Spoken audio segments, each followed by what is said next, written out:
Hey now, it's your boy PSA Sitch here with another Sunday stream with everyone's favorite, always on time, never late, Adam Friended. I thought you were going to say critical drinker fan. Oh, I We could have totally said that set too, you up. but Yeah. I know you did. Yes. That's Critical cool. crinker. Everyone's going to say, "Look, Adam is Critical simping. crinker. Adam is simping for critical drinker now. Oh my god." Today we're joined by someone I don't know if anyone's ever heard of before. It's Mauler. Gentlemen. Oh, I was gonna say, would you like to introduce yourself? My name is Mupschli. I review like bathroom tools specifically. What is a Sweet. bathroom tool exactly? Yeah, so like like a brush for the toilet, or like those little bathroom bins you sometimes get. They're really small and cute. Like so I review those. Just Okay. I'm really trying to find the best ones and advise my community as best which ones to buy. Very niche, and as you can tell, there'd be a crossover with that in the Barbie movie. It makes a lot of sense. Yeah. So here I am. Women are very clean. They like to go in the bathroom and for long periods of time and, spruce up and things. Yeah, definitely. So today we're going to be watching a very interesting video. Hasan is covering Critical Drinker's review of Barbie. Now, this video, I know I've said this before. And I'll probably say it again. This video is insane and one of the dumbest videos I've ever seen in my life. Every time we find someone, I'm like, this is the dumbest person. Hasan comes out and tops it. Okay, it's just constantly bringing the bar for stupidity lower and lower. Well, wait, Sitch, when did you leave last night? Was it before we got to Hasan? It was like right as you guys started the Hasan Ethan debate. Yeah, because that was amazing. Like for anybody who hasn't seen that video, you guys should cover that video on its own. I was thinking about it. It's so funny. It's really funny. So wait, have you seen this video, Mauler? This one I've seen like 10 minutes of, and then I was like, all right, I'm gonna say I only want to see this once. Like I don't want to see this more than that. Sacrificing my brain cells. This was already just, it's Hasan. What the poor guy. This is like peak horrible Hasan. Oh yeah, it's vindictive boy. Yes. Okay, interesting. Have you guys talked about Barbie at all on EFAP? I can't remember anymore. I don't think so. Interesting. None of us think it's good, if you wanted to know. Everyone is talking about Barbie though. What's going on? This is like a cultural touchstone here. Yeah, didn't it? It cracked 1 billion, did it not? Yeah. It did. Which is look at crazy. It go. It's the new BCU, the Barbie Cinematic Universe. Oh, it's the Mattel one. Jan Habby for $20. Thanks so much. Says Adam. Don't get sad. We love you. Even Chud loves you. XOXO. Also, just watched your abortion debate with Katie and was very impressed with how you both did. I appreciate you guys having on guests with such a wide spectrum. Well, I'm trying to get Katie back on the show. I thought it was very fun. Katie is super condescending. I know that can come off as bitchy to a lot of you, but I mean, I thought it was weird. It was kind of this bitchy but flirty attitude with Sitch that I was just mystified by. So yeah, I'm trying to get her back on the show. She says she doesn't want to come back on, but I think she's negging us. Hard to get. Yeah. Okay. I assume Chud has been blacklisted after his what he did last night. Well, Chud has been banned from the chat. Yeah, we. I told people at the beginning of the stream. I said if Chud shows up in the live chat, to ban him immediately. And then I said, well, I was just kidding because I already banned him. And, of course. I told Sitch that we, obviously I don't like to start beef with other creators, so we are prepared to unban Chud immediately. He just has to do a dance on stream with Wick, and then everything will be forgiven. So that's appropriate, I think, compared to the crime. Well, look, it was a $5 super chat. Like if it was a $50 super chat, I'd be like, righto, send it at me. Right? But yeah, for a $5 super chat, it's a little weird. What is this? I leave and everything falls apart. God. You could have defended him. You could. It was a murder, basically. I do feel like we did go super hard at Chud in the debate, because there was a debate that kind of happened midstream that I haven't had time to listen back to it, but I thought it was very good, very entertaining. You have to understand, Chud's chat is made up of a culture that has crossed with XQC, because it's crossed with Destiny, crossed with all the reactor streamers, and so they felt that we were being incredibly unfair. But it's really a clash of worlds. Like, they're not used to our world, and we're not used to theirs, really, in terms of like, we'll be pausing all the time. Remember, if they were forced to watch us, they would die. They would absolutely be like, "This is impossible. You guys you guys don't even watch the video." That's how they'd feel about it. And that's true. I mean, kind of. Like, we're supposed to be transforming it. We take it piece by piece, and then we're creating our video right now. Look how much we've transformed this Hasan video. We played it for how long? 1 second. Not bad. Yeah, 0 seconds. Bud definitely was playing the heel last night. At least when I was there, he was definitely getting the brunt of the insults from all of us. So I did feel a little bad about that, but after the It is super what it chat, I don't feel bad at all. So He was trying to provide an alternative point of view. Okay. yes, yeah, which is good, right? Okay. Sure, you can say that. So go ahead. You Lucy wanna- Lemonbug for $20 says hi, Adam. Hey, what's up? I don't know if you saw that, Mauler, but I did a hi, Adam, in your. I did. We get to all of them in like a separate recording, but yes, I saw it. And, Okay, cool. I'm sure Adam will appreciate that. Well, yes, but that's a deep rags lore there. It is. And It it's- is look, one of it's the earliest already- EFAT memes. It's already paying off in our chat. Look at that. We already got a That's $20 true. Thank you, super Lucy. chat. It says hi, Adam. Even though you're on Team Chopstick. My plan has worked. Red473 for $20 says, "Gentlemen, any word from our favorite Suendre? I believe he still owes us a baka." No, I don't believe we've heard. I don't know if we're gonna get Doomer his wrench back. He has to say the baka word in chat. We'll see. Well, I forgot to tell you. Did you give it back? Sitch. Oh, you fuck. Well, we look.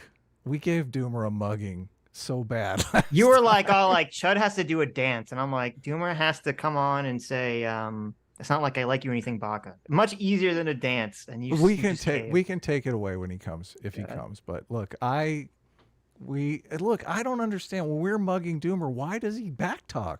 Why does he just shut up and That's take his it? role. You're asking why does the scorpion sting the frog, Adam? Okay. Well, I felt a little bad, so I gave It is him nature. Look, I was in there banning Chud already. I saw Doomer. Okay. You're out of control, Adam. It's He enough. is. Okay. PC, thanks so much. PC for the 20 gifted memberships. Thank you so much. Twitter Sucks for $20 says, "Sitch." Thank you, Twitter Sucks. Our surrogate god uncle says, "Sitch, did you catch my DM on Twitter Sucks?" I did see your DM. I haven't been able to respond to it because I literally just saw it like 5 seconds before we started the stream. But thank you. I'll get to it. Grendel Vat, thanks so much for the 20 gifted memberships. Thank you. Okay. Ready to jump into this? Let's do it. What are we waiting for? Watch the movie. I think he just like saw other reviewers of the movie and just basically repeated their reviews. Like, only one of these incels actually watched the movie. They made like some plot points, and now everyone else is playing a game of telephone off of that person's work. It's funny. I feel the exact same way about the people reviewing it, like the reviews. I mean, Yes. what's the line? It's a really fun toy movie, and that anybody who takes it seriously is a worthless loser. It's so funny because all the people that say that in one breath they'll say it, and the next breath they'll start talking about like the deep feminist themes of the movie. You're like, of wait a course. minute. Yeah. Where'd you hear Like, that? are you kidding me? Hassan? Like, as Whoopi Goldberg literally said that on The View. She was complaining about Ben Shapiro's review, saying like, "This is just, why does he care? This is just a toy movie." And then in like the next breath, she's like, "This is a movie about female empowerment." I'm like, well, what is it? Is it something that's like beat something, or is it just a toy movie? It's funny because I remember seeing a tweet that was actually quite popular, and it showed the costume change of Weird Barbie before and after the Kens take over. Mm-hmm. Do you know how she's wearing like a battle outfit almost? She's got like a string of Yes. I think like toy grenades or something like that. Mm-hmm. And I saw someone posting it and being like, I love moments like this in the film because it's representative of how men view women when they breach themselves from the patriarchy, that she's seen now as some kind of insane, war driving warrior person when in reality she's just a woman who's finding her own way. And I was just like, what? I mean, I get like, who's taking what seriously? What's happening anymore? Yes, I know. Well, it's like, and there's all these newspapers. I don't know if you saw it. Well, in America, there's all these newspapers that published the entire speech that that the mother gives, And they'd be Yeah, like, here's the totally. powerful speech of women's liberation. I'm like, oh, this is just a toy movie, but all these newspapers are publishing the speech and, wanking over it. that speech was pretty cringe, and it seems like a lot of people, even that like the movie, consider it a bit too cringe because it's too overt and too serious. Like, Very over it, yeah. the angle that the movie's just supposed to be fun comedy is kind of ruined by that scene, isn't it? That completely. Yeah. Well, and also, didn't Critical Drinker, wasn't he like one of the first people to put up his review on this? Like, Oh, wasn't he it, like, was the early, next yeah. day or something? And Yeah. I don't know what it's worth, but like he's giving you his honest perspective. That's what Drinker thinks, and like, because I'm sure Hassan's going to run with the whole like it's just a repeated point from a grifty angle of the internet because everyone calls each other grifters these days. But Well, he says something early in this conversation, in this video, that blows me away. I can't believe what he says. Drinker or Hasan? Hassan. I was like, Okay. oh my God. Oh yeah. I dropped the phone when Yes. when I heard. I was like, what? That's insane. Does he it know is how many insane. people are in his audience? How many insane people are in his audience? It's pretty crazy. Duke Norton for $20. Thank you, Duke. Says afternoon, Sitch and Adam and Mauler. Nice to see you all in good spirits. I can't wait for a great stream. What do we call Mauler fans? The M Mob, the M Crew? Either way, it doesn't matter because S Class is the best class. We Oh. had a name already. Yeah, we Yeah, had it is, a yeah. name. The Mongos, wasn't it? The Mongos, I think. The Mongos, Yeah, yes. Rise up, my Mongos.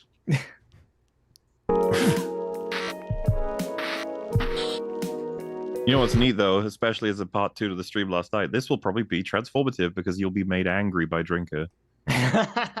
This I didn't watch Drinker's review before Sitch and I reviewed this, so I Mm. like. Yeah, I didn't want to color my expectation. Did you watch Drinker's review beforehand, Sitch? I No, noticed- afterwards. Okay, you made a lot of similar points to Drinker, so hats off to you. Well, there you go. I made the mistake of He's a going smart to guy, the what movie can I with say? my wife, and I had a amazing time. So I just like I didn't have the right amount of hatred for this movie. I feel Drinker might have gone to the movie alone. Look, like I said, I'm a huge Drinker fan, and I love his content, but I mean, I don't know. Yeah, What but you're saying, obviously- like if he knew that other people found it fun or whatever? Yeah, I mean, I did. Look, I understand Drinker's perspective, and I totally agree with it. Sitch shares that perspective that this, from a young man's perspective, has to look like a movie that is just a man-hating piece of shit.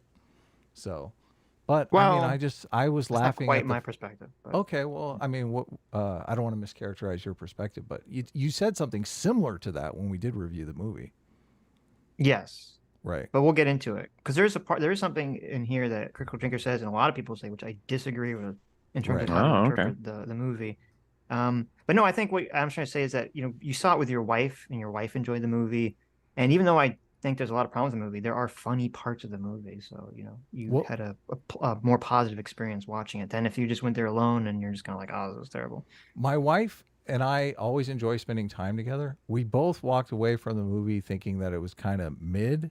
And it's funny, my wife said her biggest complaint was that Barbie and Ken did not get together in the end of the movie, which I think completely goes against the feminist messaging, right? My wife wants to see them become human together and like start a life together, Mm-hmm.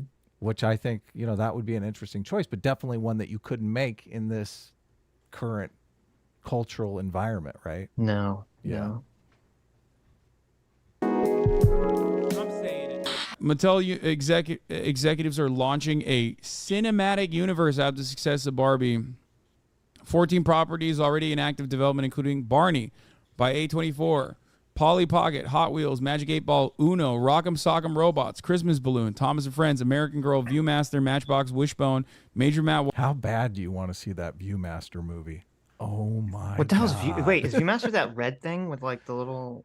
The like you click it Viewmaster. and- Yeah, you click it. It shows it you has, like, the pictures little in wheel? 3D. Yeah. Oh my god! I want to see the Uno movie. Make it a like mafia thing. It'd be great. Oh yeah, that would be good. Well, they always do this though. They're like, "Here's all these crazy movies we're gonna make," and then they end up making like one, right? Yeah. So After Lego Movie was such a success, these do seem more possible. Like a Magic 8 Ball movie. I'm like thinking, get the right director, the right writers on that thing, yeah, maybe it'll work. I mean, you can make anything work. It's true. What the hell is a Christmas balloon? What? Christmas balloon? Christmas balloon, is that like, what is that even? Is that a thing? A balloon that's Christmas themed. I don't know what does that mean. Easy to turn that into a movie. Mattel Christmas balloon. I didn't know this was like a specific thing. Like, okay, that'll be a TV show. It wouldn't be a full-fledged movie. Come on. What the hell is this? Aren't you a Christmas guy, Mauler? Couldn't this be like No, Halloween No, guy. it's Halloween team. Oh, your Halloween team. Yeah. Okay. I even Google it and no one knows what this fucking thing is. I saw this meme.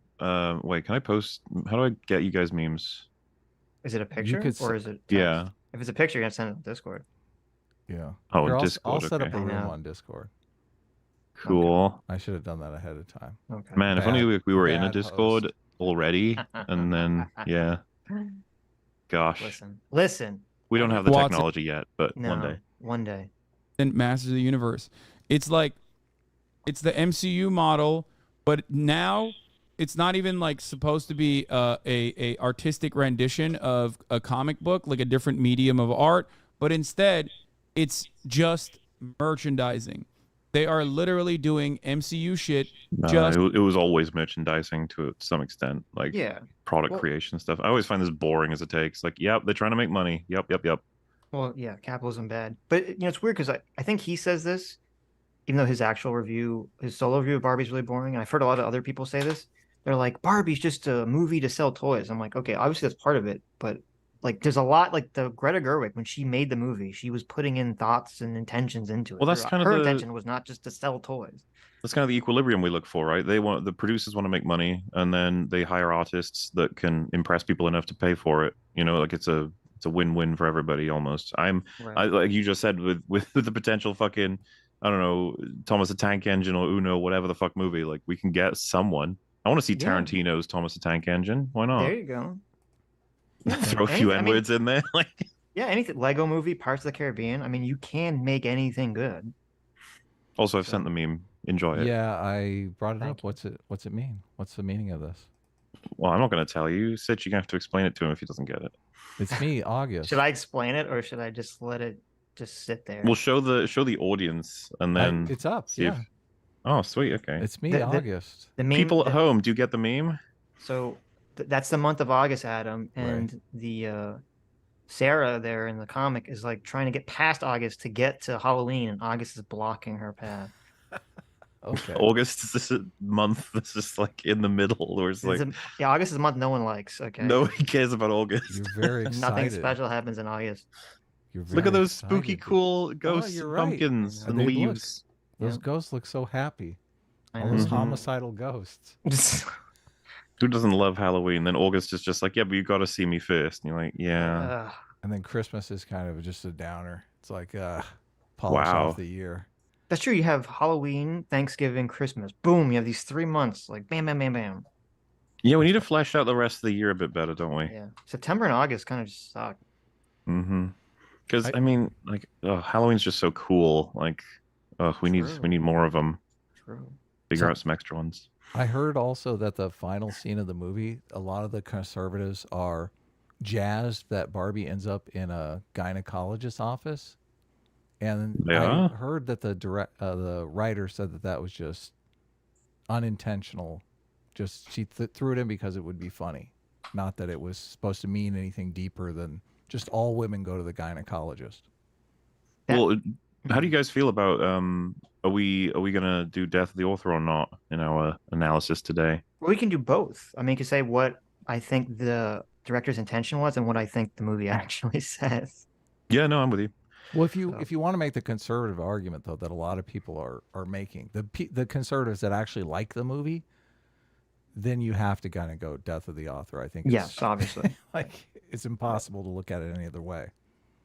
Mm-hmm. I Yeah, just think I- it's funny how much stuff that people actually liked was completely unintentional. Like I thought it was Well, so- great that the showed up in the gynecologist's office, but unintentional. Go ahead. To clarify, my take on this film is it's a garbled mess. Like there's so much shit all over the place. It's almost impossibly hard for me to find a coherent message in it at all. It's everything that is explicitly said feels contradicted by things that happen in the film itself, and then there's so many different things. I think it's been highlighted before, but just to do it again here, the CEO of Mattel, right? It's like he's obviously supposed to be a stand-in for like more subtle misogyny or whatever, but then they make a big stink about how he's actually trying his best to make the world a better place for women at the point of losing money for the company. I thought that was strange. I was like, I don't know what you want me to think about all of that. And it's like, if the answer is it's just supposed to be funny, I'd be like, oh, Now, I have a theory about that. So go if for you it. notice, once Will Ferrell goes to Barbie Land, like everything that happens with the CEOs is completely superfluous. It doesn't need to be in the movie at all. You could completely remove everything with the CEO people in Barbie Land. It doesn't add anything. So my theory is that in the original script, when the CEOs get to the portal to Barbie Land and the guy says, "Oh my God, the Ken houses are selling like hotcakes," then the original script, they just said, "Oh, that's great," and they just went home, and that you never saw those characters ever again. But then Mattel is like, "You can't put this in the script. We had to care about women," and so they had to like rewrite that scene. It's interesting to me because then, yeah, especially with Death of the Author, it's just like, what am I to make of this film? And if someone says, well, it's just supposed to be as nonsensical as like, let's say, Airplane, I think your movie needs to be funny at that point. Whoa. Well, listen. I think the movie was a little funny. There are parts that I laughed at, but it so wasn't like laugh I would out also loud. concede that, but it's nowhere near like there's way more jokes that fall flat and jokes that are just so easy and crap compared to the ones that I actually like. There's Well, a lot of them are like visual jokes that I'm like, huh, and small appreciations. I liked Alan. yes. Well, to me, for the plot to be considered nonsensical intentionally, that's not really, to me, it doesn't matter if it's funnier. It just, that has to be set up so that it's very clear the movie doesn't care about the internal consistency or logic of the movie. Right. I don't see any of that in the Barbie movie. It's not Airplane. It's like Well, Airplane, a scary movie. They're like these very strict parodies, like so wacky stuff can happen all the time, and it's just like, okay, that's fine.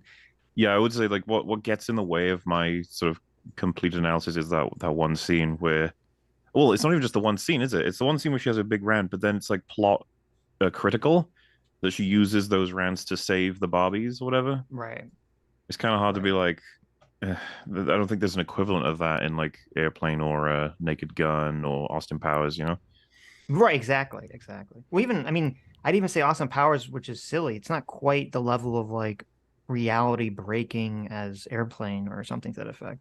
Well, yeah, and even I think the first Austin Powers tries to make a joke about how we look at the 60s and the 90s. Yeah. If you remember, he's representative. Like Dr. Evil at the end of the film makes a point about how, you're a bunch of crazy, creepy weirdos who are insane in the 60s, and then Austin Powers tries to make a response of like, we were just freedom loving and we went a bit too far, that sort of thing. Yeah, right.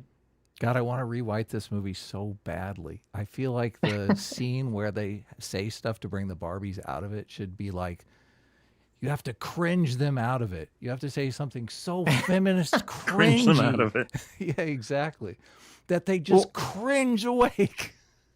I mean, you could, if it was actually dedicated to not shoving the political message on throat and being a comedy, like you could have had that speech, only it would have been a funny version that would have made sense to the Barbie characters, as opposed to the version that makes sense to real women that don't make sense to the Barbie character. You know the Breaking Bad meme where it's like Jesse says a bunch of shit, then Walt just goes, "Jesse, what the fuck are you talking about?" Like, even though I don't think that's the actual dialogue from the fucking episode, which is what makes it even funnier. If someone had said that to her after a huge rant, I would have found that very funny. That would have been so amazing. Yeah. The movie would have gotten destroyed by the press if that happened. Of course. Yeah, the New York Times would have been like, this alt-right movie from Mattel. It's interesting. If that was the only change, they just had that one joke in response to that, and that speech wasn't what used to like solve the conflict, I bet you everyone's opinion on this movie would be completely 180 flipped. It would. Yeah. Just for merchandising. It's literally a movie about merchandise. That's all it is, which will be awful. Okay, this is going to be fucking awful. But I don't understand. The most famous movie made for merchandise, or at least that had a huge impact on merchandise, was Star Wars. Does he think that having that angle just makes it shit? Yeah. If it's made from merchandise to promote merchandise, is automatically shit. It's like, I don't know, hand it to a fucking artist. True. Watch what happens. Who cares? Mattel's talking about making its own cinematic universe based on its toys. Meanwhile, Hasbro's just sitting on Furby, knowing they could end it all. Lol. The next one will flop and they will just cancel the rest. There's no chance. No, it is entirely dependent on.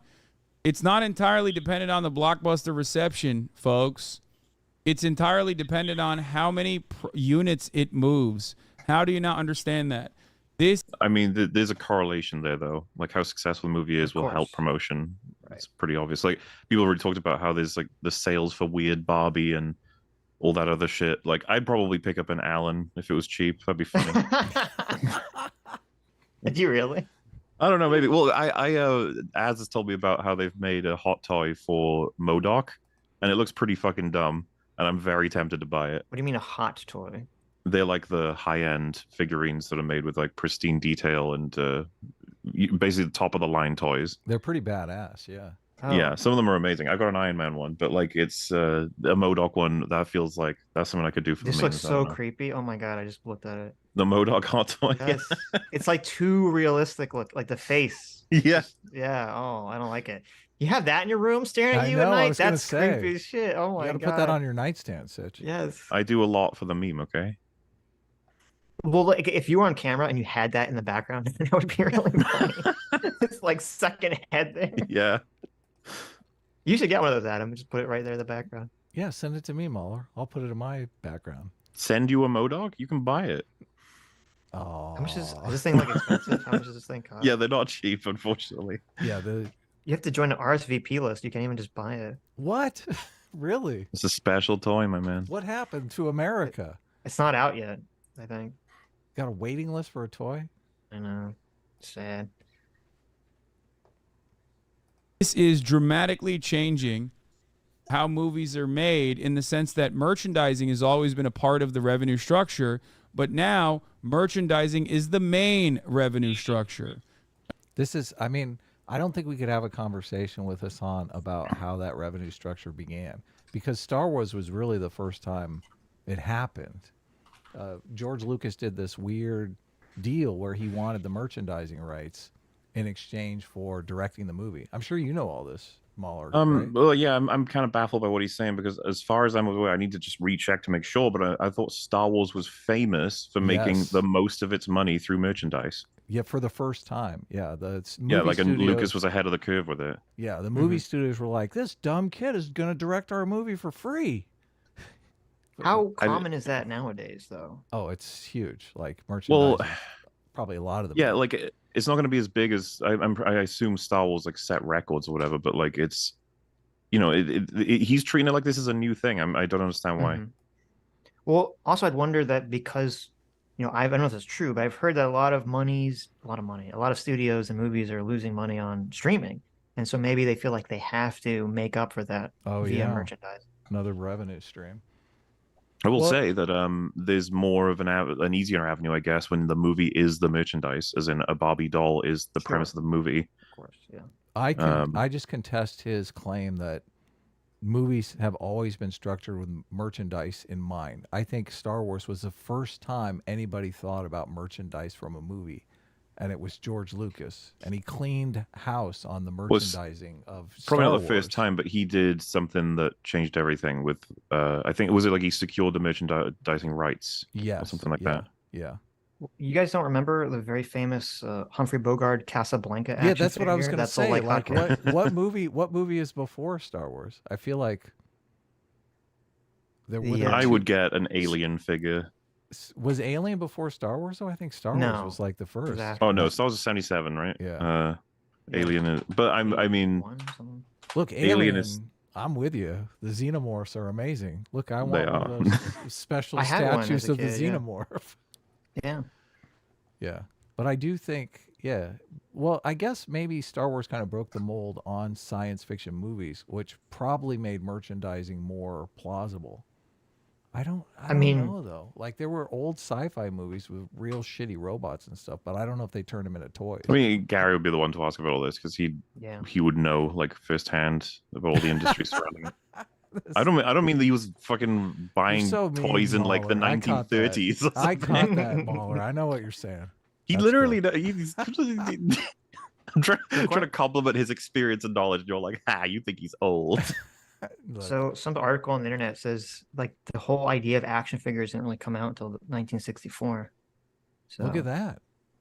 Look like at you that. wouldn't have those old like 50 sci-fi So, but serials that- necessarily with action figures. That's probably why Lucas was in 1977 thinking, "Oh, these action figures could be good for my movie." Sure. Yeah. Yeah, people you keep talking imagine about if, Planet like- of the Apes, by the way.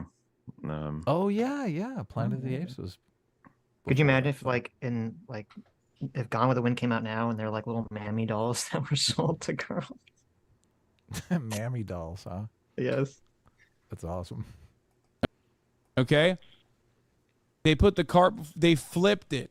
Merchandising doesn't come after the movie. Merchandising is before the movie and after the movie. These are So all. it's not flipped then, is it? It's bookended by. Ugh. This is going to be toys and entirely set up to sell toys. What's your point? Anyway, Ugh. so that's what's Money going bag. on here. His point is transformative content, Mauler.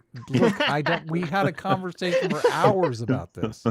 It just sounds like he's trying to come up with a reason for why this is really bad, but he doesn't actually have anything. He's like, he's gonna sell toys before and after. I know. Okay.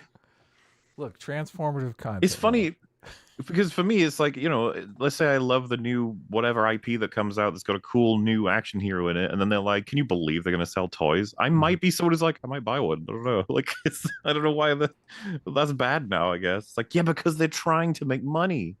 I guess it makes sense because it's him. Yeah. Will the actors get paid off merch sales? You're fucking delusional if you think that actors will get points when it's a toy company that's making a movie. No shot. So yeah. On that note, let's look at this. Will actors get points when you restream the movie, Hasan? I'm confused. Anyone? Yeah, what was he trying to say Anyone? about actors? Anyone? Will the actors get paid when you restream the movie content on your live stream? I don't think so. Is Barbie the critical drinker? Before I dive into this review properly, I'd like to take a moment to acknowledge the hard work and genius PR campaign of the Warner Brothers marketing department. It was a pretty fair thing. They spent more on marketing than they did on the budget by far, as far as I'm aware. I don't know if you guys have seen some of the insane marketing they did for Barbie. Really?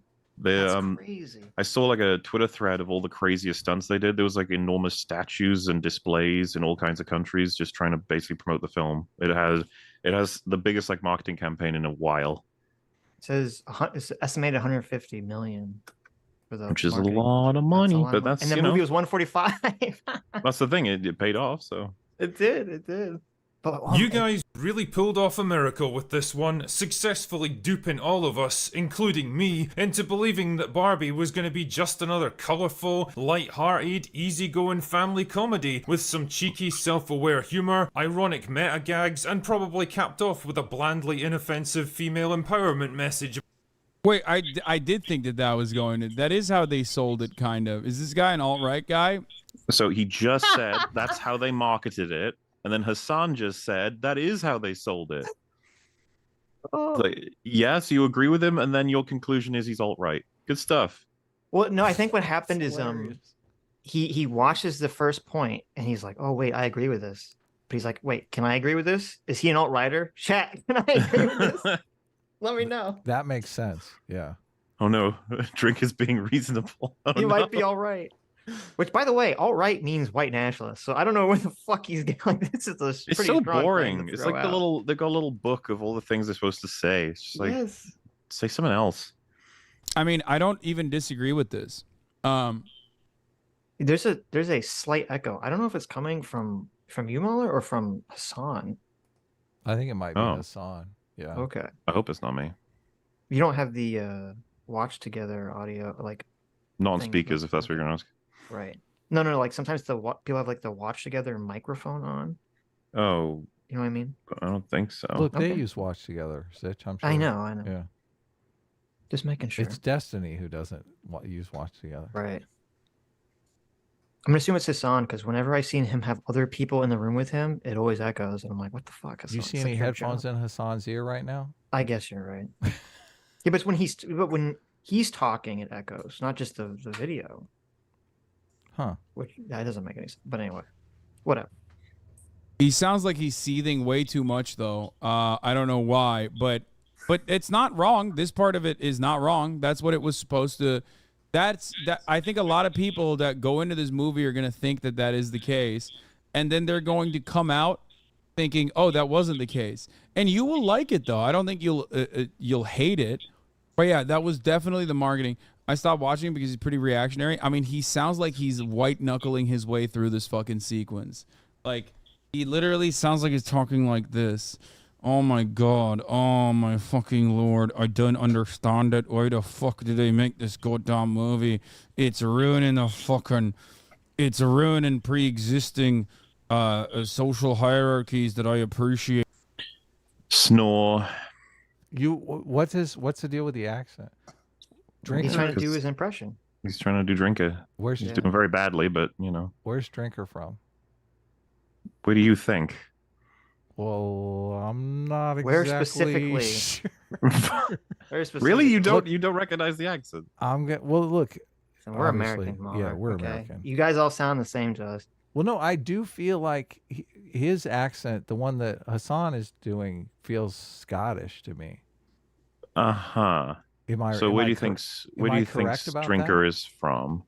Why? Maybe you said you Australia. listened to a lot of his. Maybe Australia. Okay. Right. Yes, I'm gonna go with Australia. Final answer. So when he says stuff like this, you think that's Australian, do you? Well, when you say it like how that. How do you do that, Mauler? Mauler, do the American one. That's the one that I like. I can't do American. Okay, that's ridiculous. It's like pulling something out that doesn't even exist. It's so funny. God, it's so hilarious every time you do it.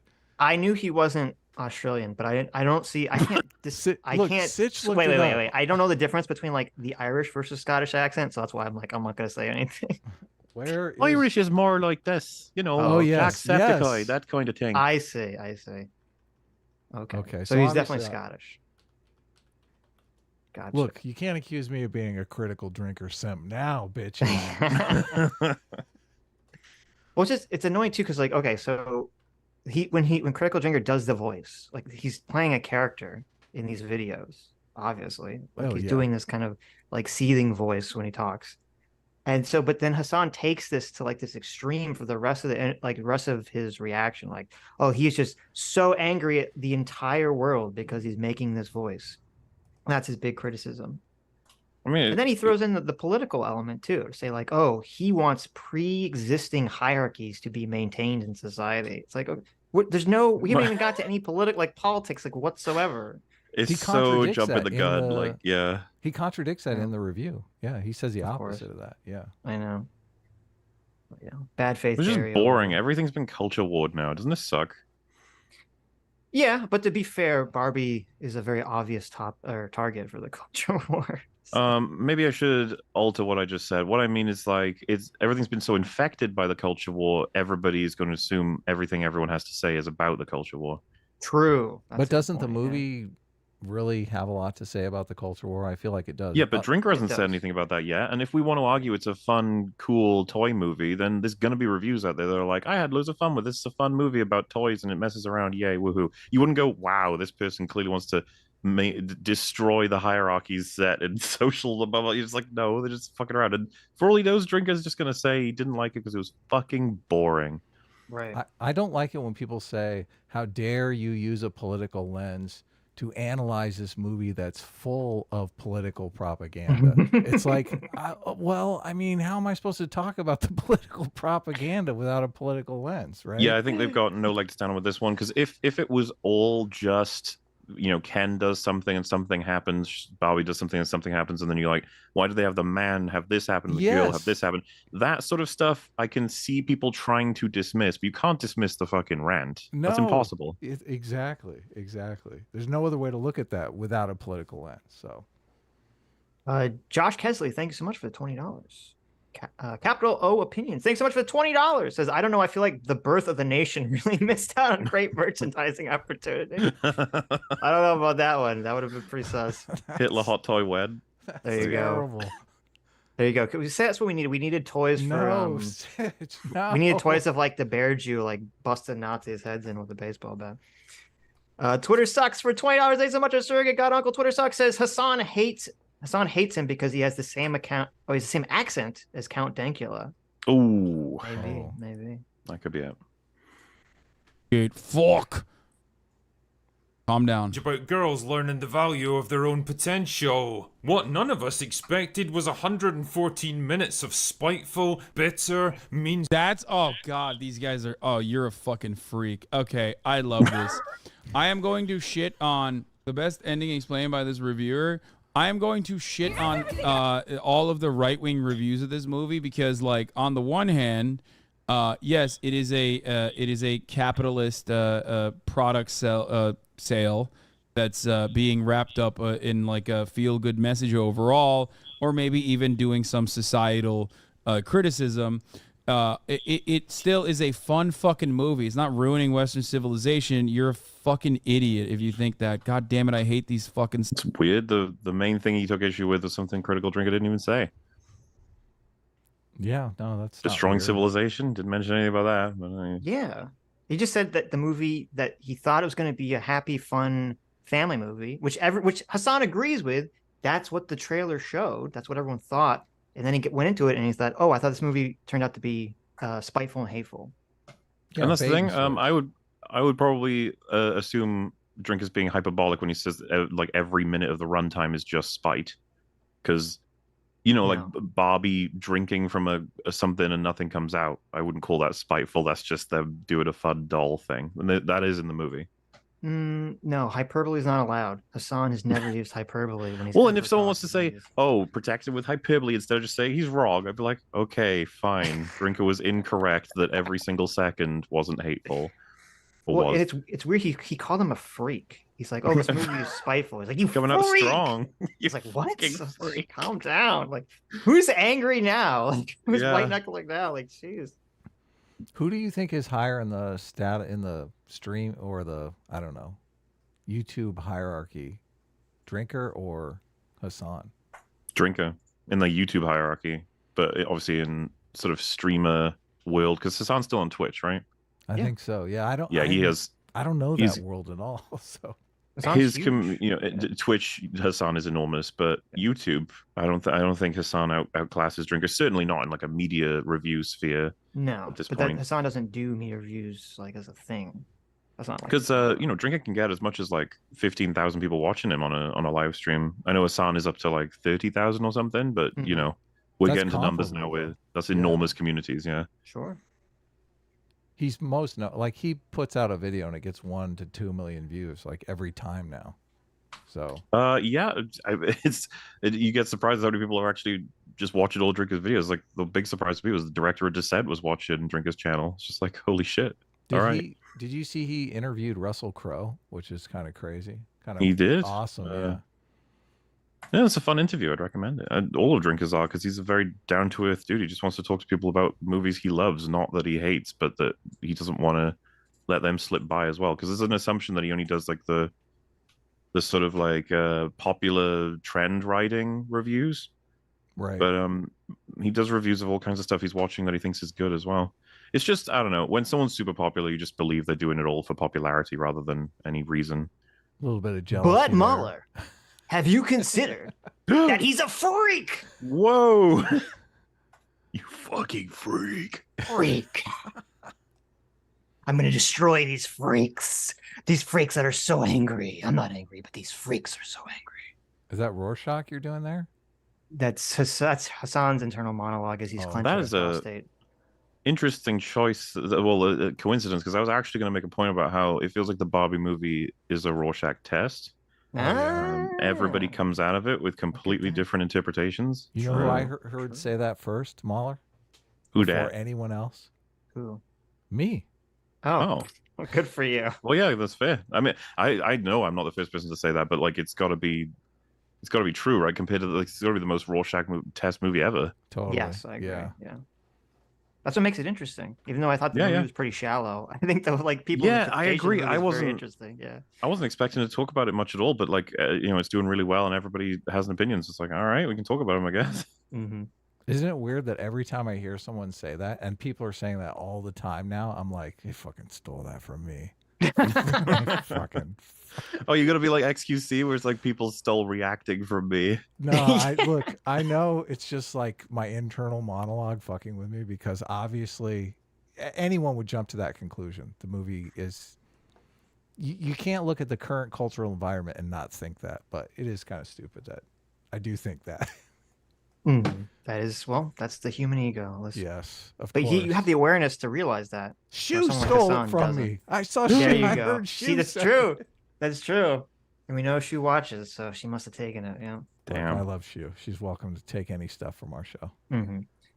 Automata for $20, thank you, says movie tie-in promotional packaging has become a big thing. Example: cereal is a product where it's hard to get a competitive edge. Putting Frozen in a box actually moves the needle as kids force their parents to pick it up.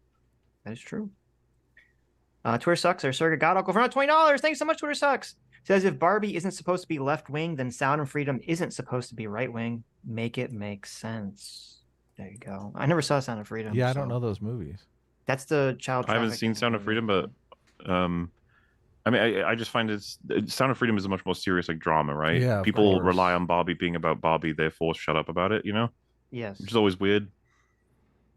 Like in the middle of a Teletubbies episode, if one of the fucking creatures just said like women don't deserve rights. I feel like people would be like, wait, what? Can we talk about that? That would be cool though. It would be funny as hell. It would.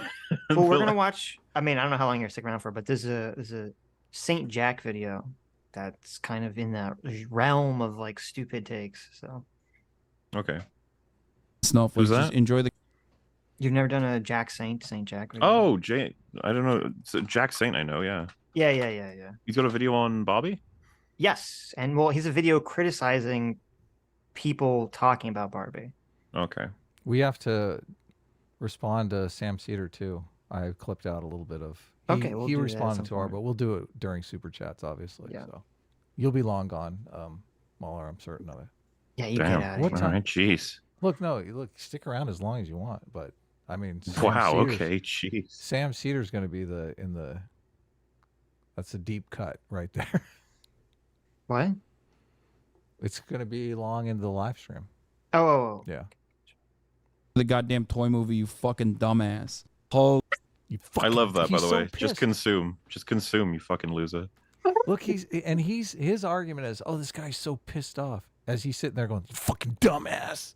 It's like, it is weird, right? Chill. Like it's developed because we know this from the stream last night. There's this thing of like pointing out someone else is mad means you're right, I guess. Yeah. It's like, I know that was a thing before Twitch, but it feels like a really common thing on Twitch to just be like, you're mad. You lose, you're mad. Because the problem is I'd be like, yeah, I get mad about stuff. Yeah. So do I, yeah. Yeah. Well, the whole like you mad thing, that's so funny because it's like, that is kind of playing into the patriarchy because it's saying we're penalizing you for having emotions. Yeah. They're tone policing. Stop them. Yes. But so this is interesting. So Hasan's 2 complaints, he's already contradicted himself massively. Okay. His 2 complaints was that that Critical Drinker is just seething with rage, which obviously Hasan is seething with rage at this moment. And then, as you said, he's like complaining and criticizing about these movies just being products to sell toys. And now he's just saying that's what you should do. You should just shut up and consume this product that's made to sell toys and not think about it. Yeah, right. Don't think about how it was made or what it is. Just fucking enjoy it. It's just like, okay, jeez. Good job, Hasan. So much for ethical manufacturing from the socialist. Oh my goodness. Holy moly, Jesus Christ. Spirited, borderline unhinged hatred of men and everything even vaguely associated with them. Barbie is like the deformed, mutated rage child of Captain Marvel, Ghostbusters 2016, and She-Hulk. Okay, these guys are so stupid. And they're, okay, all of these right-wingers and their criticism of this movie is so fucking dumb. Especially because, like, they're pointing to like actually bad movies that are unwatchable. Wait, does he think that Ghostbusters 2016 is actually unwatchable? I guess. Sounds like he's saying that. He does Based mention Hasan. She-Hulk specifically. Well, all right then. He didn't like She-Hulk. Imagine that. How dare he? Hmm. He's not allowed to have that opinion. I know, especially being on the left like that. And have been box office fucking failures with the hopes that like people will receive the Barbie movie in a similar capacity when that has demonstrably been a failure. That's not what has happened. And the reason why it didn't happen is because ultimately those movies were bad. That TV show was horrible. But the Barbie movie is good. So when you arrive at that, especially when it comes at a time when you know, people are desperate to like watch movies in the theater and feel like a sense of normalcy in their lives, and Barbie absolutely perfectly fills that void. You get hundreds of millions of dollars in the fucking blockbuster, and it's hundreds of millions of dollars in the box office, and it's a blockbuster box office success. Hulk. So I'm an expert. Okay, so, So, wait, go ahead. Yeah, go ahead. so Hasan's point, well, it's Hasan's stupid point, is that this is all some kind of like psyop by Critical Drinker and quote other right wingers to trick people into thinking the movie's bad because the movie's gonna make money. Right. That's the motivation here. You didn't just actually His watch logic, it by and the say way, it's bad. is that good movies make money and bad movies don't. Well, that's. I mean, I'm skeptical. I got of news for you, bud. that.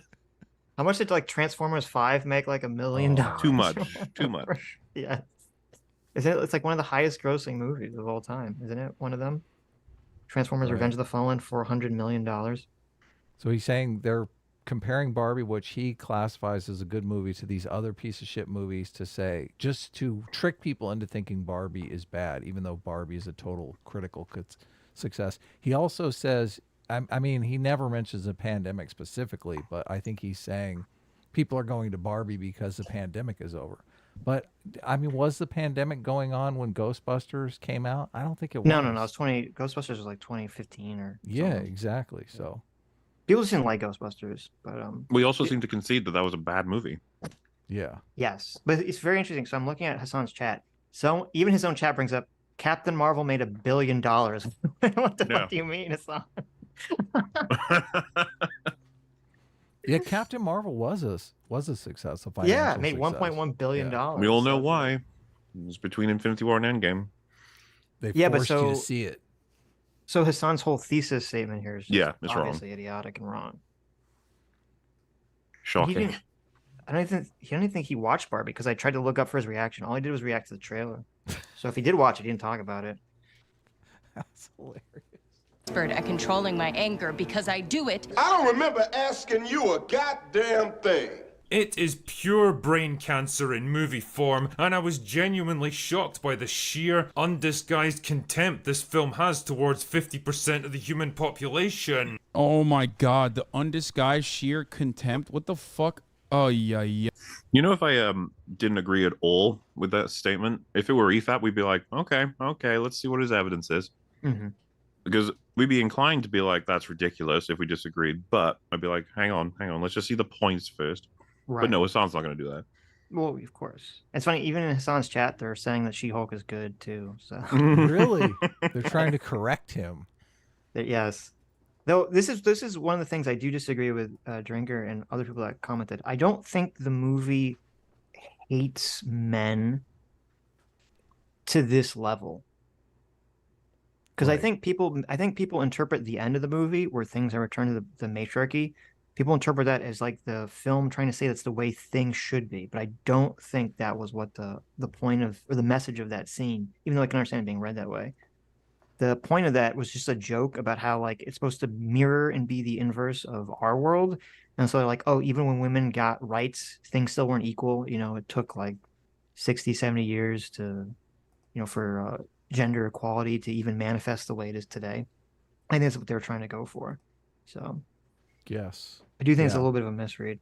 I think the thing that makes me, I think the strongest evidence that the film doesn't like men is that when they go to the real world, not the Barbie world. When they go to the real world, it's like everything's kind of normal, except everyone's super sexist. And that's bizarre. And that is what kind of you can say, okay, they just seem to not have positive views about men in this movie. Is there any male character that is not stupid? I don't think there is. No. Ken is stupid. All the presidents are terribly stupid. Even the husband, who, I mean, they could have thrown a bone to the husband. No. Yeah. Stupid and ineffectual. Yeah. Yeah. Yeah, they're all stupid and idiots and jokes. And none of them are even good people either, really. When they have like lines. That's what I think he's saying about the hatred for men. But go ahead, Mark. Okay. Well, like the idea that it's seeped into the universe almost. But yeah, I was just gonna say the lines where it's like you have to be extraordinary, and even that's not enough. It's like I could buy that as like a complaint that it sucks to have to deal with that in the world. But then when the complaints are like you have to answer for men's behavior, which is insane, and then if you point that out, you're accused of complaining. It's like, what? What does that mean? Like, that's what I mean. In her rant, there's a lot of lines that are said that I'm just like, what in the fuck? Like, you have to be sexy, but not too sexy to draw men's attention. Well, I understand that. I understand what she's trying to say there. She's kind of talking about, like, you don't want to look like a slut, essentially, or you don't want to look like you're, too asking for it, I guess. But the thing is, why... this is an aspect that I think someone could say it's they take it against... Either it's neutral or against men. It's never like... Imagine in her rant, she said, other women expect you to blah, blah, blah. Right. Like, it feels like it would be a lot more balanced and honestly kind of true. It would be interesting to have lines that relate to just being human, lines that relate to your issues as a woman versus other men, and then lines as being issues of women versus other women. Right. But I don't remember there being much of any recognition that a lot of the crap that women get in life are from other women. Well, that's what's weird is because if you go through her speech, a lot of it is the fault of other women. And like in universe as well, right? In real life or in universe, when she talks about the you want to be skinny, but you can't say you want to be skinny. That's men. That's not a man thing. That's not even a patriarchy thing. That's like a feminist thing. Because like under the patriarchy, women would want to overtly say that they were, trying to work on their body and get themselves skinny. It'd be only in this sort of like, we need to get rid of patriarchy and be feminist that you would kind of be embarrassed to say that you're trying to maintain, some kind of specific body weight. And the film doesn't, and that's why I'm worried. Like, does the film realize that, or does it not? It's not clear. But I guess I'll revise what I originally said, because I think you both make convincing arguments for the movie not liking men at all. Because especially as you said, like none of the male characters are portrayed positively, which is true. So I don't think that was the intention of the director to be like, I hate men, but I think that's definitely the message the movie puts out there unintentionally. Yeah. If Hasan was a character in the movie, would it solve the problem? You wouldn't have to change anything. I don't think it would. I think then all the men would still be, stupid. Yeah, exactly. Yeah. So, exactly. Yeah. So, okay, good. We're all in agreement on that. Okay. Good job. You changed my mind. Yeah, this is so stupid. Watching this film was one of the most miserable, demoralizing, unpleasant experiences I've ever had as a movie critic. Honestly, dude, at that point, like, if you watch the fucking Barbie movie, and it... See, that's what we keep doing. Call it the Barbie movie, and then nobody will be able to take any point seriously about it. But it's just like, I don't know, man. Are we talking about it or not? Do you want to or not? It's Barbie. Why are you doing this, Hasan? Why do you care? It's a Barbie movie. Algorithm. That's why he's doing it. Oh my God. I backed up for a second. You have to watch. This is like insane what he's about to say. So the undisguised sheer contempt. What the fuck? Oh, yeah. This is so stupid. Watching this film was one of the most miserable, demoralizing, unpleasant experiences I've ever had as a movie critic. Honestly, dude, at that point, like, if you watch the fucking Barbie movie, and it makes you feel this sad, like, you should follow through on that desire, that sense of despair. You know what I mean? If you can't fucking deal with a toy movie for both children and adults, you're not built for this world. You know, just shut it off. You know what I mean? Just quit movies. Maybe quit everything altogether. You know what I mean? Just it's not for you. It's not happening. Just turn it off. And So what do you think? What do you think he meant by that, Mauler? What do you think he's? How the fuck does he get to get away with this? Whenever like we make a single joke, people go nuts. He just told Critical Drinker to kill himself like 7 times in a row over the Barbie review. Yeah. Oh my god. Who's the And mad he didn't one do it. here? He didn't do it in a joke way. He was like, you know, if you feel this way, maybe you should, you know, take that thought process to the end point. You know what I mean? Like, you know what I what? mean? You know what I mean? Oh Wow. my god. Yeah. This is definitely not angry Hasan. Hasan is definitely not Calm, so cool, and seethingly angry at this review that he's literally telling Critical Drinker to end his own life over this review. Oh my god, it's Barbie, Hasan. Jeez. This is just a toy movie, Hasan. Chill out. Relax. Calm down. Yeah. Oh my god. Just one movie review, Hasan. You look, chill out, okay? I bet you just I'm assuming Critical Drinker didn't know about any of this. He probably No. Someone probably said it. Dude, to him. I can't wait to tell him that Hasan told him to kill himself. He's gonna be like, what? Why? Yeah, it was over your Genuine- Barbie review. That just sounds awful. He told me to kill myself over my Barbie review. You understand? like It that- would have been better if you just said, "Oh my god, kill yourself." What the fuck? Like, I would have taken it much more as a joke. But the way he did it, the fact that he didn't want to say the words, you know? Made it And he seem just like said it like was 7 serious. times. Yeah. Yes. He just kept repeating it. It reminds me of that clip we had of him where he said, like, wasn't I don't remember who he was talking to, but he implied the same thing about a viewer who was critical of him. Like, Yes. Yeah. and like, didn't someone say like, I don't want to kill myself just because I work in like a retail job? That he was like banned. Didn't he make fun of him for like his job or something? I think That's so. Yeah. Horrible. We covered a Hasan video. It was about the Jonah Hill situation. We covered a Hasan video a few weeks ago, and he literally made fun of his own chat, saying like, "Oh, if you're like a 12 or 13-month subscriber to my channel, what do you think is more likely, that you can steal my girlfriend or that I can steal your girlfriend?" Yeah. And I was like, "What? You're saying that because people subscribe to you, they're losers? Like, what the hell? What is this? How would anyone be this guy's fan?" I don't know. I'm assuming you saw the thing that's going viral recently about Hasan, right? Oh yeah, I would figure we're gonna watch that clip after Mm-hmm. the Doritos clip. Yeah, Such an asshole. he's such a piece of shit. It's like, This is wow. the New York story, right? Yes. Yeah. Wow. I know. A man of the people here. Real, Oh, yeah. You know, real working class guy. Mm-hmm. genuinely made me question where our society is heading. But the review must be done. And you know what Jack Burton always says at a time like this? Old Jack always says, what the hell?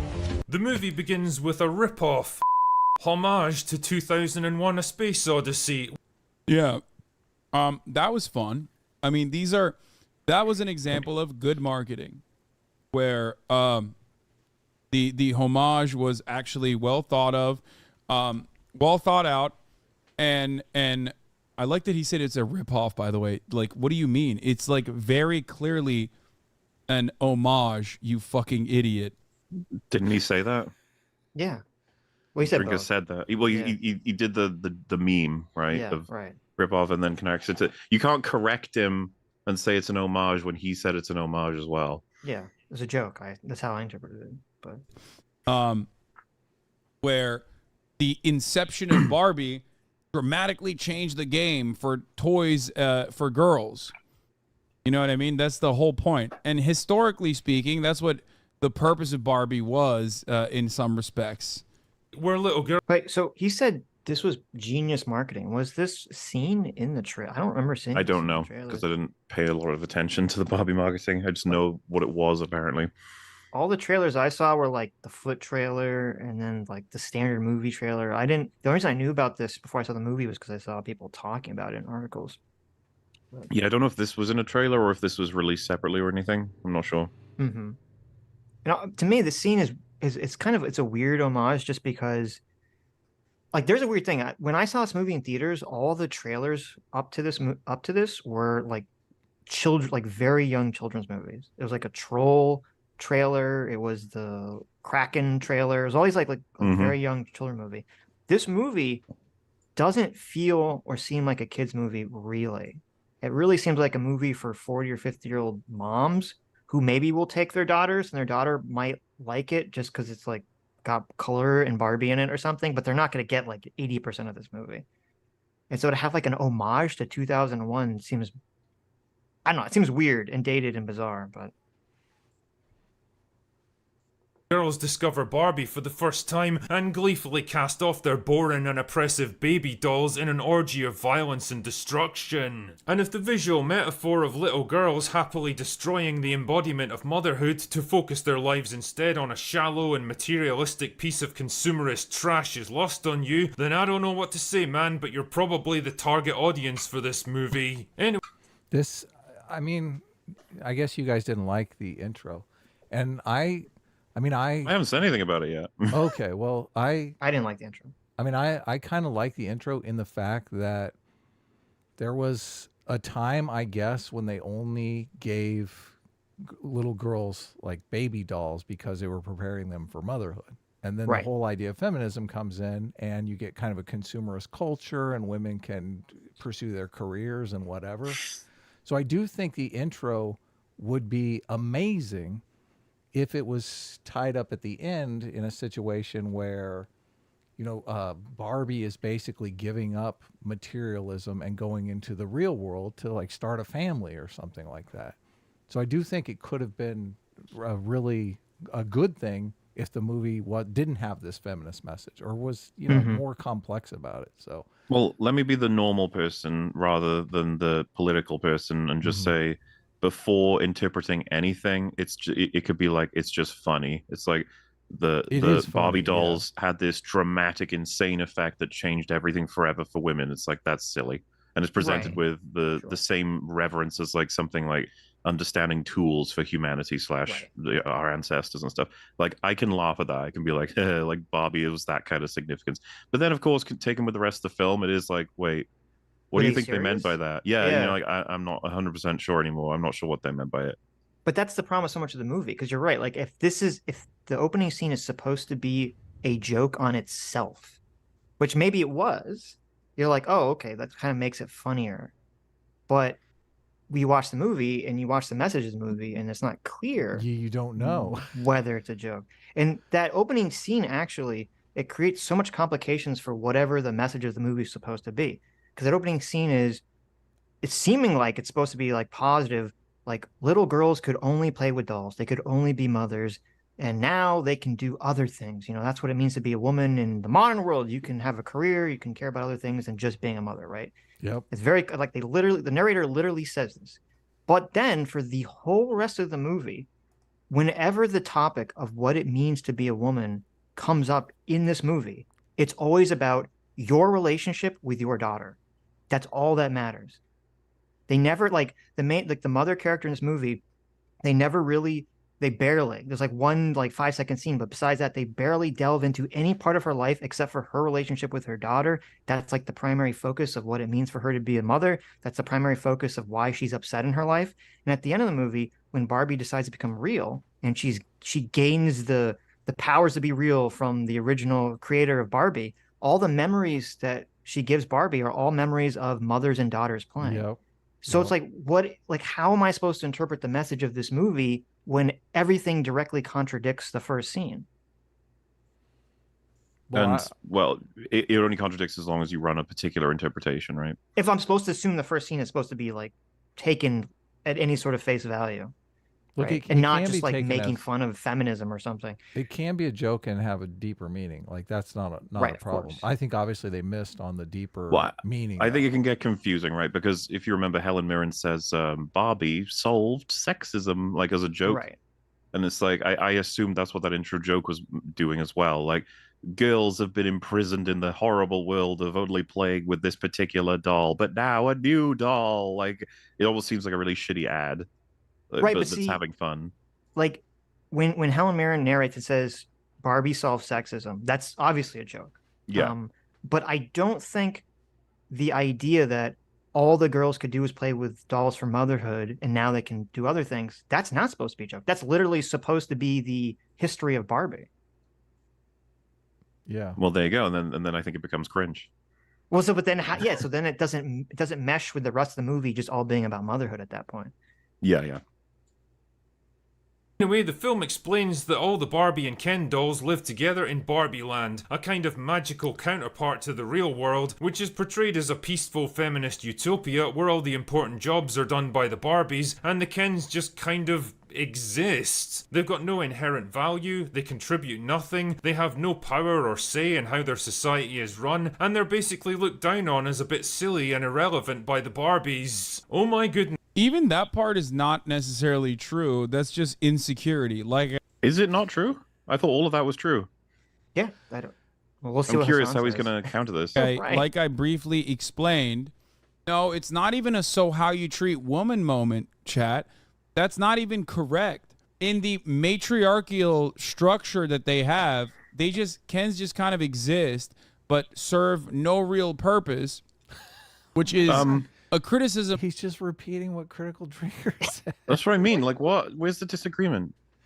Maybe he's about to get there. I'm sure of it. Any second now. Of like, you know, the way that the toy has been structured and marketed in general. But you have to be like incredibly insecure to look at this and go, wow, it's really okay, motherfucker. He just described what it is. He hasn't said anything yet. He hasn't said like that this is bad because it makes men look worse. He's just said what it is. Who's the insecure one right now? And Hasan agrees that that's what the movie said. He just repeated exactly what he said. Yes. That's what. Remember, I said this may be like the dumbest Hasan video I've ever seen. I don't know about that. Hasan's, there's a lot of competition, okay, but still, I don't understand. Like, he's just agreed with him and then assumed like that Drinker's going to consider this the apocalypse of men or something. Which, by the way, let Drinker make the point and then be critical of it like that. But didn't it sound like he was about to say, whoa, that isn't how it works in the film, and then he didn't make that point? Yes. It's so terrible. really fucked up how they're mistreating these toys. Okay, They're actual people who can suffer in this universe. They're not just inanimate objects. These are just toys. It doesn't matter. It's so funny, right? It's like, do you want me to take it for what it is, or do you want to just keep saying it's Barbie, shut up, it's toys, shut up, it's Barbie, shut up? It's like, well, but they're people. So they have feelings. They experience depression. Hasan makes this point throughout this quote review where he says they're just toys, it's one of the dumbest things I've ever heard anyone say. Like, imagine if you were talking about Toy Story 1, yeah, and you're like, he's just a toy. You're like, why? Yeah, why do I care that Woody and Buzz Lightyear have this emotional dynamic? They're just toys. Like, just let Sid just destroy them. Who cares? They're just toys. Like, what? What? Like, this is the base. Imagine if you're watching any movie that's like you're watching like Land Before Time, and you're like, why do I care about these dinosaur characters? They're just dinosaurs. They're all gonna die off anyway. Does it not, like, it's the optics shit, man. It's an intuitive argument. It sounds good, but no one's thought about it at all. Like, who agrees with it? It's like, why do I care about the movie, Ice Age? Why do I care about this woolly mammoth struggle to like get back to his herd? He's not human. He's just some sort of stupid elephant. Like, this is what kind of argument is this? March of the Penguins. Oh my god, the egg. Who cares about these stupid penguins? Like, if the Emoji Movie was good, it's like, that's just a shit emoji. And you're like, yeah, but maybe I care about him as a character. I don't know. Right. Or imagine, I bet you there's no way that Hasan would be like, why do I care about like Emmett's struggle in the Lego movie? He's just a literal Lego. He's just a toy, okay? God. Yeah, it's pretty dumb. Made up universe, which plays a role in the entire sequence of events. That's just fascinating. I would be so unsatisfied if I was a viewer when he's like, all right, lads, here I go. I'm about to prove this guy wrong, and then just agrees with him. We didn't really say anything of substance. So. No. He feels he's done his job. He agreed with him and then just said, ha, they're just toys. You're stupid. Yeah. Could the writers possibly be trying to tell us about their views on men? Anyway, this is where we meet stereotypical Barbie. See, that is where he should have paused and had his rant about how Drinker's insecure to think that this world of toys is supposed to be representative of men and women in society. But he'd still probably be wrong, because there's obviously points they want to make that are allegorical. They're pretty explicit about it at certain points. Just exactly what those points are is a bit complicated, and everyone disagrees, and that's okay. Well, I think going back to what I said earlier, and maybe this is really the thing I disagree with. I don't think the director's intention was to look at Barbie Land and say this is the way the world is supposed to be. So like I don't think the director's saying. I assumed it was supposed to be a dystopian a reverse of what our world is like. Right, it's supposed to be like you look at this and say this is unfair for men to be treated this way, and then you say, oh, this is how we treat Wait a women. minute, yeah, that's exactly what. Yeah. That's it. Yeah. Oh. The woman's role is just beach. Yeah. That's it. That's all the woman can do now. And we don't let women wear hats. They're not allowed. There you go. Unless they're British. Who's busy living her best life, partying with her friends and treating her boyfriend stereotypical Ken like absolute dog shit. Who's the hero of this thing again? Anyway, things suddenly... Wait, what? He's mad that the Kens are not the hero in the fucking Barbie movie? No, he said they were treated like shit. That's what he was mad at. He said they were treated like shit. Yeah. Just helping Hasan out. Obviously, he can hear me. Movie?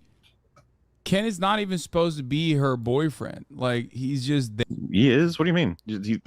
Funnily enough, that is the toy part of it. When she becomes like more of a real person, she says she doesn't want to be with him. Well, in the movie, they directly say that they're boyfriend and girlfriend. Yeah, they're boyfriend and girlfriend at this point in the movie. That's. But also, I mean, Hasan didn't understand. So when he said they're supposed to be the heroes, what he meant was that the movie starts off and it's weird because it has basically Barbie is like the oppressor and Ken is the oppressed. So he's saying, and you can disagree with this, but Critical Drinker is saying, so it's kind of weird that Barbie's supposed to be like the person that we're supposed to like empathize with and see as the protagonist. And then Hasan, because Hasan's very stupid, says, bro, it's the Barbie movie. Her name is in the title, bro. Ain't it incredible no one cares though? about Like Ken. He got away with like responding this ineptly live, and then an editor fixed it up and put it onto the YouTube and didn't see any problem. I bet you if we watch this live, there would be like 20-second gaps between every sentence. I don't know that this is on his channel, so I don't know that they actually edited it. Oh, okay, maybe they did. Well, because like I thought the zooming and stuff, like it was done by someone that he approves of. I don't know. I don't know this. So rather than just like straight rips, like if it's edited with. Well, I'm assuming the zooms are. I don't know. I don't think the zooms are on his live stream. They're not on the live stream. The zooms, no. Right. So someone did edit this, but I don't know because Hasan has all these channels that put clips of him up that he has supposedly no direct affiliation with. Okay. Yeah, I don't know if this is because he has one that he does affiliate with, right? At least. Right. Yeah. This presumably video not this one. This video actually ends kind of abruptly. I don't know. Yeah. No. This is not an official one, supposedly. Anyway. Oh wait. I just read the channel description. I do all the video editing myself with permission from Hasan, unless that means just permission to re-upload. But I assume that probably doesn't mean anything. I don't know. Okay, fair enough. Like, obviously, they're trying to throw him off the set. Well, but I mean, the fact that Hasan allows this to exist, then that means that he's okay with it being uploaded, right? He wouldn't. I assume the reason you brought up, like, hey, Hasan didn't put this on YouTube himself. It's like, yeah, but he's totally fine with it being here.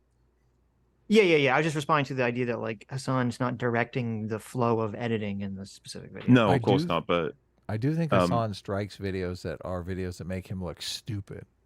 That are I don't know. I can believe that. This genre. Well, I'm assuming the comment section of this is going to be cringe as fuck. Like yes, perhaps. Yeah. It's a pro Hasan channel. Yeah. There, as an accessory. That's so funny, dude. These are toys, man. That's awesome. That's fucking dope. Oppenheimer was literally just 75 politics and less political than Barbie. What the fuck? These people are. Changed when Yeah, okay. Nah, you can't save these motherfuckers. This video got 2 million views too, by the way. Well, yeah, you already said he should kill himself. I already know that. You consider them unsavable. us Holy shit. experiencing emotional changes and physical flaws like flat feet and cellulites. See, because Barbie world is a reflection of the real world, the Barbie's appearances change depending on how their real Oh, he's implying Barbie's a bad hero because she treats Ken like shit. She doesn't even treat Ken like shit. And why does she apologize for it later? I like that even his chat's like Hasan, what are you talking about? It's pretty blatant. Yeah, it's like Well, they're second-class citizens. They have less rights. yeah, like first of all, and we'll listen to what he's gonna say because I don't know if he expounds on this or not. But like Barbie, 100% treats Ken like shit. She doesn't know or care really about him. She doesn't even know where he lives. That's like literally a joke in the movie. Is like, where do the Kens live? And she's like, I never thought about that. It's like, what do you mean? Well, remember when they were on their way back? She says, like they say, oh, I never had a Ken. She's like, yeah, well, they are superfluous. Yes, yeah. And the whole thing with the animal, she's like Wow. apologizes that maybe every night didn't have to be girls' night. Maybe I could have, spent time with you. Maybe I could have given a shit that you exist. I Yes. guess. like the first thing that sets Ken off in the real world, where he starts to kind of become enamored with it, is that someone asks him what time it is. Or no, so it's actually something more minor than that. Someone says, "Excuse me, sir," and like walks in front of him. And the fact that someone acknowledged him before walking in front of him, he's like, "Oh my god!" Which Right? is But why he's so easy to like in the film. exactly. But no, totally. Barbie is like treating him totally great. All the Barbies are treating him totally great. Like, Remember, I think like isn't it he asked to come over and see her, and then she's like, yeah, okay, and then he goes like, yes, and then she says, I'm having a huge party. It's nothing big. Like the Yes. joke is she'd already invited basically everyone, but not him. yes, right. He thought it was gonna be a solo date or something. Yeah. It sounds cringe talking about it this way, but like I don't know. You're the one saying it's not the case, so now we have to bring up the references for why it is. I think you forced me into this position, Hasan. It's a Barbie movie. This is a toy movie, Mauler. Why are you talking about this? Stupid toy movie. Movie for children. At no point does she treat Ken like shit. Unless your expectation is Barbie's supposed to suck and fuck Ken at any given moment that Ken asks for. That's what the fuck? Yeah, that's it. This is worthless. God, it's That's so a completely different movie. Yeah, I mean those probably exist online, but I just it's not the one we were looking for. We were a story about two people who gave a shit about each other. That's all. Well, it's interesting because in the beginning of this, Hasan says, I don't think that any of these people that don't like the Barbie movie actually watched it. I don't think Hasan watched this movie. It's starting to get a bit. skeptical. Yeah. He's getting like very basic plot points completely wrong. Like, I don't even understand this. Well, and you know what would happen? We learned this last night. If Ethan were here right now and he'd seen Barbie, and then he goes, "Well, she does treat him like shit," then Hasan would be like, "Yeah, no, yeah." You change on a dime. Yeah, what I mean is Right. that she has no obligation to be his like best friend or suck his dick, and then Ethan would just be like, "No, just to be nice to him." And he'd be like, "Yeah." Well, It was pathetic. That really changed my mind about him overall. He's like the most spineless person in history. True. I love that it's either misandrist or it's hardcore pornography. There's no in between here. Those are our options, okay? Well, I think Hasan's just so full in like hater reactionary mode. So anything that Critical Drinker says, he has to take the opposite position on, Of essentially. course, yeah. Yeah. Even when he says the exact same position that Drinker just said, Right. he spins it as if it's different. It's insane. She's incredibly nice to Ken. Oh my god. He's just like what, mad? Like I can't believe I'm doing this, but yeah, isn't there a whole Where? sequence at the end where Barbie apologizes for how she's treated Ken in a sort of vague way, but still she does do it. She sits down with him and says like, "Yeah, it probably wasn't right that you were ignored," or something. Maybe I need to rewatch it. Well, Why would she okay. say all of that if it wasn't true? I think I figured it out. We're actually looking at this all wrong. Okay. This is how Hasan treats women. So Ooh, from his that's- perspective, he's yeah, like, there's nothing wrong with this. What do you mean? Barbie's treating Ken like I treat all the women that I know. yeah. Damn. The superfluous add-ons that I don't even care about. It's sad that that's probably very true. I know. Rolt of Givia for $25. Thank you so much, Rolt. Says, sorry you got bullied yesterday, Adam. I thought you made a lot of good points. Good to see you on there. Also, the thing I DM'd Adam last week was that you should have compared Sam Cedar's fear-mongering to Tim Pool's Civil War crap. He would have prioritize separating himself from Tim and probably lose the point to you as a result.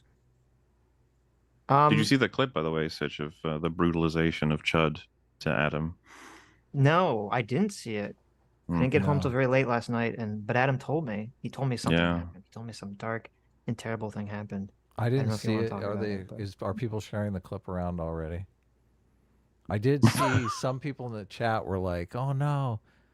Well, no, actually, somebody messaged me on Twitter asking if I did it deliberately to like add cover for Doomer. I'm like, no, I'm not adding cover for Doomer. So, I don't even know what that means. But... well, because I think Doomer had like a rage quit on EFAP. Oh, you're saying was it an homage? People, An homage. look, I don't feel like it was a rage quit. I tried to stick around just to kind of smooth the waters a little bit before I left.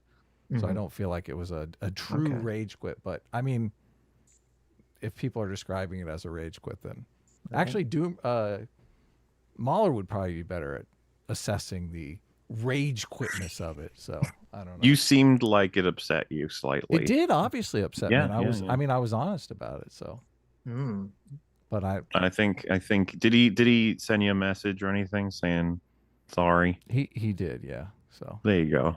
But I still banned him from chat, and I still want to see. I still want to see that dance on Wick's live stream. And like I said, look, I wouldn't have done any of that stuff if it was a $50 super chat. But just to do something like that for a $5 super chat, I just feel is like a little out of touch. So I mean, and look, I'm being completely honest here. So would you guys read a $5 super chat that said "Mauler, shut up"? Fuck no. Are you kidding me? Look, well, I would read it, but I wouldn't. We wouldn't read it to your face, and not only well, that. no, I would even read it, but I would be like, oh, this guy doesn't like you, Mauler. He says that you should shut up. And you tell that guy that he's wrong and that I should speak even more. I mean, it depends what you were saying at that moment.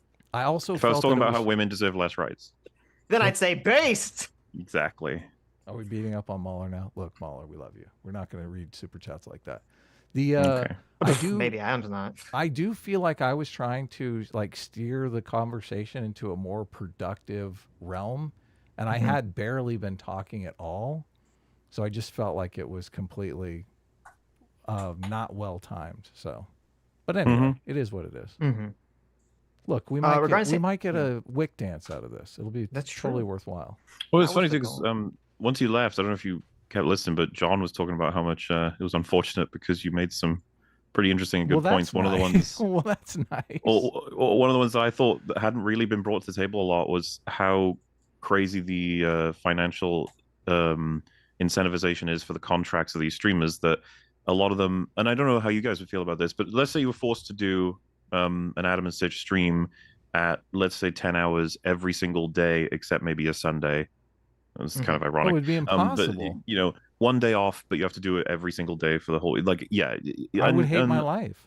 I think there's a reason why EFAP doesn't run every fucking day. That would be a nightmare. So the question of like, so does it make sense that they have their contracts forcing them to stream this much, and does it then make sense that they want off time, i.e., play someone else's video for 2 hours while they do something? And it's like, that can explain why they do it and why they so ardently defend it, even though it's immoral. Exactly. That's a good point. Yeah.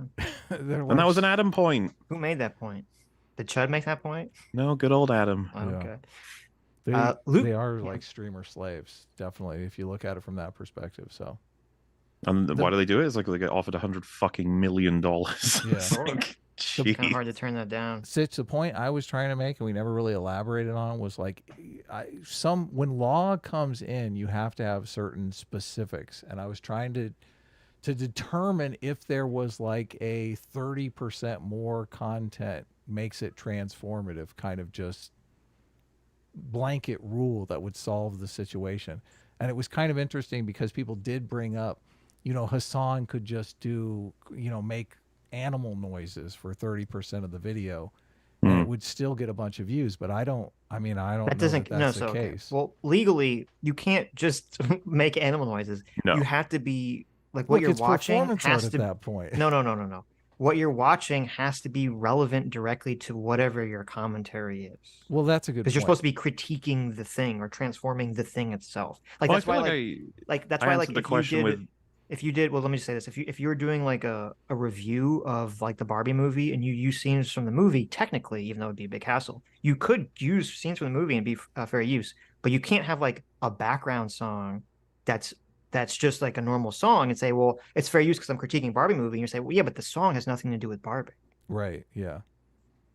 You want to say something, Mauler? Yeah, because people were asking from Chud's chat, like they were trying to go with the, was it?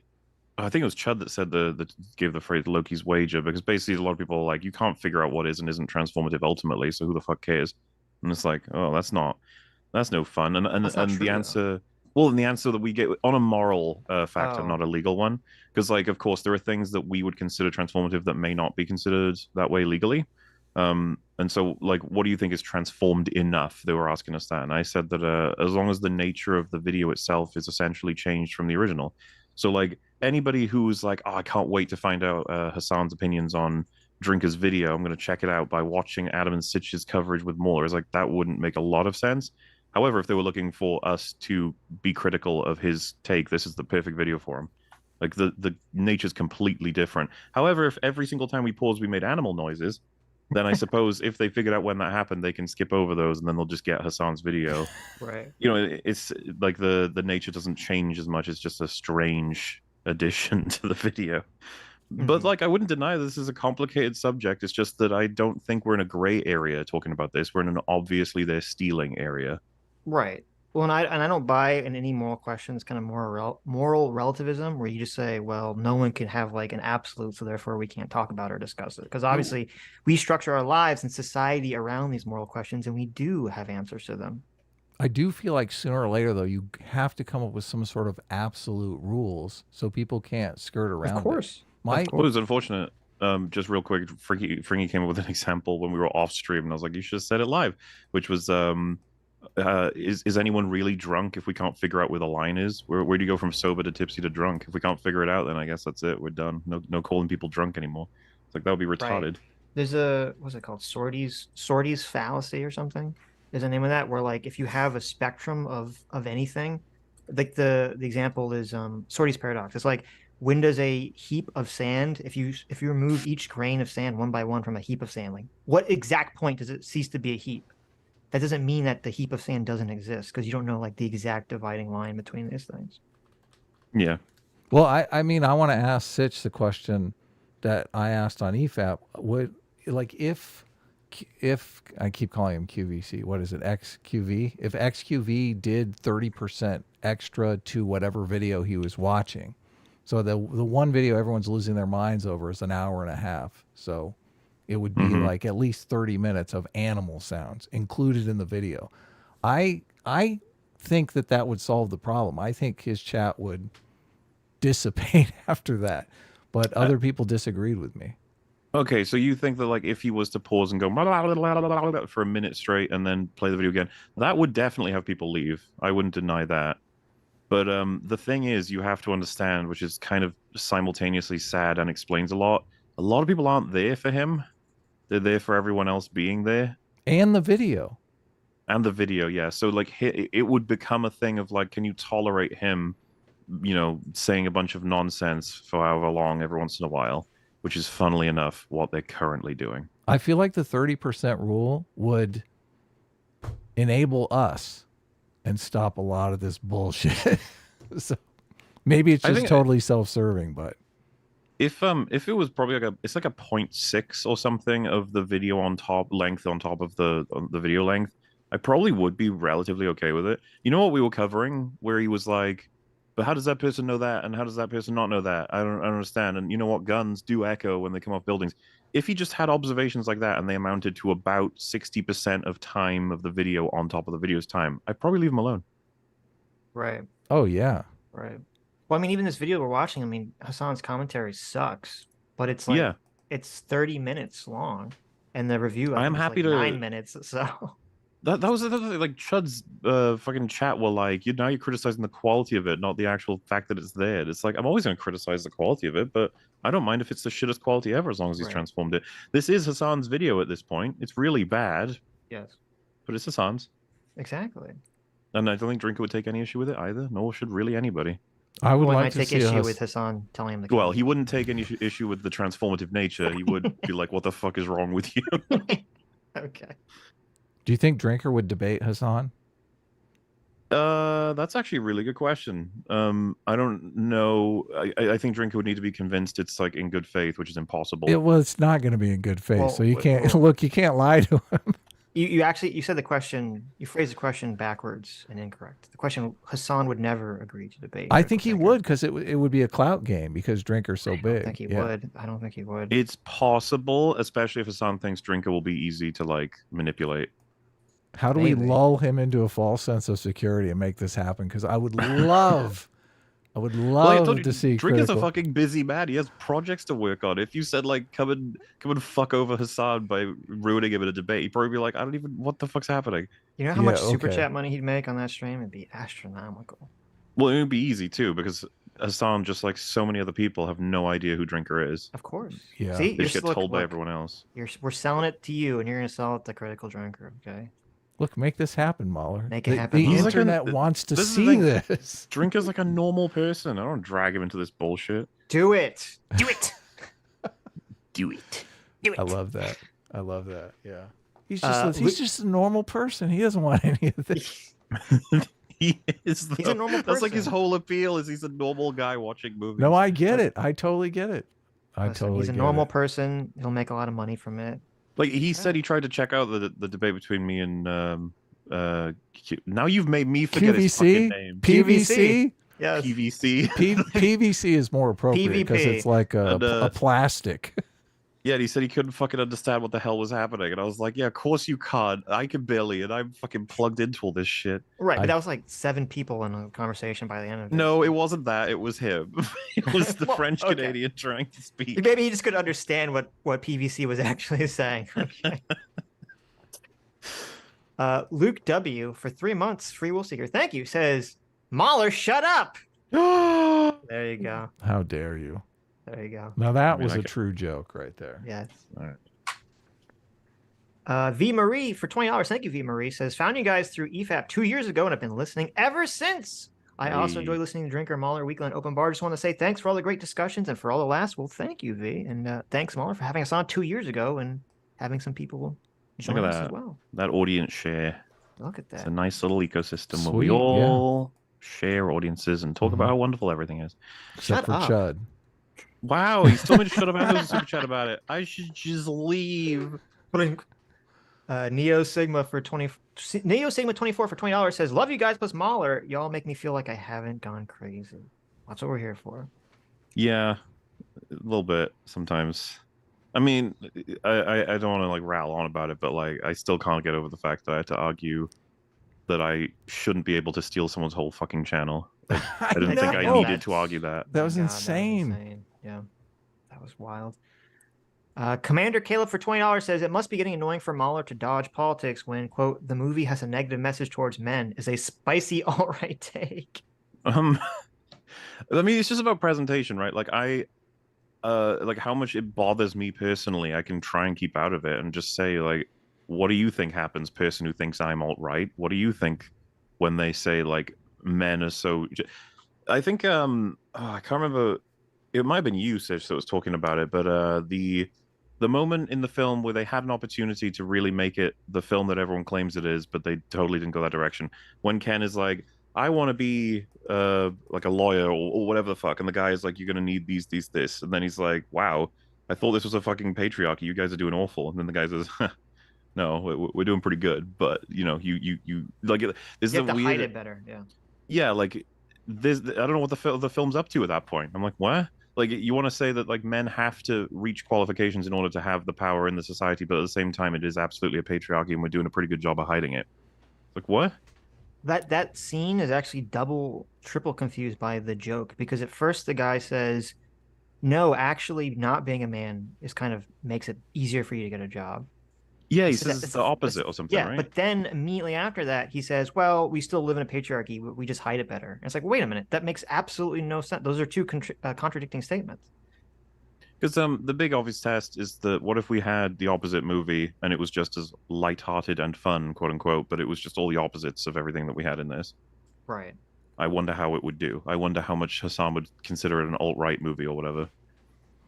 Like I would, if the real world, this is what I think should happen. The real world should have been just realistic, with remove all the overt sexism, and it's just that Ken is treated so poorly that he thinks, like, he interprets this as like the patriarchy. And I don't know, maybe he talks to some, like, there's like some random like feminist protest going on, and he just talks to them and they tell him about the patriarchy, and he just thinks he assumes it's true because everything seems so like wonderful to men in this new world. And then he takes, you know, this kind of hyperbolic version of the patriarchy back to the Barbie land. And then I think the movie would have been like received very differently, at least to me. Yeah, no, well, because this is probably where I do disagree with Drinker. There are portions in this film that feel like they're a part of a film that I would have liked to have seen. I would have been okay with, where I'm like, it is like sort of just joking around, having fun. What would it be like to have Barbie walking around our world, fish out of water humor, all that stuff? Like, I'd be totally fine with that. It'd be fun. Right. Or have, you know, Barbie, you remove the feminism and just have Barbies on some sort of, you know, quest for existential meaning in her life, so that by the end of the movie, her deciding to become real would have made sense with what she was trying to accomplish from the beginning. Sure, yeah, make the whole film about, like, squarely about what it means to be human. Right. Right. So the whole thing could have been like, oh, I don't want to be, I mean, it could have had like some levels of feminism, because it could have been like, I don't want to be stereotypical Barbie. I don't want someone to, you know, dictate what my life path is. I want to be able to make my own choices in life. And to be fair, like I said, there's some of that in there. It is, but it's all muddled. overshadowed by all this other stuff. Yeah, this is what I mean. Like, it's so hard for me to say what the film is about. It's so fucking confused. Yes. Pobaxi for 20 euros. Thank you so much. Says, Hasan strikes me as someone who would be front and center yelling how the emperor wears the finest clothes. Definitely. True. This is a see-through bathrobe. It looks great. Dillagaff for $20. Thank you. Says, do not sully the purity of Drinker. Plus, Drinker would feel like it's punching down on a child's mind against the sun. I know. He might actually genuinely say that. Like he truly believes it would be very unfair to do this to this poor person.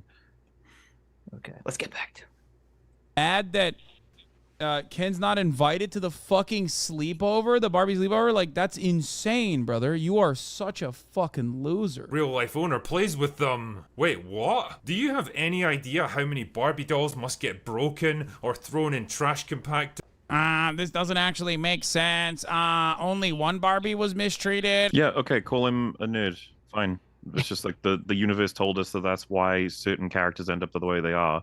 And it's like, okay, but that doesn't make any sense. Sitch made this same point, and I feel kind of bad because I did kind of go full Hasan on him. I was like, I mean, fucking nerd. It's the kind of thing, I don't buy it most of the time. This is kind of a thesis we have on EFAP, where this caring about how things make sense and all is like, everyone's just like, oh god, fucking nerd. It's just like, yeah, but you do whenever it suits you.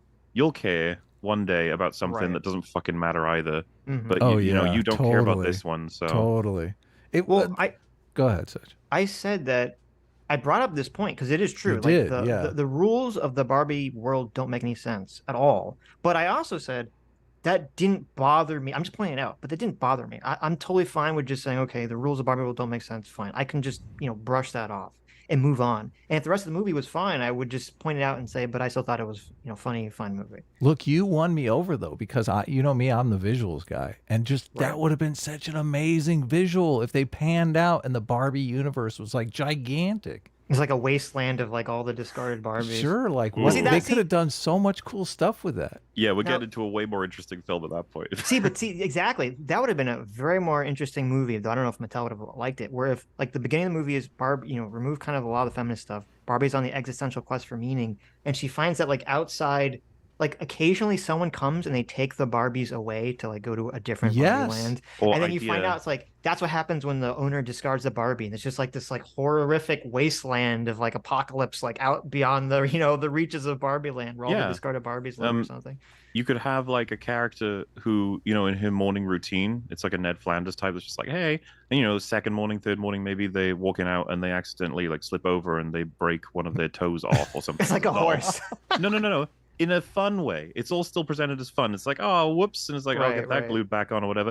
And then the next day, they're just not there. Right. It's Oh, like once yes. it's The like a missing horse. Like, Barbies. it breaks its leg, and then it's like, oh, we gotta kill it now. That's what I mean. And you know, it was like, what does that feel like from the Barbie perspective? It's like I would have Right. way more fun with a movie like that. Yes. You could have kept the Yes. politics out of that movie too, but I know they really course. wanted to shoehorn the politics in. Yeah, of course. Barbies get thrown away all the time. Actually, every single Barbie would be fucking destroyed. It's like, dude, suspend your disbelief. It's a movie. Then why the fuck did the movie tell us that? Why didn't it just go with the flow? I've always hated this. Like, it used to come up with the TLJ. You'd be like, it's a fucking Star Wars thing. It doesn't matter. It doesn't make sense. Like, so why the hell did they have a character explain to me in a whole scene with exposition how exactly it works if none of it makes sense? Why did you just skip over that? What's the point? Yeah, I think they could have even had the weird Barbie character. I don't know. Could they have had that character without giving that explanation? Why is there a weird Barbie? Well, you know what they could have done is they could have done it the way they do with other stuff, right? It's like, is Barbie Land like a different dimension? Is it something that we think is in our head? Is it? But and then they all just respond, yes. Like the joke being, of course, fucking, it doesn't make sense. Like if they had that with everything in the movie, sure, but they don't.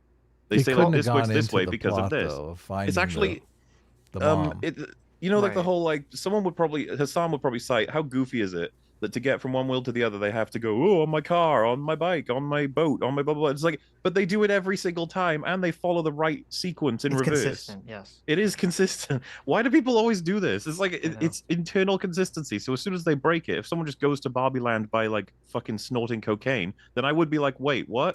That would be based. We found a secret backdoor to Barbie Land, takes out like a pink pixie stick and snorts it. And then it's like, why do you care? It's like, oh, I'm sorry. I was trying to fucking follow the story. Right. Did you imagine how, if she got in that box, how they would put that on the bicycle? Because I was thinking about that. What? Sorry? You know, they're trying to get her into the giant box, and then. Oh, I have no idea. How did they get that? How did they get that box out of the bicycle? That's true. We don't know. Look, no the idea. They could just strap it to the front. What do you mean? They could just like duct tape it to the front of the bike. The consistency is bullshit. It's super interesting to me too, because like weird Barbie ended up the way she is for these reasons. That's why she's the character she is. It's like, oh, okay, fair enough. But you understand everybody would be that way if the rules worked the way you just said. And then it sounds like man, nerd. Or if like, well, and also I said like there should be so many more Barbies, unless every Barbie is supposed to be like symbolic of like the one version of itself, maybe. But then, as Adam said, the plot revolves around this Barbie supposed to finding its specific owner, which kind of throws a wrench in trying to understand the rules of the world. And I think the problem is that when people kind of say like, well, it doesn't matter, it's a silly movie. It was just like, okay, I get that, and I can even accept that to some degree. But if the rules and logic of the world are not consistent, then nothing matters, because it means any action can just go in any direction. Like a character can die, and then the next scene they can just be revived because, you know, fairy magic that's never been established in the movie. So you lose all the emotional weight of anything if there's no consistent rules. I think so too. Is this just a toy movie? Look, is this masculine storytelling though? I know sometimes when women tell me a story, it doesn't seem like any of the rules that you're discussing apply. So they won't get to the point. Look, so sometimes that is woman hatred right there. Look, it's an observation. It's obviously not all women, but sometimes I wonder if like the rules. I wonder. Well, no, all the rules that we talk about in storytelling. I mean, a protagonist with a strong goal. Is that like a masculine thing? Are women super goal oriented? Look, oftentimes people will discuss the difference between men and women being that, you know, men get into a problem in their relationship and they're like, I want to solve the problem. And women often say, well, we're just emoting. We're just, you know, keeping the channel open here. We're not really interested in solving the problem. We're interested in talking about the problem. Isn't that like a structural difference in storytelling there? Yeah, no, I think you're right. I'm sure if you could do some wide study on this, that men and women, if you like had a bunch of men, a bunch of women, like, and you told them to write some story about something, that there would be like significant differences in structure of the story on average between men and women. Yeah, I think that makes sense. And it could be that men, I mean, because it's, you know, men are more single target focused, and women have a better, wider focus. Well, we go hunt the mammoth. They take care of a bunch of different kids. Exactly. Well, women have generally have better emotional intelligence. So it could be that for a man, you know, for what appeals to a man is a more goal-driven story, which is generally how movies are written. For a woman, it might be more about the emotional experience, you know, of the journey along the way or something. Yeah, this is like chick flicks versus action flicks. Like they often say men do things together and women like talk together, like hang out together, but not really doing things, just conversing. I mean, men. I mean, I don't know. I've hung out with lots of guys before. And we just hang out and talk. That was nice. Yeah, we're talking Yeah. right now. Well, we're doing. We're something. live watching this streaming, though. terrible. We're watching this terrible. So? movie, so. No, to me, I'm just chatting with my buddies. Okay, I ain't doing nothing. Oh. No, this streaming nonsense. Let's just end the stream and just talk privately. Oh. Look, Oh, Sitch gets mad when I just call him on the phone just to chat. So I mean, the whole doing things together I think I'm that's like, kind listen, I'm like a young lad. I'm like, send me a text seems to message. make And he's like, no, I sense. have to call you. I'm like, oh, what a boomer. I feel like that's what's often behind chemistry is like actually familiarity with the people. As much as you can, Of you can have like course. chemistry that blows up straight away between two people who haven't even met before, but like to maintain fucking shows that go for like 5 years, that Yes. familiarity is can be Yes. really important. Of Yeah. course, yeah. All right, back to this. Yay. Back to this project that we're working on together. As men. As men. It's a movie about a toy, and even inside of the movie, It's a movie about space wizards intended for children. Do you know Patrick Williams Yeah. will never live that down? Cope No. spiral. Where's my cope No. spiral It's so graphic? funny. The every Cope single spiral. Barbie. Adam made a cope spiral from one of our previous When conversations. one of the people in the video goes into a cope spiral, I have a bring up special graphic now. It's a movie for children about little toys. Yeah, that's the cope spiral we're talking about here. That's a hyper cope spiral. It would be fucking destroyed. It's like, dude, suspend your disbelief. It's a movie. Or what? What are you gonna do? Like, if I don't suspend my disbelief, you're gonna fucking kill me? Recommend I kill myself? Yeah. So Yeah. fucking strange. Like, as if I have control over that, by the way. That's so What I'm pulled sick. out by, I am pulled out by. I can't help you. Are you? Wow, you have a really good pull-out game. Is that what you're saying? It's just, The I've pull-out heard this king. for years at this point. Get yes. the control of the Mauler's pull-out game. confessing right here on the stream. Mauler, I mean, that's it's true, not you know. safe. If you lose interest, you lose interest. What can I say? Right. About a toy, and even inside of the movie about a toy, what's going on right there is not the real world.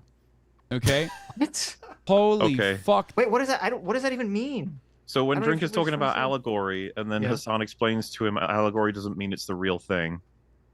It's like, yes, that's what that means. So, But I don't even like- know at this point if Hasan, fuck it, I don't know what's going on in there. Probably nothing. So in like all these Aesop fable stories where there's like foxes and cats and wolves doing things, I'm supposed to just be like, oh, that doesn't have like a broader implication for When he humans. It's says- just a story about a fox doing something. When he says slow and steady wins the race, I say they aren't people, Hasan. It's not a real world, you idiot. Turtles can't talk in the real world, dummy. The rabbit was just going to sleep because he fucking wanted to. Yeah, Not about humans or anything. this doesn't mean anything about anything. God, you guys are idiots. Just a bunch of animals meant for children. Oh. Dude, oh God, how do you live like this? I mean, he's How okay. do you- Drink is doing fine, just so you know. Yeah, I was He's- gonna he's- say. He's doing just fine. Live like this. There's There's or gotta set be on fire or eaten by family pets every single day.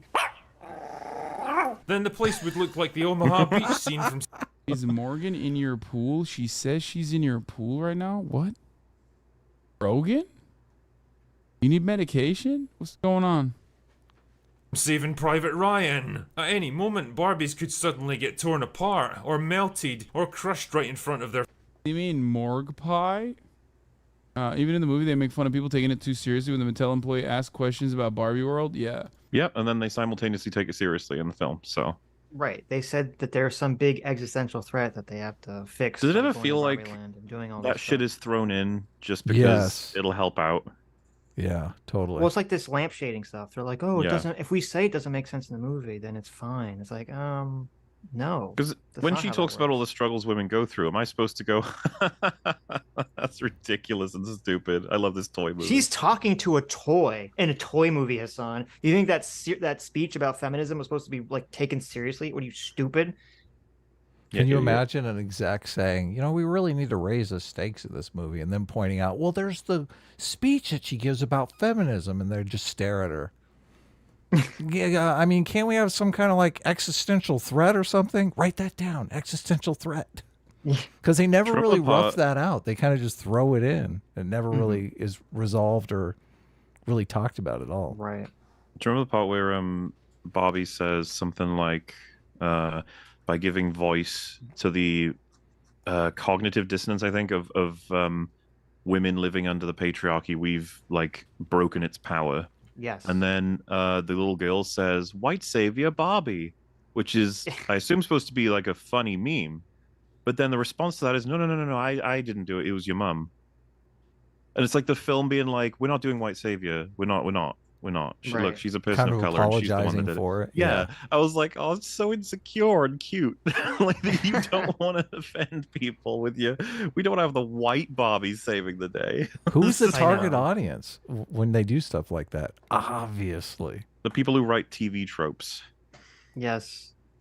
That whole character is the daughter character is so confused because like in the first scene, you know, Barbie comes up and tries to be nice to her, and then the daughter character is like a total evil bitch to Barbie, makes Barbie cry. You know, and she's a evil bitch to her in this like hyper woke way. She accuses Barbie of being fascist and you know, destroying women's body images and all this stuff. And so you kind of like watch that and you're like, oh, I'm assuming from an audience perspective that you're supposed to not agree with the girl. You're supposed to think that she's in the wrong for doing that. I'm guessing that. But then when she does like the weird woke shit later in the movie, the film agrees. You just brought up the great example of, you know, the white savior thing. They don't make fun of her for that. They immediately try to fix that. And then at the end of the movie, I think it's like literally her last line is she criticizes her father. Her father's trying to learn Spanish or something, which I'm assuming because he's married to a woman who speaks Spanish. So you think that should be commendable. But instead, when he says something in Spanish, the daughter accuses him of cultural appropriation. Yeah. And it's like, and then in an interview that I saw with the director was like she was like, oh yes, the little girl character, oh, she was so great. She was so great at like voicing things. And I'm like, wait, so are we supposed to take that scene where she's insulting Barbie's like, we're supposed to agree with that? Like, what's happening Yes, you are supposed to agree with that. I don't know. It's why this movie's so confused. Yeah, I agree. But I don't fucking know what's going on in it a lot of the time. Friend's eyes. Jesus, that's like a horrific existential nightmare. But I guess you're not supposed to think too much about that. Internal consistency in a movie like Barbie is rarer than a mainstream media outlet willing to give this movie an honest review. So the only solution is for Barbie to journey into the real world, find the girl who plays with her, and get her to be happy again. I'm surprised he didn't say anything about that, but okay. He's letting it slide. And Ken tags along for the ride because he's got nothing better to do than simp for Barbie. Unfortunately, the real world... Ugh, I fucking hate it. All Connor's doing is simping for Barbie. Hey, twat, if Barbie only existed for the affections of someone else, I think you'd take issue with it. But when it's flipped, it's fine. I don't see why it's not reasonable to take issue with the fact that Ken only exists for Barbie's affections, like, canonically. Like, that's how she describes it, as far as I'm aware. Isn't it? Helen Mirren says Ken only has a good day if Barbie looks at him. Well, That's so you could sad. say, oh... That is really That's sad. so sad. Right. You could say it's okay because, again, like, the point of Barbie Land is supposed to be, they're supposed to go, this is terrible. And then you get hit with the, oh my God, this is like what the real world is, but in reverse, right? But like, I don't think Hasan ever makes that point. He's mad that Drink is referring to him as a simp, which is pretty much like, yeah, he's like a canonical simp. He right, can't. it's part of the plot. Like, why are you angry at that? That's just true. Because it's one of those reactionary words. Oh, okay. Yo, Morg Pie, it was a running joke when you were in Japan and she was doing a pool stream right after she was on your stream. Oh, okay. No one is in my pool. Okay, dude. My boy can barely say the words.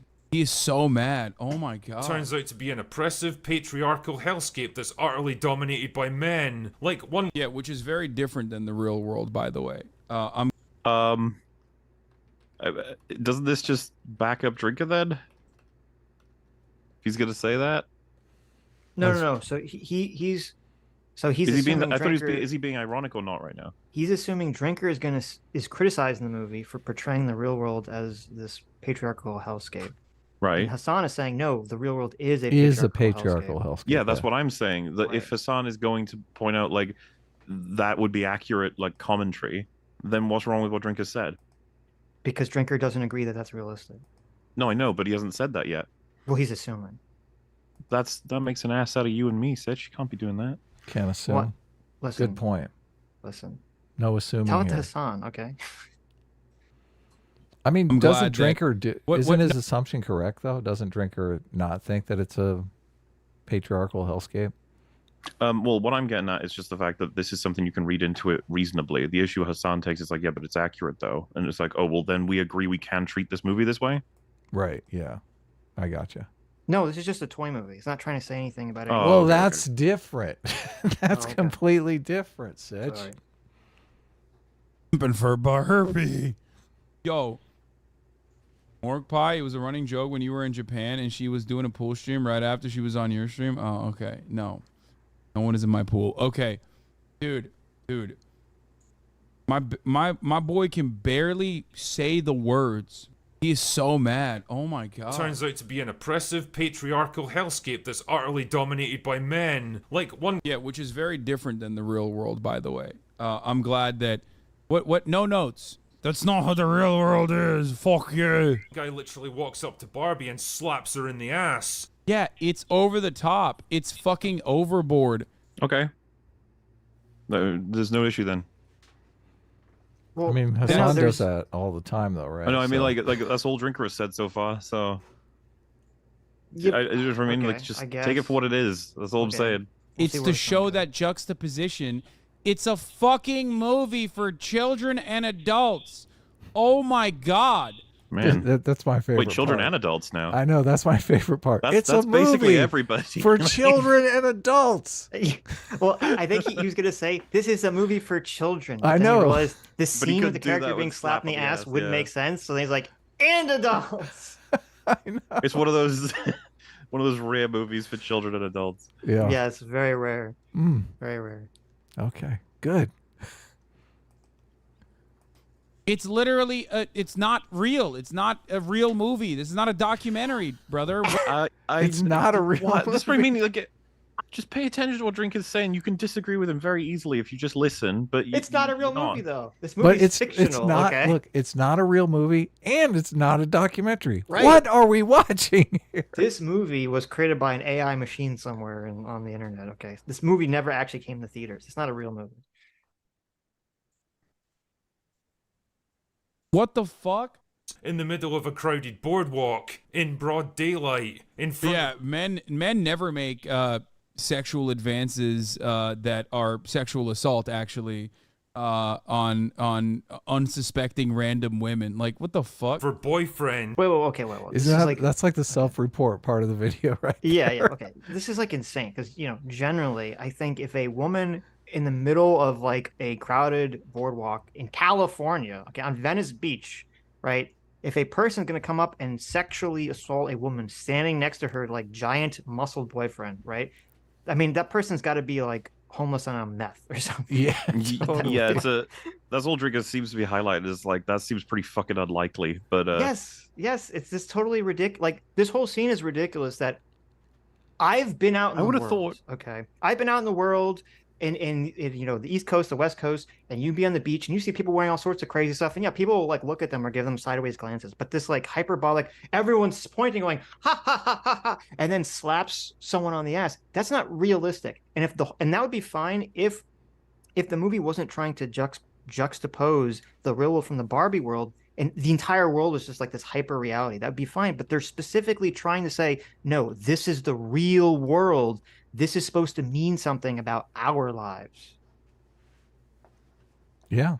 No. And it doesn't. It's just this preposterous, everyone is sexist, everything is sexist. You still live under the patriarchy view of the world.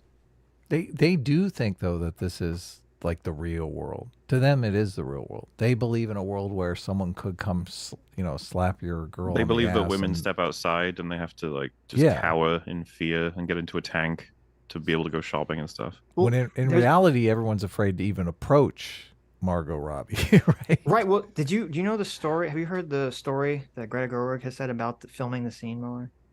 No. It's very interesting. So she says that when they were filming the scene, all these men would come up to Ryan Gosling and they would talk to him and they'd tell him that he looked awesome and he looked cool and they'd shake his hand and they'd be like all super friendly to Ryan Gosling. But no one would come up to Margot Robbie. Everyone would just look at her and stare, but no one would come up to her. And the director interpreted this. Okay. Well, actually, before I tell you how the director interpreted it, how would you interpret that? Why do you think that was happening? I feel like, oh God, I don't want to assume something crazy because it sounds like a strange event. I would have thought maybe some women, at the very least, would be interested to run right up to her, but maybe She claims no one did. Right. Just assume what she said is true. I mean, any explanation I could come up with feels like it would be insufficient. So I'd be curious what the interpretation of the director would be. Okay. Well, so we're gonna wuss out. You're not gonna do The Sitch. Be nice. Well, to our like I feel guests. like I'm being inched toward the idea that they wouldn't want to risk getting anywhere near her in case something bad happened. But like, is that really enough to explain that? Well, Couldn't you no, stand What- meter what away bad- and wave at her? What bad possibly bad could happen? Look here. Well, but let's that's the make thing. it I'm multiple. not from Let's where make- they filmed it. I'm not a crazy alien who thinks crazy. I would probably be willing to be if Margot Robbie was standing right there with Ryan Gosling and he was talking to a bunch of people and she was on her own. I'd be very tempted to. I'd keep a safe distance to make sure she's not fucking terrified. I guess, but I'd be like, Right. "Hi, I like you in the movies you're in." Nice What outfit. you doing? Would you smack her ass? Probably not. No. Right. You Probably. Uh-oh. Depends. Would anyone Okay. believe her if she told Right. people I did? I think, okay, in my opinion, I think that if that scene actually happened in real life that she's talking about, I think there's a lot of complicated social interactions that are happening there. I think that for a lot of men, they would feel uncomfortable going up to Margot Robbie, who's dressed in this kind of sexy outfit, and like complimenting her outfit, because then it's like, like when you watch them filming the scene, you'd assume that they're making fun of what they're wearing. So if you compliment her on the outfit, you're like, oh, I'm complimenting you on this like sexist stereotype that I'm assuming you're supposed to be doing in this movie. And they're a Right. guy's gonna be afraid, like, oh, am I gonna get in trouble for doing this? Am I gonna get criticized for doing this? And it's the same thing for women. Women are not necessarily gonna want to go up to her and say, oh, you look beautiful, because they're like, well, is she supposed to look beautiful? Is she supposed to look hot? Or is the movie like making fun of the outfit? It's not exactly clear. But from Ryan Gosling's perspective, you wouldn't have any of this going on because we don't have this sort of like clothing body issues necessarily that we have for men that exist for women. So I think there's like this very interesting, complicated psychological thing that's happening in this interaction. But in the director's mind, the way when she describes this, she simplifies it all down to just this, oh, it's because men just view women as objects. So they're just objectifying Margot Robbie, and they view Ryan Gosling, a fellow man, as like a person to interact with. And so that's why they definitely do it. wasn't going to go that direction. No. And when the director said that, my mind was like exploding because I was like, this is the person that made that movie. That shows you their worldview. Mm-hmm. So Yeah. Now, that this would afford the writers a chance to demonstrate a little bit of nuance in their storytelling, maybe portray the real world as both good and bad, in sharp contrast to the simplistic, idyllic innocence of Barbie worlds. Kind of like in Enchanted, where the protagonist gets taken out of her cartoon homeworld and has to learn to navigate the complexities and difficulties of real life. This is such an easy W for Hasan to just say, maybe that could have been interesting to do it that way.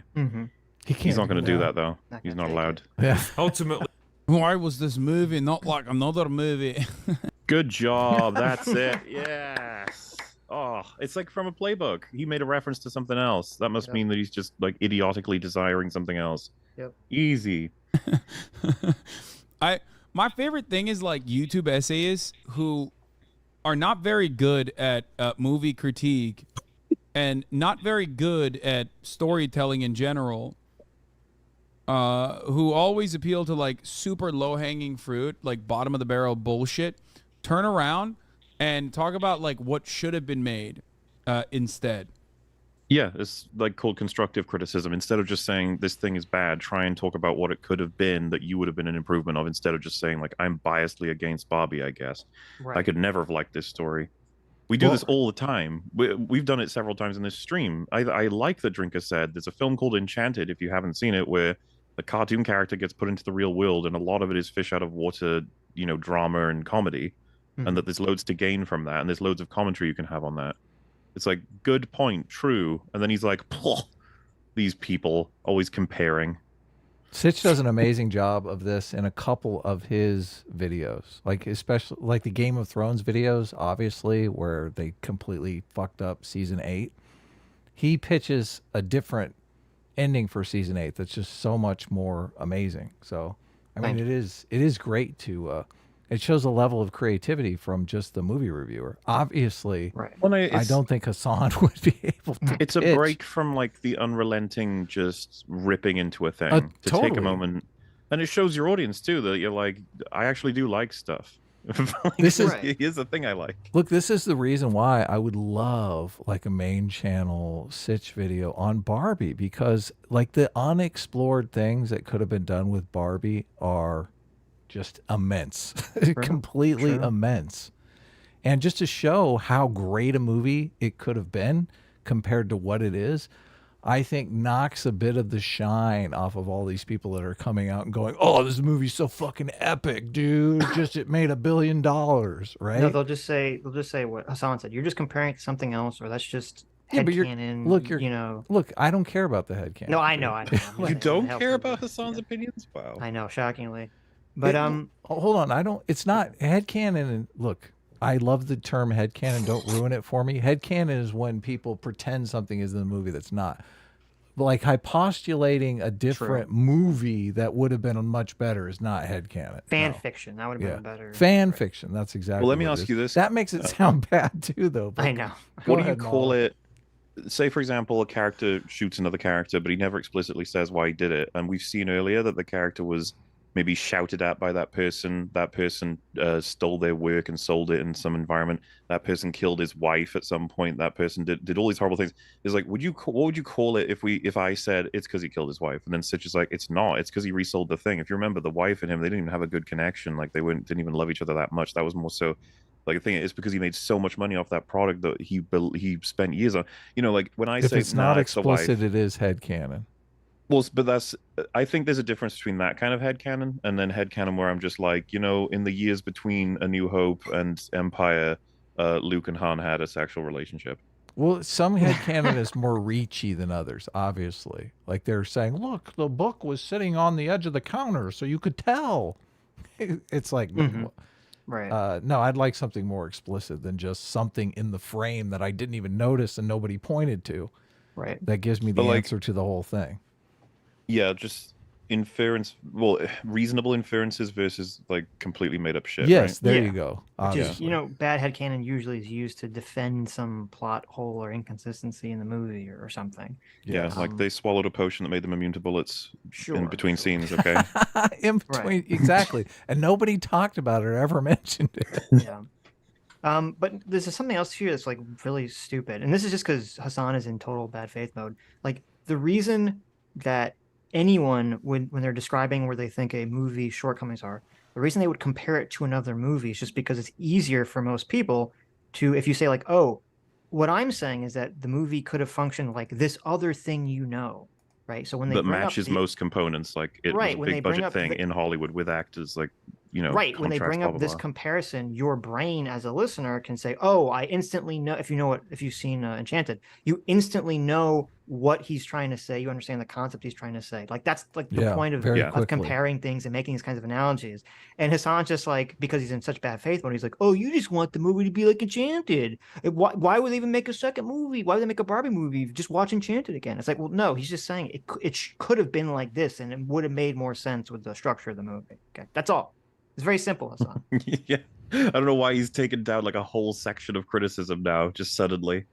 I'm sure he's never compared to any situation in history ever when talking about current events. Never. It's additionally funny because the movie was like objectively a success. So that doesn't fucking matter. when I as soon as I heard him use the word objectively, I saw a Mauler in my head. I don't care how much money it made. Shitty movies make money too. That's all I gotta say on that Look, one. objectively, Mauler, this movie was a total success. You can't deny it. Well, Sound of Freedom was an objectively huge success. What does that mean? That's true. He's gonna really double down on this argument in a weird way because this is coming from a supposed socialist who's not supposed to put weight on capitalism and profit. And yet he's gonna make the argument that just because this movie made a bunch of profit, therefore it must be good. Did you guys see Sound of Freedom, by the way? Haven't, no. Have you? No. I've only seen Shu's review of it, which I thought was funny. But like, if I was to go and see it, because I haven't, I would assume I'm in for like a really politically charged movie. But according to her review, there's like barely any of that in there. It just seems depressing to me. I like comedies. I'm fine with some serious thriller drama things. I'm tired of everything being a big fight instead of, a movie. Isn't this movie like heavy though? It's like child trafficking. Yeah. It's heavy. Oh my god! If it doesn't in there, look, if they don't have a wood chipper in the end of it, like I don't know if I really want to see it. I don't know if it's a wood chipper. It's probably just guns and. Right. What was that movie that they literally did have a wood chipper in the end of it? See, Fargo? Fargo. That's the ending I want for this movie. The Fargo ending. The Fargo cut. I think with Sound of Freedom, that was just people. My understanding is because I haven't seen it. My understanding is people were just projecting politics onto something that didn't necessarily have it in the movie. Oh, really? Well, it's because of who made it, who was in it, right? Because Disney published it. I think I have to check because they sat on it for 5 years. I remember people saying. Or I don't know. I just kind of got this perception that like people were saying like somehow because the people on the right use like the groomer terminology that somehow this kind of got like warped into being something related to this political message, even though my understanding is it had nothing to do with the politics at all. It was just about someone who was sex trafficked or child trafficked. Yeah, that's the impression I got from her video. But oh, really? Okay, so they don't really cover any of that stuff. It's just like a backstory. I can't make any strong claims, I'm afraid, because I haven't seen it. Good. Let's none of us see it. Okay. Maybe let the professionals handle it. You know what I mean? They clearly have a better grasp on this than Motherfucker. If he doesn't qualify as a professional film critic, I don't know who does. Like Drinker is. He's doing things. He's doing lots of things. No, it's very worse popular. than that. He's saying just let the professional people that make money selling these toy movies handle it. Is Russell Crowe like a professional? No, even Russell nobody really Brand knows who that is. Russell Brand is a famous actor. Nobody knows who either of them are. I think they do. I think Russell Crowe. Look, come on, he was in Gladiator. What are you talking about? That was Russell. I'm pretty sure that was Russell Brand. No. That would have. No, look, you guys, I wouldn't mind. That was Crow Russell. I understand the confusion. The Russell Brand Gladiator. Crow Russell, yeah. The Russell Brand Gladiator could be good. I might see that. Yeah, we'll try it out. That sounds like the worst thing I've ever heard in my life. Russell Brand is definitely.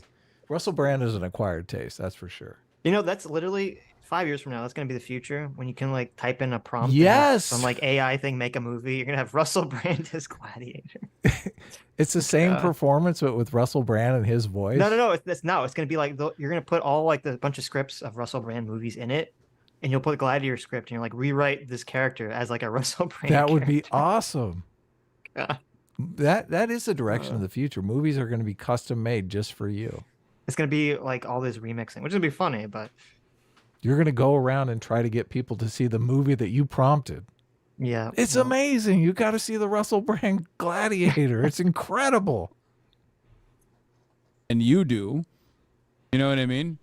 Growing and maturing as a person along the way. But then again, that movie actually had a likable main character, a decent story, and wasn't written by people who despised half the human population. But nope, the real world and all the men in it are shown to be universally, irredeemably horrible. Because of course they are. Anyway, Barbie eventually finds the kid who plays with her, who turns out to be an... Fight back. Fight back, buddy. Come on. He's reading You can do it. I want to dangle like a Where's the little doggy stick? treat. Yeah, you can do it. asshole. Okay. Here we go. Not only does things like that happen in the real world, but it certainly was shown in that sequence to really just like ham up the juxtaposition. It's supposed to feed you all of this as quickly as possible. That's the point. I'm not sure that was a response to what Drinker said, really. Like, well, it's not also an excuse. Like, oh, they couldn't give you this information in a way that made sense, so they had to ham it up in a way that doesn't. okay, make wait. Correct me if I'm wrong. I thought Drinker's whole issue that he was responding to there was the whole world is filled with men who are either like stupid or ineffectual. And then his response is, we're trying to ham it up to show the juxtaposition, right? He's saying the movie is trying to be hyperbolic. Don't think that this is saying something about the real world. That's Hasan's take. But he simultaneously said it is representative because we do live in a patriarchy. Yeah, but counterpoint, Hasan's an idiot. Okay. Now I get it. It all makes sense now. He will contradict himself in the span of a few seconds, so. Communist, activist, feminist that I think the movie wants us to empathize with, but fuck me, for the life of me, I could not tell you why. Ken, on the other hand, discovers the patriarchy is very much to his liking, mainly because for the first time in his entire life, people actually show him basic respect and human decency. You know, sometimes I get the impression this film isn't saying what the filmmakers think it's saying. So when Barbie eventually returns to Barbie Land, it's like his think is saying, dude. I love this guy. Like, seriously, why is? Do you think that's it? Because he's just out of things to say. He's like, I'll go for the accent. Like, it's funny. What, what else am I gonna do? Because I'm getting the impression that he knows he needs to counter these points, but he's not sure what to do about them. It's like, you know, Ken is not respected and not treated as human. He goes to the patriarchy, and he is. I don't think the film is saying what it thinks it's saying. That's what Drinker said, and then Hasan's like, yeah, well, you're Scottish, aren't you? If Neuralink becomes a thing, Mauler, would you like to go inside Hasan's head just for like I can't risk the infection. A couple of hours just to see what he's working with? What just if to I see never what's come going back? on in there? What if I never come back, Adam? Why would you do that? Why would you lose yourself in Hasan's head? The vastness of it. Yeah, it could be so empty. There's no way out. It's just like, this is freedom. I'm thinking about absolutely nothing ever. No, you won't listen. You can't get lost in his head because there's nothing there. What will happen is the nothingness. You can get lost in absolute nothing. The nothingness is there's so much nothingness that it becomes so dense that it's like a black hole. You just get stuck in the nothingness. I just picture it's the equivalent of a desert, and there's just a peanut in the middle of it, and you're like, okay. Have you seen Neverending Story? It's like the nothing. So it's all consuming. There you go. It's that. How do you formulate responses if you're Hasan to some sort of in-depth movie review? It's like actually making points and talking about previous movies.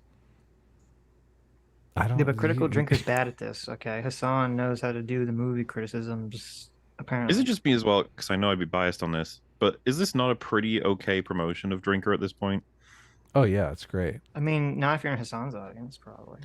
But there is no promotion of him at that point, right? But for that audience, but I mean, just to the normal person who checked this out without context, would they not be like, I don't know, this Drinker guy seems like he's not like. I guess maybe if you like the Barbie movie, you'd consider him insane still. I think a lot of people are like, they'll just be primed by whatever the streamer says, essentially. Yeah, it's like a celebrity endorsement or anti-endorsement. Right. This is an anti-endorsement of Critical Drinker. Yeah, I mean, if someone, I think if someone didn't like the Barbie movie, then they'd be like, oh, I don't know, this makes sense to me. But if they like it, then they'll say, no. It would be such a cool experiment to have full control over what Hasan could say, and just for 20 minutes, like Drinker says, you know, this film hates men, and then Drinker it cuts to Hasan, he's just like, elephants don't even like run around all the time. They're like flying sometimes, flying here and there, but it's so dumb that he thinks that this is all on the fire. You know what I mean? And then he carries on. Just to see what people would say. Many people like will go along with this nonsense. They would all go just along like, with it. True, Hasan. Like, whatever the fuck you just said is so true. I mean, you joke, but I don't see this as you know, very different from that. That's kind of why I'm saying it. It's that we're not too far away. Yeah, he's not making a lot of sense. I mean, I understand the ad hominems and the making fun of his accent stuff. Yeah. I love but, like, this the guy. audience. You're defending this garbage toy movie, but won't stand up for Sound of Freedom. That's funny. Good one, Seal Puncher. She discovers to her horror that Ken has brought the patriarchy back with him and turned the whole place into a giant frat party in the space of like a day. Finally, a plot event I can get behind. It's kind of funny though, because it did make me question how the supposedly intelligent, empowered and self-confident Barbies were so easily subjugated by Ken and the others. This is the kind of awkward little paradox that keeps coming up when you try. He's like, aha, but the Kens took over quite fast because men, we do dominate. But it wasn't physical. It was, Yeah. That's like the interesting part of it. That's awesome. That's so funny. Dude, you're a YouTube reviewer who can't even get through a fucking YouTube review of a toy movie without like breaking a fucking goddamn steel beam with your jaw because of how. So that he's not getting through a YouTube review, he's getting through the movie. You're the one that's struggling to get through the YouTube review of a Barbie thing without... Right. Like, he's just describing himself one-to-one there, more so than Drinker. I don't know if that was like a Freudian slip, though. He has to rely on these stupid, unfunny ad homs because he's not actually addressing most of anything that Critical Drinker's saying. Yeah. Which you could disagree with, but just like address and say, okay, I think he's wrong because, you know, bing, bang, bing, bing, boom. Right now, oh my god, he's got a funny accent. Oh my god, he's so angry. He's just so angry. Chat, he's so angry, right? How shut it is with anger. You are not like the dominant alpha dog man, okay? I'm gonna be honest with you. If I could hear your teeth gritting over here, you're grinding. It's probably not good. And also, you're not the dominant conqueror man that you fancy yourself. You're a fucking YouTuber who is. You know that scene in Idiocracy where Justin Long says, it says here that you're gay and your shit's retarded? Yeah. Yeah. Isn't that just like, this is Hasan. This is it, yeah. He's like, Critical Drinker's like, Critical Drinker, you sound gay and your shit's all retarded. Yeah, that's Well, exactly. What just happened? Drinker said the women are subjugated easily by the Kens almost instantly, which seems at odds with the empowering message you'd like to provide women in the film. Hasan's response, fuck you. You're insecure. Yeah. Fuck you, seed more. It's like, all right, then. All right. If I point out an inconsistency with the movie and your response is to call me angry, I don't know. It sounds like a self-report at that point. Is seething. It's really sad. In a really sad way, actually. Try to constantly portray women as strong, empowered, infallible, kick-ass girl bosses who can do anything and beat anyone, but you also need them to be helpless, oppressed victims of male domination. You can't have your cake and eat it. Not to worry though, because Barbie uses her newfound powers of feminism to free the other Barbies from the evil Ken's oppression, and because they're all dumb as fuck, she's able to trick them into fighting each other until eventually they just give up and surrender.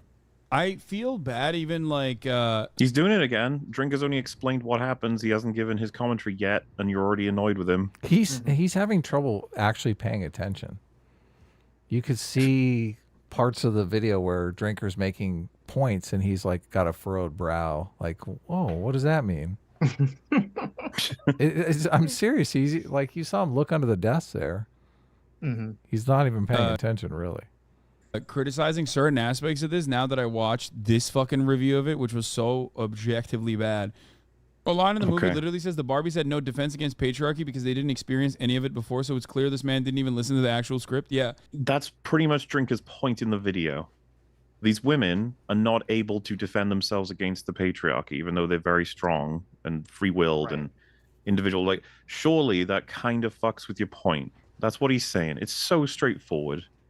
Well, it's funny because, well, first of all, you could make a counterpoint, which is what the movie was trying to say, which I think is stupid, is that like the patriarchy has some kind of like magical virus-like quality to it that you have to be inoculated from it psychically in order to. Well, you have to be infected, but it. I feel like that's like a whole other layer. Like, if No, we're it's actually stupid, but that's kind of what they were trying to go for, because they literally hearken it to, you know, when the Europeans came to the New World. And they spread plague, you know, to the Native Americans and stuff. Doesn't that just fuck with the allegory completely at this point? Like, a little bit. Women are susceptible to men controlling them until they've experienced it and then are brought out of it with feminist messaging. It's like, what? Well, it's interesting. It's kind of like the weak, strong fascist dynamic of women are actually super strong, internally. But then it's like, well, wait a minute. If they're super strong internally, then how could they get subjugated? Well, no, they have to get subjugated because there's like this secret patriarchal like mind virus that's just so sneaky. It gets around their strongness. If I was a Mattel executive, I would ask if we could include some plot point that the Barbie merchandise actually inoculates you from this patriarchy thing. Oh, that's a good point. Yeah, because then you could really sell the Barbie up as being like, good for young women. Mm-hmm. Do you think they'd be upset about that? They probably would, wouldn't they? Shameless consumerism. If they have to make it a little bit like they could slip it in the movie, no one would notice. Yeah. But it's funny because Hasan is like, he didn't even watch this movie because he didn't acknowledge this one part in the script. Hasan didn't know or remember that part of the script either. He had to rely on someone in chat to tell him that. He hasn't Does make seen you wonder. the movie. Yeah, meanwhile, Drinker's like recanting the events of the film very well. But no, he definitely hasn't seen it. Good old Drinker's. It's like, okay. So there's another review that I looked over. I don't know if it's worth covering. Was Hasan covered Ben Shapiro's review of it. In the beginning of it, he talks about the arduous experience it was for him to go see the Barbie movie and how his friend lied to him, said that he bought tickets for them for the Barbie movie, but then didn't because he has a good friend. And so they had to go all the way to Glendale to watch this movie. Not Glendale. I know. Do you know, where's that, Adam? Is that so far away? Is that like some horrific place to go? Who are the characters? I thought Ben Shapiro lived in Texas now. No. Hasan had to go to Glendale. Oh, Hasan went to Glendale? Yeah, to watch this movie. I mean, it's kind of a hike. Isn't he in West Hollywood? I don't know. Yeah. You're going to spend some time. Depending on the time of day, you're definitely going to spend some time in traffic. There you go. So by the time he got there, he was too tired. He couldn't focus on the Barbie movie. So he claims that he saw the movie in Glendale, but he didn't focus on the movie. Sounds no. like... I'm just I'm speculating the latter part of it. Okay. Sounds like he hasn't seen the movie, but one thing that I did not like was defeating like patriarchy by using your feminine powers of like pitting men against one another. Interesting. Something Hasan, I don't know if you knew. like. I don't know if you knew, Hasan. This is a fucking toy movie for kids and adults. You fucking loser. Damn you. I was about to say that, yeah. How can he bring up that this is a critique of feminism and this is a movie for toys, Hasan, you idiot? Why are you taking it so seriously? Yeah, especially when it's in the toy universe even that all this happens. I have it on good authority. This is only meant for children, babies, teenagers, and adults, okay? So yes. Why are you doing this? Also pets maybe too. Yeah. Which ultimately devolves into like men and their interest of competition leading into war, which is like a very classic, like liberal ass. It's like a very classic liberal take on obviously how history has occurred. It's like the exact opposite of historical materialism, which I was not really expecting anyway, but just, a subtle note there that it's like, oh yeah, men are cum-brained and violent because women pin them against one another. And it also kind of takes away from like women's This is so... I hate this movie now because there's just infinite interpretations. It can go on forever. It's like, how did they defeat men? They made them fight each other. Like, one interpretation, men will literally commit to war over getting women. And, like, there's fucking historical references for this. Like, oh, okay. Second interpretation, no, it's women will force men to go to war by manipulating them into it. It's like, oh, okay. Third interpretation, no, men, by their attempts to get to women, will make women defend themselves by forcing men to attack each other in order to get access to the women. Like, when does this end? Right. Like, when do we actually figure anything out here? Or is it just infinite? Well, the irony here too, because he's been complaining about how Drinker is just looking at the politics and themes of the movie as opposed to enjoying the toy movie for children. True. And now Hasan's big critique, the only one he's made so far in the movie, is this movie had a liberal interpretation. Well, according to him, what he says is liberal that's not. I don't think that's a liberal interpretation of anything. But he says they have a liberal interpretation of the history of conflict instead of the overtly communist historical materialism laid down by Karl Marx. They should have had that in the movie. They should Right. make. He's directly saying that that scene should have paralleled some sort of grander theme about the world in the movie. If part of the point is going to be that men will go to war over women, they should make Barbie 2 Helen of Toy. There you go. Ooh, that's good. There we go. We've done it. $1 billion idea. Is war all about men being cum-brained? I'm not Yes. sure. They want to have sex with each other. That's what it is. I feel like there's more war over resources than cum-brained, but What? That makes no sense. Why would we ever go to war over resources? Yeah. Resource nice to have. Nope. Nope. I think there's a lot of like interesting ways that you can look at the unintentional themes of Barbie. It can go in like a lot of different directions. But that scene, I think, is literally just the Kens were motivated like by design. The characters in the movies are motivated to want to be loved by the Barbies. And so they just use that against them. I don't know if there's like a greater Right. extrapolation from that you'd have to pull out of that. But I agree with Mauler on the multiple interpretations are kind of maddening. Yes, of course. Yeah. But that's because the movie's so confused and Yeah. unclear.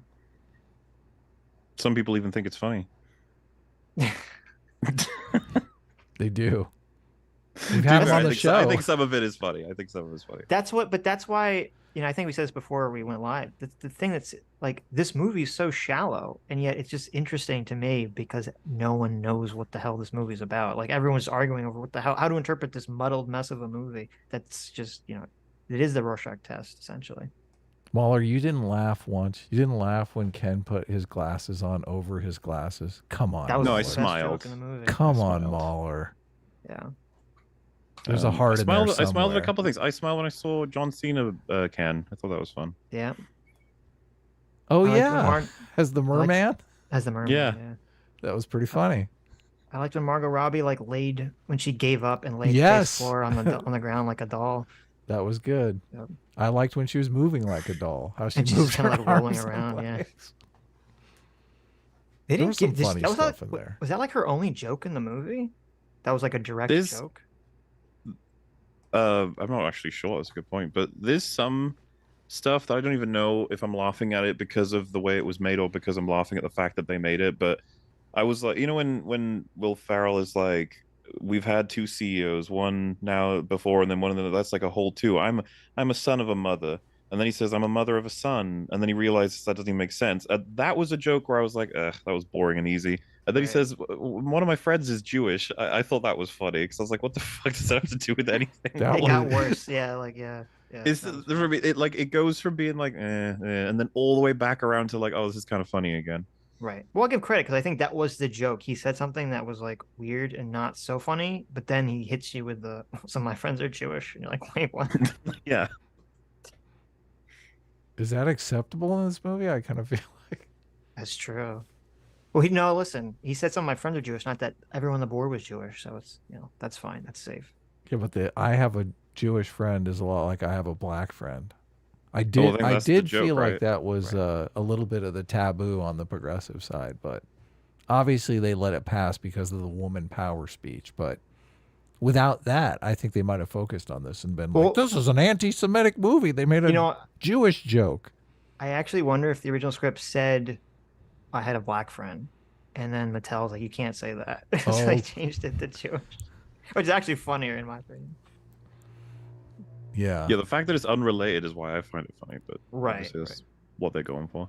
The weirdest, cringiest, unfunny part of the movie was the super bizarre when she's in the Mattel office and she's running away from them, and she bumps runs into into like Ray that Pellman. weird cubicle space that's like from the Matrix, and they're all just like all the CEOs are just running in circles randomly for no reason, and she's just kind of like walking through them, and I'm like, what is happening here? Like that's when thought- like the peak logic of everything is just broken down for no reason.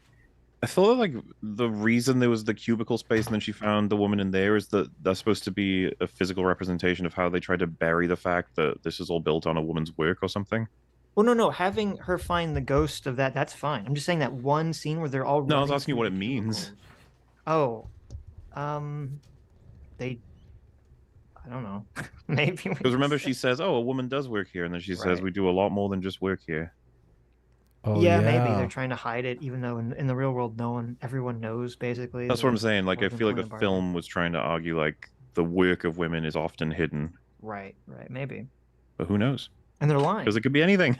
Because that's, as was pointed out a million times, in real world, Mattel has like 5 women on a board of 11 on the CEO board. So You're saying it's too many. that's what I'm saying. Yes. Right. Just to clarify. It takes away from women's role in society as well, because it's not just like women are not only weaponizing their sexuality to dominate and manipulate men. Interesting interpretation, because that's not in the movie either. They don't weaponize their sexuality. They weaponize men's caring for them not having the information they need, or like they'll use all their full tactics. It was get them to talk about their favorite movies, pretend you're shit at Photoshop, and listen to them sing music to you, but then pretend to be interested in someone else. Right. Well, it's weird to say that they're weaponizing their sexuality because, as was brought up, they don't have sex sexuality. organs. Yeah. Right? So they're like their relationships were entirely based on emotions. Yep. The perfect world. They were weaponizing the men's interest in them. That's interesting. I wonder if that was an accident or intentional, because it's like the perfect matriarchy. No one can have sex. Everything's just emotional. Wow. I don't know if that was intentional or not. Judith Butler, or is it Andrea Dorkin? That is like kind of a very Right. incel take, which I'm sure if this guy had like 3.5 fucking brain cells, he would even recognize that and go, "Oh yeah, that's fucking great. He did it. She did this dumb thing. Women are manipulative, and I agree with that. It's the greatest part of the fucking movie." You might think that after all these wild swings between male and female domination, the logical way forward would be for Barbie Land to adopt a more equal system where both sides are given power and respect. Perhaps teaching the audience that for all our differences, men and women are both pretty awesome, and maybe we'd do well to work together instead of unfairly elevating one group above the other. Go on, But Hasan. no- Disagree. Do it. I was gonna say, Fucking disagree with him. Go on. what an alt-right incel, right? Why would this alt-right incel wants men and women to both think they're awesome and be treated equally? God, terrible. Nope, the Barbies go right back to being in charge of everything again. Wait, this is pretty funny. I love that. He's mad. Oh my god. Oh my god. He's actually fucking mad that like if he recognizes that the criticism of Do you see that all that was him preparing the take, because he doesn't have one yet. He's like, shit, I've got to come up with something. Come on. Is it him Did it- preparing, or do you think he's just overwhelmed by the imaginativeness we've seen of this the so thought that much. he's just come up with? This is how Hasan does it, because obviously in my edits for him on our coverage on EFAP, I would edit a little a loading symbol on his head, because it seems this way every time. He knows he has to say something, but he doesn't have anything yet. So he's like, "Oh my god, can you? Oh wow." This is like when the chat Okay. GBT Oof. cursor just blinks there for a while. Yeah. It's like just 1 second here. Wow, I need to laugh a bit more. Haha, Right. haha, hee hee, haha. the movie is about how patriarchy like unjustifiably oppresses women, 50% of the fucking population. Then doesn't he also recognize that you kind of get the point of the movie? You're just like writing for patriarchy. That's it.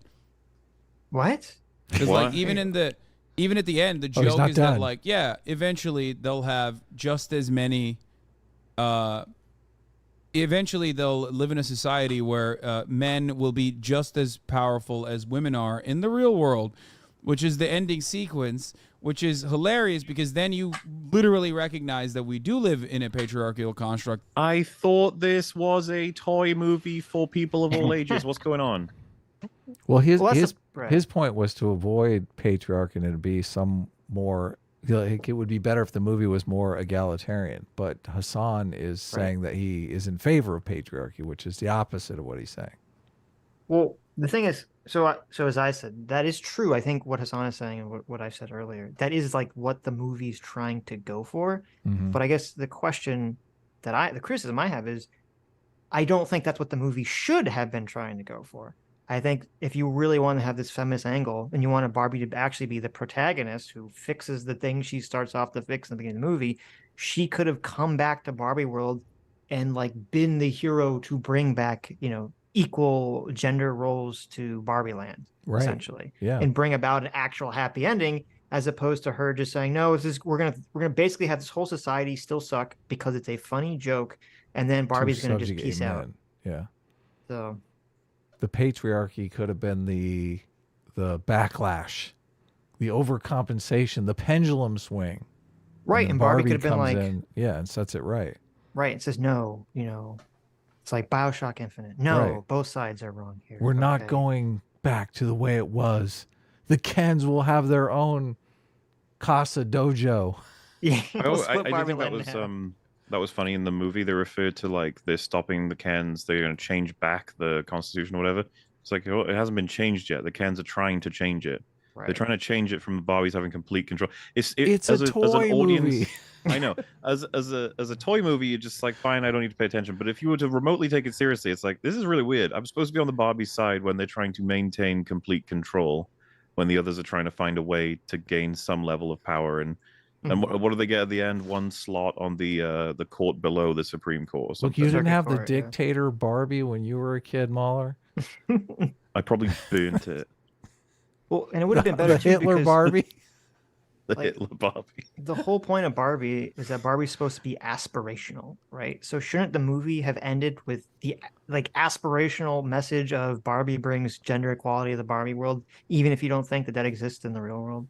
Oh, yeah, that would have been amazing. Well, you don't have to end it with the full right. You could end it with her thinking like out loud, man, things do need to change and we have a lot of work ahead of us. You know, that sort of thing. Yeah.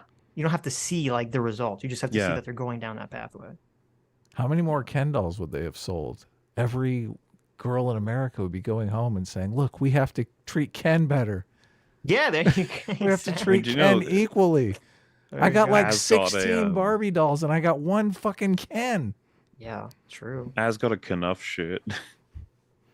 Yeah. What? You Where's know the he Knuff wears it shirt? in the film. He has a Knuff, like I am Knuff. That's funny. Knuff. I'm assuming they sell that in real, like you can buy a Ken doll with the I'm Ken Enough like T-shirt and all that. Probably. Look, the feminist message I think is kind of stupid because they could have sold a lot more Ken dolls if they got together in the end of the movie, because then it would make them seem like a set that you couldn't just buy a Barbie doll. You had to buy a Barbie. A and woman is not Ken. defined by a Ken. Look, all that messaging really stands in the way of this capitalist interest. I don't like it's that. a toy movie for babies. Stop it. Look, I do think it. Look, if Barbie and Ken got together in the end of the movie, I think Mattel's next quarter sales would be off the charts. I'm gonna go out Well, there. According to the Barbie movie, they've sold out like 1 million already of these Barbie and Ken. from the Really? movie action See? figures, Oh, yeah. okay. Even though they don't get together. Yeah. Wow. Have they made like ones that match Ryan Gosling and Margot Robbie? They have. It's weird because they don't like their faces just look like the normal Barbie and Kens, but they're just wearing the outfits from the movie. Oh, okay. Oh. Which to me is bizarre, but I guess that kind of makes sense from Mattel's perspective to do it that way. They don't Right. have the best Ken. I can't believe this. They don't have the Ken wearing the Fight Club like white fur coat thing. Okay, how about this? Going along with the progressive messaging. Ken or Barbie is in a polyamorous relationship with 10 Ken dolls, 10 different Ken dolls. Okay. Then every child in America has to buy 10 Ken dolls just to satiate her Barbie's sexual appetite. What do you think? I think the sales could be off I mean, the from charts. a marketing perspective, I guess that's a good idea. Yeah, sure. Pure Look, genius. In a comedy movie, they could have had all this stuff in the boardroom, and it would have been hilarious. Well, no, I said, but we said in one of the previous streams, I said that what should have happened was when Ken comes back from the real world, instead of instituting the patriarchy, he decides that he realizes that men can be gay with each other, and they can cut women out of the equation altogether. And the Ken should have got Ken married with each other, and then the Barbie Supreme Court had to make it illegal for Kens to get Ken married with each other. Yes. But no, that wouldn't have been. That would have been too funny. It would have been too anti-women. Would have been too controversial. But it would have been base. So It would have been pretty funny. We here on the Sitch and Adam show are not anti-LGBT. We just think it would be funny in the movie. No, I'm pro LGBT. I wanted the Kens to all become gay with each other. Okay, Right. that would have been a much better ending for the movie, honestly. Right. That oppresses women inherently, and that you like it, and because of how fragile you are, you recognize the unjustifiable circumstances in the real world, and you're like, but why was there no equality? You sound like a feminist at the end of that. So what the fuck are you complaining about then? Yeah, he should love it then, right? He That's what I went mean. from calling him alt-right to a feminist, all in the same video. Do you understand, like, what happened there is that Drinker said something reasonable. Like, at the end, they're still in an unfair society. That's true. And, you know, you could talk about why the film portrays it that way or whatever, but ultimately, like, as a statement on its own, it's pretty easy to agree with. And so Hasan is like, I'm going to call him an idiot, say he's completely wrong, and then end it with, by the way, what you're saying makes you sound like a feminist, you idiot. Like, you're not supposed to be a feminist. It's kind of like, people accuse this of film reviewers every once in a while, and me included, where it's like, if you have a particular point of view on what the thing is trying to do, then every time it doesn't do it, you can call it inconsistent, as opposed to understanding that it might be a different interpretation you need to go with. He's doing that to Drinker. Drinker is alt-right crazy man. So the second he expresses anything that sounds close to feminist or something I agree with, he's being inconsistent. He's a hypocrite. Right. As opposed to maybe he's not alt-right, you moron. Yeah. Exactly. That's what happened here. And the Kens slide back into a meaningless, depressing existence of being irrelevant second-class citizens. And that, I think, is supposed to be a happy ending? Fuck. Honestly, I'm struggling to... He's trying to make a point that the rebellion of the Barbie society and their role before was both centered around Barbie's acceptance. Barbie's never cared about Ken's acceptance. That's why it ends with him being Ken off. Lamau, I don't need to prove anything. I just need to be happy with myself. Exactly.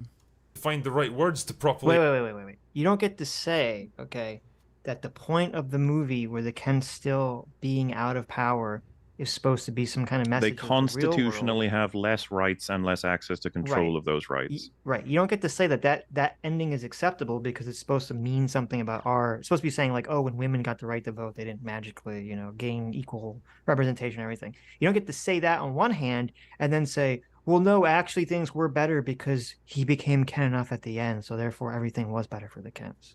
Like those are contradictory messages. Either things weren't better and it's supposed to be that way as a joke, or things were better overall and all the Kens learned to accept. Well, can I just argue whatever's convenient at the moment? Yeah. I mean, go you ahead. could. All right, That's cool. definitely what you can do when your chat's idiotic and they're Hasan's What? chat, so. How could you call Twitch chat that as a whole? Damn Well, you. there you go. Look, you did a classic Hasan. I'm impressed. I'm proud of you. I've become very good at it. Look at the chat. He's mad at the toy movie. That's honestly the saddest and funniest part. Yep. Can you imagine if the Barbie movie came out and it was hyper making fun of feminism, hyper making fun of wokeness? Do you think that when they complain about it, all the people that were in favor of this would be like, huh, look at all these lefties complaining about a toy movie. No, of course not. Just a toy movie. I think some of them might. They might, but just like, would Hasan accept that? as This is a the realization critique? we need to have here. It's a really good optical point. It is meaningless. Yes. It works so well with people saying like this mad over a fucking toy movie. It's like, that sounds great. What a great argument. And then you think about it for 5 fucking seconds. You're like, oh, that's not a good point at all. Oh well. Like, I agreed with it earlier, but it's fine. But now, no.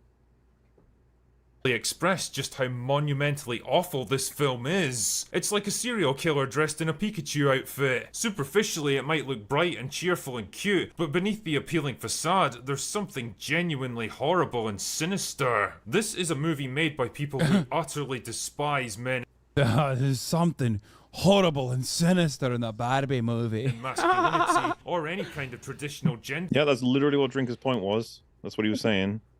It's packaged in a Barbie movie, so you won't take it seriously, and then you said it's a Barbie movie. Why are you taking it seriously? Yeah, he fell for it.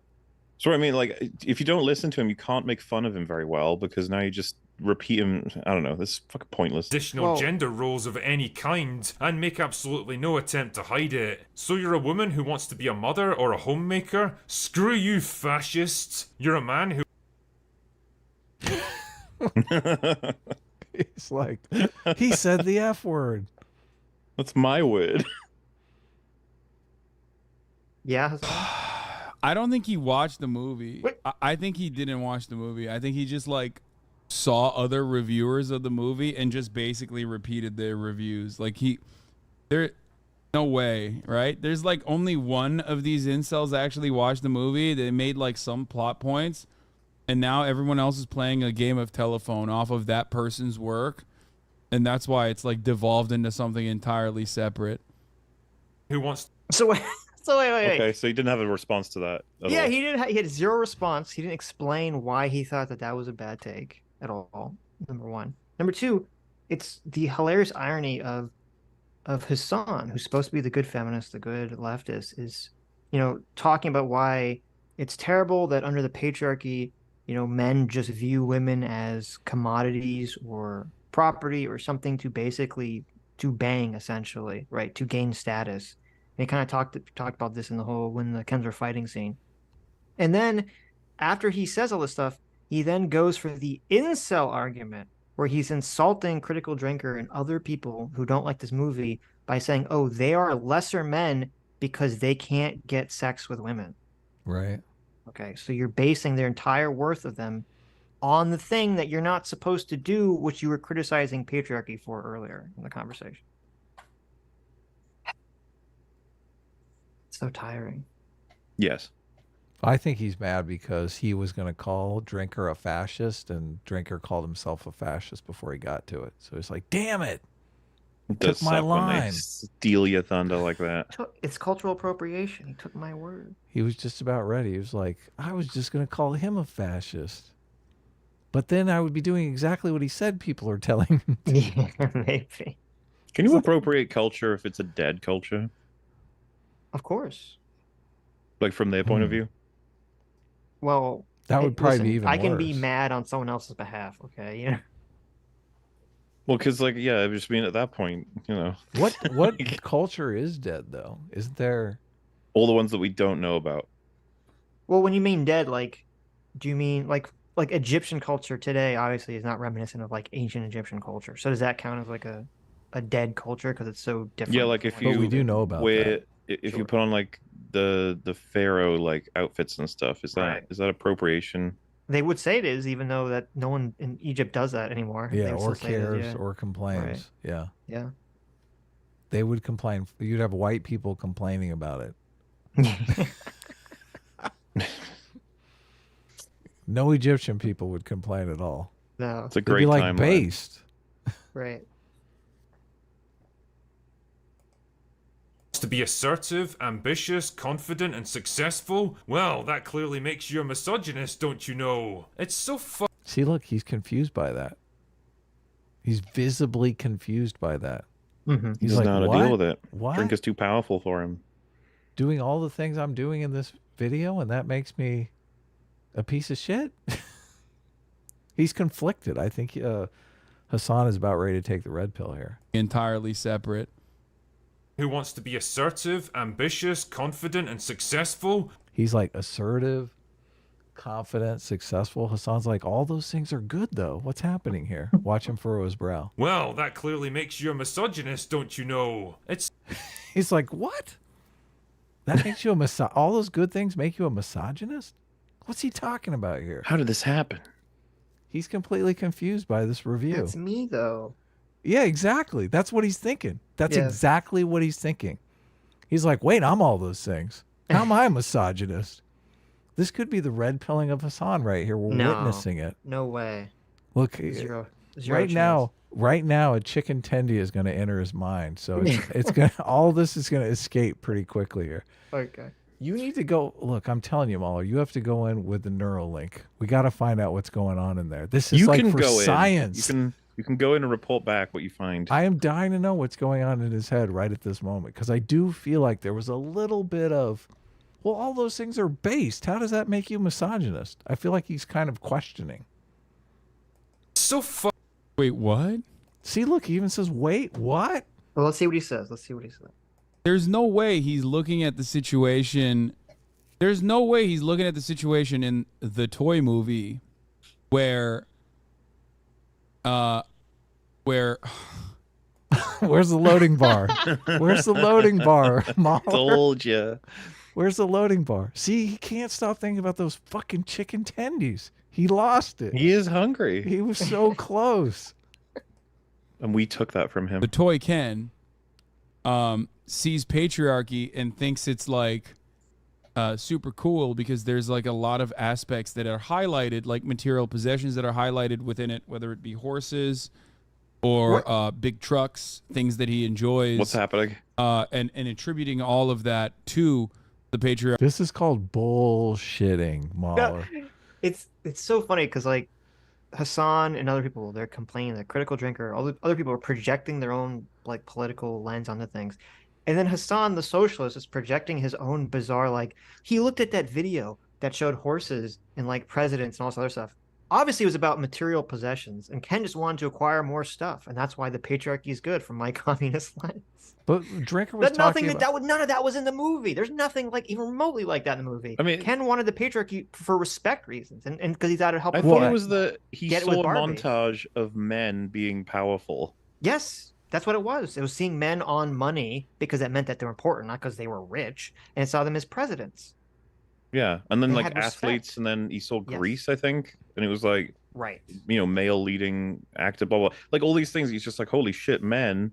He says men rule the world when he saw that. Right. And Hasan's like, it's just that they had physical possessions like horses. I bet. What's the through Okay, line yeah. to confidence being misogynistic, though? I feel like he's just... I feel like this is bullshitting. Like he completely lost what Drinker was saying, and he's not even really responding to that. He's just Well, he's not, making obviously. some nebulous point about materialism, because that's all he knows is the materialist stuff.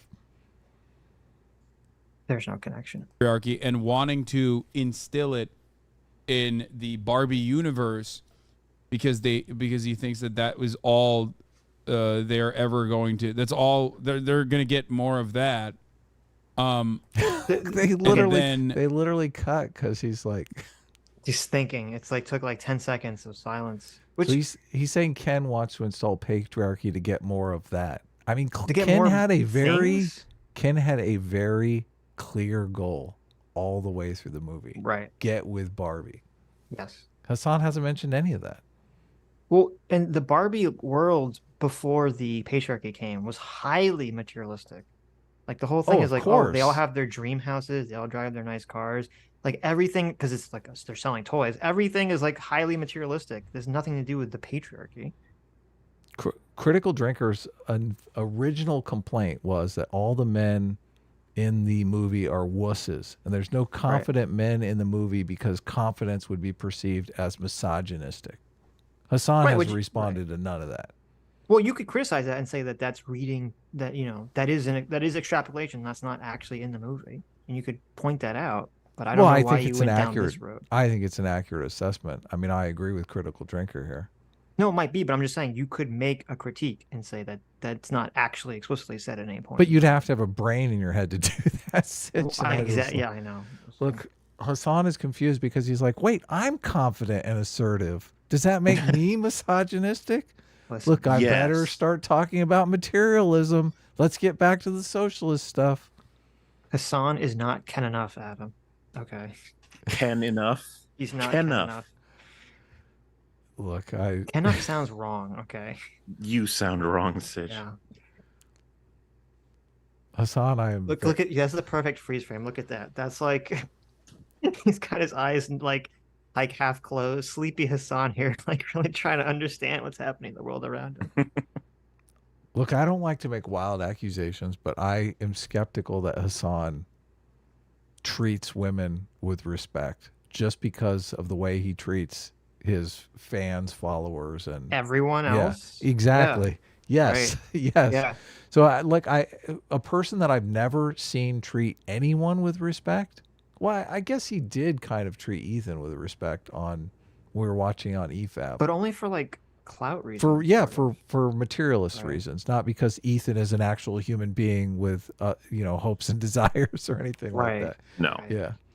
So that makes me skeptical that he would treat anyone with respect, especially someone who he felt was beneath him, which is probably like every single person he dates. I'm kind of shocked that Hasan wasn't in the Barbie movie as one of the like stupid Kens. I mean, you could see it, right? Oh Oh, he yeah, would slip Like- right in. Yeah. Right. It'd be He's perfect. computer Ken. He doesn't know how to fix computer, but he's just there next to the computer. but you remember They would have him streaming, and all the plugs wouldn't have led into anything. that would have been great. It's just the computer's off the whole time. Yeah. Didn't he get super upset when someone mentioned that he was not as good a debater as Destiny? And it He got kind of really came, pissed off. Yeah, it Yeah, kind of yeah. came out that he perceives himself as a better debater than Destiny. How do you No, it feel was about that? Someone, that belief? I'm trying to remember what it was. Someone, because he's kind of embraced the himbo label, but Oh, really? earlier when people would like make fun of his intelligence, he would get really triggered, like Right. back in Oh, the yeah. day. So Yeah. So I don't know that he would accept a Ken role, like a dumb, because he'd be like, "Oh, I'm being typecast here. This is not Right, good." Yeah. right. He wants to play the smart Ken.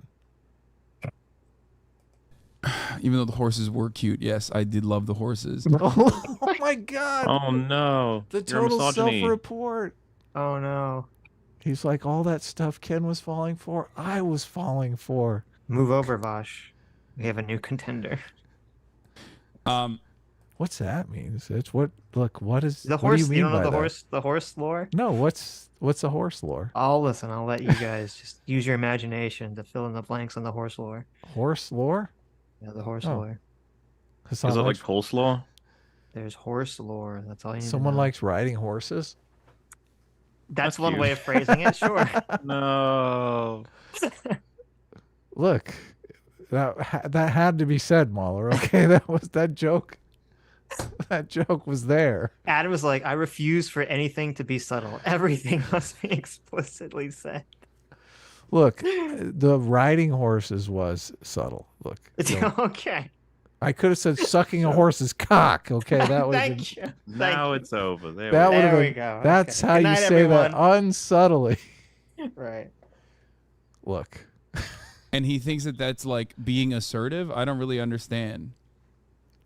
Like he thinks that that's just like being a go-getter and assertive. Like oh look, he did bring it back to the assertive shit. Look, I paused for too long here. they're ever going to. That's all. They're going to get more of that. And then, even though the horses were cute, yes, I did love the horses. And he thinks that that's like being assertive. I don't really understand. Okay, so he didn't really understand. He thinks he thinks establishing a patriarchy shows assertion. I don't know that No. that's not He- that's not what Critical Drinker's saying. No, Yeah. he misunderstood because Critical Drinker's point was what was your point, which is that Yeah. if none of these male characters are shown in this, the assumption is that the movie's saying it's a negative quality for men to have, to be competent or assertive or any of these things. Right. But Hasan misinterpreted that to essentially mean, oh, he's saying that the patriarchy is good. Right. Oh yeah, that's his big mistake. He thinks that Drinker is a patriarchy guy, which is just Right. ridiculous. Even though he literally just said, like, a minute earlier in the review that he wished the movie ended where the sexes were egalitarian and everyone thought that men and women were both awesome. Right. You would think that would be like a huge blinking sign saying, I'm not in favor of the patriarchy. But Hasan didn't get that. No. Like he thinks that that's just like being a go-getter and assertive. Like making women servile is being a go-getter and assertive. And that, like, this dude lives in the real world where patriarchy is very real. Moment of silence for the real patriarchy. And yet, for some fucking weird reason, even a fantasy about a fucking toy where that patriarchy is not like immediately shown as a good thing, that structure is enough for him to throw a hissy fit. Yeah, that's what he said. Yep. He said the total opposit of that. Hasan, know. what are you doing? What are you doing, Hasan? You're watching the video. You can't help him. It's too late. How does he do this? He can't get out of the mindset. This stereotype that everyone vaguely right wing or just not even right wing. I wouldn't describe Drinker as right wing. I just describe him as like not left wing. Is A Nazi. is in favor of a patriarchy. Wants to subjugate women for machismo. Is Andrew Tate. Crazy. Brother, men used to die in war, okay?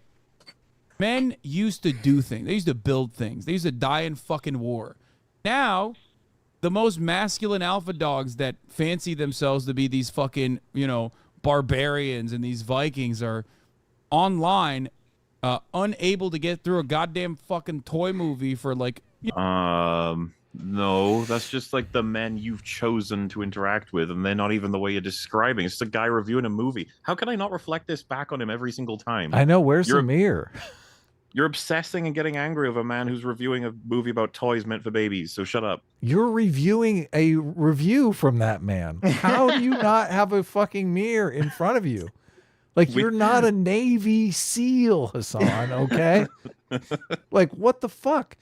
Have you even ridden a horse? Well, he has, actually. There's pictures of him as a young lad riding horses or whatever. Oh, really? Aw. Hilarious. He's wealthy. Well, he was wealthy until he wasn't.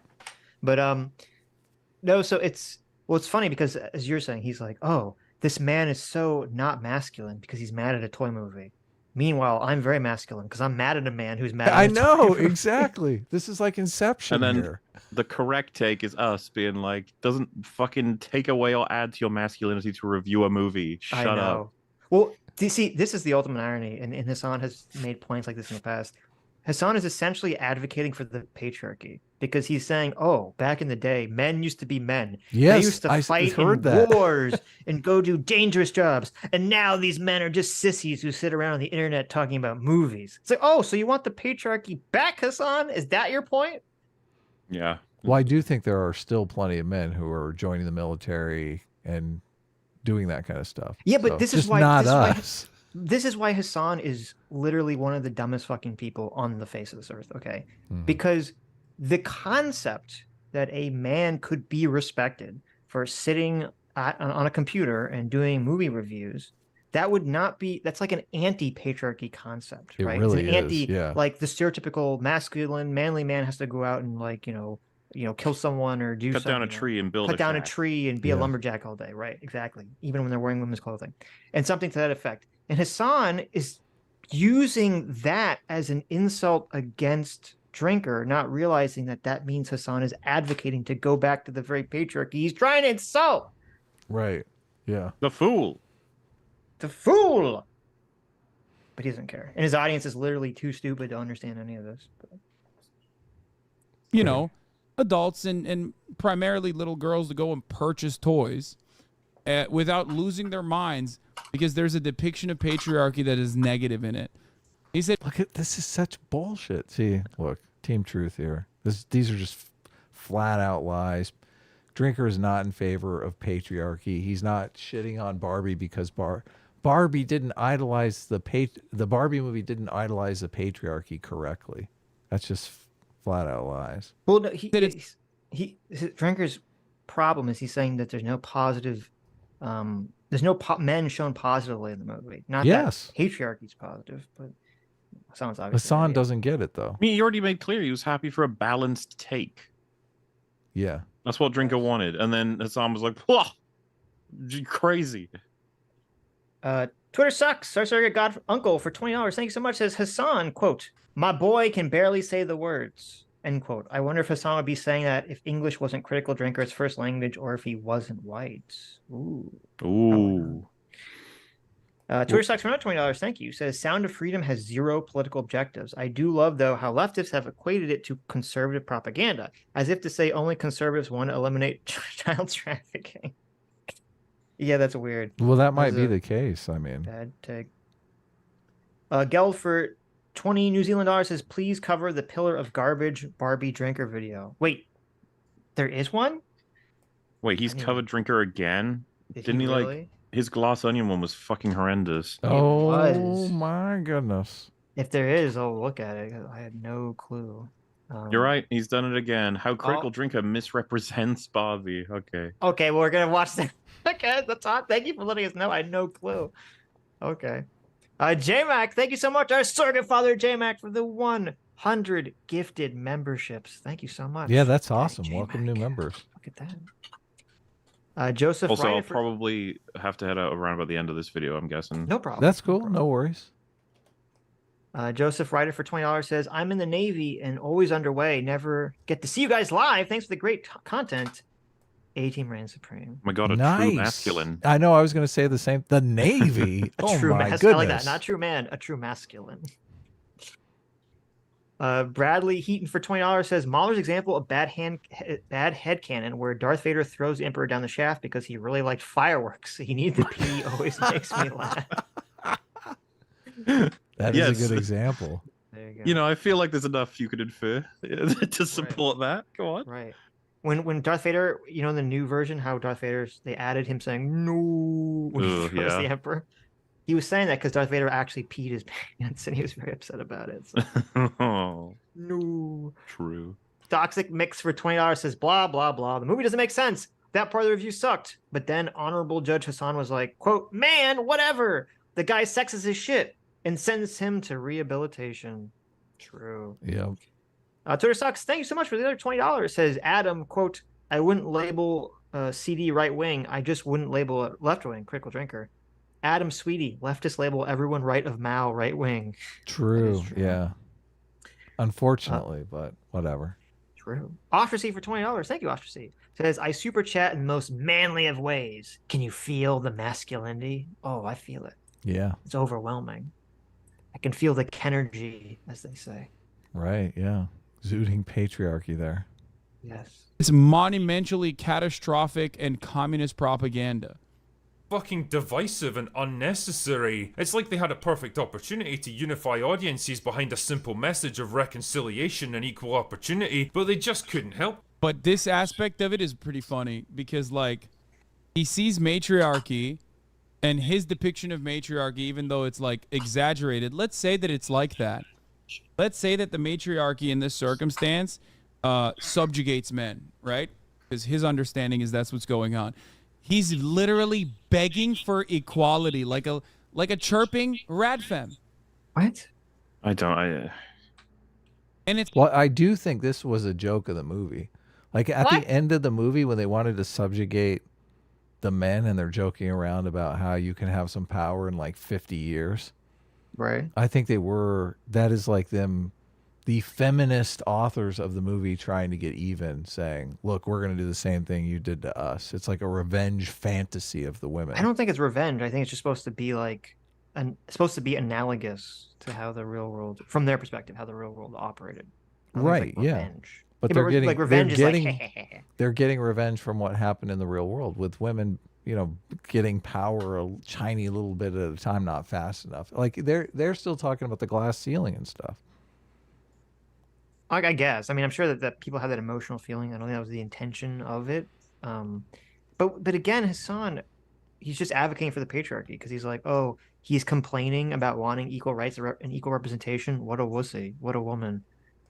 It's like, oh, what are you advocating for, Hasan? Well, I think he's saying that, and this is, I mean, Hasan could make this clear, obviously. Hasan, if you ever want to like really detail your thoughts, that'd be great. But I think he's basically trying to say that in the real world, women are still subjugated in the same way that the Barbies are going to continue to subjugate men in the Barbie world. Right. I just meant and that's he was completely calling, acceptable because right. But he's calling Drinker a rad femme, a whiny rad femme in the way in which he's advocating that men should get equal representation. Right. Yeah. So he's criticized, But he's saying you should be complaining as harshly in the real world right now because women are where they are in the Barbie That's not what world. he's saying. That's not what he's saying. He's saying that Critical Drinker is a bitch because he's acting like a rad femme. Right. Well, I guess if you superimpose it onto women, you'd be saying that women are bitches because they're not like they're complaining about their station in life. Right, that's why I'm saying Hasan's an idiot because he's basically advocating for the patriarchy. Because unless he thinks Critical Drinker should go out there with like physical violence and subjugate women or something, like would that be more manly? Is that what Hasan wants? Right. It's not the real world that made you feel this way. It's a fucking toy movie that made you feel this way. I love that. There's nothing. See, he's saying that the real world is this way, and you should feel this way because of the real world. But the toy movie is what's upsetting you, even though it's fictional. I mean, he's saying that, but he's trying to take a knock at this whole time. He's trying to take a knock at Critical Drinker's masculinity. Right, but that's why he started off saying. In his mind, he's thinking Critical Drinker should be upset about the patriarchy that exists right now. I get it. Good. I get it. Okay. I'm just saying this is all supposed to be him taking a knock at Critical Drinker's masculinity. You understand that? Yes. Okay. Funnier than this. He's like, I'm a feminist now.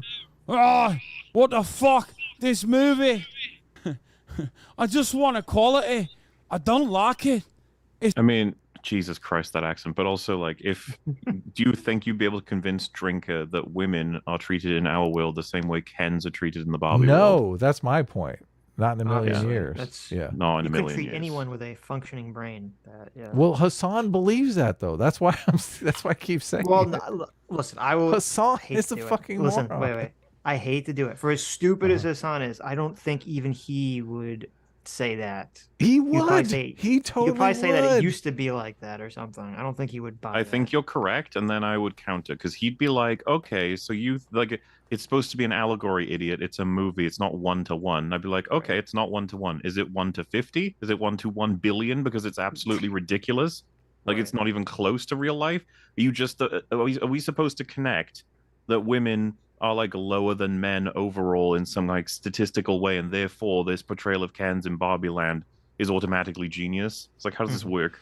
Do you think that the writers of the movie see the real world as kind of a one-for-one allegory with the Barbie world? No, I think they thought that it used to, like, Barbie world is like the reverse 1950s. Right. Or something. I think that's what they would say. Because they did have like a female doctor in that one scene. Well, I don't know. That's why this movie's so confused, because then that's like the only woman we see in a position of power in the real world is that one female doctor in that one scene. Yeah. And I even guess, at Mattel, the main character is like an underling, a secretary. Right. Except for, and I guess the second character would be the Ruth, the creator of Barbie, who they were trying to hide. Right. So. Totally. Yeah. Yeah. The patriarchy was trying to hide her away. So I don't know. Maybe they do think that patriarchy doesn't want women taking credit for their achievements, because that's bad. It's hard to tell if they believe that, or if they just think women predominantly believe that, so they want to pitch the movie to this idealized world that a lot of women perceive. I feel like that could be going on as well. No, I think the Greta Gerwig and her husband, who wrote this movie, believe all this gobbledygook. I don't think it's cynical. Do you think the husband in the movie is based on her husband? I mean, probably. If a man helped write this movie, it's pretty cooked. So probably yeah. so, huh? Yeah. Oh my word! It's divisive. Themselves. They were so filled with rage and hatred and bitterness that it just had to come spewing out onto the screen. As far as this film's concerned, women are simply amazing, and men and everything they do are utterly irredeemably shit. They might be grudgingly tolerated provided they play by the rules, but they have no inherent value and can never be trusted with any kind of power or responsibility. And the only way to guarantee a peaceful and harmonious society is for women to be put in charge of everything and men to be docile, powerless servants who exist only to please them. Not a great plan. What? Wait, that's not what happened in the movie. That's not even what happened in the beginning sequence, where like men weren't servile in the same way that like the Barbies were under patriarchy. And that's not what happened in the ending either. And the ending is also a joke about how it's kind of funny, because you could argue it was better for the Barbies because they had purpose and satisfaction, while the Kens were like aimless and they go on the beach. Yeah. Alan didn't even know why he existed. At least Poor the Barbies Alan. claimed themselves that they loved it. So well, you know, and Shu brought this up in her view, and I felt the same way, where it was like, in the hellscape of the patriarchy of Barbie Land, like the way in which they trick the Kens is by getting the Kens to like try to help them. Right? Yeah. Like, oh, like, I'm gonna explain you how to use a program, or I'm gonna tell you something that I think is very interesting mansplain. about this movie. It's like, really, that's these nefarious Kens. That's the way you're gonna get them. It's like, Yeah, well, okay. don't you think it's fucked up to mansplain? When a woman is like, "Uh-oh, I can't use this," and then a man helps her, isn't that kind of fucked up?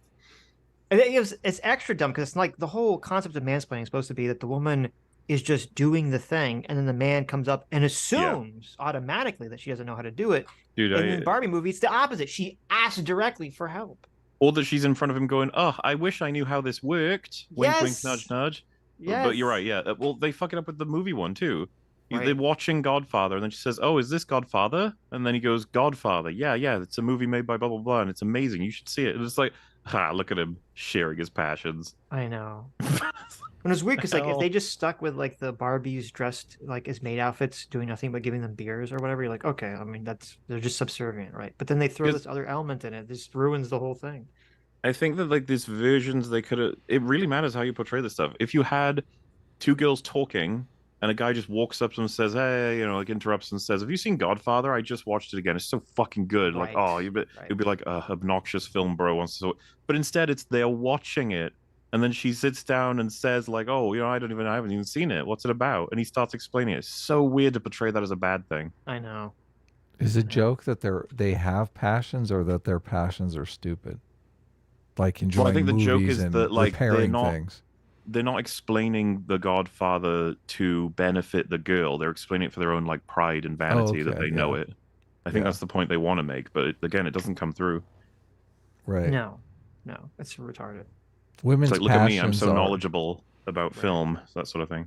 Women's passions are like sleepovers and beaching, right?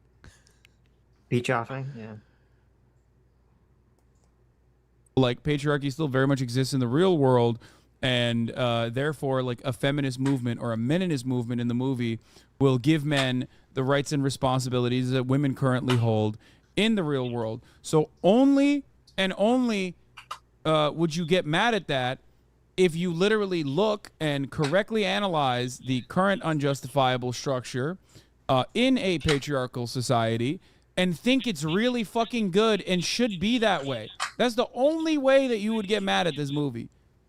But he literally says that he thought the movie should have ended where men and women were equal, and the message was both men and women could be awesome. That's the exact fucking opposite of what you just said, Hasan, if you gave a crap about being honest at all. True. Yeah. Excellent. Which is probably what's going on, Wow, I think. what That's an what he is. inspiring message. He totally walks it back, Sitch. No, he said that's what he is. He's in favor of the patriarchy. Well, no, he says, but that's probably what's going on, I think. Yeah, that he's in favor of the patriarchy. Yeah, exactly. He's saying he softened the blow, right? Instead of being like, "This is it," he's like, might be probably. it. Oh, because he had a problem. He did walk it back hugely. He is completely lying about Critical Drinker's position here, obviously. So, but he did give away that Hasan believes that we live in a patriarchy right now, and that it's obviously horrible for women. Sure. So. Message for impressionable young girls. The thing is, none of this would have been quite so insidious if the marketing hadn't done everything in its power to keep it a secret. I mean, for all their faults, She-Hulk, Ghostbusters 2016 and Captain Marvel all wore their feminist hearts on their sleeves. You knew exactly what you were getting into when you went to see them. But Barbie really is a wolf in sheep's clothing, tricking people into watching it by promising one thing and Yeah, the entire ending sequence is about Ken finding his own the entire ending sequence isn't even about Ken. Yeah, what's he talking about? It's So I don't one know what he means scene. by this. That was not the last scene. finding his own value without having it be related to Barbie. Like that's the purpose. Is the main purpose of Ken is to just exist in a universe with his own set of values and standards. It's so funny because as much as that's true and a lot of people sing the praise of that ending, it doesn't address the major problems, which was just treat me like a human being. Right. It doesn't. Yeah. Obviously. Like, find your own meaning, Ken. It's like, no, I'm asking to just be respected as a person. That's all. Well, in that, there's two problems with that. Number one, the whole Ken's gonna find his own meaning. There's no setup to that at all in the movie, like at all. It just at the end of it, Barbie just gives a speech to Ken, and he just says, "I guess you're right, Barbie. the person that I listen to constantly about everything and obsessed with, I'll do whatever you say. I will find my own meaning. Even though that wasn't set up for my character. And Well, then he doesn't find his own meaning though, obviously. he just says he will, right? Yeah. He says he's going to. And then at the Bobby end, too, he will. and then Sure. yeah, there you go. At the end, when the whole like, oh, we're gonna reinstall the matriarchy and we're not gonna give you equal rights, that completely shits in the face of all the Kens finding their own meaning again. Of course, Like, yeah. Like if the way this movie should have ended, well, I guess would have been more consistent with what it was trying to do, would have been Ken should have been the one to go off and become real, because that would have been him finding his own meaning. Like Barbie should have stayed in the Barbie land because she seemed no interest whatsoever in becoming a real person at all until the very end of the movie, where Ken would have been like, "You're right, Barbie. I need to find my own meaning," and he leaves and becomes real, and Barbie stays. That would have actually been consistent with like that theme. Oh man, I can see feminists just minds exploding over that ending, Right. though. Obviously, Ken goes to the dick doctor. King At the goes. end of the movie. Ken goes to the real world, and Barbie stays behind in her hug box. Right. And then the last scene is like, you see Ken slowly becomes like a real person. He has like friends that are both boys and girls. Maybe he's at the gym, you know, he's got like a bunch of gym bro friends. He starts dating a girl. He's having like a good life. And then it cuts to Barbie and she's still stuck in like the loop. And it's just like every day is the same. And the camera slowly pans closer and closer on her as she starts to like realize that existential dread is like. She picked unwisely. It's the better movie. They There should you have go. made it. Better There you go. movie. Dude, you could have it as simple as they both do the real life thing, and then Ken's at the gym or talking to some friends, and he gets a phone call, and it's like, "Want to go out tonight?" It was Bobby, and he just goes, "No, I'm okay." Right. Whoa. Or even if you don't want to have like the kind of funny, like realistically, because they never do this, they want to have a good ending for both of them. They both go to the real world and they just part ways, and you see them both kind of like, you know, being happy in the real world, Weak. getting on with their lives. Weak. It's Conquer look, the you've- woman. Look, you've spent a whole movie building a relationship between these characters. What the fuck are you doing? Why are you building that relationship if you're not going to pay it off? It's stupid. I mean, I don't disagree. I'm just saying if you're trying to make this theme of like Ken, you know, going his own way at the end, like it should actually manifest in some way in the movie. Right, yeah. Instead of MGTOW, we have Ken Cake. How MGTOW, K-Tao. Yeah, You tried, and it's okay that you got that far. There you go. I would try to figure out a way to get the mom and daughter character in earlier, because it's just so weird that we've never met this character until the middle of the movie, yet we're supposed to completely empathize with her life's goals and shit. So They should have just removed the whole mom-daughter thing at the first. Yeah, I mean, it wouldn't make that's- sense with the feminist that would stuff, work. but this shouldn't even be in the movie. that would work. That'd be fine. I accept that. It's kind of like when you have the Transformers movie, and then you had like these human hang-on characters. You I don't care know. about, What the and you fuck? want to talk about You're the like, Transformers, look, the robots fighting each other. That's all I Right. care about. right? Optimus Prime should be the protagonist. You don't care about Sam Witwicky? No, I don't. Actually, I wish he got killed in the first scene. I think it would have been better. All right, yeah, we can try that. Look, you did care about Megan Fox, though. Look, you could do like a Sexist. John Wick thing where the guy is the puppy, and then Optimus Prime has to like, you know, get Avenge him. even for the puppy. Yeah, There you that's the go. movie I There you want go. to see, right? You killed Samuel Witwicky. Exactly. What the fucking like it. guy running around? Please. The guy who keeps shouting Optimus in every movie. Oh my god. It's so cringe.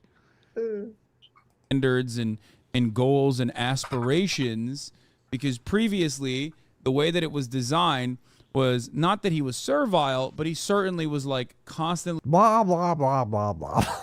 It's a movie for toys, Hasan. What Blah, are you talking blah, about? blah, It's a toy blah, blah. movie. Look, Toy movie. we talked for so long. I don't even. I at least am trying to pay attention to what he's saying. I don't think Toy he's, movie, Adam. Toy movie. I literally think I am paying more attention to what Hasan is saying than Hasan is paying attention to what he's saying. That's how Probably. bad this is. Probably. like that's the purpose. The main purpose of Ken is to just exist in a universe with his own set of values and standards and goals and aspirations, because previously the way that it was designed was not that he was servile, but he certainly was like constantly looking for validation from Barbie. He wanted that bar. And he was treated like shit. Don't forget that. Second-class citizens weren't even allowed to decide how their hair looked. Right. Wow. Seemed Sad. pretty fucked up. Bussy. Did he just say bussy? Bar bussy. Oh, Barbie pussy. That's what he There means, you go. right? Okay. You got it. Also, it's not a fucking Ken movie. It's a Barbie movie. What the fuck? This dude is like watching the Powerpuff Girls and getting mad about how feminist it is and how Mojo Jojo isn't like the good guy in the movie. Yeah, that's exactly right. Correct. Nailed it. 100% comparable. Also, he just made a comparison. I thought people weren't allowed to do that. Oh, you just wanted to be like Powerpuff Girls. You know, there's actually an episode of Powerpuff Girls where they directly make fun of feminists. There's a supervillain who dresses up. She has like the female logo on her chest, and her whole justification for robbing banks is that she's fighting the patriarchy. And she like at first convinces the Powerpuff Girls that they are helping the patriarchy by fighting crime. And then all the rest of the women in the show explain to the Powerpuff Girls that this woman's just a fucking idiot and a criminal, and that we should live in an egalitarian society. And they beat the crap out of her. That sounds based. It was very based. Yes. It's like weird. Or the scientist dad is not the good guy and not more prominently fucking featured. I mean, Professor Plutonium, he was a good guy. I don't know what you... I mean, he was the main character, but he was a good guy in the show. I mean, he's a crazy good inventor too, right? He made like Yes. superheroes. So Yeah, he was in the show commonly. He was shown as a loving dad, you know. He wasn't shown as like some fucking asshole idiot. Very odd. And delivering something very different. And I guess that's the thing that really struck me about this film. A lot of parents will have been duped into taking their daughters along to watch this movie, probably expecting the kind of breezy, colourful, family-friendly movie that was advertised, only to find themselves confronted with this spiteful, bitter, mean-spirited pile of misandrous dog shit instead. Misandrous. And I can't help but wonder how many Yeah, dude. Misandry is when women leave men alone. Like, they build the perfect... Or like take their rights. Yeah, exactly. Just throwing it out there. It's Remember so funny when they 'cause were it's like, begging for rights and they told them, nah, fuck you. why why portray it this way and then just ignore, you know what I mean? Like, it doesn't make me MGTOW to point out that the Barbie movie has men who don't have rights in Barbie Land. I feel like an idiot saying it, but I have to say it because he keeps saying that's not the case. It's like, oh, but it was. I can totally see something like it was a toy movie. It's like, yeah, but he's the one that's saying it was something else.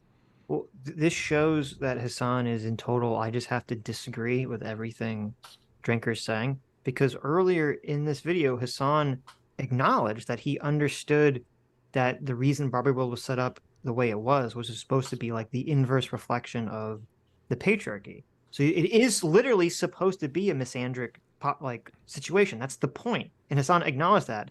And now, because Drinker's saying that, he's like, oh, I have to disagree. It wasn't misandrous. They were just leaving the Kens alone.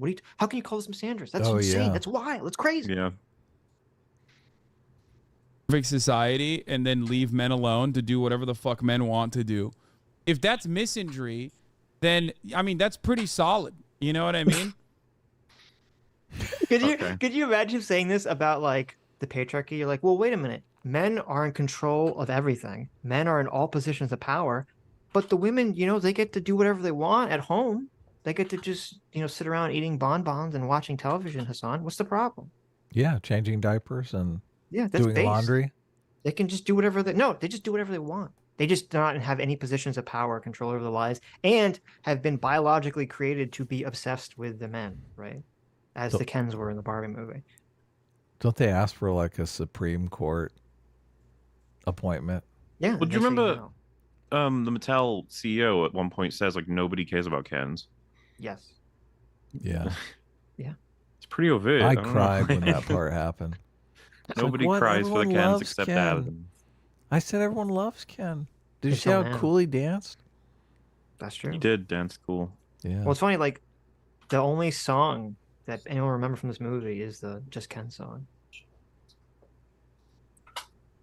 Because like you could have made a criticism about the lack of imagination about a matriarchal structure not actually having any serious societal ills upon the men beyond just simply looking for validation and seeking validation and existing only to have Barbies pay attention to them. But that would require you to have like at least 3.5 brain cells, and it seems like you lost it while you were watching this movie. Like, you could have literally said, you could have straight up looked at the situation and gone, ultimately it could have been more interesting to see like how the Barbies would dominate the men in a matriarchal society. How's a person who's supposed to be a leftist, who's supposed to be a socialist, who's supposed to believe in conflict theory, saying that men having zero role in governance, okay, and having no jobs whatsoever, and basically being created by the god of the Barbie world to be single-mindedly devoted to only being happy if they gain the affection of the Barbies. And Hasan's like, that's not so bad. What are they complaining about? Like, yeah, well, this is insane. Yeah, he hasn't got like a company line on this, so he doesn't. Like, if we decided that's a real bad thing, he's like, no. He's like, well, I can say whatever I want. That this is like seeing his actual brain power in action. Where it's like, It's awful. Is he postulating Yeah. the movie would have been more interesting if the Barbie matriarchy would have been more totalitarian? It seems like that's what he just pitched. I guess that's what he's saying. He wanted to see like the Barbies like whipping the Kens and tying them to Yeah, posts and exactly. I'm like, oh, Your name is Beach Ken. I don't know I don't want to why. be Beach Ken. I don't know why Critical Drinker would say something like that. It seems to go against his message. And also earlier, I mean, he did talk about the idea that men are just cum-brained and get everyone in war over that. He objected to that characterization of men. Mhm. So, Oh. I don't know how. You know what I mean? And we didn't get any of that, and I feel like that was a bit, it lacked imagination. Future man-hating psychopaths are going to be created because of this film. It's not very often that I say this in my reviews, but if you're a parent and you're thinking about taking your kid... Okay, yeah, if you're a parent and you're watching this guy, you're fucking cooked, okay? This guy's so blatantly just saying women having power bad. Why don't they show Ken forcing her to take a pregnancy to term? How dare women have power and agency over their bodies and capital? This shit is stupid. He's not saying women having power is bad in any way, shape, or form. Why did they show a part in the Barbie movie where the Ken dolls forced women to not get abortions? Yeah. Okay, I don't think Mattel would have been very happy with that portrayal of the product. They don't want to throw abortion politics in with their movie? Probably No, not. I mean, first of all, they don't have genitals, so that wouldn't even make sense for the logic of the movie. But Didn't they have a pregnant Barbie, there though? was a pregnant I Barbie. mean, They could have oh my god. How did that happen? That would have been amazing. Okay, I take it back. They should have, when the patriarchy came into being, they should have forced the pregnant Barbie to have that baby. They should have to all raise it. Look, when she came back, they should have all been pregnant Barbies. Yes. Yes. Exactly. That would have been too edgy for them to do. Right. And then after they reestablish a matriarchy, they all go get abortions together. Yes. Oh my god. And then wait. they're ready, and then they're all ready for their careers. This is perfect. They get back to the Barbie world after the patriarchy. They're all pregnant. And then you see the Kens in the Supreme Court and they make abortion illegal. Yes. And that's why they have to have the fight, so they can have the fight over abortion, so Abortion, they can have their yes. abortions. Yes. Yes. And then at And the they're end, fighting over late-term abortions because a lot of time has passed and they're all in the third trimester now. Well, yeah, for the Barbie pregnancies are very quick. Okay. Oh, okay. So then, yeah, and then when the Barbie's in control again, it cuts all the Barbies on the Supreme Court, and they say abortion is legal again, and all of them go, yay! And they all go get their abortion. And then the next scene, you just see that none of them are pregnant after that. Yeah. Yes. Yeah. I think that's the Mattel, extreme hire us, matriarchal. okay? That's the extreme matriarchal society that Hasan wants to see. I love Look, it. we just fleshed it out for him. Hasan, why aren't you fleshing this out? This I is said great. flushed it out for him. We flushed it out for you. There you go. Oh, abortion jokes. Sitch. Look, our chat gets very upset about those. Please don't. Listen. Our abortion jokes kill. Okay. Ah, But yeah, I know. Look, your Mauler's even groaning. You can't do this, Sitch. Look, we're Mauler's almost not done. groaning. He's just afraid. I just want to be associated with these jokes. it's afraid. We have 45 seconds. Mauler, how much longer do you have? He's got 45 seconds. Yeah, I was gonna just try and stay for the video. Oh, okay. So maybe we should talk about something before we get to the end of the video. Go just pause it again for Right. like 5 minutes. Well, I want to talk to you about like conflict versus No, Mauler has to go, Adam. We can't Consistency. just... Well, no, this is good. He's tired. Look, Mauler is, You Mauler want it is- softened up. Mauler's very good at debating. Well, the thing Uh-huh. is, I'm tired now too, so I'm like, we should probably do this on a Tuesday. We'll reschedule something. Yes. Okay. I really want to talk. Anyway, look, I press play. The movie's doing a self-critique on male characters in girls' toys and girls' stories who are treated like props to women, but this guy isn't familiar with girls' media, so it goes over his head. Yeah, I mean, it's also, there's also that aspect of it too. Yeah, Hasan's very familiar with girls' media, so Right. none of this And is it's- going over his head. Girls Media explains the box office as well, right? Only girls like the film. Only girls understand the film. Right.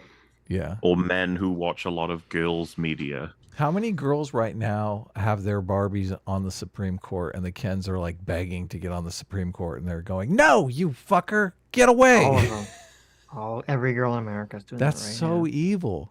They are literally raising another generations of misandrous then. Mm-hmm. Oh, so Well, bad. If Ken accepts what that chatter said about men being props, that completely contradicts everything he just said for the last 30 seconds about it actually being totally fine. Like Ken's being treated totally fine in the Barbie world. Don't think about it, Sitch. Look, Oh, okay. Hasan is a giant streamer. He's allowed to contradict himself. Gotcha. Stop being so soy. I'm so sorry. Oh, look, Oh, that was it. you're out of here, Mauler. You There you made go. it. You made it to the end. Well, I thank you. did it. Well, it was fun. Any final thoughts? What'd you think of the conflict in the movie? Was there enough conflict? In Barbie? No, Yeah. in this stream, No, in the Yes. in the Hasan video. Barbie. Look, hold on. Compare the conflict yesterday on EFAP and the conflict in the Barbie movie. Which had more conflict? I feel like the stream did because we had conflict with the video. The video had conflict with people Look it at was that. addressing, and then we had conflict on the cast as well. That's triple conflict. Look at that. Yeah. Well, hold on a second here. What would make the stream better? Would it be if it was consistent or if it was conflict ridden? I think if it was conflict ridden, but you and Adam and me no wait, you're the Adam. Sitch and Adam and me were saying things that completely out of character. I feel like the people in chat would eventually feel it's ruined. We should do that sometime. We should just show up and like pretend to be other characters. It might annoy people. It's what they call kayfabe, right? Do you think they would get upset if they realized halfway through that you were pretending to be Hasan Mauler? You think the accent, the American accent, would give it away? Yes, I think it would. But yeah, I mean, do you disagree, Adam? Do you think it's better we have conflict than that we remain consistent with our arguments? Well, I think we should obviously be sincere and authentic to the audience. So yeah, I do. I don't want to fool anyone or anything, but I do think I agree. conflict is like what drives the story, as people like to say. But anyway, thanks for coming on. No problemo. You guys have a real good night. Okay. Any Mwah. insulting super chats to read before Mauler has to leave, or Yeah, come on, let's do it. Let's see. you can give him a nice dramatic exit. Look, don't shut do up, that. Mauler. Let's see. Look, thanks for coming, Mauler. We'll say goodnight. I don't think so. Am I gonna see you guys on the 26th? That's when the anniversary is. Hell yes, of course. Yeah. Good. When's Chud gonna be on? Because I might. The 26th. The 26th. Don't you like line people up though to come on at separate times? Not really. We just give them the date, and then I try and filter people in and out. Because if I actually did scheduled times, I feel like it would be really fucking difficult, and it's already annoying enough because I got to get all the content and videos in place. Okay. Well, you make sure it's me and Chud at the same time. Just There you for go. maximum consistency. We'll have a debate over whether or not it's okay to read super chats that say "shut up." True. You know, I will take that debate. It's going to have a lot to do with the dollar amount of the super chat. So, all right. Take care, man. Bye, boy. Bye-bye. Okay. You want to watch Sam Cedar or? No, I want to watch Pillar of Garbage video Okay. first.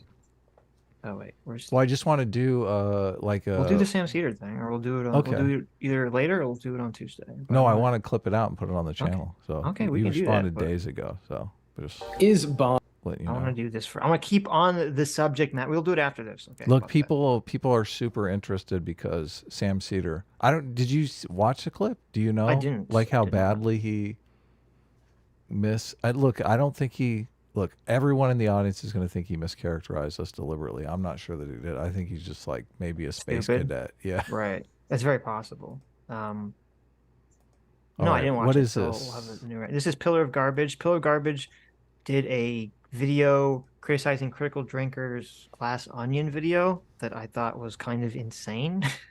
Right. I basically I think I agreed completely with Critical Drinkers' critique of Glass Onion, which I also did not like very much.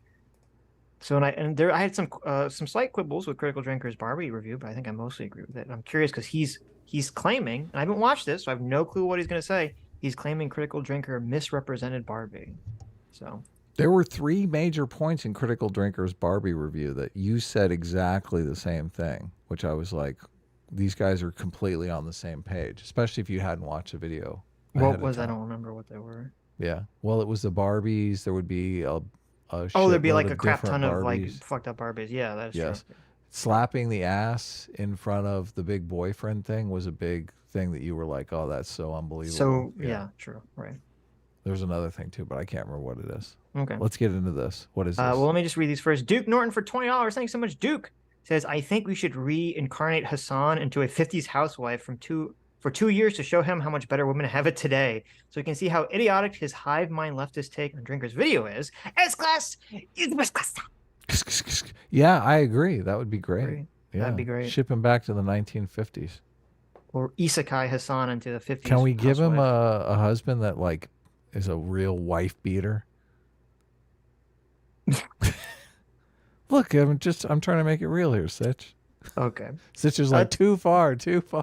Twitter sucks. I said, good God, Uncle, for $20. Thank you so much. Says, the ironic part about the movie is that it perfectly represents through the daughter and Barbie that the women who lived through real 1960s patriarchy are going to project that onto their children, and Hasan supports that. Yeah, to me, and if I do make a video about Barbie on my main channel, You will bring this would that up. be Yeah. kind of the end theme I want to talk about, is that obviously this was not the intention of the director, but the accidental, I think, message of the director, which I think the director is doing it herself, is that you have a bunch of women who grew up in the 60s or 70s where things are obviously more sexist, and they're taking their own sexist experiences and they're just shoving it and projecting it into their daughters, who their daughters didn't experience it whatsoever. And then it's kind of interesting. It's like that gets shoved into the daughter character who's a woke asshole in this movie. Like that's what happens. When you take all these sexist feelings and about how all society's out to get you and you shove it into your daughter and she's never experienced any of those things because they're not real in today's world, Mhm. at least not to that extent, they become hyper woke, kind of smarmy, smug assholes. And that's what the daughter was. And then, as we talked about when we were kind of talking to Doomer about this movie, Barbie herself represents symbolically like a child becoming an adult. And literally in this movie, you have the adult character, the mom who played with Barbie like 40 years ago. She's taking her fears about sexism and shoving it into Barbie with her feminist speech. Yeah, totally. And it's just really gross. It's really gross. I often wonder how much of it creates a self-fulfilling prophecy, because if you believe the world is this way, run by men and completely set against you, you turn into this giant fucking a-hole. But everyone then is against you, but it's because you're an a-hole, not because you're a woman. But they perceive it as, oh, they're doing this because I'm a woman. Yeah. No, it's because you're a completely right. giant fucking asshole. It's a complete self-fulfilling prophecy. Yeah. Yeah. So sad. We could avoid all of that if Barbie and Ken just would have got together in the end. Look, everyone would have loved it. and brought equality to Barbie Land. Yeah, there Look, you go. everyone would have loved it. They could have fallen in love in the real world. Look, some other side character could have gone back and established the patriarchy, and Ken and Barbie could have worked together to establish an egalitarian society. In the real, they would have brought peace to the real world. Okay, that's how the movie should have gone. Mattel would have really loved that. Wow, that would have been even better. Holy cow! You do some, some kind of ending where they're on the verge of World War III, like they solved the crisis in Ukraine. Oh man, that actually would have been funny if like there was some like World War III scenario in the real world and Barbie somehow solves it. Yeah, it's like a Watchmen type ending. Right, some wacky way. Look, she fulfills the role of the smartest man in the universe. That'd be fucking crazy. There you go. Talk about a homage. Is Barbie garbage? Wait, stop.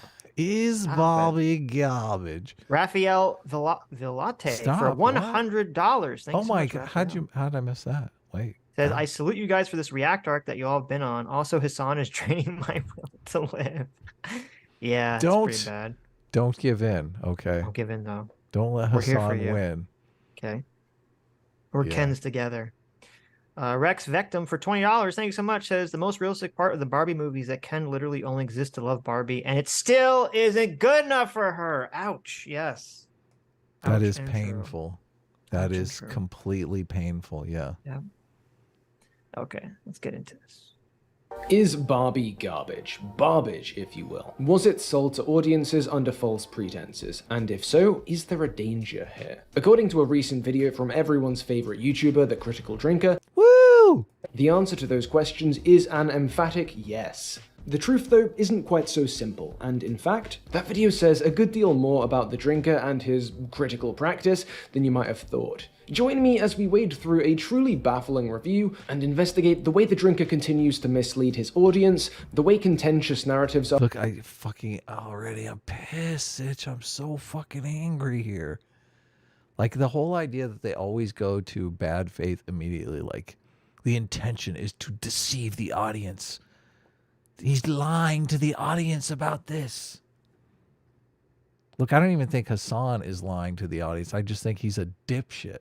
Are invoked to disguise poor thought is an emphatic yes. The truth, though, isn't quite so simple, and in fact, that video says a good deal more about the drinker and his critical practice than you might have thought. Join me as we wade through a truly baffling review and investigate the way the drinker continues to mislead his audience, the way contentious narratives are invoked to disguise poor criticism, and the way this video illuminates the fundamental dilemma at the heart of the Critical Drinker's channel. Let's get into it. The Drinker's video starts and ends with the accusation that Warner deliberately misled the public as to the character of their film. You guys really pulled off a miracle with this one, successfully duping all of us, including me, into believing that Barbie was going to be just another colourful, light-hearted, easygoing family comedy. This is from the trailer, by the way. Do you guys ever think about dying? Anyway, the drinker really hits this idea hard. So, okay, wait. It's so funny. This guy's like, critical drinker is misleading his audience. And he's lying to his audience. Look, I said that part. Right.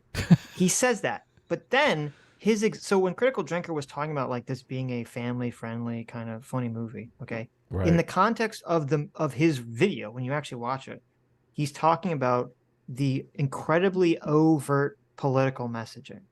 Right. Specifically. Completely hidden. Yes. Yeah. Was completely hidden from the trailers, which is true.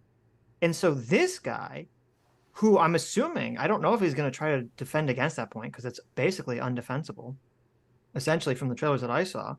So instead he tries to like twist around and say, oh, well, look, there's a part in the trailer where she says, do you guys think about dying? And so therefore it can't be family friendly because, you know, she's questioning mortality and death. That's never existed in a family friendly movie. Like that's so dishonest. This is wildly dishonest. I mean, is Bambi family friendly? That first scene is pretty brutal. Yes. So. Up. Remember the beginning of Up? Oh, Up is, oh my goodness. Like there's so many, first of all, yeah, number one. Guardians of the Galaxy, his mom's dying in the very beginning. Yes. Oh, shit. There's That's so many a comedy. Well, I don't know if I'd say Guardians of the Galaxy was family friendly. Like, Oh, okay. generally, I think that's probably Maybe like so. teenager. I mean, he right? does throw the bird up pretty quick, so. Right. But there are lots of family friendly movies that deal with death and, you know, Right, human yes. mortality and all these things. Number one. But number two, even in the context that Critical Drinker was making this point, he was very clearly talking about the political angle. And there's Yes. no way that this guy, maybe there is, if he's just so biased. Like, how could he, for him to take that statement and to try to twist it around and say, no, see, he's lying because this isn't the trailer. That's very dishonest to me. And it would have been better if instead of saying, do you ever have thoughts of death, if she said, do you guys ever think about January 6th? Then it then it would have been like a more overtly political message, right? Okay, wait a minute. How did they not have in the movie? Should have been the scene, okay? When the Kens realize that they've been duped by the Barbies, right? Instead of them just giving up, they rush the Barbie Capitol building. Oh my God, Okay, you're right. and you have a bunch of Kens like rushing into the Capitol building, trying to break in to change the vote, right? You're right. And then they literally intersplice the scene of Ken's banging on Hang the doors Vice with, President Barbie. they literally intersplice it with like scenes from like actual January 6th to like really push the message as overtly as possible. That's so cringe. That's so cringe. God, this movie would have been amazing if we had the help. Look, I do. If she would have said, instead of thoughts of death, do you ever think about January 6th? And then we find out the little girl who's obsessed with, you know, progressive politics is the one playing with her, I'd be like, oh my God. This movie's genius. Exactly. They can't do that, though. No. Hammering it home near the end in a way he doesn't often tend to do. Barbie really is a wolf in sheep's clothing, tricking people into watching it by promising one thing and delivering something very different. And I guess that's the thing that really struck me about this film. A lot of parents will have been duped into taking their daughters along to watch this movie, probably expecting the kind of breezy, colourful, family-friendly movie that was advertised, only to find them... So the nearest thing the Drinker's video has to a thesis or a through line, the string from which his usual motley assortment of nitpicks hang, is this idea that Warner pulled a fast one, tricked families into the cinema before blasting them with an agenda-driven misandrist adult film. Well, okay, so it's interesting. Now he knows what Critical Drinker is saying. He's saying it's a misandrist, political-driven film. Right. So he understood. So him playing the thoughts of death thing is dishonest because he knows that that's not what he was talking about. Oh, that's a great catch. Yeah. Right. And then number two, I've heard lots of people who both like and dislike this movie say that this movie is not a kid's movie. You know, Crystal Ball didn't like the movie, not for political reasons. She didn't like it because she just thought it was inappropriate for the age of her children. And she was happy she didn't take her children. Yeah, in her review, she didn't like it because she thought there was too many adult sex jokes for her young children. And she was glad that she didn't take her children to see it. The beat Crystal off Ball jokes. is, firmly on the left. You know, I've seen other, I think even Vosh, and I've seen other people on the left saying that this was a movie that was not primarily aimed at children. I mean, it was rated PG-13, and that was actually some of the defense I heard. Well, you should have known it wasn't for kids because it was PG-13. And it's like, yeah, but I mean, I think a lot of parents would just see it's a Barbie movie. They'd see those trailers, and you don't see necessarily anything about the PG-13ness. I think there was like the beach off joke in the movie, and you think, oh, well, whatever. There's like a couple of sex puns that my kids won't get, and that's fine. Where no, this movie really felt like it was made for 40-year-old women, honestly. Yeah. So, Mom, what's a gynecologist? Yeah. Right. Okay, but we'll see. We'll see where Mr. Garbage is going with this.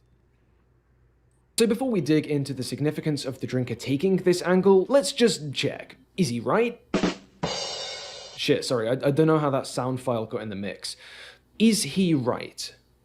Well, no. Let's talk about the trailers. I can't play them whole, copyright's a beach, but hey, to make sure I'm not misrepresenting them in my discussion, the one teaser and two trailers Warner dropped for this bad boy that formed the backbone of the film's pre-release PR are linked in the description, so give them a watch now if you fancy. The initial teaser, the only real look at this film the world was given until like 3 months back, was, well, it's the Space Odyssey referencing opening sequence, played, I think, in full. Because you know what kids love? You know what those little guys just go nuts for? You know what gets them hyped about going to the pictures? Stanley Kubrick references. Those little bastards eat that shit up. But surely that's not the whole teaser. Well, no, of course not. There's also a 5-second montage of random clips closing it out. So, you know, at this point, is Barbie setting itself up as a lightweight kids flick? Okay, wait, hold on. So he said something that's not true. Or at last, he wasn't being specific. Now, because I'm not Pillar of Garbage, I will not assume that he's lying the way that he's assuming Critical Drinkers. So, but I can't, right? Because I right. do that thing from time to time. So it's true that 7 months ago, the first teaser trailer, I believe, of the Barbie movie was of the 2001 sequence. Right. Right. It did not have the voiceover at all. It's just the visual of the little girls playing with the dolls, the 2001 music, them seeing Barbie winking, and then them destroying their dolls and throwing into space, and then a bunch of clips of the Barbie stuff happening in the Barbie movie. Okay. Completely different context then, obviously. Yeah. Because if you have no voiceover to that about the whole mother thing, it just would read to you, especially based on your preconceived notions about Barbie, as just, oh, the little girls played with like shitty dolls, and now they had Barbie dolls, and they like the Barbie dolls better. Right. Yeah. It's not clear what exactly the film is trying to say. Now you could make the comment, say, oh, well, you know, it's got 2001, it's not a reference for kids, which is fine. That's fine. But does that mean that this movie shows you that there's going to be all this overt political messaging that's going to completely go over kids' heads, and this whole thing's going to be some sort of like feminist-driven narrative movie? Of course not. No, of course not. But okay. So okay. So his first point here is insane and stupid. We'll see where we go. And dishonest. There you go. It'll be a more thoughtful and adult affair. You'll have to decide that one, I guess. And well, wait. Again, having a bunch of little girls destroying their dolls, making fun of 2001, playing homage to 2001. Does that make you think that the movie is going to be like a more thoughtful movie? It wasn't a really thoughtful movie. It wasn't. I mean, it is by accident. It is by accident, right? But yeah, but not in any intentional way. Just seeing like thoughtful implies that, you know, someone thought about it. Right, but just seeing like little girls like breaking their dolls as an homage to 2001 to the 2001 music. Why would that make you think the movie's going to be like deep and thoughtful? Because which is obviously like a funny parody. Well, because you think Stanley Kubrick movies are deep and thoughtful, and the juxtaposition with a Stanley Kubrick reference would make you think, oh, this is going to be interesting. No, but it's the opposite. The joke is like, oh, the Barbie movie, right? No one expects the Barbie movie to be anything but silly and shallow. Of course. That's the joke. So Barbie's doing an homage. They're aping the 2001 intro. Right. But okay. We'll see. Maybe it's a better argument.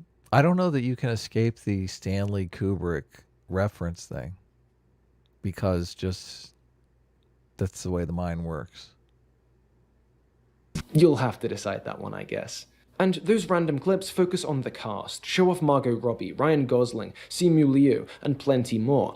Emphasis on celebrity, on a sort of star power adults care about, was a staple tactic. Maybe the staple tactic of the film's publicity. But maybe I'm wrong. Maybe that doesn't sink this guy's thesis. Maybe the only thing kids love more than a Kubrick reference is recognizing their favorite SNL alumni.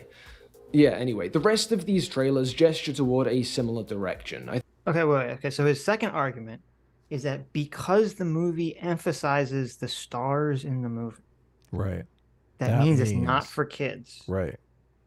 Which just is ridiculous. I think a lot of young girls probably like Ryan Gosling for certain reasons. I don't know what they could be. I think a lot of young girls love Margot Robbie. Yeah, totally. Yeah. There's this huge thing that everyone likes, you know, all these little girls like Harley Quinn. Harley Quinn is their character. Right? Yeah, totally. So that point is very weak. But even if we were to grant this, right, you can have a trailer for a kids movie one that's a little bit more aimed at adults to try to get adults to take their children to it in the first place. Sure, of course. Right. That's why you put both actors that appeal to adults and children. But I'm curious because here's what I'm curious about, because I haven't seen this. So again, Critical Drinker's point was that this was a movie that was filled with this political narrative, a political narrative that would be aimed more at adults. Okay, not that the movie necessarily was aimed at adults, but that it had a political narrative aimed at adults, right? Which seems undeniable that the trailers didn't show this political narrative. So Pillar of Garbage here has kind of extracted that point into two parts and saying, well, look, here, I'm going to make an argument that it's aimed at adults. So therefore, Critical Drinker's lying and wrong. Mm-hmm. Removing the political aspect of it. So I'm curious if he's actually going to address the political aspect of it in some kind of weird, twisted way. Well, he's also saying that Critical Drinker is lying, that they hid that from people to kind of trick them into the... Yeah. Right. But I can't even perceive of how he would argue this, but we'll see. But even if the movie is made for adults, I mean, how is that? Doesn't mean it's going to be political. Yeah, that's my question. Yeah. Right. Because when I watched these trailers, I assumed, I think as most people, you say, okay, this is going to be a movie aimed at children, and it's going to have like funny things that adults will laugh at too. That maybe will go over the kids' heads, like in a lot of kids' movies, but it would still be like a kids' movie. It's almost as if he's saying that a movie can't be for adults without being political, which seems stupid to me. Maybe. I don't know if he's saying that, but we'll see if he makes a better argument. I think that's fair to say. I mean, you might look at the trailers and see the sex jokes and the 80s folk song sing-along. You might see a project driven more by star power than by its somewhat passé IP. You might see Barbie say she's been thinking about death. You might see a film, the premise of which isn't light-hearted, easygoing Barbie fun time, yay, but is instead very clearly a complication or subversion of the light-hearted, easygoing Barbie fun time, yay, you might expect when hearing the phrase Barbie movie. A film that looks to be family-friendly, sure, but not necessarily family-oriented. Wait. Okay, wait. Not a kids' film, but a film kids can enjoy alongside their parents. Okay, wait. Okay, so he's trying to make... Okay, he's making this distinction between family-friendly versus family-oriented. Critical Drinker's point was that it was not either of those things, that it wasn't family-friendly. It was hiding that. Right, and it was hiding that. And also, like, this is wild to me because... And maybe his audience will buy this because they hate Critical Drinkers so much, okay? Almost everyone, even people that like the movie, seem to agree that it's political. Well, that number one, it's political. And number two, that the trailers didn't show that it was political. Right, yeah. Everyone seemed to agree on this. Controversial claim. Right, this is not a controversial claim. So for him to be like, oh, he's lying. He's gaslit the entire... Critical Drinker has gaslit the entire world into thinking this thing that everyone agreed was the case. Before his video ever even Before his movie ever came out, right. This is wild to me. Look, people like to attack big YouTubers. Well, it's like the thing that they do. When and he's saying like this, the fact that this movie showed like some kind of subversion of the Barbie world should have made you think it was about something like greater than that. Wait a minute. That is bullshit. Okay. I remember in the trailer, they're yelling about flat feet. And they show in the trailer them like vomiting, but no vomits coming out. They're going blah, like in a very funny way that a kid would like. Right. Okay. In the trailer, they show that Barbie. I think they show like when she crashes the car, it like flips upside down in this like really goofy manner. Right. Like they show that. And I love that scene. Right. This is something like a chick it's gonna like. They show like. When I watched the trailer, my interpretation was literally, and it's funny because I also brought up Enchanted, and that's what I went into the movie thinking. Well, I didn't because I knew that whole political stuff, but before anyone saw it, I thought the movie was just going to be literally like Barbie with Enchanted. It seemed like, as you were saying, that this movie, the trailer made it seem like this movie was going to be primarily fish out of water comedy. Barbie exists in some sort of weird Barbie land where it's like a toy paradise, and then she comes to the real world and everything's realistic, and how does she deal with like navigating the real world? And that was it.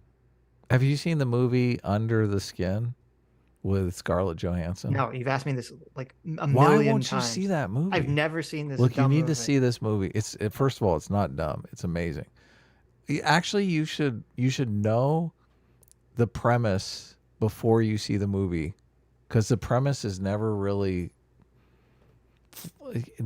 explicitly stated in the movie, and it kind of ruins it because you're watching this movie. It's kind of like a David Lynch movie. You're like, this movie's fucking incredible. What am I watching? You're just mystified by everything that's going on. But as soon as you go to the internet and figure out what's going on, you're like, oh my God, this is badass. This is even better. But there's a woman who is kind of like a like bait for catching men. And she's an alien, but she's Scarlett Johansson. So once she figures out that she's an alien, she like wants to have sex, and she like basically figures out that she has no like sex parts. It's totally Barbie.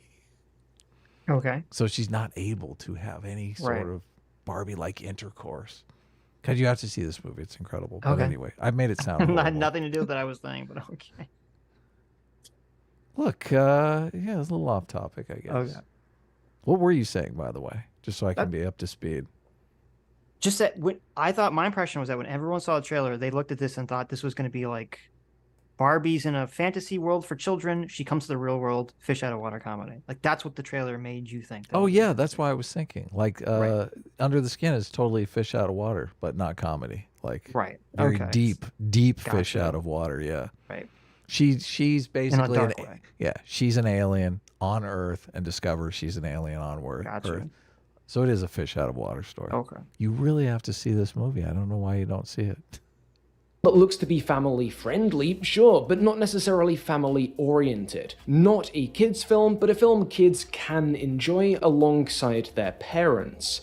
You might look to the trailers and see all that, or you might not see it. The Drinker certainly didn't, or at least he claims not to have. He claims. On balance, he's lying. He claims. He knows what he's doing, Sitch. You got to understand. Look, he's devious. Yes. That's how he has almost 2 million subs, okay? What's the G word that they always like to use? Grifter. Look, you got if you want to be big time, look, you got to do a little grifting. Okay. You I mean, can't Garbage is really living up to his name here. How big is Garbage? I've never heard of this guy, but I haven't watched any of his videos except for the one that he criticized Critical Drinker before. Did we watch that Glass Onion one on stream? No, we did not. Okay. So he's got a big hate boner for Critical Drinker. Yes, yes.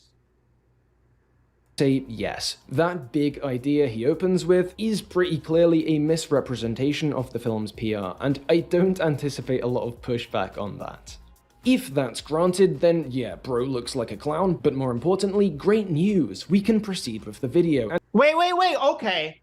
So this guy, I'm gonna show this guy the level of charity he's giving to Critical Drinker. Which is 0. Pillar of Garbage is a fucking liar. And it's very clear because he acknowledged that Critical Drinker's position was that there was like this political agenda driven movie that he thought was not appropriate for children. Mm-hmm. Okay. Everyone understood that. And everyone understood that the political messaging definitely seemed to be removed from all these trailers and was not apparent to anyone.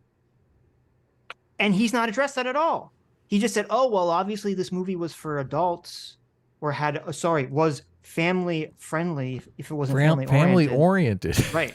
So he completely ignores the central part of Critical Drinker's argument about the politics of this being hidden in the trailer and just focuses on this like hyper pedantic. He used the word adult, so I'm just going to focus on that and ignore like the rest of his argument. And therefore I get to call him a liar by twisting everything around. This way. That's totally bad faith. Holy shit. This video is insane. This is so much worse than the Glass Onion one. Like this isn't even, I don't even know how you would like accidentally do this because Pillar here, Mr. Garbage here, even repeated Critical Drinker's argument, said that this was agenda driven. So he understood what Critical Drinker was saying. This is not a misinterpretation or miscommunication or something. You can't do this accidentally. I mean, if you want to call somebody a liar, you got to figure out an argument to make. So No, but I mean, like you could misunderstand someone and think they're lying when they're not, because you misunderstand their argument. but not if your goal is to call them a liar. That's my No, point. you definitely could. You definitely could hear what someone's saying, misunderstand it, and you're gonna say you're a liar. And I'm gonna tell everyone you're a liar because I misunderstood you. Mm-hmm. But he understood Critical Drinker's position, and he totally did some dishonest wordplay to not address it. You don't think he went to this video and he's like, I'm gonna call Critical Drinker a liar. Let me see this video. How is he lying here? I don't know. I don't know if this guy's just very left-wing politically and he's got to defend the Barbie movie. I don't know if he's just attacking Critical Drinker because he thinks it'll help his channel get more views because Critical Drinker's a big guy. I don't know. I think that's what's happening. Some combination of all these things. Well, this video has 46,000 views, so there you go. He's like, there's a lot of people who hate Critical Drinker.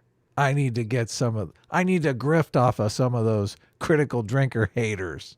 Well, I think his first Critical Drinker Glass Onion video, and I'll look it up. I think that has a lot more views. Look at this. Oh, this is so weird. Yeah, it has 400,000. Oh, so he's trying to do the same thing. Look at his this. Channel, he has 79,000 subs. So that's like massive for him. So he's going for like another 500,000 view video. He's like, listen. Exactly. I hit it out of the park when I called Critical Drinker a liar last time on the Glass Onion video. Bingo. Now I have to find a way to call him a liar again. Well, let's see. He goes to his video and he's like, his argument is that the trailer didn't give away the politics. Okay, that's a lie. Let me figure out how to make an argument against it. I'm telling you, that's what's going on. It definitely, listen, if he's going to accuse Critical Drinker of being intentionally dishonest, then okay, fair enough. We don't have to give him any charity either. Right, so sure, that's what he's doing. He's like, here's a central argument. Lie. How can I prove it's a liar? Let me just completely bend over backwards to reevaluate the trailer.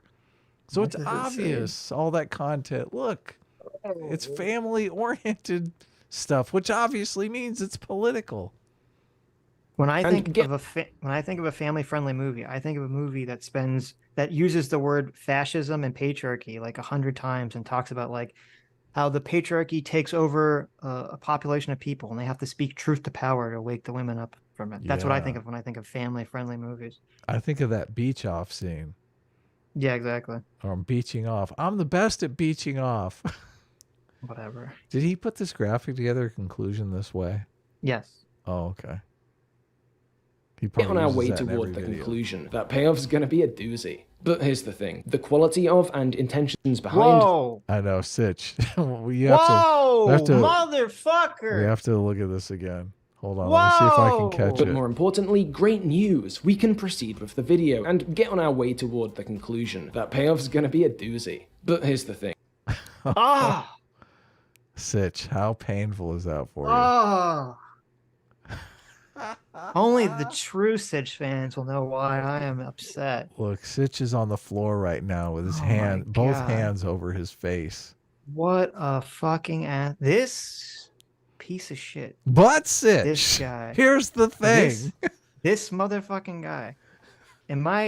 Back when I made my cringy video a million years ago, I used that joke all the time. How dare no one else is allowed to use this very obvious joke. Only me. I was the first person to do this. How dare he? Look. How dare he? And if he tries to claim that he didn't steal this from you, you know what I'm going to say? Liar. Liar. I used this joke and then I switched it up because then I started using the thing 1 and thing 2 from Cat in the Hat. Right. Just for variety. How dare he?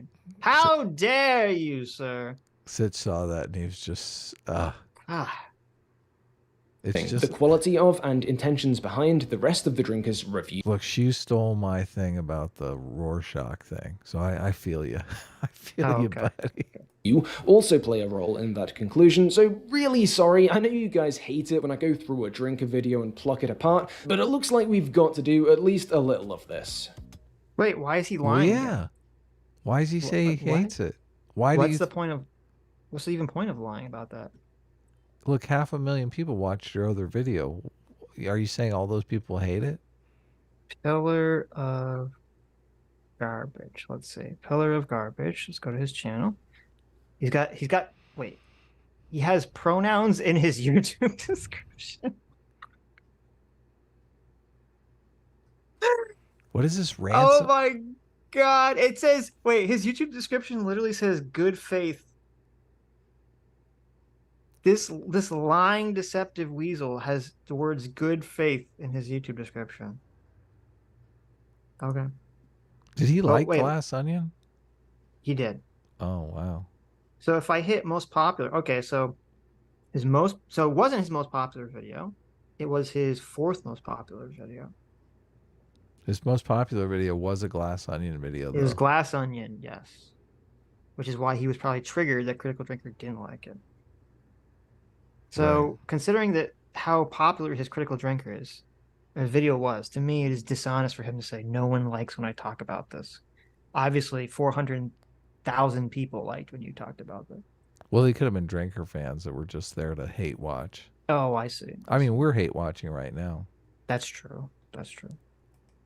One bit I really like is here. Where all the important jobs are done by the Barbies, and the Kens just kind of exist. They've got no inherent value, they contribute nothing, they have no power or say in how their society is run, and they're basically looked down on as a bit silly and irrelevant by the Barbies. Oh my goodness, what could the writers possibly be trying to tell us about their views on men? What we see here is the drinker brushing right up against meaningful criticism and then blowing right past it. I'll expound. Let's put our thinking caps on. In a film about femininity and about female existence under patriarchy, this idea the film plays with now and then, that Kens are eye candy, are peripheral, that they don't get an equal slice of the pie, what could this mean?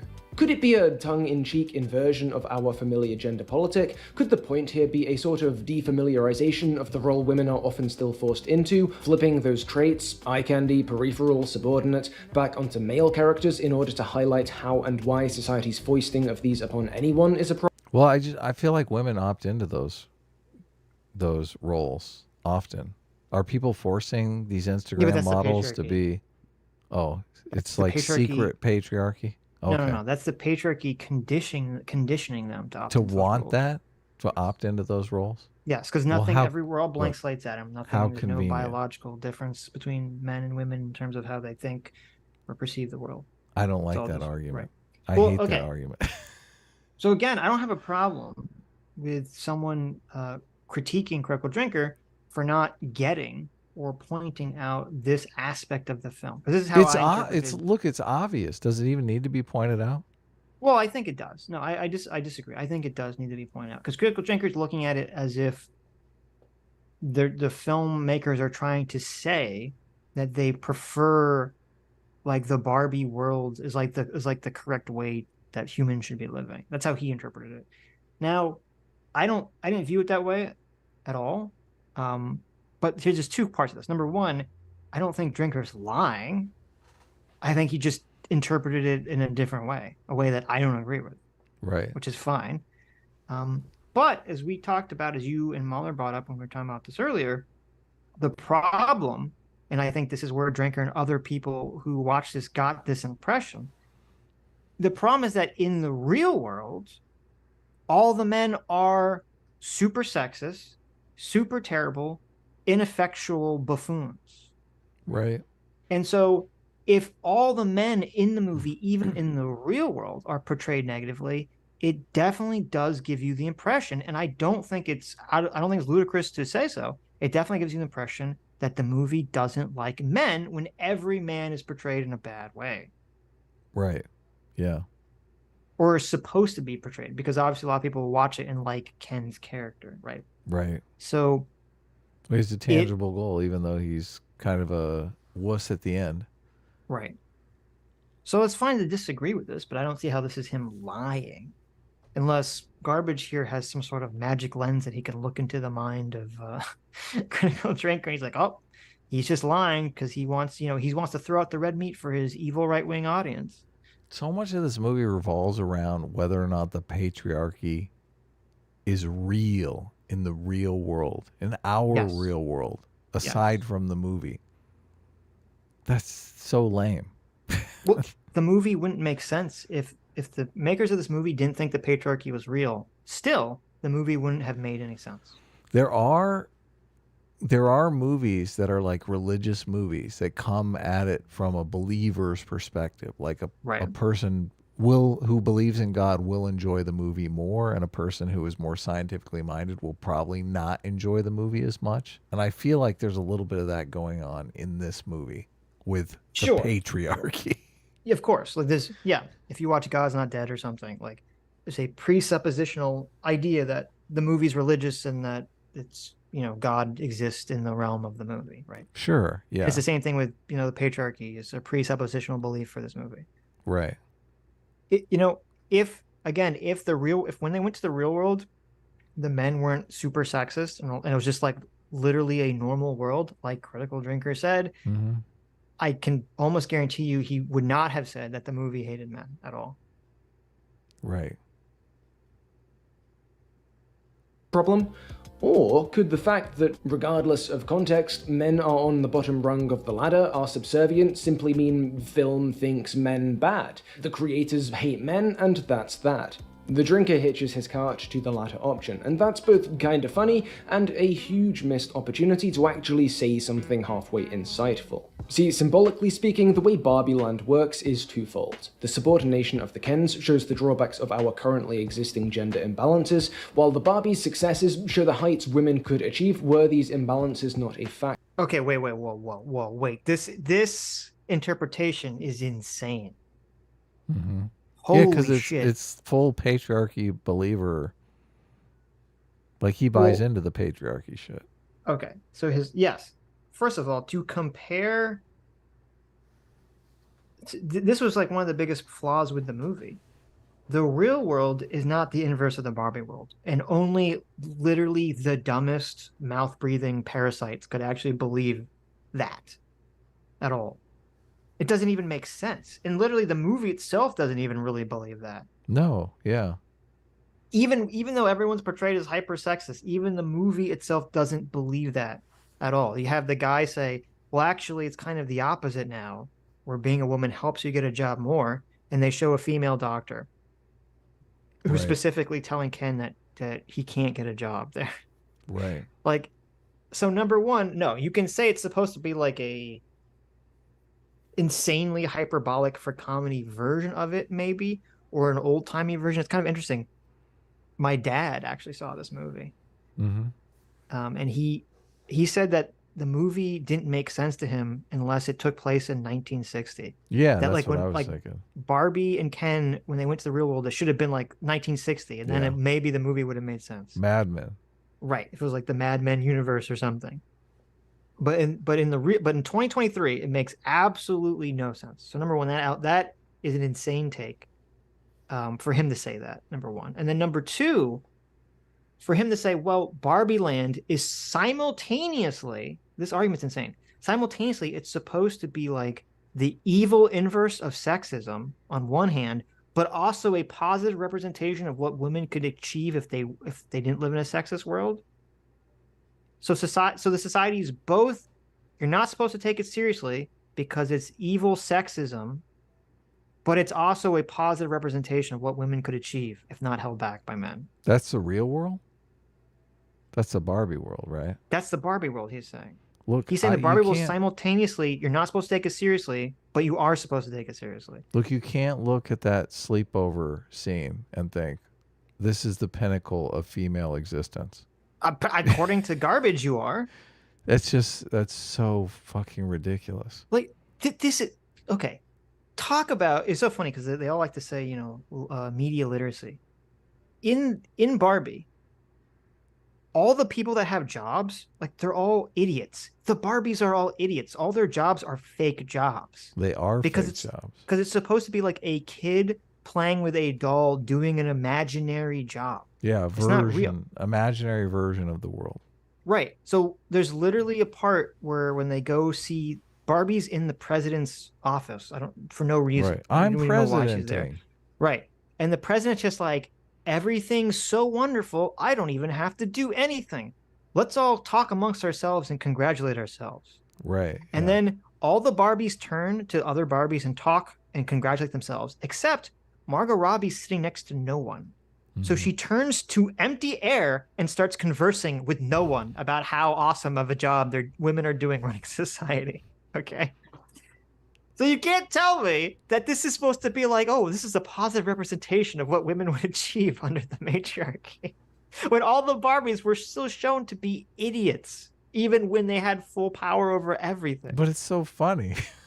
It's just like, what? This take is insane. This guy's an idiot. Yeah, bad stuff. Oh my God. Okay. Yes, there is an inequality here, but it's one being used to make a point about equality. And crucially, something the drinker seems to miss later on as well, Barbie Land is not the film's recommendation. It's not a blueprint for gender utopia. It isn't reality, it can never be, and it was never supposed to be. Even in universe, it was explicitly created for a purpose. That purpose being the inspiration of girls, to show them what they could do and be personally. That Okay, wait, this point makes... Am I losing my mind? Adam, explain this to me. You seem so tapped out. I don't know what's happening. Me? You're not paying attention. No, I'm great. Yeah. Okay. I did doze off. Are you tired? Do you need to eat a snack or something? I just ate a snack, but thank you I need for help asking. here because what he's saying doesn't make... It's making my brain melt. Okay? Well, I'm wondering if you saw the same movie as me. I'm just... It's like so Well, far no, up. he's simultaneously saying... He simultaneously just said, oh, the movie's not supposed to be a blueprint for how you want the world to be. But then he immediately follows it by saying, but it shows a positive representation of what it could be for little girls. It's aspirational. You can't have both those things. That doesn't make any fucking sense. Well, unless you the can't say little that girls want to oppress men. Yeah, but, okay, exactly. You can't say, how dare Critical Drinker criticize this movie by saying that this is supposed to be a positive representation of the real world or what the real world should be. By the way, Barbie Land was an aspirational vision of what the real world should or could be for little girls. Right. That's a completely contradictory statement. This is so dumb. Yeah. Yeah. Explain it to me. Am I missing something? This can't be this stupid. There has to be some... This is like retarded. It is retarded. Look, I've come to expect this. The whole goal of this video was just to dunk on Critical Drinker, to accuse Critical Drinker of lying. So it really, look, it doesn't have to make consistent sense. He just has to give everybody a reason to think Critical Drinker is a liar. Mm-hmm. That's guess. the ultimate goal. But he's not even being he can't even be consistent with his own argument. Look, consistency is not, people don't care about consistency. Yes, he's literally doing... You care about consistency. I know. Most people don't. Darwin in the chat says, quote, the dystopia isn't real, but it would be cool if it was real. Like, this is literally peak leftist. It's not happening, but it would be cool if it was happening. Like, I want you to just listen to this. Well, this is why Drinker is so angry in his video, because he's like, this is an aspirational dystopia that little girls are going to want to act out. Right, Which is not going to be good for little girls, and it's not going to be good for anyone. Right, but this guy is saying that simultaneously that it is not and it is. Right. Later on as well, Barbie Land is not the film's recommendation. Okay. It's not... Barbie Land is not the film's recommendation. He says it specifically. Okay. Well, look, it can't be aspirational. You can't have something that's aspirational and not the recommendation. Like, what's the point? Right. A blueprint for gender utopia. It isn't reality, it can never be, and it was never supposed to be. Even in universe, it was explicitly... Aspirational is exactly the blueprint. Right. Created for a purpose. That purpose being the inspiration of girls, to show them what they could do and be personally. That is... Yeah, you're right. It's completely contradictory. Like, it can't be simultaneously aspirational and something, that you're just supposed to forget about. It's not a blueprint. Aspirations literally are blueprints. Yes. He says this is not the blueprint for reality, but it's aspirational for little girls. Yeah, no. What the fuck? Oh my God. I guess this is what you have to do. That's a major contradiction there. Of course.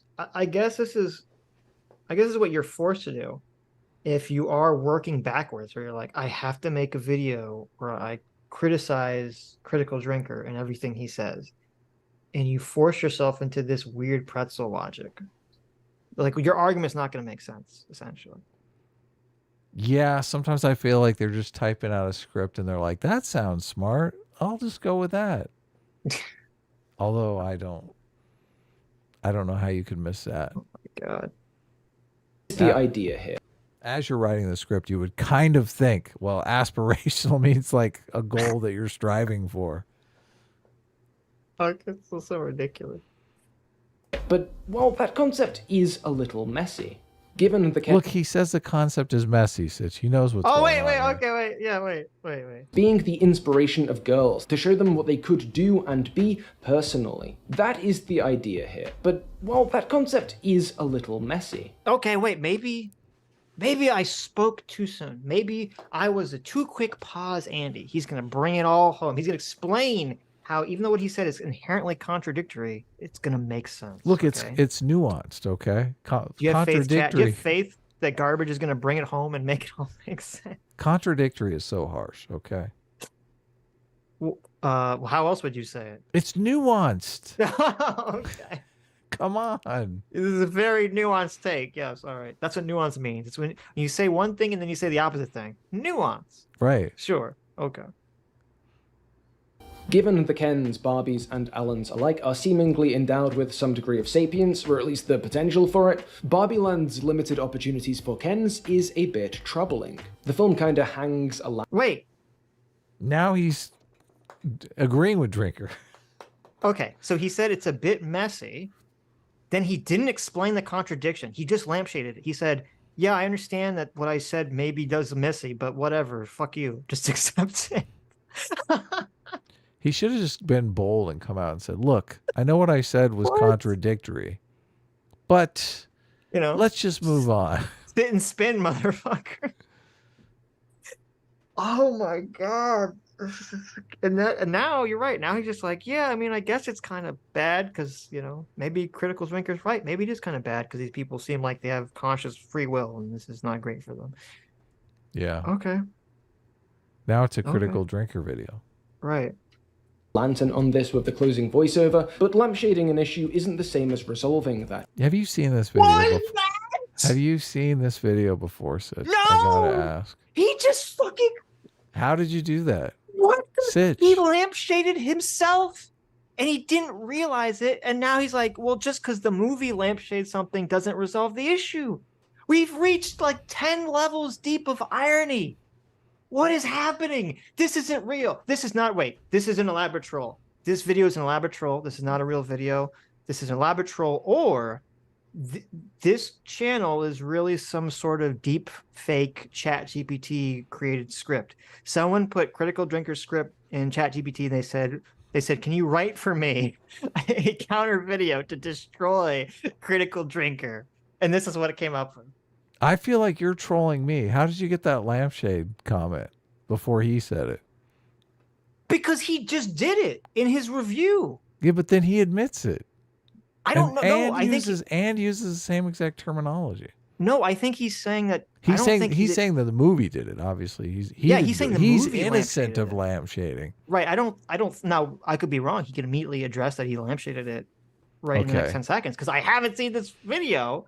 Okay, but I interpreted what he just said that he was saying the movie was lampshading. You were accusing him of lampshading the contradiction that he's making, which he's saying that the movie is not a blueprint but aspirational, which you would think is like a blueprint. Yes. But he's saying that the movie has this contradiction and they lampshade it. Right. So he's throwing your accusation back on the movie.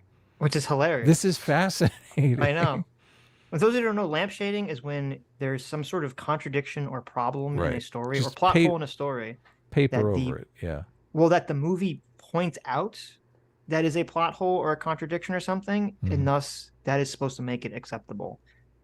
So it's kind of like in Looper, when like the time travel rules don't make any sense, and they kind of say like, yeah, nothing makes sense, but whatever. We don't want to be here all day, right? The best example of it is the scene in my favorite movie, Tenet, when she's explaining to him how the reverse time matter Bullet works. works, And he's yeah. like, yeah, you just, sometimes it's best if you don't think about this shit Right, too much. right. Or when in the comedy movie Austin Powers, when they break the fourth wall in the second one, and they try to explain the time travel, and he literally turns to the audience and he's like, "Just enjoy the ride." Yeah, exactly. So of course that's fine because it's like a comedy movie, so it's fine for them to do Right. those like, fourth wall jokes. But I don't think I've Okay. ever heard this term lampshading before. yeah, I And only now heard I've heard it twice I know, in like a million times, like a right. 5-minute segment here. Right. It's really tripping me out. That issue. So yes, this would, I think, be grounds for a valid critique of, if not the film's ideas, then at least the way those ideas are delivered. But you see the issue, right? To get to this knot, you have to actually think about the film, about the things that make you uneasy, about why they make you uneasy before you hit record. And honestly, I'm probably giving the guy too much credit by assuming any of that even registered with him, that he didn't just woke spot the surface level dynamic of man being dominated by women and call it a day. So his critique here, his criticism, is that even though he completely understands and sees how Critical Drinker came to the conclusion he came to, Critical Drinker didn't lay out the entire thought process chain to get there, so therefore Critical Drinker is lying. Or is dumb. Or is dumb. Yeah. Right. Okay. Even though you completely already acknowledge that you can understand his argument. Right. Yeah. Okay. Okay. This is a great debunking. All right. Well, I mean, I didn't see any contradictions in Drinker's original video, so I don't know. Sure. There's one in this. After all, a broken clock is right twice a day, and by that same logic, if you let a half-cut fool rant for a couple of years about dozens of films, statistically he is gonna bump into some real problems eventually. So he Yeah. What the fuck? He's saying that he was right. He's saying Critical Drinker is right. What the fuck? How can he be lying and right? Because it was a mistake, Adam. It was by accident. He was accidentally right. Look. He can read Critical Drinker's mind now. He's like, listen, even though Critical Drinker maybe said something that was right, I read his mind and I deduced that he was still wrong. It's so stupid. It's like Critical Drinker was lying, but that lie turned out to be correct. Man, this video is so wild. Oh, I can't believe Mauler didn't. He should have stuck around for this video. This is like, oh my god. That doesn't mean he'll actually critique them, it doesn't even mean he's able to. Just that, yeah, he'll end up mouthing off in their general vicinity before going on to shout at more clouds. Moving on, this criticism is also a bit odd.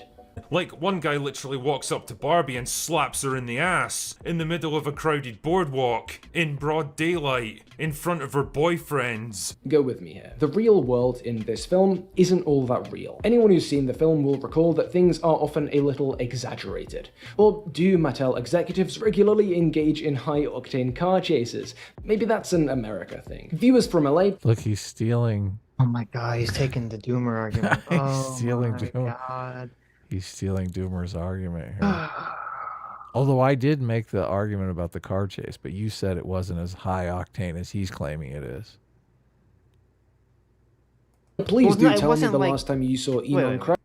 The car chase, it was just like cars literally chasing, like driving in like after each other. And the way that she escapes, do you remember how she escapes? She literally just cuts Jumps across. a curb, yeah. He just jumps a curve on an exit ramp. That's it. It's like the most realistic way that you would like get away from someone in a car chase. Don't they? I mean, she does some backing down an alley thing and slipping. Oh, that's right. Yeah, she does the back. I mean, it's a little more than just. That's I mean, true, it is that's a little hyper exaggerated.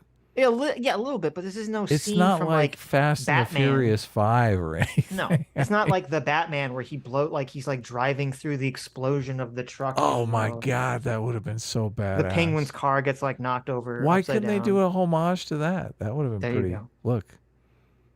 Yeah. You could see a kid playing with a Barbie in the car, and when the car catches on fire and the Barbie goes up, the Barbie in the Yes. Barbie universe could There you like go up go. in flames. Yeah. There you go. You could be I like that. Barbie's best friend. But there's a huge problem with the whole real world sequence, which is that there are only two elements of fantasy that we see in the real world, and then everything else in the real world is played completely straight. Normal, yeah. Sexism. And there's number one, it's that there's this hyper sexism that doesn't make sense. Right. And number two, it's that there is some, like, the Mattel people specifically seem to be extra goofy, but they seem out of place even in the real world, because they have, like, when they're all on the skates because they're going to skate into the Barbie world, people are like, why are there a bunch of people in suits wearing skates? Like, it's like their actions are not seen as realistic either. So you can't give this insanely stupid argument where you just say, oh, well, you shouldn't take the sexism in the real world seriously, even though if you don't take the sexism in the real world seriously, none of the story actually makes sense. None of the themes of the movie actually make sense at all. Like the message that the movie's trying to make about sexism, America lady's speech that she gives about the difficulties of being a woman in a sexist world, none of that makes any sense if we're supposed to think that the sexism in the real world was just like a joke not to be taken seriously. Sexism is the linchpin of the movie. You can't have this movie without it. Yeah. Yes. Very true. That's hilarious. I didn't think he would make the Doomer argument. You weren't expecting that? No, I actually, because I watched a bunch of people, on the left, like reviews of this or criticizing the right, and I never heard anyone else make the argument except for this guy now. Yeah. Right's gunning it down Pacific Avenue. Given this, it seems strange that this. Look, it looks like that guy really slaps Margot Robbie's winds ass. Up. Yeah. Do you think that really happened? Do you think they've like put something? She was wearing a pad in front of her butt, so they green screened it. He was slapping nothing. There was no one there. Look how excited he is. He's like, "Yeah, I got me a piece of booty today." Well, it's also even not only unrealistic that a guy would just walk up to a girl. Not only that, he's like a foot shorter than. Oh, I guess Ryan Gosling is on roller skates. He's on roller skates, right? But not only is it completely number one, it's completely unrealistic in 2023 that a guy would walk up to a girl in broad daylight who's not like drugged out on meth or something, right, or homeless or something, that would go and do this and not have like immediately like a million guys like jump this person or something. Of course, yeah. Right? So it's completely unrealistic. It's even more unrealistic that he's doing it standing next to the gigantic Ryan Gosling, who's buff as hell. Number two. And number three, there's no reality where she would get arrested for then punching him in the face at all. Right, of course not. Yeah. And then, well, wait. Cops, what if the guy was black? Well, then maybe. Well, that would have been interesting. Then she would have got arrested, right? There you go. Yeah. And then on top of that, once she gets arrested, all the cops are super sexist towards her, in like this like ridiculous way that's completely unrealistic. Of course, yeah. But that wacky sexism though, that's part of the comedy of the movie, right?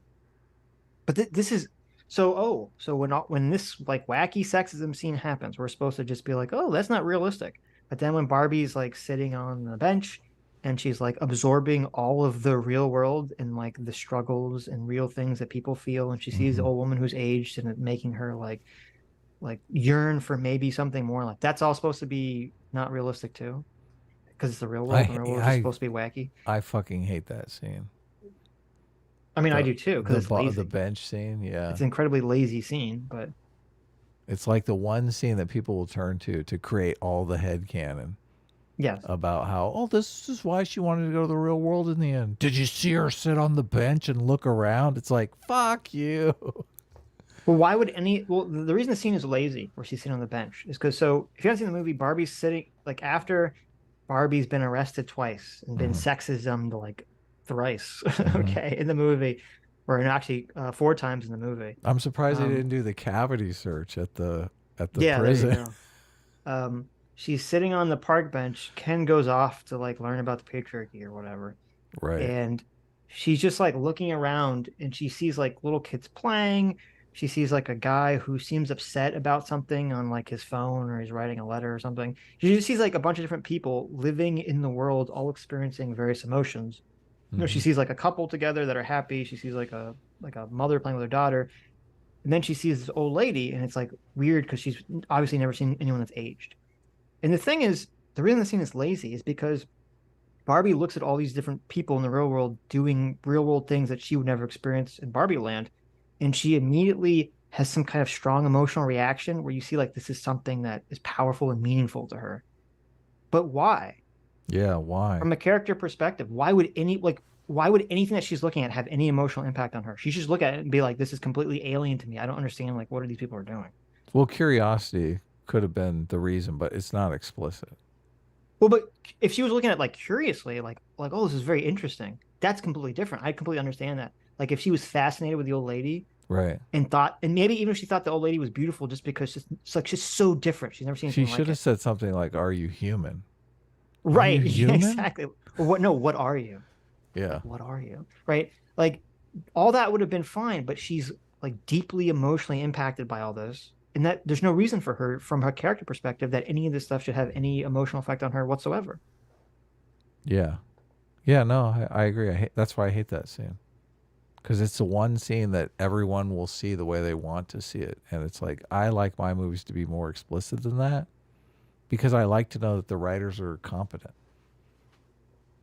Well, I mean, it doesn't bother me because it's not. I mean, to me, I thought the scene was pretty explicit, completely. So I don't agree with that. Oh, okay.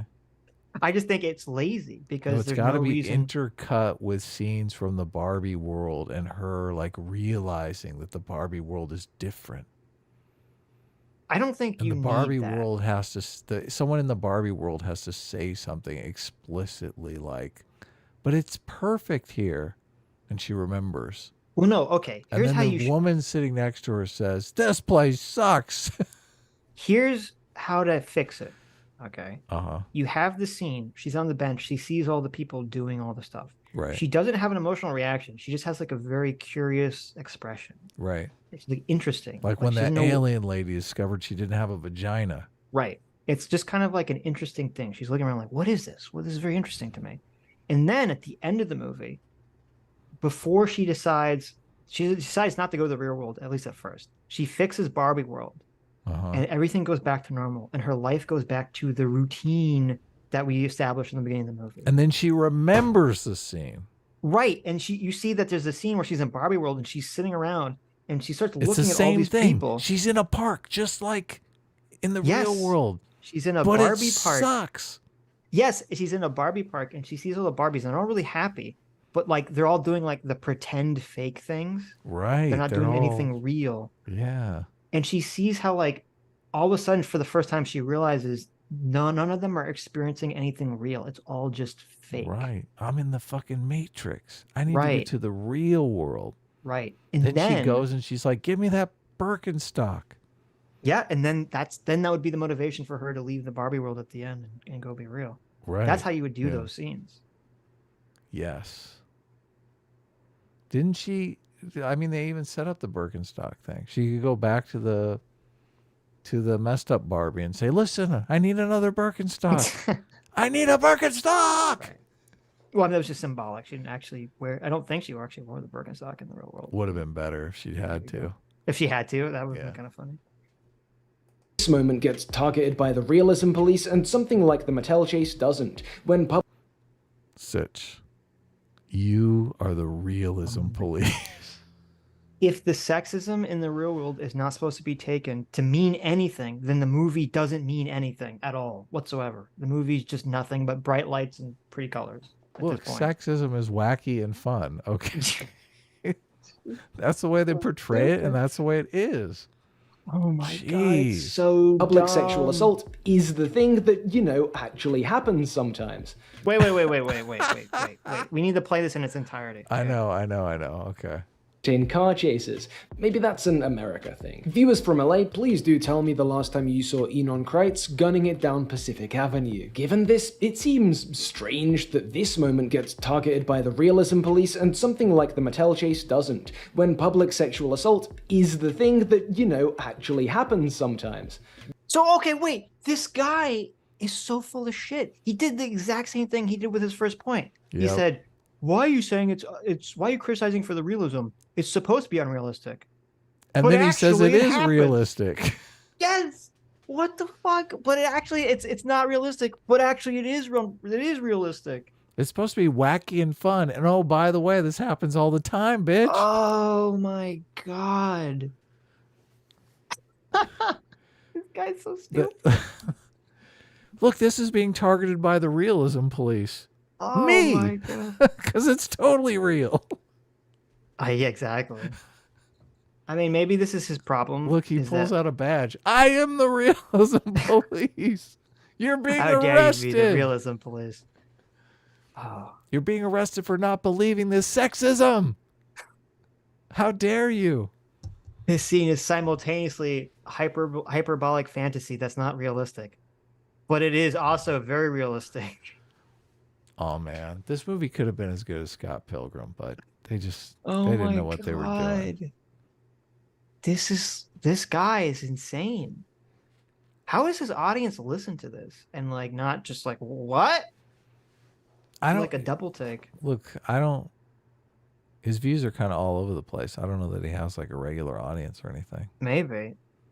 A lot of content creators just they milk the algorithm. They make something that they know people are watching, but it's the audience ebbs and flows. It's not the same audience for every single video.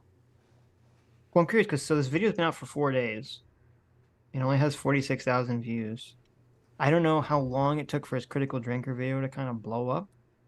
Right. So I'm curious, is the fact that this video hasn't blown up the way the Glass Onion critical drinker video did, is it just like a chance? Is it just like a fluke? Or is it because the arguments he's making in this video are so bad that even people that watch the video are like, what is happening here? And they click off the video because it's just these arguments are ridiculous. How come he doesn't have any pronouns in his Twitter bio? Wow, only in his YouTube bio. Bad news. I'm unsubscribing. Okay. But, of course, the idea of an otherwise realistic world contorting itself to overstate the frequency of assault by evil men supports the spiteful hatred of men line the drink is pursuing, and by extension the corruptive leftist propaganda problem it implies, more than a recognition of this world's wider exaggerated realism would. So that recognition isn't given, because withholding it allows this narrative to continue forming. Okay, wait. Yeah, what the fuck just happened there? No, wait. This point is so dumb, okay? This point is so fucking stupid.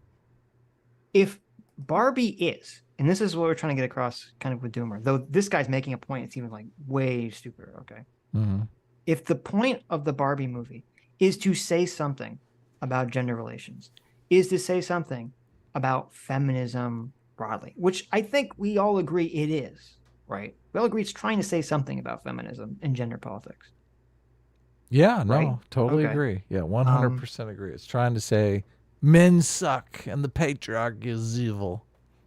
If it's trying, even if it's not trying to say men suck, he was just trying to say something about which this guy acknowledged. It is. This guy literally said, "Oh well, the Barbie Land movie is supposed to be like what it was for women. Like that's supposed to be like what women suffer through under the patriarchy, right?"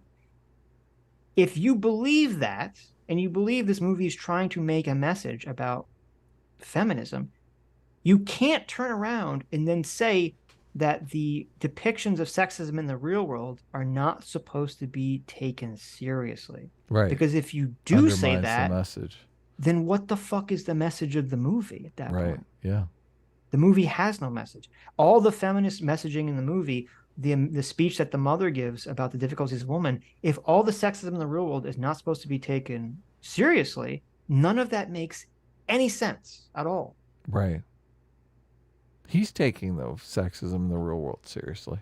Of course he is. Well, he literally said, well, it's not like that. You said sexual assault happens in the real world. What's that little thing to the right of Drinker? What's going on in this picture? The little Mauler head. It is. Look, it's the Mauler. It's the Mauler plushie. Well, and also, going to the whole car chase thing too. Mm-hmm. There are tropes that we as humans accept through storytelling. So, because we've seen them in a bunch of movies. So yeah, like even in the, first of all, if we want to pull the stupid card that this guy's pulled, I could be like, this idiot thinks car chases don't happen in the real world. Has he never seen the police chase someone? Well, he also said if anyone lives in L.A., let me know if you see this shit. Well, I live Right. in L.A. and I do see this shit all the time. Yeah, Like I can bring up half a dozen videos. What are you talking about? Right. There's like Then- carjackings going on all over Los Right. Angeles. Right. So we could pull the, oh, he doesn't think car chases happen in the real world. What an idiot. Okay. I could pull that stupid card too. But even putting that aside, there are certain tropes in movies that we accept that are unrealistic, but even if it happens in a movie, we don't question it. So, like in the real world, generally when you punch someone in the face once, you don't just knock them out. Right. But we see that in movies so much that you just, even if a movie's not supposed to be a joke, it's seriously, the guy punches the guy in the face and he gets knocked out instantly or whatever. Oh yeah, you see it in serious movies all the time. It drives me yeah. insane. But you just, most people, they're not like, oh, I find fault with this movie, right? You're not questioning like the inherent logic of the movie because it's, well, okay, I'm glad you do. But most people are not questioning like the sincerity of the movie at that point because it's because they say, oh, it's so unrealistic. It's the same thing with car chases. I think if you see a movie that has a car chase in it, you're not like, oh, this is fantastical because car chases don't happen in the real world. Because that's a common thing that we see in serious movies is that there are car chases. It's like a common staple. It's a common trope we see in all these movies. Right. What we don't generally see in a movie in 2023 is a guy run up and slap a woman on the ass. And then when she gets arrested, all the cops talking about how hot she is as they're arresting her. Right. That's not like that's not like a film trope. Right. It's not a film trope that you just kind of glaze over and say, oh, yeah, I've seen that. No, you're like, well, that's weird. Obviously, this is something unique that the movie is trying to bring attention to. Yeah. I'm trying to think of a realistic movie that's portrayed that way. That's like not Mad Men. You know what's funny? Even in Captain Marvel, you know how she like breaks that guy's hand and steals his motorcycle? Yeah. He doesn't slap her ass. Doesn't he just like tell her that she should smile or something? Yeah, smile a little bit. Smile, honey. And he should have like felt her up or something. Yeah, but even that, people have been like, "Oh, is that realistic?" But even that, Of like, they were at course least not. alone. At least they were at least Is it alone, and that guy was realistic like that a scary looking biker or something. You'd be like, "Okay, maybe it's more believable." Is it realistic that she breaks his hand for just saying smile a little? No, but that was the criticism why I was like saying.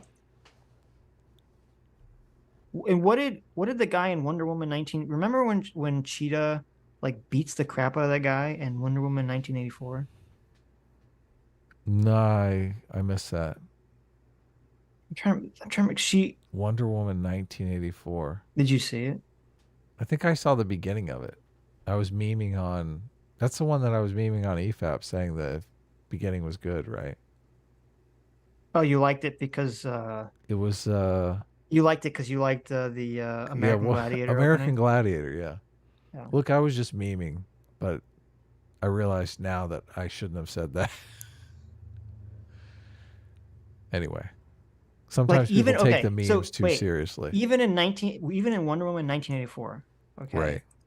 And I just pulled it up. Which you like the fireworks scene, right? That's your favorite part of the movie. That's my favorite scene. Yes. I don't even know what fireworks scene you're talking about. I've only seen. There were fireworks. I've only seen the American Gladiator scene. I thought you saw it in theaters. No, of course not. How did you see the intro? I saw my wife was watching it, and I watched the American Gladiator Oh scene, my God. and I was like, "This is terrible." I'm just, That's so and I kind of went away. I was like, "Have fun watching your movie." Jeez. So I never made it to. I guess you didn't didn't like the American Gladiator scene because you saw it and it wasn't enough to hook you into the movie. Yeah, I was just memeing on Oh, you look at this guy. Look, I was just memeing. Right. This guy. So even in Wonder Woman 1984, so she runs past this guy who had been kind of like harassing her earlier in the film, and he says, "Slow down, sexy." He doesn't like he doesn't like grope her, try to do anything until she comes up and starts taunting him, trying to get him to touch her, so that then that would justify her beating the crap out of him. And see, and that to me was like so much more realistic, and that was in the 80s. Okay.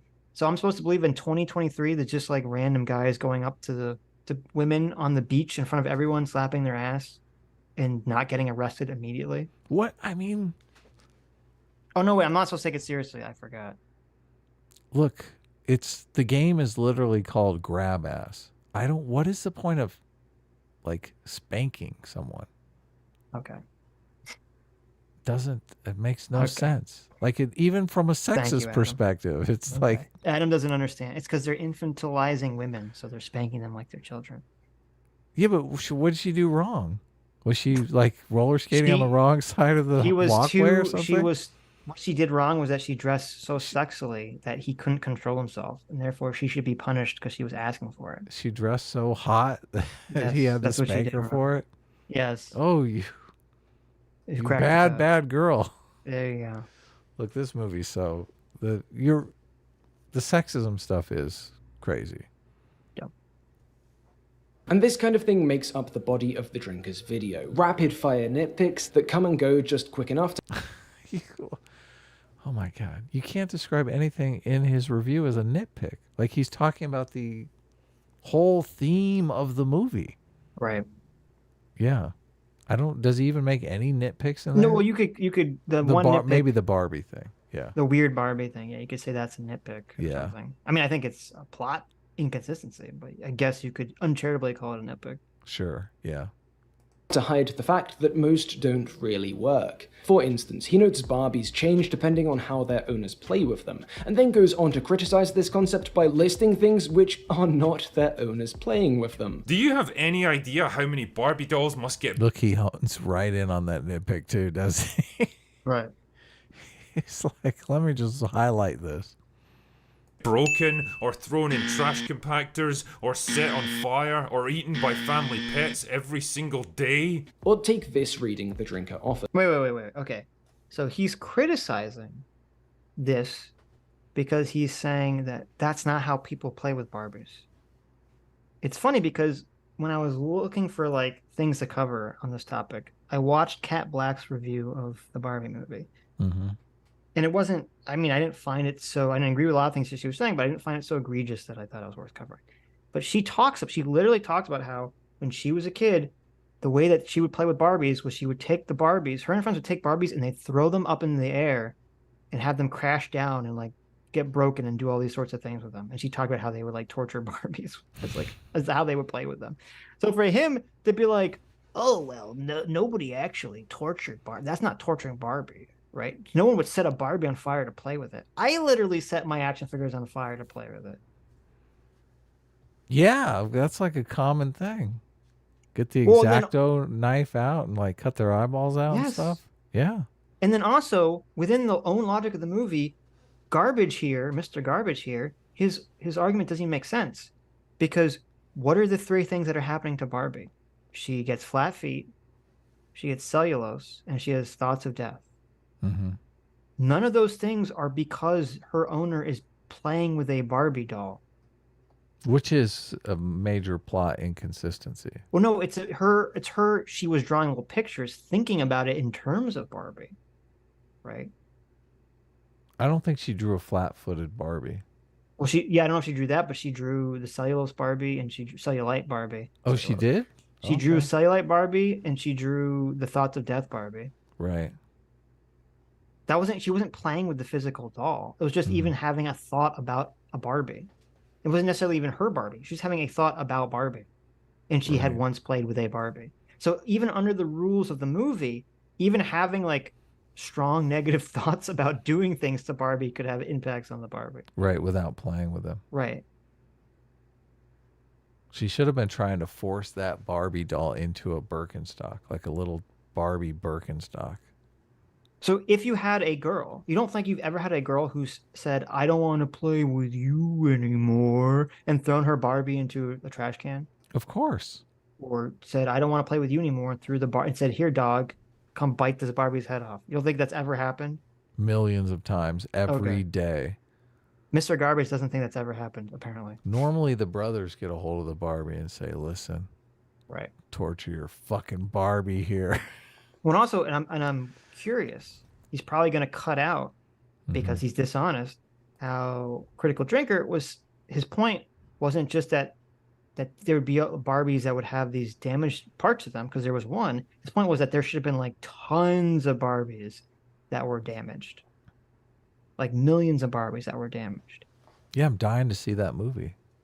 But Barbie this guy, damage. Mr. Garbage here, left out that part of Critical Drinker's critique where he was talking about like there's the sheer number of it should be very high. So he leaves that part out to say the movie addresses that. They had weird Barbie. You're lying. How many Barbies are sold each year? I don't know. Check it out. Look it up. So you're a woman who wants to be a mother or a homemaker? Screw you, fascists! If you're thinking, hang on, what about America Ferrera's character? Arguably the real heart of this film. What about the way she very clearly draws her strength, the strength that saves Barbie and Barbieland from motherhood? What about that already iconic line near the film's close? We mothers stand still so that our daughters can look back and see how far they've come. The way that sentiment and the film more widely celebrates the mother-daughter bond. If you're thinking about any of those things, stop thinking about them, I guess. If that's not enough, how about the... Well, no, wait. That's part of the... I'm sorry. That's part of the messiness of the movie. Okay? You have the opening scene which sets a tone that's about, oh, you don't have to... Women don't have to define themselves by how they're being mothers. And then Mr. Garbage here correctly points out, well, wait a minute. The woman character, the female human character, defines herself entirely by her mother-daughter relationship. Right. That's why she's having thoughts of death and imparting them to the Barbie. It's almost like if Mr. Garbage here was being honest, he'd say, huh, that seems like a pretty big confusion, a pretty big fuck up with the movie and the themes of what the movie was trying to say. Giant fuck up. It's a good thing Critical Drinker pointed it out. Guess how many... Well, he didn't point out. He just pointed out that the movie was seemingly anti-mother in the beginning of the movie, which it was. Obviously, right. It was explicitly. Yeah. How many Barbies you gonna guess sold each year? I don't know. 58 million. Oh, I was gonna say 20 million. So wow. Oh yeah. 58 million. $100 every minute. Gee. So what happens to the $58 million that they sold 5 years ago? You think those go to the landfill? Is there a Barbie recycling thing? Yeah, but Adam, only when they play with the dolls does that impact the Barbie. I just made up this rule so that if they throw the doll away, that doesn't count as them playing with it, and thus the Barbies are fine. That's like the doll going to heaven? I don't know. He just added this headcanon to the movie that's never explored or explained. I super like that. Is that flagstone? That pink flagstone back there on the wall? So based. You like that? I do. Look, I want to have an open bedroom like that. Just no walls or anything. Really? No walls? No protection from the elements or fucking amazing. Privacy? Or just open? Okay. Yeah. I could mount a cannon up there. Be great. Aim it at of course, a man wants to make it about war. Aim it at the neighbor's house. Hey, how do you like my cannon, William? Acts confused by the Barbie's quick subjugation. Make me question how the supposedly intelligent, empowered, and self-confident Barbies were so easily subjugated by Ken and the others. This is the kind of awkward little despite there being a line in the film which directly answers that question. Maybe he didn't like the explanation though, and elected to ignore it. You know, like an intelligent person would. And shockingly, some of these nitpicks are just outright untrue. Wait. How do you like that one? Okay. So what do you think that Pinocchio thing means? I know. He's calling him a liar. Okay. So I agree that I think he should have, unless, I don't know, maybe he missed it, because I'm assuming he saw the movie once in theaters and then wrote his review, right? It's not like, I don't know if he downloaded it illegally so he could watch it again and again and again before he came up with his thoughts. So it is possible for people to miss things when they watch these movies. That's fine. But putting that aside, I do think he should have brought up in his Critical Drinker's review that they do have that line and just said that line is stupid and makes no sense. Because the line is stupid and makes no sense. And it's funny because Mr. Garbage here seems to even acknowledge that the line is stupid and makes no sense. Which is the line that we're talking about? The reason the Barbies fell in the patriarchy is because they weren't inoculated to it. They weren't immune to it, yeah. Right, which is insane and stupid and actually makes no sense if you think about it for more than a second. They weren't enculturated correctly. Right. Just like women in the real world. That's how Right. you have all those Instagram models. Right, exactly. Funny. The world and all the men in it are shown to be universally, irredeemably horrible. Because of course they are. What about Duolingo husband, the he's just like me for real king? What about him? Did I blink during a split-second shot? Look, he's trying to say that Oh my he's trying to say God. that soy boy is the Oh my God. is the avatar of masculinity. And of course, he was in the movie so much, Sitch. I mean, it's almost like he's a main character. Guy was literally in the movie for 20 seconds. He had like 2 lines. Oh, this is And so even- reaching. Oh my God. We've reached into Stretch Armstrong territories. Okay. Yeah. This is okay. Not only is this guy in the movie, her husband's in the movie for literally 20 seconds. Her husband's in the movie so little that if I was his actor, I would have been embarrassed to be on the red carpet doing photos with her because I'm not even in this movie, barely. Right. I wouldn't even wanted to show up. I'd be like, oh, barely in this. Number one. Number two, even when he is in the movie, he is portrayed not as like horrible in terms of evil. He's portrayed as horrible in terms of being an ineffectual loser. Yeah. Because his daughter they have- doesn't even respect him. Right. The first scene you see him, the first time you see him, I don't even know. And here's the thing. Why did they even make her married in the first place? Because it was completely irrelevant to the story. Why was she not just a single mother? Yeah. Single mom girl boss. I don't know. Weird. But so anyway, the first time you see the husband, I think it's in the middle of the car chase sequence. She should have been in a polyamorous relationship and had There like you go. 5 husbands. Go ahead. She's the a- car chase. I know. She's doing the car chase. So she's doing the mom who's like, I'm in an action scene. I'm trying to do something important. And then it cuts to the dad. I think someone says something about the dad or the father or something. And it cuts to him and he's just sitting alone in a house and he's got like headphones on and he's trying to learn Spanish. Right. Yeah. Like, and it's portrayed like, look at this idiot. His wife's like out there, like getting the car chase and he's just like learning Spanish at home. Right. Like that's the joke. That is the joke. Like, look at him doing nothing. And then you don't see anything. You don't see him. You don't see him be concerned. Like, where's my wife? She's been missing for like a week that she's been at Barbie Land. Like, where's my wife and daughter are gone. You don't see any of that stuff. You don't know Nothing that, like that since you're so hypercritical. Barbie Land could have been like Inception. It could have been like That's true. yeah. Time compressed reality. Yeah, it could have been like a week in Barbie Land is like 1 second in the real world. You don't know. Well, that would make Stop sense of being how so Ken took critical. over so quickly. Stop it. Oh, you're right. It was really 25 years of hard work. That actually would have been so much better. Yeah. And then Holy they could have shit. made an Inception reference.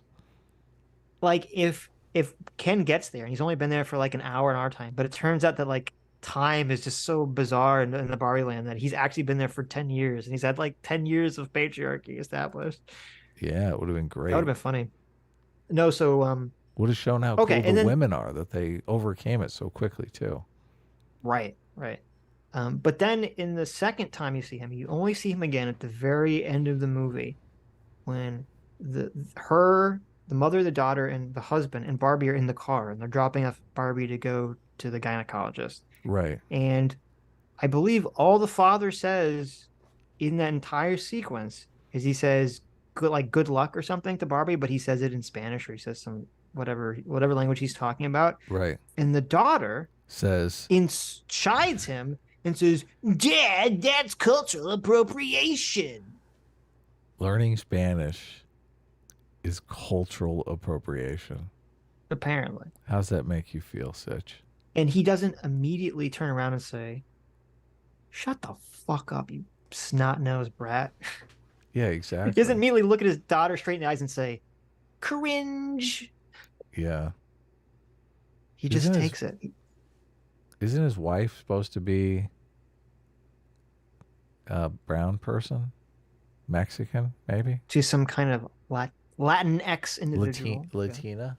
Are you saying that you think this photo has been whitewashed? No, Is that what I you're trying to don't say? know about the photo. I'm just saying he's married to he's in a biracial marriage. Right. Can you accuse someone of cultural appropriation if you're in like a biracial marriage? I mean, you can if you're a woke asshole. Look, it kind of loses its sting when your daughter's telling you this and she's half white, half Latino. Yes. Yeah, what is even the joke there? I don't know.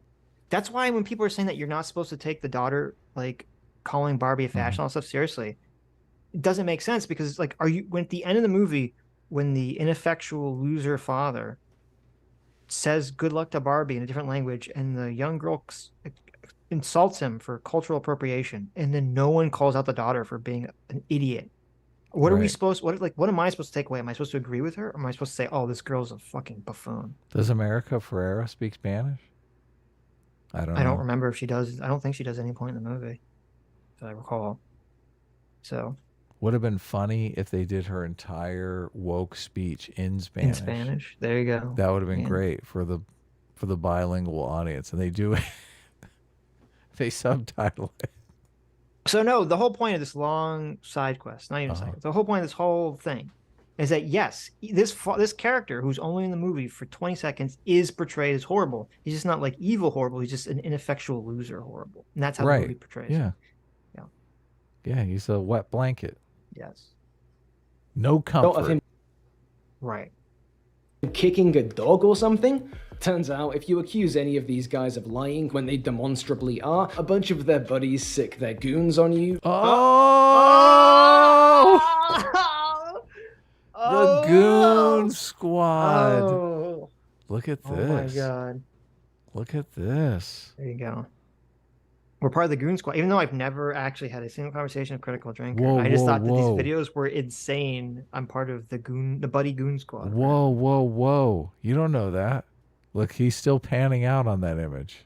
Oh, there could be a Sitch at the end of that. I don't. No, think I so. don't. Look, we might be safe from the Goon Squad. I don't think we're in this video. So, at the risk of that happening again, gee, I'm noticing a trend. Look, I'm not. So wait. Didn't they ask? Okay, I don't know. I'm always out here. I thought that they said that they asked him to come on to talk about this stuff, and he refused. Oh, or did really? they not? I don't know. I have no clue. Maybe I shouldn't say that because I don't know. I don't know if that's true or not. But I wouldn't be surprised if they did. I mean, this guy's his take on this is like insane, and to just be like, oh, well, his friends they like criticized me, criticizing him. Well, we would love to talk to you, Mr. Garbage. I mean, if you want to Yes. reach out to me on Twitter, send me a DM. My DMs are open, and Right. we would love to have a conversation with you. Because your take here is literally insane and Yeah. nonsensical. So We'd you want love- to defend it. We'd We'd love be you happy to have a explain how aspirations aren't blueprints for behavior. That one we would we'd like you to go into that one. We need the Totally deep different. meaning of that. Yeah. And oh, look, Critical Drinker's lying about there being no positive characters because there was an ineffectual husband that was in the movie for literally 20 seconds. So, you know, positive male character right there. I mean, aren't role models like aspirational characters? You Yeah. know, giving you a behavior to model? No, you're wrong. You're wrong. You know why you're wrong? A 'Cause blueprint for behavior, maybe? I saw that movie, Role Models, and they were not actually role models in that movie that you should emulate. Well, if he uses that defense, I mean, that's a shitty defense, but at least he's trying. There you go. I'm going to mince my. This is bad criticism. I don't just mean it's based on misleading or untrue observations, it's also just bad criticism, actively hostile to complex thought. Barbieland privileges There's actively hostile to complex thought. What? I mean, this guy is actively hostile to thought in general, I think. But Yeah, totally. Wow, I guess that means the film wants us to oppress men. New gender roles are adopted and abandoned quickly by both Kens and Barbies, following their exposure to LA business patriarchy. Isn't that an awkward little paradox? Wait, what's that? You're saying it's intentional, to point out the way gender is learned and the way patriarchy can seem attractive, even to the women and men it harms. No, sorry mate. Wait. I know he jumped the shark there, didn't he? The fuck are you okay. Did you the movie don't get, point that out? You don't get to criticize someone else's film take when you just invented this insane reading. Even in this movie does not talk about how gender roles are learned. Yeah, no. That's not even a part of this. Gender roles are taught. Or taught or whatever, right? That's not even a part of this movie. No. In fact, it's almost the opposite, because we have you can make a strong case that this movie is actually advocating for a form of biological essentialism, because the beginning of the movie is little girls were taught by playing with dolls that they can only be mothers, right? That's what the movie says. And then the rest of the movie is, oh, the only way to find yourself as a woman is to be a mother and have a relationship with a daughter. So that seems to be the movie saying that biological essentialism is the way in which women define themselves. And then with the Barbie Ken relationships, everything about Barbie and Ken is that they were basically designed by Mattel or whatever deity created life, the Barbie life figures. They were designed to be that way. They were not taught anything. That is 100% correct, Sitch. Thank you. Designed by the creator of the Barbie universe. Right. That dickhead at the Mattel place who hates women and has no women on his staff. Right. Now, I guess what they'll say is, but they'll go, but Sitch. But Sitch. Here's the thing. Don't you remember? Here's the thing. Don't you remember? There's that one scene in the movie, at the very end of the movie, with the dopey husband, where Ruth says that humans created the patriarchy and they created gender roles. Even though all the rest of the movie explicitly shows contradicting things, this one character said a thing at the end that didn't actually was portrayed in the movie.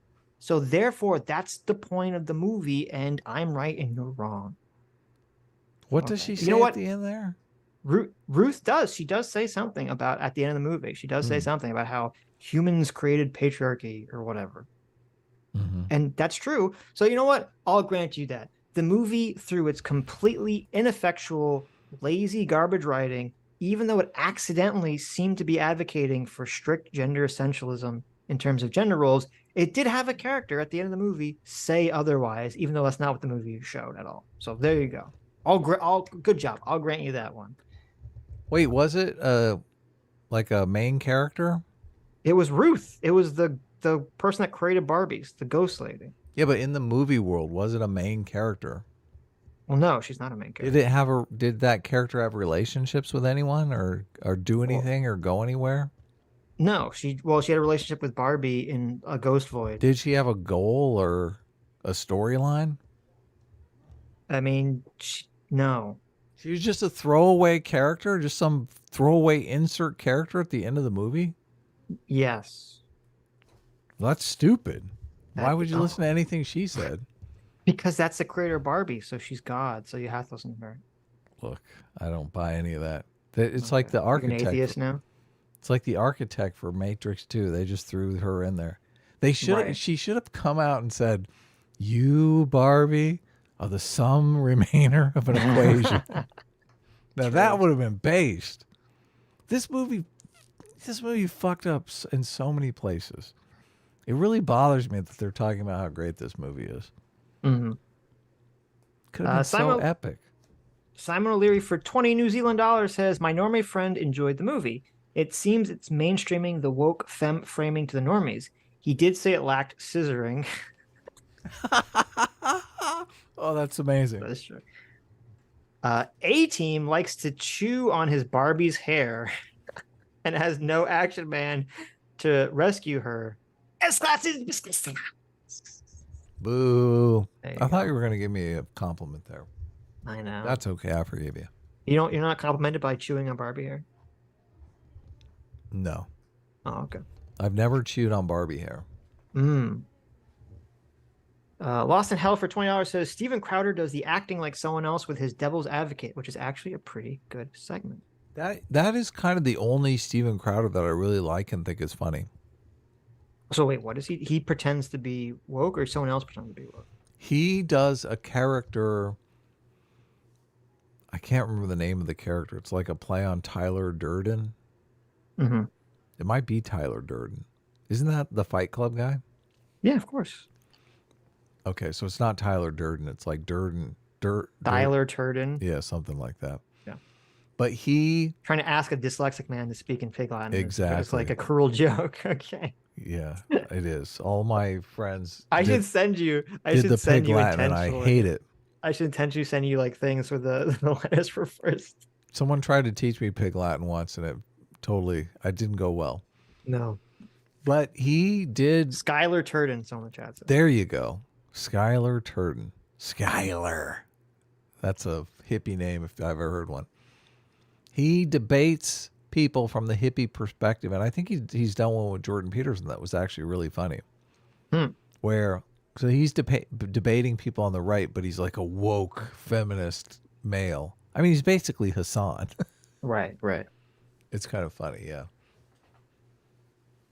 J-Mac, our surrogate father, for $20. Thank you so much, Daddy J-Mac. Yeah, what's up? Says, my daughter just bought a veterinarian Barbie today with some of her saved money. My daughter is so unracist that she didn't even think twice that the Barbie was black. Truly a colorblind child. Look at this, our based father, J-Mac, raising the ultimate enlightened centrist child who's actually colorblind and didn't even notice or care that the Barbie was black. Good job.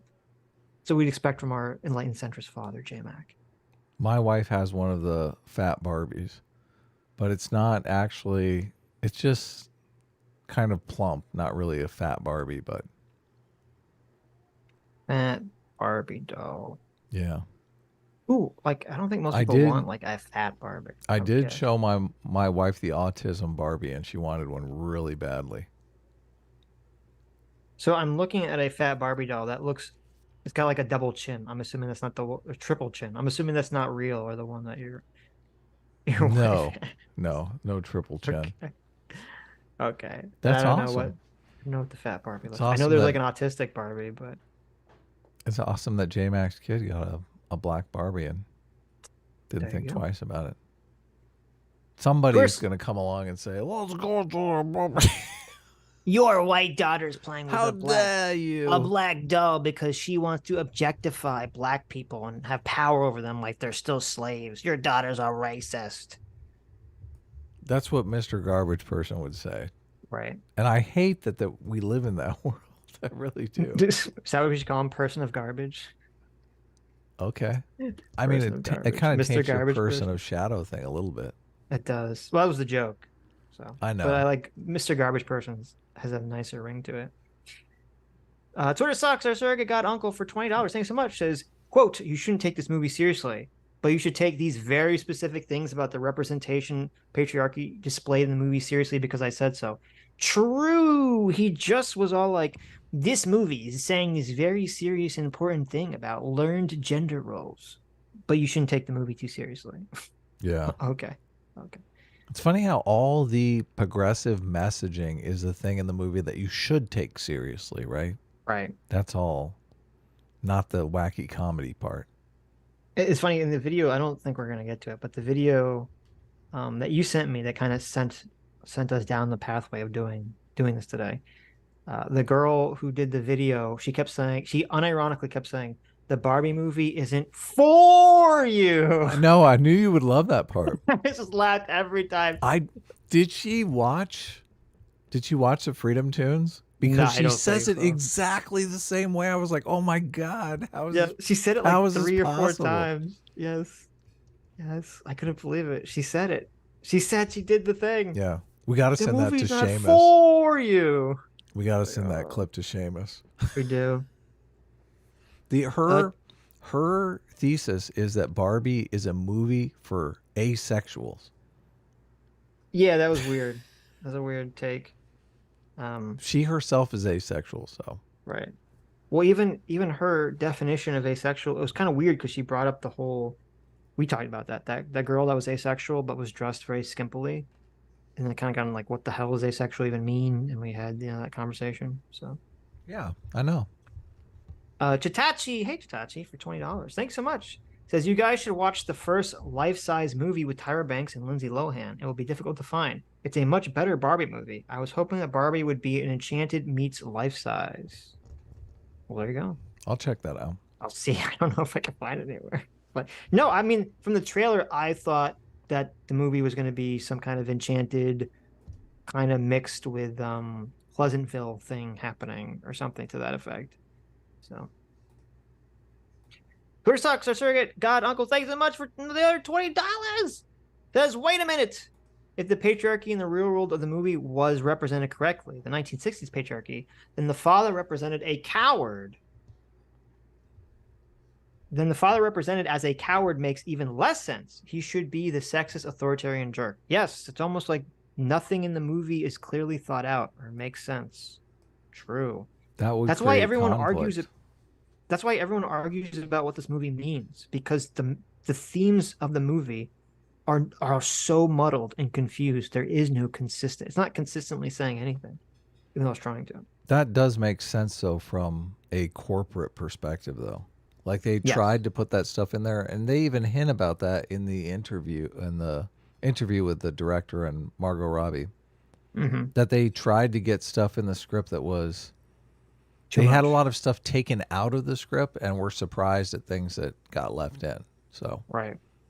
So they probably had shit like that in there. I wish we could see like what the first draft of this script looked like. Oh yeah, that'd be intensely fascinating. Jay for $20 says, "How is the white guy speaking Spanish cultural appropriation? Spanish literally came from white people." Listen, don't think about it. All right. Don't think about it. No, that's a good point. Don't even think about it. Stop it. No, that's a good point, Jay. Point taken. Go to sleep. Go to sleep. Spanish people are white people? My God, I just figured, you mean from like Spain? Exactly. J-Mac or Circuit Father for $20. Thanks so much, J-Mac. Says, fat Barbie. My daughter can have a black Barbie, but I'll be cold dead corpse before I let her have a fat Barbie. Not in this house. That's hilarious. There you go. Look, the fat Barbie's not really that fat. So not as fat as the fat Barbie in the movie, that's for sure. Well, the fat Barbie movie was like obese. Yeah. And that's the obese Barbie. It was weird that they kept like focusing on it too. In the movie. I still don't know who the transgender Barbie is. I don't know either, but there was like a fat Barbie. One of the other Barbies they always kept coming to was fat, and the other one was always trans, supposedly. And it is weird that they just hyper fixated on the fat Barbie. Like, look, guys, this is body positivity. We have an obese Barbie.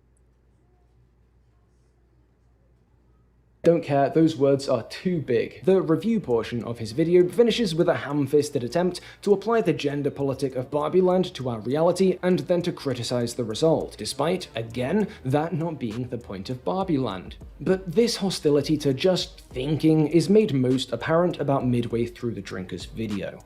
Barbie eventually finds the kid who plays with her, who turns out to be an asshole communist activist feminist that I think the movie wants us to empathize with, but fuck me, for the life of me I could not tell you why. Let me help you out. Surprisingly, no. We're not really supposed to empathize with the girl who calls Barbie a fascist and makes her cry. Maybe the girl does raise a kind of valid point or two, but she does...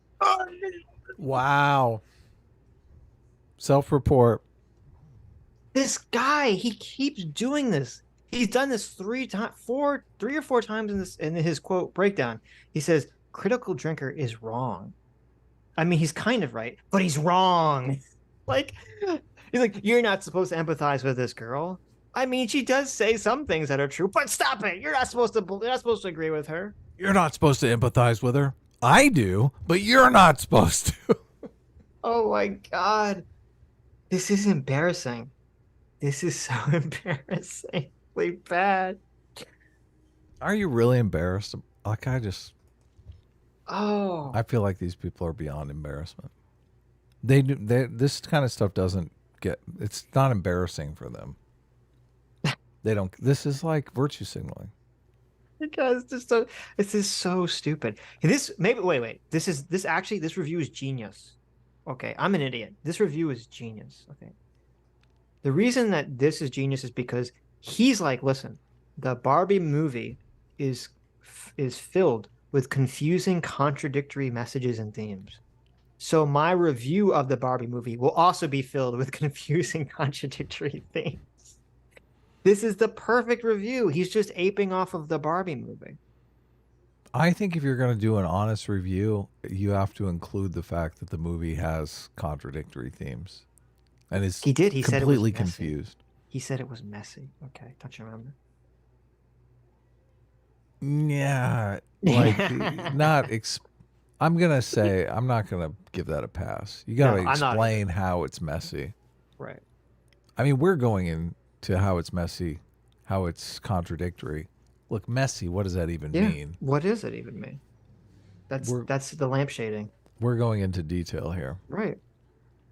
The problems with this movie and how it could be so much more based.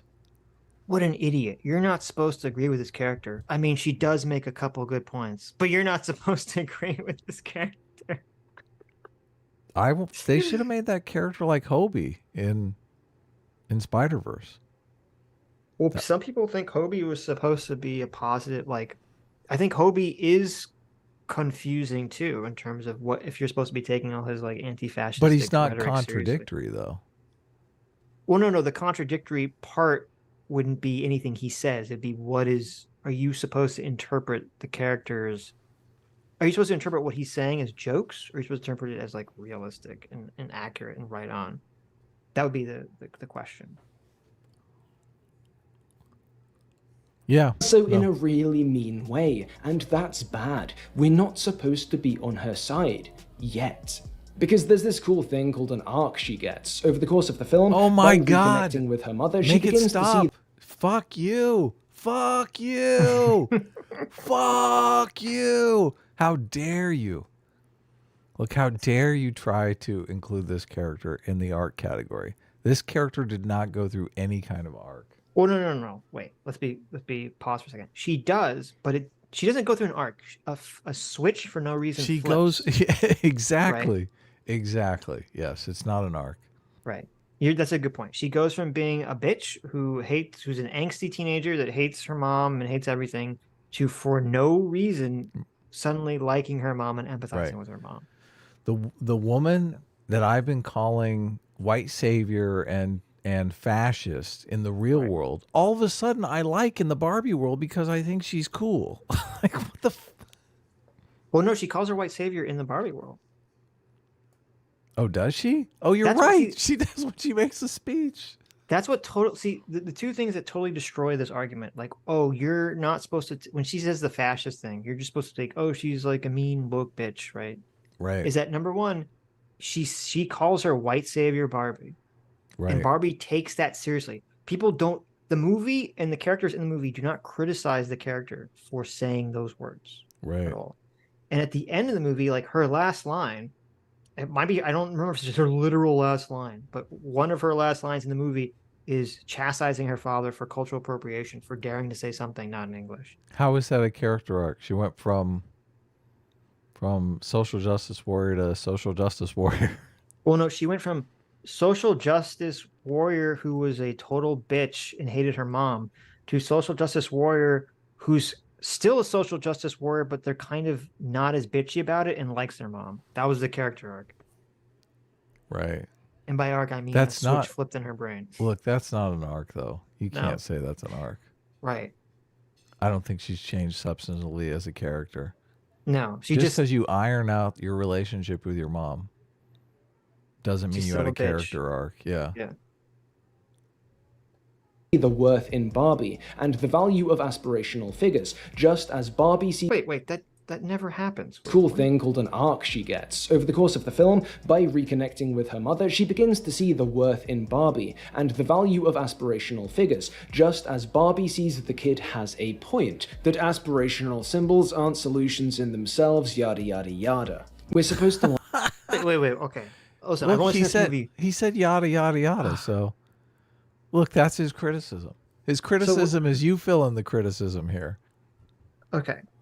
He keeps doing the thing. He's just said, you're not supposed to take what she said seriously or like that she said it. But then he just said her critique was correct and that Barbie understood that in the end of the movie. Yeah. I don't.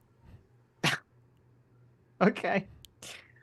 Is everything in the movie supposed to be contradictory and we're just supposed to accept it? You know, if every single theme in the movie is contradictory, that either means that the movie is very poorly written or your interpretation of the movie is wrong. Yeah. I don't know. I mean, it could be either of those things. I'm fine with either of those being accurate in this thing. I just like the part that he said yada yada yada. Right. Like, would you ever say that in a Sitch video? Yada yada yada. I'm sure I have, but not for something where I'm trying to explain a point that I haven't really fleshed out. Yeah. You get halfway through the point and then you're like, and you get it, yada whatever. yada yada. Right. Well, I don't even. So this is what I was going to add, because I mean, I've seen the movie. Yeah. What's his point? I've seen the movie once. Okay. I don't remember. I could be misremembering. I really don't remember the daughter character ever saying something like coming to terms to understand the aspirational message of Barbie. No, in that a is complete headcanon. That is I don't not remember in the that movie happening at all. And I don't really remember Barbie coming to terms with like the point that the girl was making. I mean, maybe it happened. I don't know. It would have been cool if the little girl in the car when they're leaving and she convinces a mom to turn around and says, look, Mom, Barbie is shallow consumerism at its finest. But she is kind of an aspirational character. And since I feel aspirational characters can do some good in the world, even though capitalism does an awful lot of evil, I think we should turn around and help Barbie. No. Here is that would have been funny. That would have been funny. That would actually been really funny. It's actually baffling to me when a movie has the answer obviously staring it in the face in terms of scene construction, and they still totally missed the mark. Mm-hmm. So the big problem that I had with the daughter character is that, so she's like, doesn't like her mom. She's a bitch to her mom. Mm-hmm. Now her mom does say something that, like, she does learn in the car chase sequence about that her mom's having these like existential thoughts of death. Okay. And she seems to have some kind of reaction to it, which is fine. Okay. So that's like the first step, right, of the character development that opens the door. That's fine. Right. Yeah. Step one on the arc. Right. But then when they go to Barbie Land, she's going into it like, oh, Barbie Land is just, this horrible fascist, sexist place. And Barbie's like, no, you'll love it. And then the joke is when they get there, it's after Ken has taken over. So it literally is a sexist and she gets to tell Mom, I told you so. Right. And she keeps like smugly looking at Mom like, I told you so. Like throughout that whole sequence. That would be epic. No, that happens, right? Oh, it does? That happens in the movie. Yeah, she keeps looking at the mom smugly. This does happen in the movie. Yeah, but there's not like really lines. There's no dialogue about it. She doesn't, I kept assuming that there's going to be some sort of dialogue about that, but there isn't. Okay. Oh, you're right. And then it's kind of muted. It's all muted, yeah. Terrible. And then Barbie has her kind of conversation with Ken. She realizes that everything's changed and she gives up and she lays on the floor and literally just gives up. Right. Okay. And then the mom and the daughter drive away. Strong protagonist. Yeah. Right. And then really the mom and daughter there. The protagonist has completely given up in the middle of the movie. Right. Usually the protagonist is supposed to reject the call in the beginning of the movie, but okay. Right. Yeah. No. So this is a woman's movie though, so we talked about that earlier. Who cares? Who cares about structure? Goal oriented, who cares? Right. Look, we're just trying to have fun. So the mother and the daughter leave Barbie Land. And then for no reason whatsoever, and the mom's given up at this point too. She's like, whatever, fuck Barbie. This is garbage. Alan even has joined them because he wants out so bad. Right. The only thing that changes their minds. So for no reason, the daughter randomly is like, we should go back and help. And is seemingly and starts saying, oh, I empathize now with you, Mom. And it's like, well, wait a minute. Why? Why do you suddenly empathize with your mom as you're driving away from Barbie Land after you learned that your preconceptions about Barbie Land being sexist and fascist were correct under your own perception? Well, what you missed was the scene where the mom tells her about aspirational characters and how Barbie really meant something in her life at a time when she was down. Because all that happened off screen. Okay. Okay, I did miss that scene. Yeah. Unfortunately, I must have got up and gone to the bathroom when that scene was playing in your head. Unfortunately, that wasn't in the movie. Right. Because that would have been good towards a character arc. And it would have made this review actually correct about her understanding about aspirational characters. Right. Right. And- But that and the only isn't in the movie. And the only reason they really even go back is because Alan is in the car with them too, which forces them to stop. Well, isn't it they're sealing off Barbie Land from the real world, and that is the impetus. They're trying to build a wall. Right. But they're building it the wrong way. They're building it upwards instead of across. Right. But as soon as they figure out how to build this wall correctly, they're like the Kens can't even build the fake wall correctly. Right. Is it Kens that are doing that? I thought it was they're Kens. No. Okay. Yeah. So they're building the wall incorrectly. So I think it's the wall that makes them go back. They're like, no. Alan is hiding in the back of the car, right. And then they crash the car the Right. same way Barbie did in the beginning of the movie, and then that makes them kind of reevaluate whether they're going to go back or not. But so the reason I'm kind of going through this is because this is where the fuck up. This is why this was so easy to fix. So they have the daughter have this character switch for no reason when they're driving away from Barbie Land. Right. Why the fuck would you do that when what you should have done was the mom is the one, you can still have Al in the car. That makes the mom reevaluate. Says, no, we have to go back. We have to save Barbie. The daughter's still complaining, doesn't want anything to do with the mom. And then in the next scene, when the mom gives her, it's so hard to be a woman speech in front of the daughter, that's what makes the daughter change her mind about her mom. Yeah, when she sees her mom give the powerful feminist speech, when she sees her mom, wake up the Barbies from the patriarchy with her powerful woman speech, that would then suddenly be like, oh shit, that's what changed the daughter's mind. Then she would certainly respect her mom, and it would be a character arc. Wouldn't the problem be though that she's already indoctrinated with all this feminist stuff, so when the mom says the speech, she just would agree with it? No, but yeah, exactly. But I'm saying she would see her mom saying the speech passionately, so she would empathize with her mom as like a fellow woman living in like the patriarchy. Right. And then she would see her mom save the other Barbies and be like, oh wow, my mom's a badass. She's literally saving these women by speaking truth to power, which would totally appeal to her because she's super woke. Right. Yeah. That makes sense. Why didn't they do that? It was so obvious. Because they messed up. Okay. They were just doing their own thing. Come on. They were having fun. They were drinking some Chardonnay. Look, we're writing a script, guys. This is great. Okay. Well, it's true. It's funny. Greta Gerwig says, I think when they were writing the script, her and her husband were writing the script, they just had a baby, and she talked about how it's kind of like a I don't know if she used this word. Yes, that makes a lot of things suddenly become clear. Yes, when you think about the confused, clear. Yeah. When you think about the confused plot holes and the confused themes and everything, because she kind of even said in one of the interviews I saw that like she doesn't even remember writing the script. It was kind of like a fever dream. So I'm like, oh, okay, maybe that's why everything's stupid. It doesn't make sense. Kind of like how Mr. Garbage wrote his movie review script. Kind of, yeah. Yeah.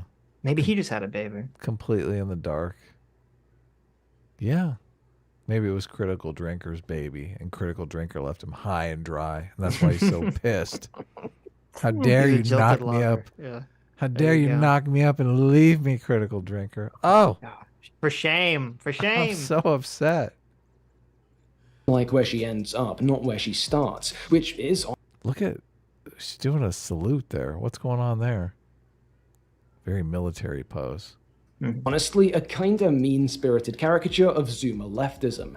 But in a supremely telling moment, the drinker seems to have spotted that caricature, filtered it through the Hollywood is leftist and evil pipe he's got in his brain, and landed on the idea that we're supposed to like and agree with everything nasty the girl says simply because it's couched in a woke aesthetic. That slippage is amusing, and illustrates how thoughtless— Wait. You literally said that you thought she made good points. Yeah, you can't do that. Stop doing that. Wait. Stop agreeing with Critical Drinker and then giving him a hard time for saying it. Moment, the drinker seems to have spotted that caricature, filtered it through the Hollywood is leftist and evil pipe he's got in his brain, and landed on the idea that we're supposed to like and agree with everything nasty the girl says simply because it's couched in a woke aesthetic. Okay, so he'll hang on the, well, I said everything. I only said I agree with her on some things. Right. That's the weasel word, right? The A weasel couple line. things, yeah. Right. Now we know why I use that weasel word. Well, I would bet you that he would literally agree with everything the girl said, except in calling Barbie personally a fascist and like attacking her as an individual. But he would agree with the spirit of everything else that she said in that scene. Yeah, he loves that part. Yep.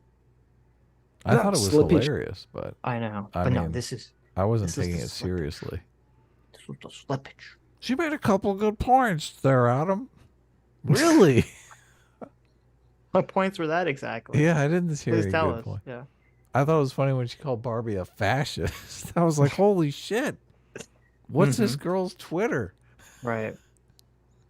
Which is amusing, and illustrates how thoughtless, how knee-jerk this critique is. Woke means we're supposed to like it, and it's unlikable, so film bad. There is no self-awareness here. Again, this is...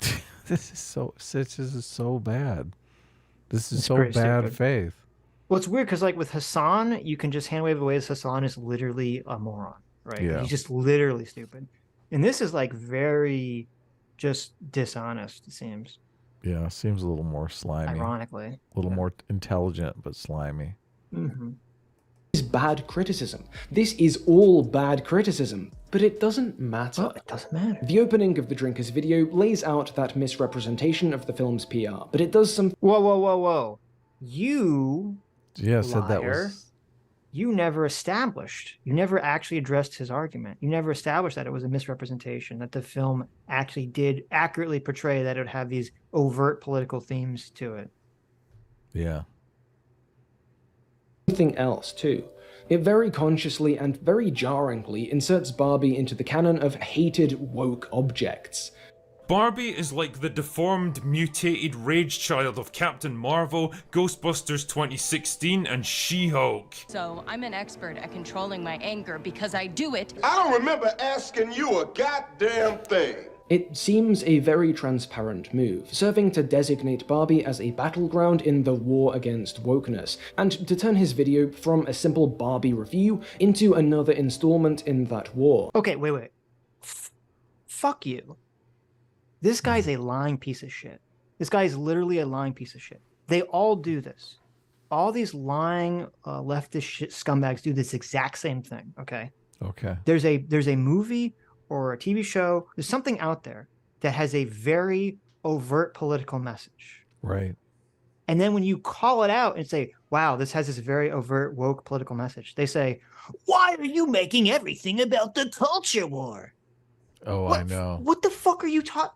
They decided, Greta Gerwig and her husband decided they had an infinite realm, an infinite possibility of story ideas that they could have done with this. The sky was the limit. And they made the decision themselves to insert this hyper-political feminist messaging into the movie. For you to then turn, when someone calls that out, this super overt political message in the movie, if you turn around and call out someone else for pointing that out, you say, why are you making everything about the culture war? You are a lying scumbag. Yeah, totally. This is the literal gaslighting.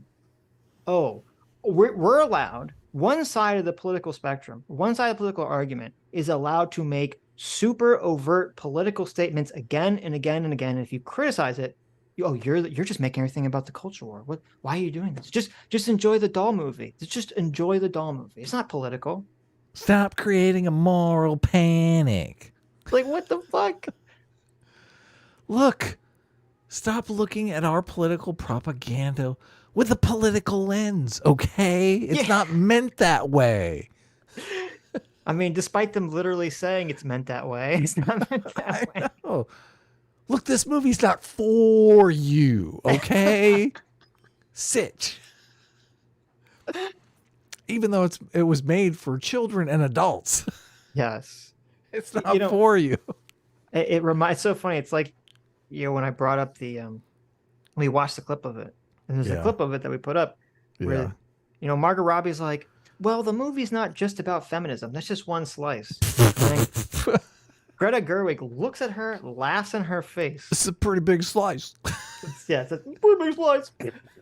I think both her and the interviewer both laugh in Margot Robbie's face just for even suggesting that it's not just about feminism. What is the interviewer says something hilarious in there, but I can't remember what it is. She's like, "Why is that incorrect?"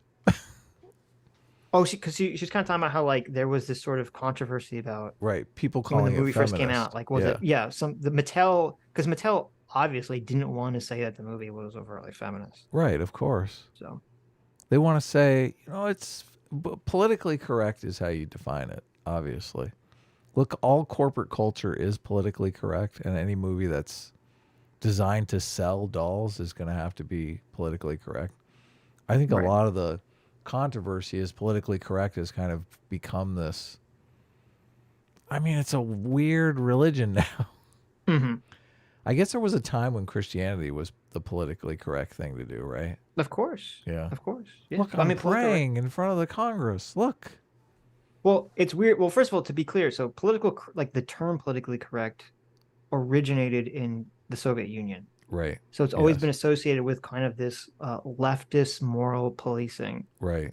But yes, there were times where like the moral majority, as they called it, it was, blasphemy to, not be Christian or whatever. I mean, I remember like there was concern when JFK was running for president, like, oh my God, he's a Catholic. Catholic. Right. Is he going to take orders from the Pope? Things of that nature. So, yeah. This guy, I can't believe it. This guy, I was looking at his other videos. He has at least 2 videos defending She-Hulk. No way. The TV show. Why didn't we watch those when She-Hulk was big? I don't know. And one of them is him criticizing Critical Drinker talking about She-Hulk. No way. Look. Holy shit. I guess we have our villains on this channel, so I guess glass houses, right? Yeah, but here's my problem with why this guy is a lying scumbag. So I look at his other videos. He has a video called The Anti-Fascism of Young Justice. Okay, so he's claiming Young Justice is anti-fascism. He has another video where he's criticizing Jordan Peterson. He has a video where he's criticizing neoliberalism. Okay. So what? Really? Right. Yes. So here's the thing. Listen, we cover mostly political content on this channel. I don't have a problem with a person having a political view or even using this political view in media analysis. He has a video called Why Shrek is a Feminist Masterpiece. Okay? Well, I do if you're going to accuse Critical Drinker of leaning into the culture war, and you're doing the fucking same exact thing. Exactly. That was exactly my point. Because he's pretending. This motherfucker's pretending like his immediate analysis is from some kind of completely apolitical, neutral perspective, where he just perceives reality correctly. Neutral, super socialist leftist perspective. Yeah, exactly. So he's pretending like he's not doing anything political, and here comes Critical Drinker putting his politics into everything. When it's like literally the opposite. Critical Drinker usually doesn't, from my perspective, the ones I've seen, he usually doesn't go super political, only unless the movie is overtly woke or is overtly political. He definitely tries to analyze it from like a normal lens most of the time. Even in this review that he's reviewing now, he's not reviewing it from a conservative, gender stereotypes are good and the world needs to return to them perspective. Well, like, the stereotype of the conservative. Right. Yeah. Well, no, they're, if Matt Walsh is reviewing this movie, right, you're going to get a different take, right? That's true, right. I don't know what the Matt Walsh. I think Michael Knowles took the movie secretly anti-feminists, or at least it should be interpreted to be anti-feminist because of incompetency angle of the movie. Right, and to score a political win, obviously. Right. I think he had a long Twitter thread. He was basically saying he was praising the movie because the movie inadvertently says that to be a mother is to have a vagina and have a daughter. So that's what it means to be a woman. Yeah. Even though, and I mean, I was surprised to hear that was just a throwaway joke. That wasn't the intent at the end of the movie. See, but that's why it's, again, every time I hear more about the thing, I could see that the writing of this movie was incompetently done, because I did interpret that scene at the end was just a joke. But if you were to analyze that joke, it's such an obvious, would be interpreted as kind of a spit in the eye of feminism and wokeness. Yes. And the fact that they didn't realize that is very telling to me. Yeah. Well, because they have 0 conservative people on their staff that could have read the script and gone, oh, this is how Ben Shapiro's going to read this. Right? Sure. Right. Yeah. Well, I don't even know if Greta Gerwig, I don't even know if she's fucking understands wokeness really. If she's just doing this performative shit. I don't know what the fuck. I don't know what her ideology is. I mean, that's an super interesting question. Right. Yeah. I'm not really in a workplace environment, so it'd be difficult for me to say. I mean, when I was running Deadline Junkies, I obviously interacted with hundreds of actors and actresses and writers and whatnot, but that was kind of before wokeness started really taking this turn. Mm-hmm. And we were just all trying to be as funny as possible. Just write comedy scripts and just try to be funny. Right. And a lot of this stuff was, I mean, I can look back at that stuff and think, oh man, this on social media is going to get some people in some trouble. Some big trouble. Some right. big trouble. So, but I can't imagine that being stuff that you would show around in Hollywood now and get attention. So I had an agent for a while, and the agent told me, you need to write something crazy that's really going to get people's attention. That is going to be like a script that a lot of people want to read. Doesn't stand a chance in hell of ever getting made because it's just so out there. But it's the kind of script that people want to read and talk about. Oh, that's interesting. That was his advice to me. And that's why I wrote Dick Smashers, which Dick Smashers is really swinging for the fences. Sure. I mean, it's literally called Dick Smashers. So. Yeah, exactly. So, but it was good. A lot of people did really like the script, and it did get spread around. So, interesting. Yeah. But I often wonder because it did kind of take a turn. Because I was still doing Deadline Junkies when things started taking the woke turn. Mm-hmm. And I did have someone read Dick Smashers and say, told a friend of mine that the problem with this movie is the women. And really just went hog wild about the problems with the female characters and all this and that. And it was kind of my first touch with that really feminist perspective that this can't be funny because women.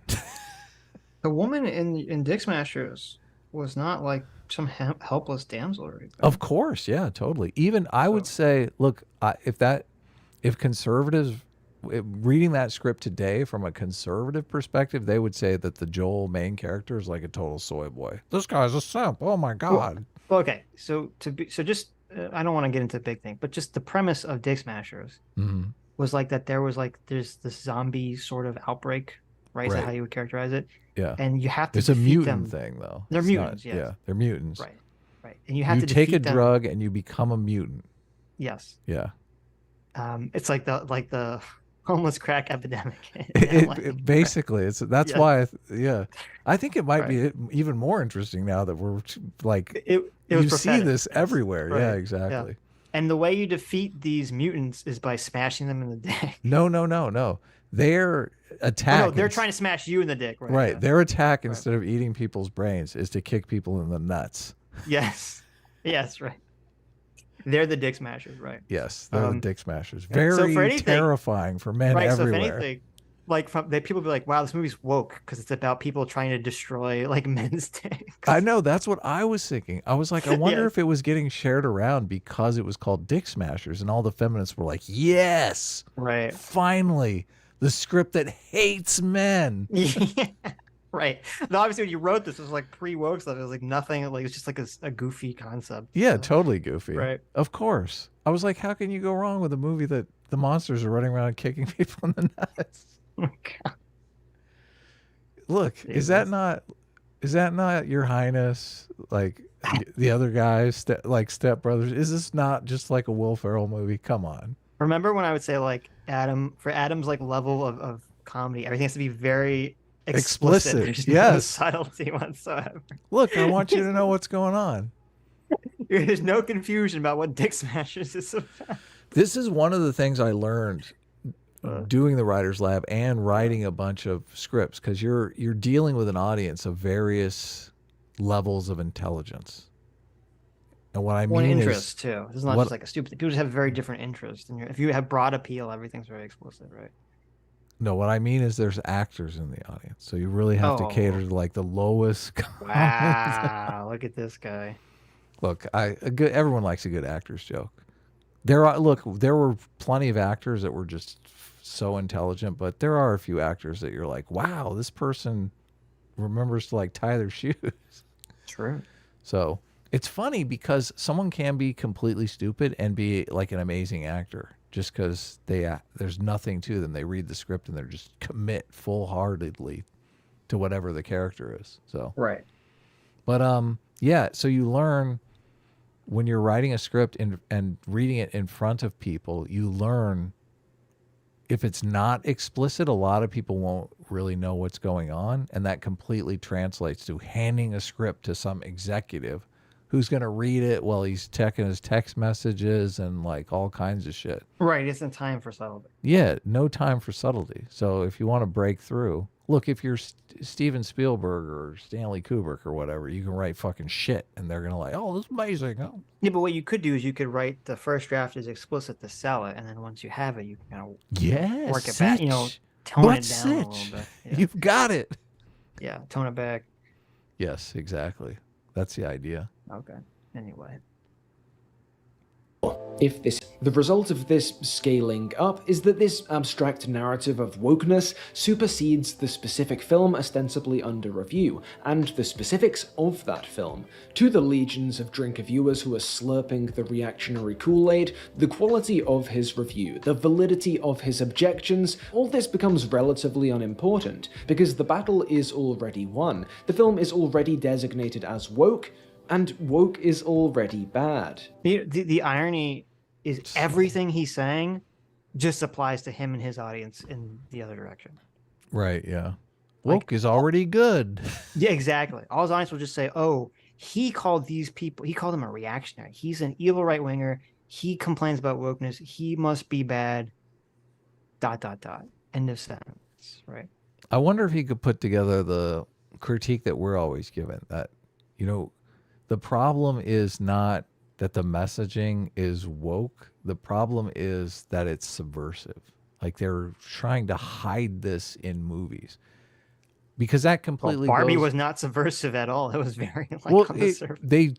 They did hide it from the previews though. So That's I mean true. there The is marketing some was- of that's that true. going on. That's a good point, yeah. That's a Yeah. good point. And that's Critical Drinker's message. Like, can Right. you imagine if a movie was overtly Christian, but they kept it out of the trailer to kind of trick you into the movie theater?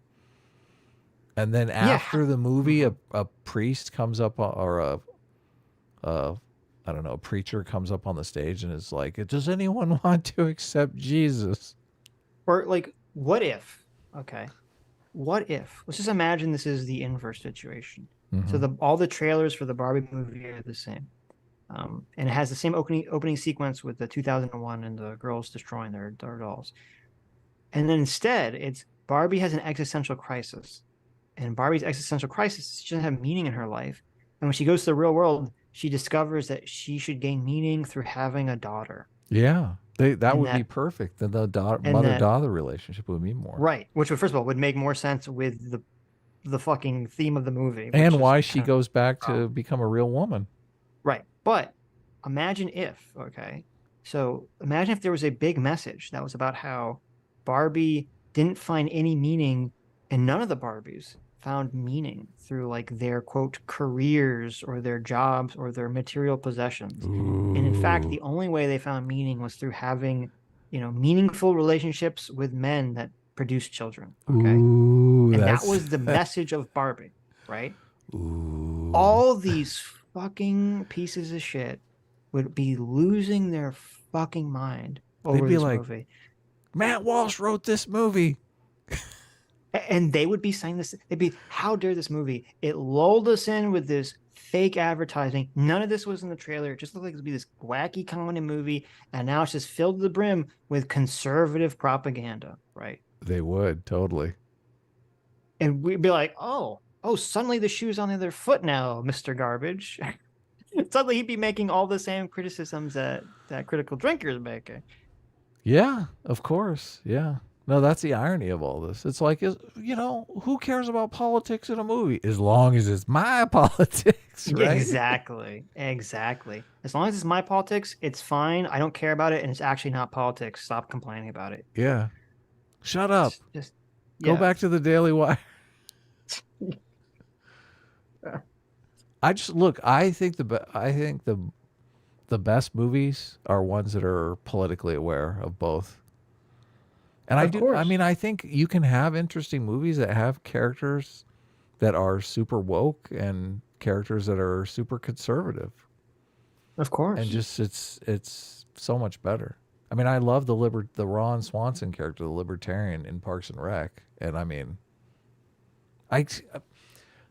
they are making fun of libertarians to some extent, but it's interesting that so many libertarians just idolize that character. They're like, yes, they got it right. Right. Because it's kind of like making fun of him, but it's also like, it's funny enough that's kind of like... You just love that character, yeah. Right, yeah. Well, and he goes for it. Right, and he goes for it. But if Mr. Garbage Person here just said, well, I agree with this kind of feminist politics, and therefore that's why Critical Drinker's wrong. I mean, we would disagree with it, but it wouldn't be him lying. Oh, it wouldn't him being trying to do this like gobbledygook, dishonest, let's twist all these arguments around to say that he's wrong, even though I acknowledge that he's kind of correct immediately after I say that he's wrong. It'd be immensely better, yeah. Yeah.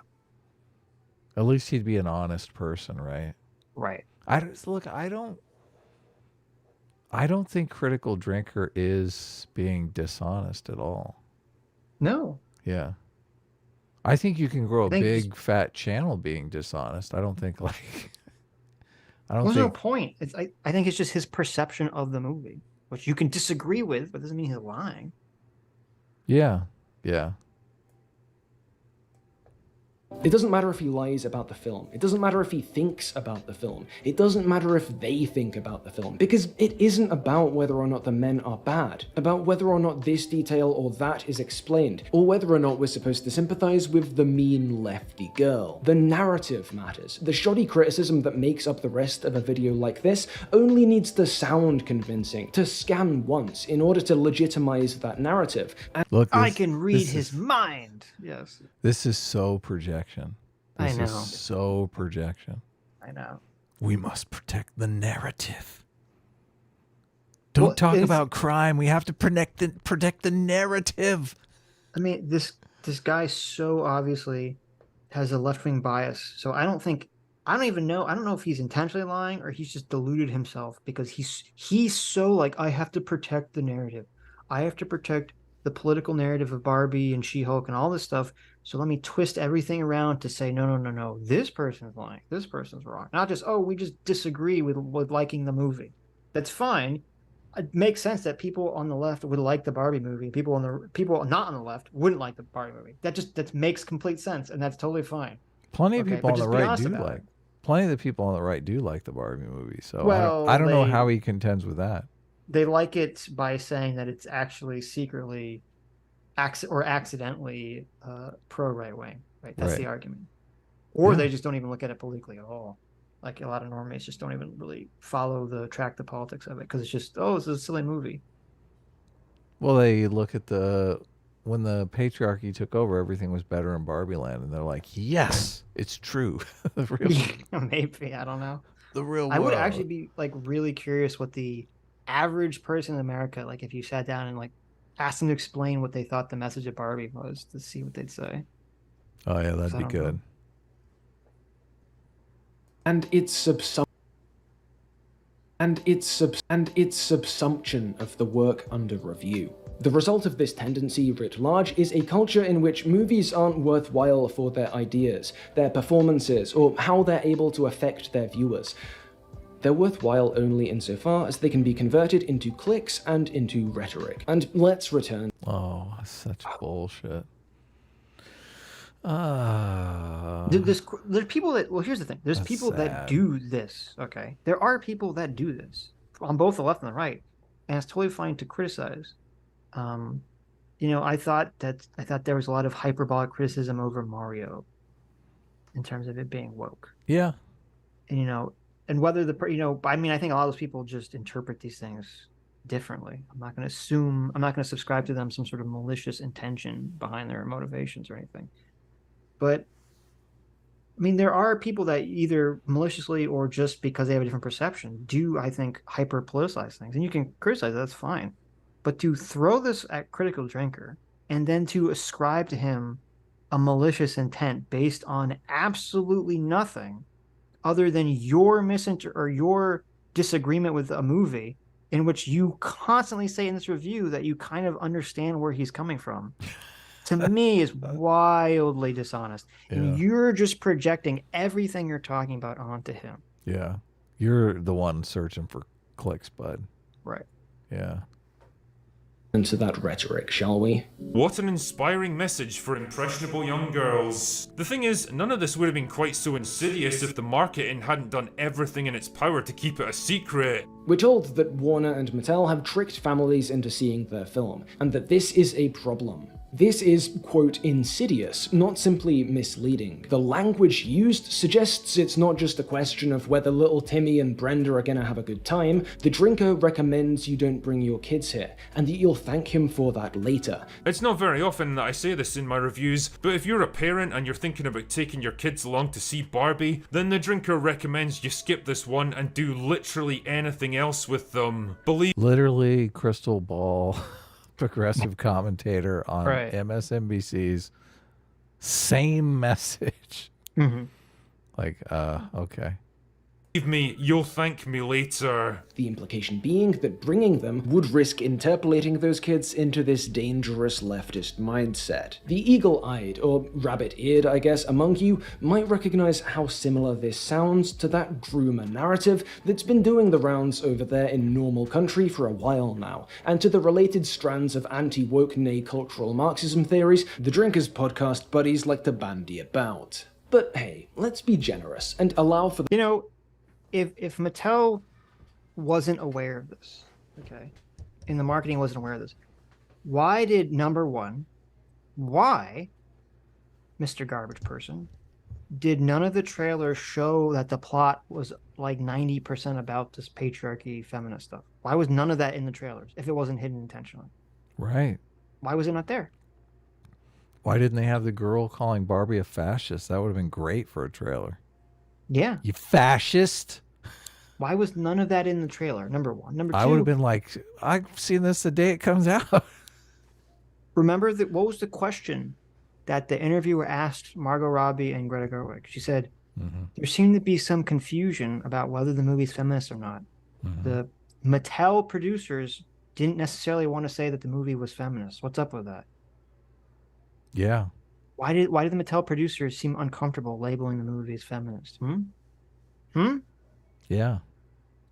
It's almost like this garbage person is just lying out his ass constantly. Yeah, you got to get those clicks somehow. Come on. You got to fight the culture war. You got to get those clicks. You got to push the left-wing narrative. All these things you're accusing everyone else of doing. You're doing the same thing. Oh my God. It's funny that the left-wing narrative is that the right-wing narrative is a lie. Yeah. It's like you can't even come up with your own fucking narrative, man. Right. Look, the narrative of the right wing is very explicit. It's like you're cramming a bunch of progressive politics subversively into movies and other media, comic books, video games, all kinds of things. Mm-hmm. Don't do that. Look, be cool. Everything's political, Adam. It's impossible. Doesn't have to be. No, it just is. You don't understand. Gotta see Under the Skin, man. That movie's so good. Now, and to the related strands of... You don't want to see Scarlett Johansson discover that she doesn't have a vagina. No. Who doesn't want to see that? Okay. I'm going to bring up the GIF. Have you seen the GIF? God. Stop. Have you seen the GIF when she pulls her skin off? Have you seen that? No, don't bring up that GIF. I'm going to send it to you privately. Okay, jeez.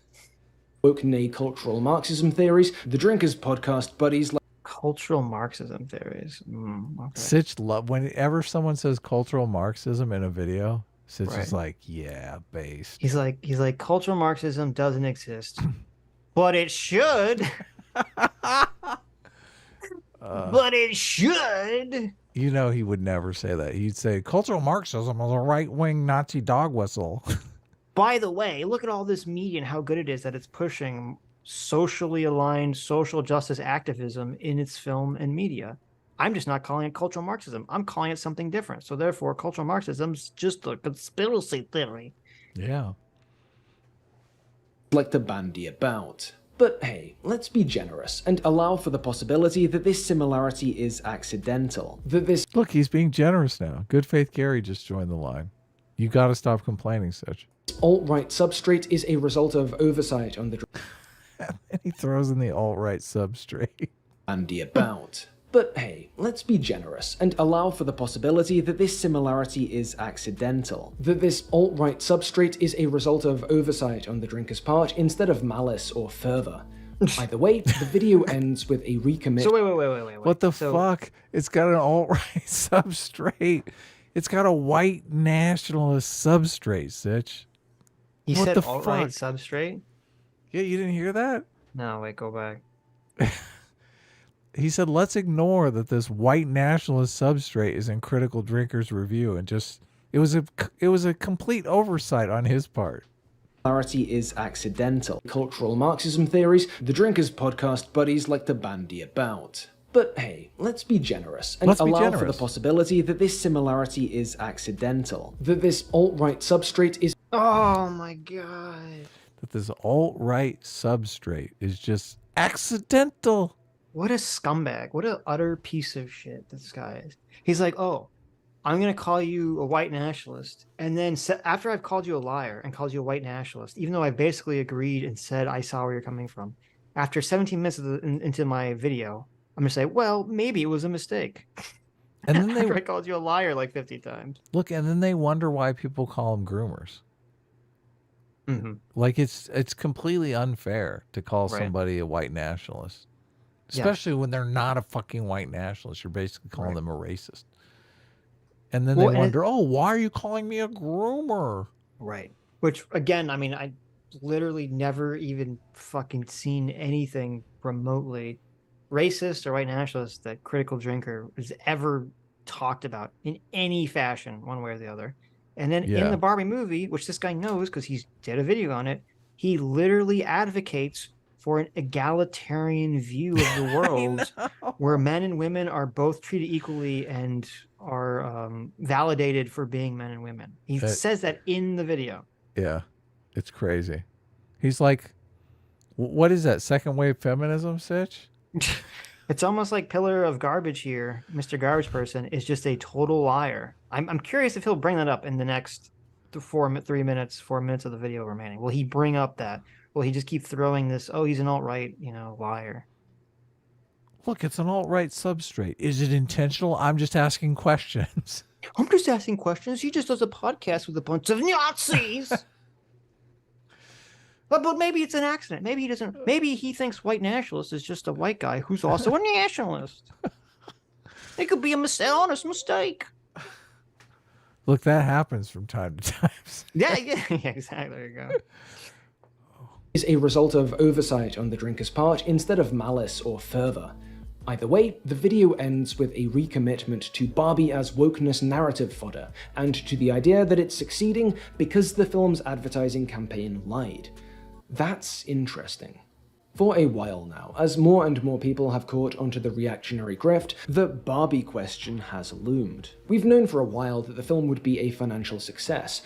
Again, so reactionary, I love this. Again, this guy's such a lying scumbag.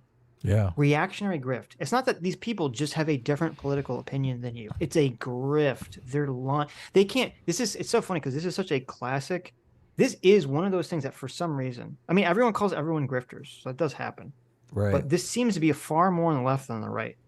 Oh, and I'm not sure why. Where there's this idea. I see a lot of people call Hasan a grifter and No, I'm not talking about. I'm not Sam calling Cedar people a grifter and this idea that like all these people on the right, or people that are not even on the right, but just not on the left, who have like a different political opinion, are like they're all lying. They don't just have a different political opinion; they're just all liars. Yeah. Like, okay, do you have any fucking evidence of this? You think it's so incomprehensible, so inconceivable that someone just has a different political opinion than you? No, I mean I do have evidence. Here's my evidence, okay? They believe things that nobody could believe, Sitch, unless they were lying. Right. Don't you understand? Come on, it's so simple. How do you not get this? They're still so stupid. They're still stuck in like, when before a child has theory of mind and they assume everyone else in the world has the same information and perspective that they do. Yes. They never grew past that stage of development. They're stuck in that forever. Look, they have to have this information. Like, Right. this information is crystal clear. Right. It's even in the fucking Barbie movie. How can they not accept it? Oh, I'm sorry. This is a movie about toys. This is a toy movie. For toys, for children, about toys. They shouldn't. They know. Look, I'm telling you. They're either lying or dishonest. They're either lying or got dishonest. that. Look, I think I messed that one up. I think you're kind of wrong. You're either dishonest or stupid. There we you go. go. Is that better? That's better. But I like the lying or dishonest better. I like 'cause that it's one, like it gives them a choice. It's like, wait a minute. You can be dishonest or a liar. Yes. You're either stupid or a moron. Look at that. You figured it out. Wait a minute. Yeah. I like it. The appearance of choice. Yeah. So the difficulty it had posed to your chuds and your grifters, the get woke, go broke crowd, was clear. Wokeness in this sense is an intentionally vague and malleable label, as I've discussed in previous videos, but there's really no... We gotta watch more of this guy's videos, man. This guy seems like a gold mine. I don't know if I can stand it. This video is so dishonest. It's like, it's wild. It's stupid. It's wild. It's dishonest and stupid. I don't like the term woke as much anymore. I do feel like I'm just getting bored of it. That's what happens. Yeah. Everyone gets bored of these terms. You need to find a new one. So yeah, I'm waiting for the new term to come along. I don't like to use it as much, but I do find the what does someone mean by woke conversation kind of fascinating. Kyle and Crystal brought it up in our talk with them. They use the term woke and anti-woke. I don't really like those terms. We need to rebrand. I'm so pissed because I thought of a great one. I forgot. We need to rebrand cultural Marxism. And I forgot what it was. It's, I don't know, like cultural social justice or something. You gotta jot that shit down on your hand. Cultural social justice is not bad. It's a little bit of a mouthful though. I don't like social justice. It's too. I mean, it's already. That one's way old. It's already been too because SJW. Critical, I think, is good to use, but critical. Yeah, I thought you said critical social justice. I said cultural. Oh, okay. How about cultural critical? That's too confusing. Critical cultural critic. No. It's got the CC thing. Look, You could say alliteration always works. I mean, I think because I think James Lindsay says critical social justice, and he could shorten it to critical justice. But I think that's a little too. What does that mean? It sounds I think badass. I think the mean, problem with critical is that people who don't know what they critical think means critical in thinking. the woke sense, Yeah, they and think it's it means good. that. But Right. what is critical theory? It's the idea that your theories shouldn't be neutral. They should be about enacting some kind of change in the world. Right. Usually from Mhm. a leftist socialist perspective. Mm-hmm. So basically, like, screw things up. I mean, yeah, It's kind of what you're it not means. a socialist, yeah, essentially. Right. I'm just trying So to whenever think you see what's something what's say, one word that means screw things up? Destroy. I love the word destroy. Destroy is a good algorithm term. That's true. I try to use that in videos a lot because it does you get more views when you say destroy. Destroyed. Ooh, I like it when you say it like that. Say A-team like that. A-team. Cultural progressivism. I think maybe progressivism kind of has like a too confused definition already. Call it Marxist culturalism. Critical destruction. I would like to call it cultural leftism, but people don't know leftism means further left than liberal, so it'd be too confusing. Oh, how about cultural destruction? No. It's perfectly clear. Look, it says what it is. You can't go wrong with that. Look, if I say cultural destruction, what are you thinking of? You're thinking of cultural Marxism. It's perfectly clear. There you go. How are you not? Alt left is good. People have tried to make that stick and it never did, and I don't know why. Because alt left does seem good. Yeah, seems like they're leftist, but they're racist too. Cultural socialism. People are too turned off by the term socialism. Critical theory. I mean, I guess you could just use critical theory. I think cultural destruction is really the winner here. I don't agree. You're just I don't not. think that's a winner. You like that, chat? Yeah, they love it. Idpol. I guess Idpol is good. And I guess Idpol. Because even that's it's identity funny, politics. right? Because even the leftists are trying to pretend like they're not in favor of Idpol. They say Idpol all the time. They say it as negative. You're right. Which is hilarious because that's literally what they're doing. So maybe that is actually the best term because they're already trying to associate it negatively. Right. So And you can just jump in. Oh, yeah, I hate Idpol too. Adam calls it cultural destruction, but, he's weird. It's the one thing I have to disagree with Shu's Barbie review. Shu, don't turn off the thing. Okay, she refers to like, and she keeps doing this. I don't know why she's doing it. It's a little triggering to me. What? She keeps referring to like woke stuff as liberal. She's like, this is like liberal feminism. Oh, that's like pressing the no. Sitch button. I'm like, this is not. This is literally socialist feminism. Stop. Like all this stuff is based in woke third, fourth way socialist theory. She was not a socialist. She said so on the show. She's like a sock. That's down. fine. Yeah. Okay, that's fine. But she needs to stop throwing wokeness at the feet of liberalism because it's not. Right. Cultural illiberalism, that is pretty good. I do like that. I will compromise and go with cultural illiberalism. I like that. That's good. I like that in id left. I mean, sorry, in id left. Id left. That's interesting. Idpol. CI, huh? The id left. That'd be a new one. I just created it here just now. Because you say cultural studies illiberalism and then it's CSI. That's too much. Well, with CSI, everyone knows. It's too much. Okay. Postmodern, Look, I tried. Postmodern's already been ruined. We'll go. What was it? Cultural liberalism. Thank you. That's a Stolfo. Good job, Stolfo. We'll go with that. We'll go with Idpol. Try to switch it up. Critical Idpol. Yeah, maybe. Cultural subversives. Maybe. Yeah, let's go. Play this video. workable formulation of it that wouldn't include the Barbie film. How, then, is that sacred mantra to be preserved? How can Barbie's runaway success be anything but an open refutation of get woke, go broke? The Drinker, knowingly or not, though I suspect knowingly, has furnished this movement with an answer. Barbie tricked the world. People were lured to see it under false pretense. Wait, this is such bullshit. So Barbie tricked the world. You can criticize Ben Shapiro because he wrongly predicted that the movie's success would drop off a cliff. Of course. And that it wouldn't be popular after the first Yeah.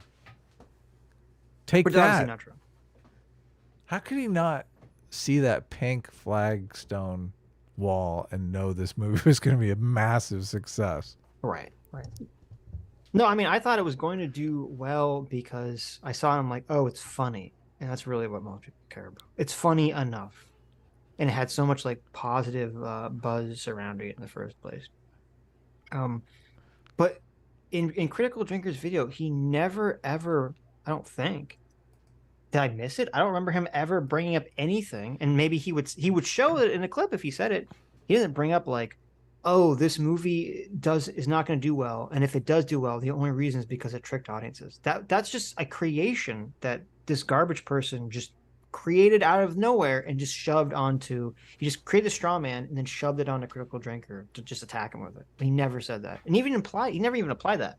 Critical Drinker knew this movie was going to be huge. I mean, it vaguely resembles a movie. It's easy to tell people are going to be into this. Yeah. Right. And also the performances were funny. Yeah, I mean, the action was all fine. Yeah. Look, I saw these stupid Star Wars movies and I was like, oh my God, I'm in pain. Make it stop, right? They still made $1 billion, yeah. Yeah, I didn't feel that in this movie, except, obviously when the feminist speech was, I was like, ugh, so cringy. Yeah, But like I just felt the movie was kind of boring. Yeah. Like it was funny, and then it would have like a lot of slow bits. I'm like, oh God. It had many slow bits. Even the intro, which was, I mean, the production design is amazing, but it kind of wears off fast. And you're like, okay, something needs to happen here. Right. Are we going to stay in this world forever? I mean, it's kind of boring. The problem is, again, the feminist politics ruined the movie because the movie's edited poorly. The parts that need to be fleshed out are too short, and the parts that need to be shortened are way too long. Yes. Yeah, big time. Huge, long setup. The visiting the weird Barbie thing, super long and not really that funny. A lot of girl jokes in there. Right. I was like, oh yeah, the high heel and the Birkenstock. Yeah. Funny joke. Yeah, all the weird Barbie stuff was way too long and pointless. Yeah. Most of the Mattel stuff a weird was Barbie. Yeah, most of the Mattel stuff. Please laugh. Please laugh. You see Jeb show up. Please laugh. Please laugh. Yeah. Yeah. No. All the Mattel stuff was like way too long. Oh yeah. Even Will Ferrell, I felt a twinge of embarrassment for Will Ferrell. I'm like, wow, he's really giving it his all, but this is just real shit. I mean, he was doing the Will Ferrell character he does in like every movie, so. It really offended me that they were like trying to get her in the box and you knew that it was a bad thing, but the main character like didn't really, I mean, I was like, what is her motivation for not getting in the box? Like Barbie? Yeah. They're going to put her in the box and take her back to Barbieville. Right. But then after that, she wants to go back to Barbieville. I'm like, why not just get in the box and take a free ride? It makes that's a great point, and we never brought it up.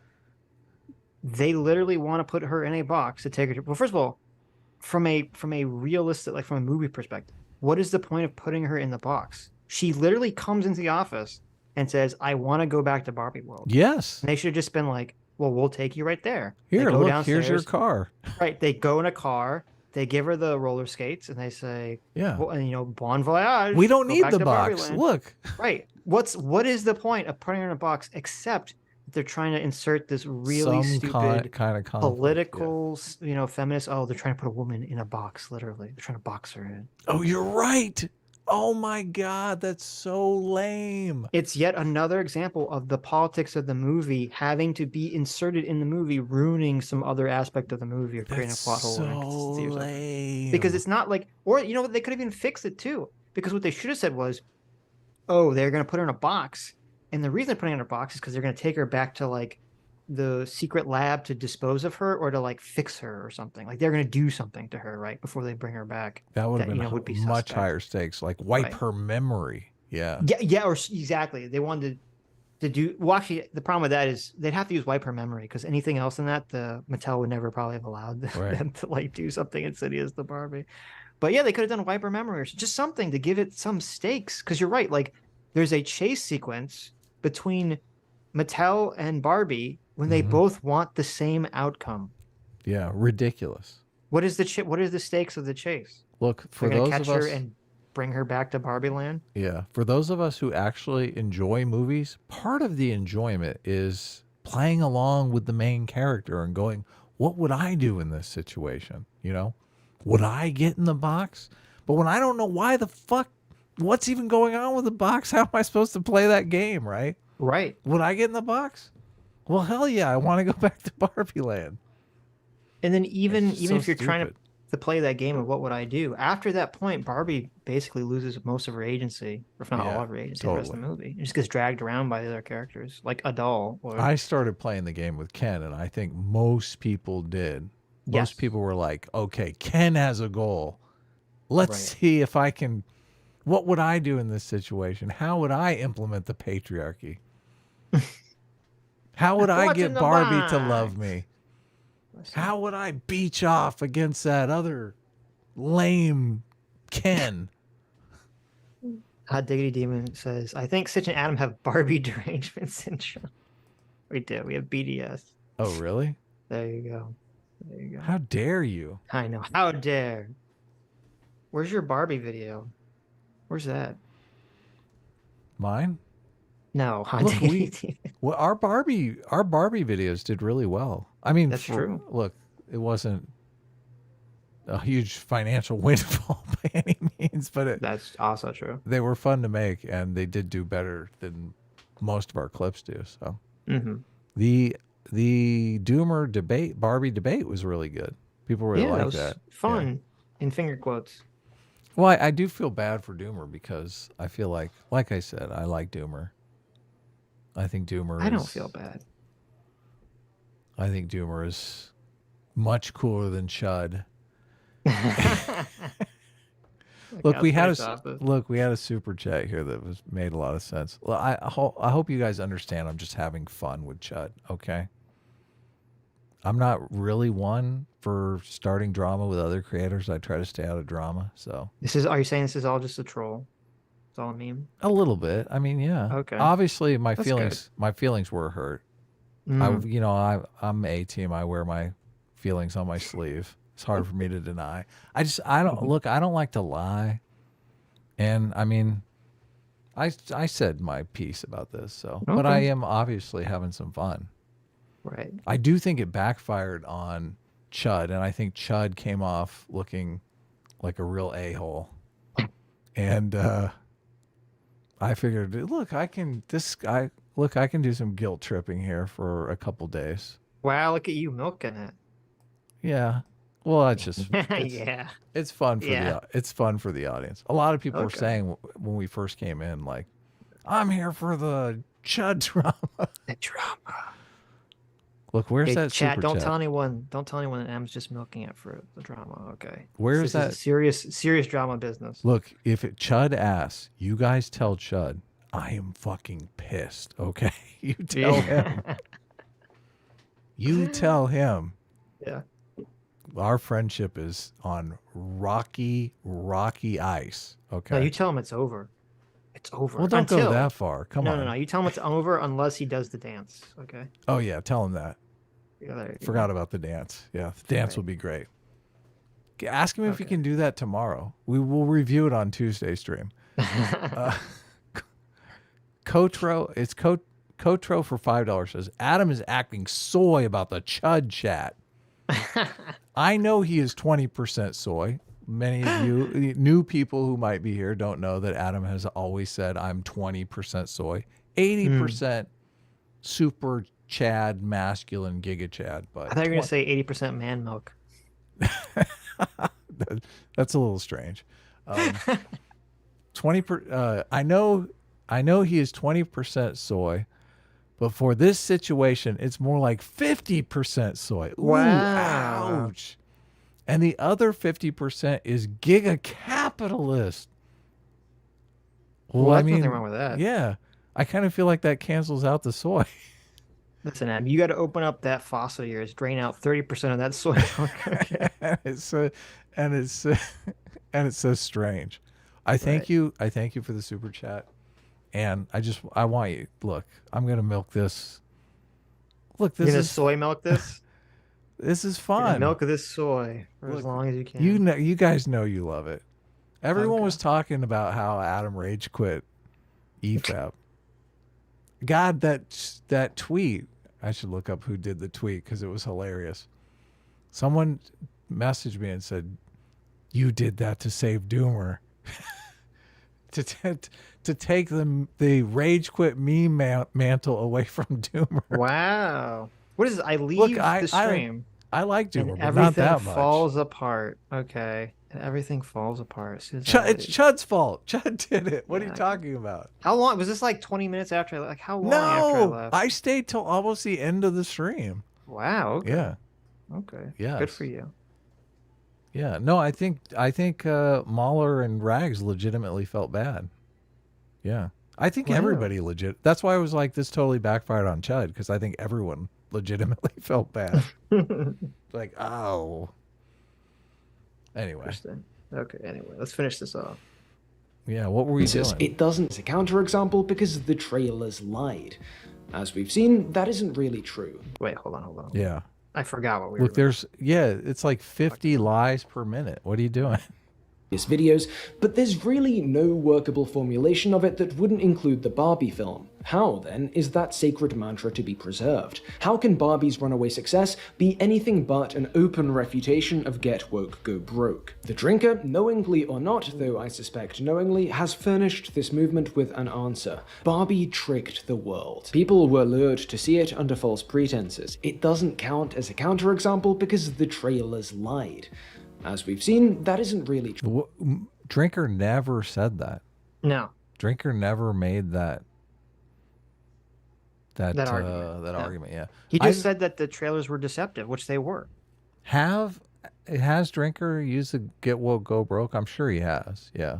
I don't know. Maybe I'm probably, but he didn't talk about that in this context at all. Right. And also, this guy lies again because he never acknowledged that the trailers did not have any of the political messaging at all in them. Right. True. But when has truth ever got in the way of this lot before? Ironic. The Drinker's Barbie video then might be more than a loose collection of inaccurate jabs. It might be an effective employment of dishonesty, a carefully calculated, almost plausible justification for the continuation of that anti-woke grift his fans so rapidly claim he's not a part of. To be clear though, I am not stating that this is the case. It is a possibility, sure, but there is another one. And wait, I'm just gonna say, like, after calling him a liar for 18 minutes and 30 seconds, calling him alt-right or alt-right adjacent or whatever fuck alt-right substrate, like, oh, but there's an alternative explanation here. Okay, what do you think it's gonna be? Yeah, I don't know. Mr. Bean, he just stumbled into a situation by accident. I could be wrong, and this could be what's going on. I don't know. It's all just a troll. Let's see. That's that the Drinker isn't pushing these narratives intentionally, isn't pursuing an inaccurate framing of the film in order to help the reactionary anti-woke grift continue, and isn't trying to couch his inaccurate review in this sort of Mott and Bailey structure where flaws and poor criticism don't matter because woke film bad anyway. The other possibility is that he's not ideologically committed to any of this, and is simply exploiting it. Wait. What the fuck? This guy's an idiot. What the fuck does he think a grifter is?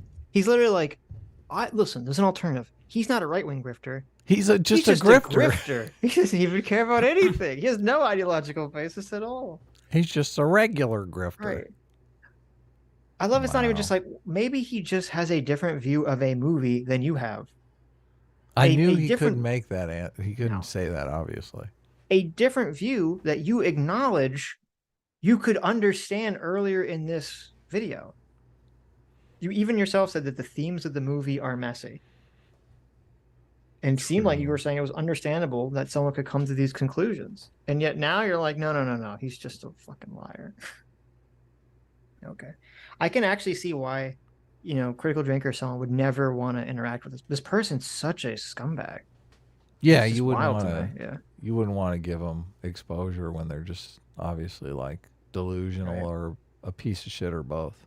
We'll give them exposure. Well, Come yeah. talk to us. Look, we don't care.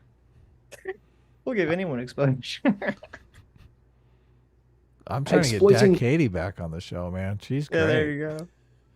An audience that doesn't care if your review's built on lies, misrepresentations, and nonsensical nitpicks. What is that clip of the guy drinking orange juice again? It's not. It's fucking orange Gatorade. It's making me want to drink orange Gatorade. I know. I'm dying. I love orange Gatorade. What's going on? Why is that clip in here a million times? It's supposed to be like them drinking the critical drinker juice. That's like the Kool-Aid that's mind controlling them. Really? I'm guessing that's what they. God, I want some Kool-Aid. I just like that drinker. He's like critical drinker, misrepresenting the Barbie movie, and he cuts back to the husband character. His big refutation is that all the men in the movie are not evil because of this one character that you see for 20 seconds who's shown to be an ineffectual loser. Yeah, totally. Great counter argument there, buddy. Okay. Yeah, he should do a graphic where the guy's got like a halo around his head and he's just like, since this is basically his ace card right here. Look, this loser. Its target. He should do the green soy milk around his mouth, like. Oh, like Luke. Yeah, like Luke. Yeah. Just to show that he's with it. A woke product, and that he's doing this either out of laziness or because he's not a good enough critic to do his job any other way. Turning out formulaic thriller novels and clickable little morsels of hate is one thing, but this guy's so jealous. Oh my god, he's so fucking thirsty. That's why I keep showing pictures of drinking. He's so thirsty. How dare this guy is successful? I'm the genius. So is he actually trying to make the argument that the movie isn't woke? Because that's like insane. Ooh, that's a tough sell right there. That's a super tough sell, yeah. Well, that's a strange thing because if you're making the argument that it went woke and didn't go broke. Yeah, it has to go woke, right? Yeah, exactly. Right, otherwise you can't make that argument. Right. So the movie is, so he agrees the movie is woke. Yeah, that's what I would think. Oh, interesting. Okay. Yeah. Or does he? I don't know. He's been contradicting himself left and right. So I bet you, I don't know if he would actually sit down and buy that. He's a giant flip-flopper. Right. This guy flip-flops more than John Kerry. Wow. Look at that. How'd you like that one? Wow, bringing it all the way back. That was an old joke, wasn't it? Jeez. John Kerry ran against Obama, like, I think the first time around, right?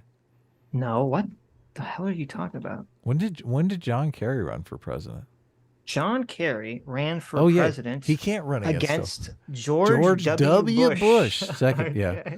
Look, I'm so out of it. I just said that John Kerry ran against Obama. Yeah, what? No. They're both Democrats. Hillary Clinton ran against Obama. Right. In the primary, yeah. This guy here, this garbage person, is trying to swift boat the critical drinker. What the fuck? How dare you? How dare you try to swift boat our beloved? Well, I don't know. The analogy kind of breaks down because I don't think people like John Kerry. So, actually engaging with art is another. So his Barbie video isn't interesting because it's full of porkies, or because it sometimes plays like he fell asleep in the theater. It's interesting because it lays out pretty clearly the dilemma at the heart of the Critical Drinker channel. Is he just a chud on the anti-woke grift that's been able to maintain a kind of plausible deniability in the way a, say, Geeks and Gamers hasn't? Or is he just a hack, unable or unwilling to produce well-written videos who's found a strategy that requires neither? What's the answer? Well, here's mine. Does it matter? Does it change anything? Either way, a get woke go broke Barbie exemption has been furnished. Either way, the criticism on display here is largely drivel, and other people are saying Barbie get woke go broke that are not Chud. So therefore I get to use that to attack Chud and create a complete headcanon narrative about his video on the subject matter. I know, it's a complete weak sauce critique. Right. I also feel that there is some jealousy coming from this guy feeling boxed in by his own political beliefs. Like he's like, oh, I could make this kind of movie analysis if I wasn't such a, bubblehead inside the socialist. Well, that's the irony. You say, oh, he's the Chud. He's a reactionary. He's doing all this right-wing grift. Meanwhile, this guy just is literally completely subsumed with left-wing, not even left-wing, leftist garbage takes, essentially. Yeah, he can only garbage make ideology. Look, he can only make kind of videos from this leftist perspective. Right. Yet he's the one saying, "Oh, we have to understand art for art's sake." Right. It is very ironic.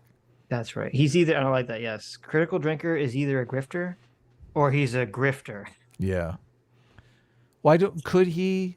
Look, I think Critical Drinker's analysis of the movie is kind of good, independent of politics, and this guy's trying to shoehorn a political thing into Critical Drinker's video.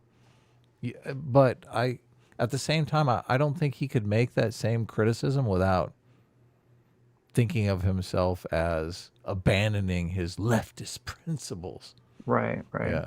Because all the leftist stuff in the movie is like, oh, this is good stuff. Mm-hmm. I'm supposed to like this. It Andrew caters Clark for to my politics. Andrew Clark for $2 says that this guy, Pillar, is a friend of Dane and Bob, if that surprises anyone.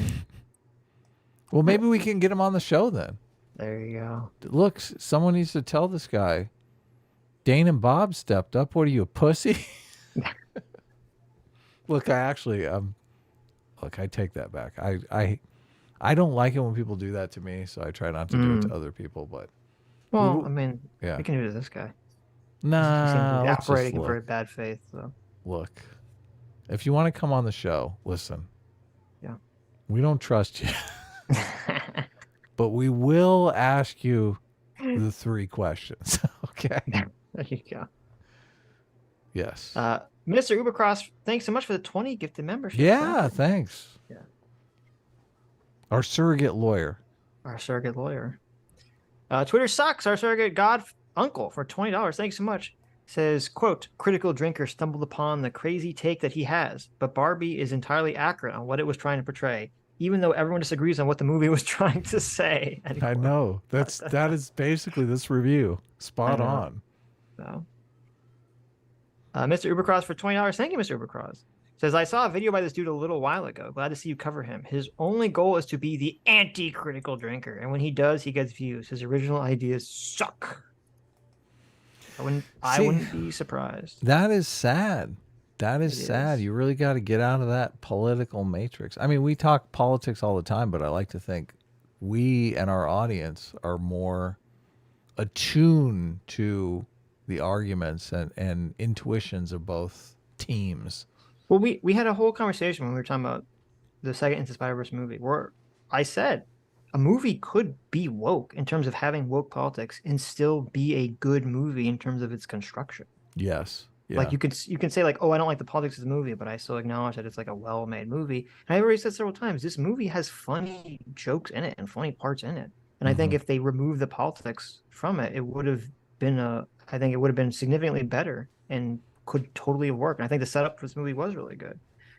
So yeah, I don't know. I mean, I feel like I can far better at sort of like objectively, even though I'm generally very harshly critical of media far more than other people. I think I could definitely put my politics aside and just analyze it from that perspective. Yeah, from a human perspective. not from who's gonna win the election. Who's gonna win the culture war? Yeah, like I don't give a shit. I don't think Barbie has a significant impact on the culture war. Okay. Yeah. Well, I mean, if it creates a bunch of misandrous in the world, Yeah, if it does. I mean, I don't think it's going to, but that would be a big win though for progressives. there you go. Bunch of man-hating feminists. Are you kidding me? They'd be voting Democrat every election. There you go. They'd be voting Democrat for life. This guy would love it. Either way, we're probably all better off not watching. Oh, and just for old time's sake, They were so filled with rage and hatred and bitterness that it just had to come spewing out onto the screen.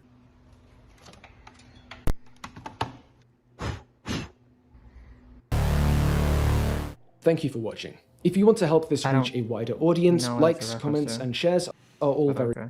Look, that's deep lore of the channel, guy. Okay, I guess there's some lore there. Look, when people stumble upon our channel and they don't know our lore, they think the same thing. They're like, Okay. what are these guys talking about? Oh my god. Wow. Well, there's a garbage person. He definitely lacks some serious Kenergy. Look at that. He brought it back. That's right. Massive lack of Kenergy. This guy's a fucking Allen. He's an total Allen. He's a 100% Allen, 100% soy. Yeah. There you go. I'm telling you guys, 20% is the right amount. Don't go. No one. Don't go 21. Don't go 22. Right. Don't go 50. Don't go 100% like this guy. Oh my god. Have I seen Ethan Van Sciver's take on it? I listened to it. I only listened to like 30 or 40 minutes of it. He had a debate on it with Aiden and Spoon. Yes, I watched most of that. Yeah. Right. And I liked a lot of what Ethan had to say. I really did. I think Ethan's take on it is half correct. I think his view of looking at like this is sort of like the little girl version of playing with these concepts. I think that is true. I think that is true. I think that was intentional. Where I disagree with him is that it seemed like he was kind of coming at it with like, therefore the movie's kind of making fun of it, right? Wasn't that his position? Mhm. Or am I kind of reading into that? I feel like that was his position. Okay. I Like, don't agree he with felt that, like the yeah. movie was self-aware, and I don't look. think it I don't know if he's seen any of the subsequent interviews or any of that kind of Right. stuff. Which, to be fair, when I did sit down in the movie theater and see the movie, I had that exact same perspective. But Mhm. as I see more supplemental material, I come to the realization that nah, this is all accidental, man. Yep. They Keystone Cop their way into like a semi mid understandable movie. So Yep. Yeah. Yep. Twitter sucks. Thanks so much. Our Circa God Uncle for $20 says you're better off not watching people who have shitty takes on movies. Nice self-own. True. I just look, I don't know how. I guess you got to be deep in the progressive bubble to watch critical drinker videos and think, "Oh my god, this guy's so political." he doesn't strike me as the Michael Knowles, Ben Shapiro type. Even in this video, he's like pitching a second wave feminism, which this guy should know. What he does, he doesn't support equality, second wave feminism, equality. No. So Yeah, I know. weird. I know.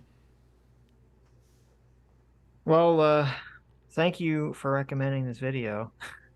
Yeah. The video was insane. This video was fun. We were gonna watch a Jack Saint video, which was insane, but it wasn't this insane. So Oh, thank you, really? Geld. Yeah. Okay. So, Jack Saint has a pretty bad video, but it wasn't this level of bad. This is like a whole nother level. Yeah. But yeah, let's do super chats. You want to read some super chats? We got to do the Sam we gotta do the Cedar Sam thing. Well, I have to go to the bathroom real quick. So if you want, Go ahead, take your time. I want to see if make sure I can record it. Got my recording going. Stop recording. Okay, good. Just gonna record a little. Want to do a Sam Cedar reaction? Sam Cedar. Oh, I guess I'll save that for when Sitch gets back, and we'll do it in the clip. Maybe I'll read a super chat here. Let's see. Did we already read? I guess we did, but I'll read it again just because it's so nice. Jan Javi for $20 says, Adam, don't get sad. We love you. Even Chud loves you. XOXO. Also, just watched your abortion debate with Katie. That's that Katie. And was very impressed with how you both did. I appreciate you guys having on guests from such a wide spectrum. Yeah. Did I mention? Oh, maybe I didn't. Like I would like, it's kind of my dream to get, Sam Cedar has agreed to come back on and talk to us in September. I think CRT is the topic, but I mean, Sam Cedar's like friends with Emma. How cool would a 2v2 debate be with Sam Cedar and Emma Vigeland and Sitch and Adam? Oh my God. That is technically Adam's dream and Sitch's nightmare. And I guess, I mean, it would be tough because you might have both of them filibustering on us, and that would be a lot of interrupting to get things back on track. But I don't know. Guys can let me know in the comments if you think, if that's something you'd like to see, or if I'm just completely insane. Daily Dose for $5 says, hi, I'm here for the $10 EFAP shirts. Where's QVC? Adam, we love you. Even though S-Class is best class and you eat the Fruity Pebbles out of the fishbowl, out of fish bowls. Look, is that a joke about the gravel in the bottom of the fish bowls? Look, I thought that those Fruity Pebbles were a little bit crunchier than normal, but anyway, the $10 EFAP shirts was a joke yesterday from EFAP because I guess QVC was talking about I guess he got super mad because if people in the debate with Mauler, XQC got very upset if Mauler would copy his merch because he's like, no, I have control over that. And you would get it wrong. So as a joke on EFAP, I said, come on over to the Sitch and Adam channel where we have EFAP merchandise. So, but we really don't. Oh, Lucy Lemonbug for $20 says, hi, Adam. But we must have read that already. So Lucy was very nice yesterday. And I did on the EFAP show. I'm back. Oh, okay. On the EFAP show, why everyone says hi Rags when Rags comes on the show is because I guess Rags was drunk and super chatted himself a super chat that said hi Rags as he was on the show, and everyone thought that was super funny. So while I was on EFAP, I super chatted myself a $20 super chat and said hi Adam. So, and everyone in the chat kind of got it because they all know the deep lore, which was fun. But then Lucy Lemonbug super chatted back, hi Adam. And I super chatted her back and said, hi Lucy. Nice. So, but now she's here saying hi Adam again. So, hi Lucy. Thank you. Doomer Media for $2 says, stop sending super chats, you cucks. Did he say cucks? He did. Oh my God. And he spaced it to get past the filter. Yeah, look at that. Look at that. How sneaky is that? Sneaky, sneaky. Look, we might have to take his wrench away for this one. Right. No, don't do it. Look, I gave you your wrench back, Doomer. Sitch was completely against it. I want you to know. He had to say in the chat, quote, it's not like I like you or anything, Baca. Right. I feel like you owe Sitch a Baca just for me being nice to you and giving you the wrench back. Without totally demoralizing you. Well, there was a little bit of demoralizing going on. Okay, what's the clip? What's the Sam Cedar clip we're reacting to? Read some super chats. I'll bring it up. I gotta find it. Did you read any? I did, yeah. I'm to Lucy Lemonbug. You read Daily Doses? I did, yeah. Nice. Lucifer the Doberman for 16 months. Thanks so much, Lucifer, for being a 16-month subscriber. Because I found an amazing cliff diving spot 7 minutes away from my place. Vancouver Island life is amazing. Sending love to everyone. Well, cool. Look at that. Nice. Yeah, Lucifer is always posting pictures on Twitter. I mean, he lives like in nature, right? Just like amazing wilderness. What's that? Well, What was that show? Wild Kingdom. Be careful with your cliff diving. But very cool. Oh yeah. Don't belly flop. Don't belly flop. Joe the Mig for 16 months says later. Cheers, fellas, and congrats on the well-deserved growing profile. Backpacking with fam, but just want to wish everyone a happy Sunday. Well, thank you, Joe. I really appreciate it. Hope you have fun with your family. Yeah, and backpacking is always fun. Oh, I should also say. I read this one. I'll read it again because Doomer's here. Red 473 for $20 says, "Gentlemen, any word from our favorite tsundere? I believe he still owes us a baka." I'm about you, Doomer. Talking about you. Look at Give us a that. baka. Just for fun. He's Just not as gonna do look it. as a troll. You could do it He's as not a gonna do troll. it. You can cross your fingers, so Not it gonna doesn't do it. count. He's not. So what he does is he just goes in the chat and then he mutes the stream, so he's not actually listening to us. He doesn't know what we're saying. All right, I'm going to record this, so we don't have to clip it out, Okay. and we can put it like straight on the channel tomorrow. Okay.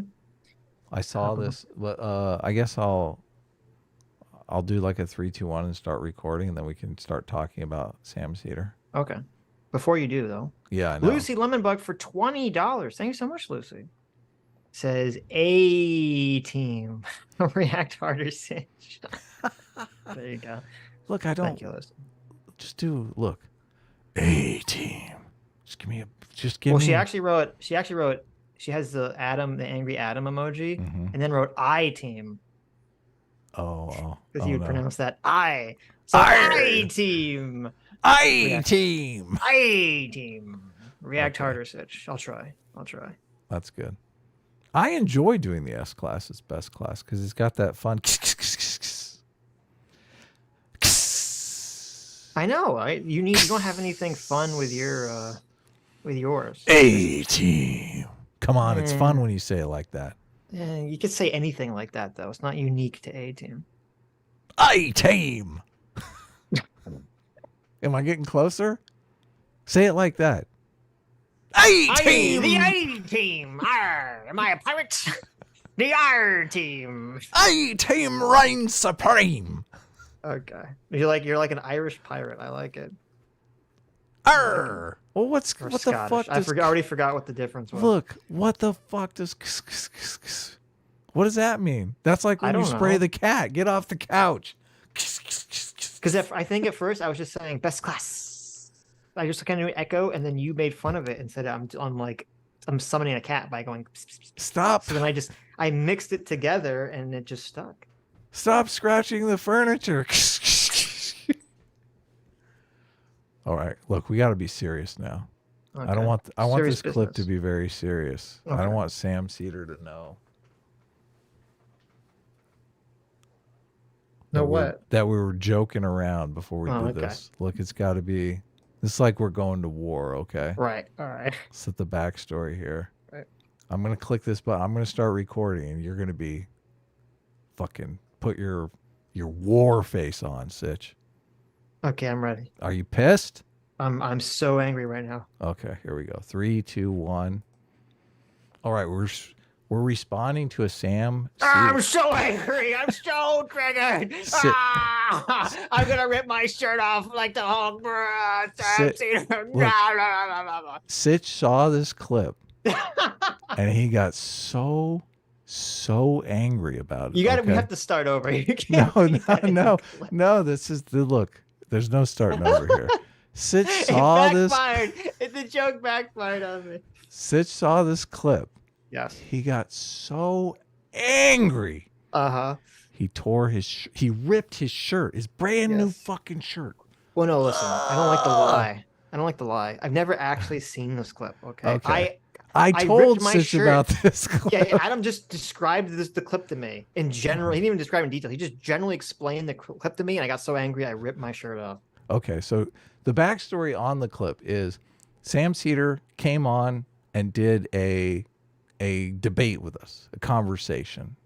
Yes. Was it a debate? I feel like it kind of turned into a debate. Whatever. I do think it got a little, well, it didn't really get heated, but it got a little spicy. There was some talking over each other. Yeah. So, Sitch never accused Sam of inciting violence or stochastic terrorism or anything. But I think some of intentionally. Right. Well, you never accused him of accidentally doing it.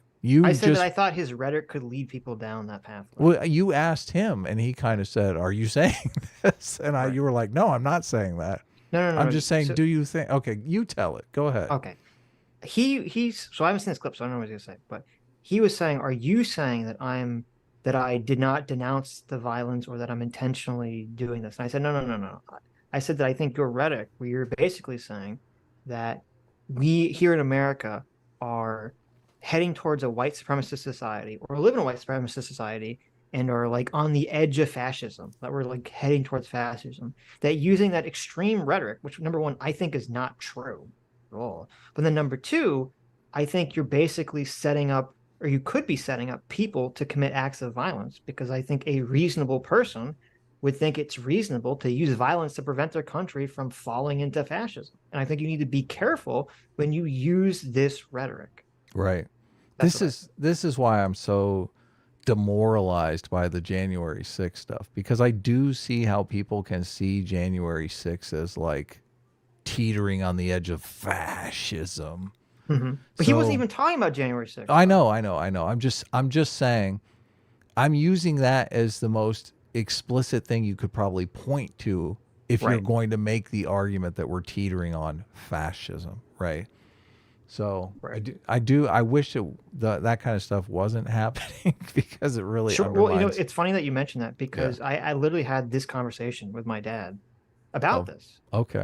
And he brought up January 6th, and I was like, listen, I don't think you can make that argument, because even though Trump tried to do the thing with the fake electors and all that stuff and try to get the state legislatures to overturn the votes, no one went along with it. Yeah, no one went along with it. Everyone, Pence told them no. The state legislatures told them no. No one went along with this. So I don't know how you can make this argument. Well, some people did go along with it in that they did the fake electors. So no, but I mean, people that were in positions of power that could have done something to enact this change, none of them went along with it. Yeah, exactly.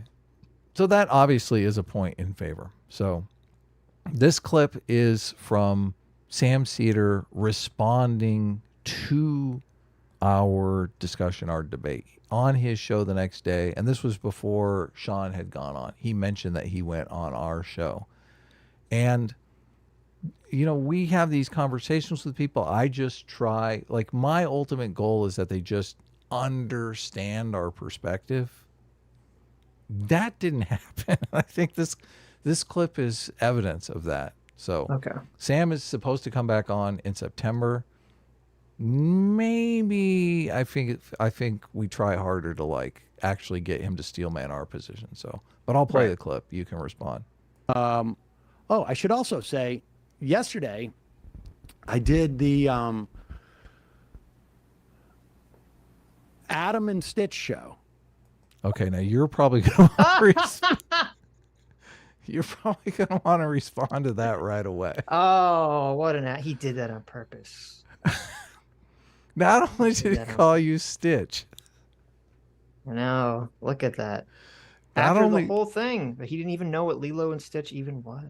Now, okay. So in the beginning of the show, and this happened off of camera, right? No, it was on camera. When we talked about it was on camera. I heard someone mention it, so I'm assuming someone but we talked about the name of the show, and I had mentioned why people call it Adam and Sitch. Yes.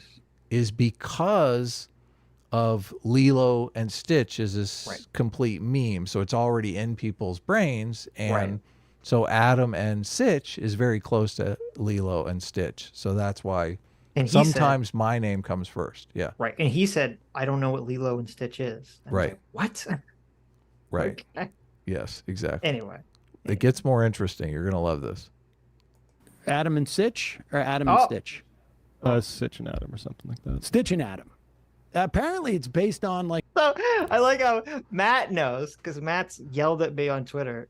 He says Sitch and Adam. Oh, he knows. Yeah, we've been trying to get Matt on. The disembodied voice on Majority Report actually had a conniption fit on Twitter at Sitch. Yeah, like really bizarrely too. I'm assuming he's just mad because of the Anna conversation. Look, Matt, we're nice people. Just chill. Just come on the show, okay? I mean, my we can DMs, be nice people. my DMs are open. Just look, we're not scary. Okay. Adam and Stitch show. Adam and Sitch or Adam and Stitch? Sitch and Adam or something like that. Stitch and Adam. Apparently, it's based on like a Disney movie that I had never heard of. Lilo and Stitch? Never heard of that. Okay. How do you like that? This shows you how little he was paying attention to like words in the conversation. Because we were talking before the stream, we said, you said very clearly, oh, no. So the reason why people mistake it is because of Lilo and Stitch, the movie. Yes, I know.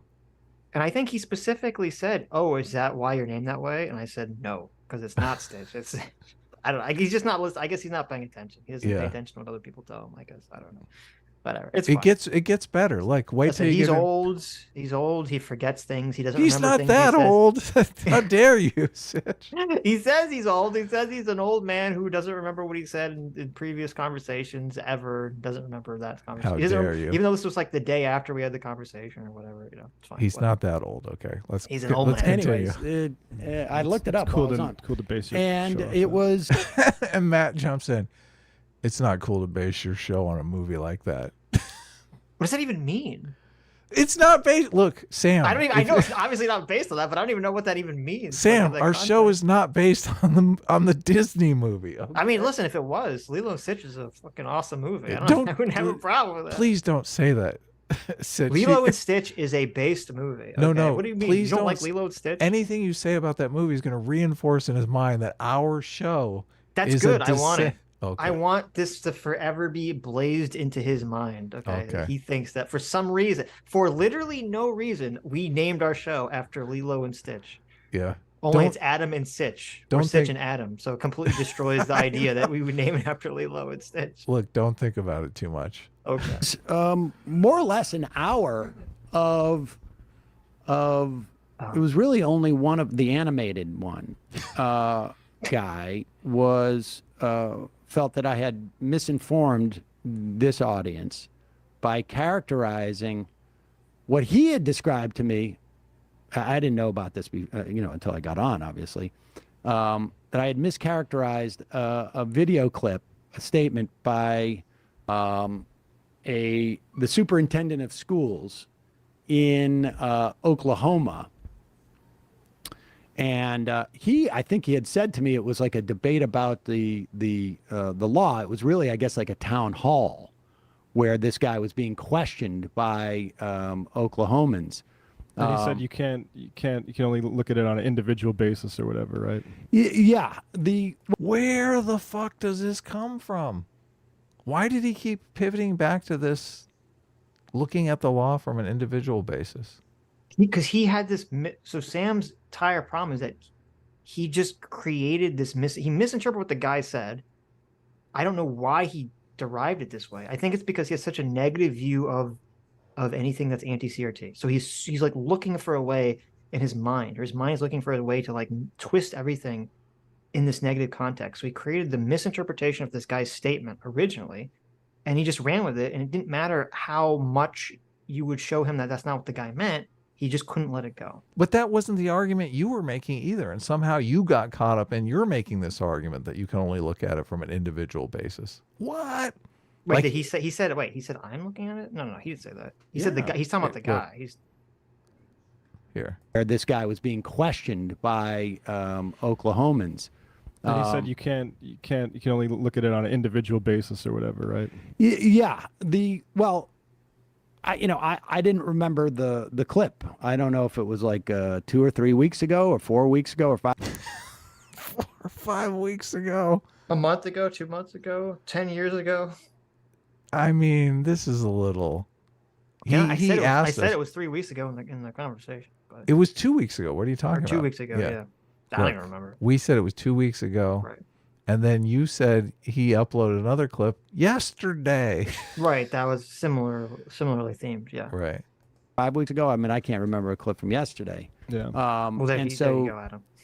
they tried to tell me what the quote was, and I was like, "Well, can I see the quote? What the guy said?"